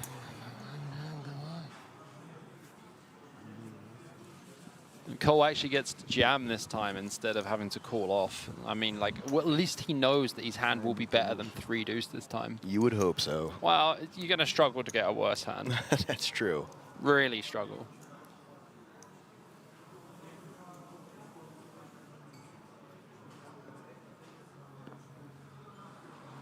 Still on the absolute wire here. Yeah, this is going to be a jam. This is going to be an all-in. Way better than the 2-3 offsuit. There it is announced. You just And have to King call blind. 8 is Yeah, a call you no call blind- matter you call what. blind anyway. Puts it in, and Budic, 63 to 37 favorite to win this tournament and close it out. But if Cole spikes a 6 or a 7 or wins this hand, then he'll have 10 million. He'll be right back in the mix. Here we go. Cole at risk once again for the second hand in a row. Someone on the rail calling for 888. He wants death by quads. 6, ace, 9. That's Cole. That's Cole's flop so far. Now Budic drawing to a king or 8. Or runner hearts. Runner hearts would do too. Ooh. 10. Has a 7 now. It doesn't want to. Cole does not want to make 2 pair, and Budic doesn't want to hit the 8. Yeah, so switches outs. Now the king or the 7. Yep. And it's an And ace, and Cole is back. Cole is back. He is so back right now. Back to 10 million. What a battle. Man, these guys. So still dominated, but in a much better spot than he just was. Well, put it this way, if Cole doubles up again, Budic is going to have 40 million, and he's going to have 20, and it's going to be a 50-50 battle again. Where Now we're talking a whole different ballpark. But again, heads up poker, that can happen this next hand. For sure. Pretty insane swings. Great action. Oh, yeah, for sure. And, like, Cole can actually fold in some spots now, but, like... You think he has enough to, like, make some, for some folds? Okay. Yeah, like, So- when he's a small blind. So there you go. That changes his range now. Even with 5 bigs, you kind of do anyway. Like, you can't just blindly call off. Like, you know, the 3 deuce off was a wild one, to be honest. Got lucky there.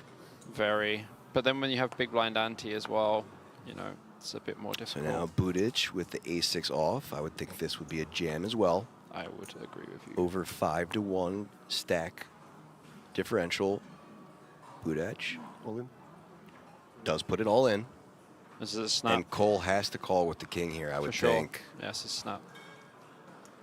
2 live cards, one of them a king. Yeah. Says fine. Yeah. I'll do it. I did it with 2-3 offsuit. King 4 is King a call 4 anyway. is way better than that. So here we go again. Third hand in a row. Mr. Cole is at risk. Yeah. Так, все, давай, пацаны, болеем, надо выиграть. Good luck. For you as well. Here we go, guys. Another chance at glory. 9-9 deuce. Gonna need a king or a 4 to improve here. 6 outs for Cole. Oh, that's a 6 on the turn for Budic. That's He's a going to need a 6. king, 3 outs, or else we have a champion. Down to 3 outs now, or a new champion crowned. Doesn't hit it, and there it is. The unreal comeback story for Stepan Budic. 1.5 big blinds all the way back up.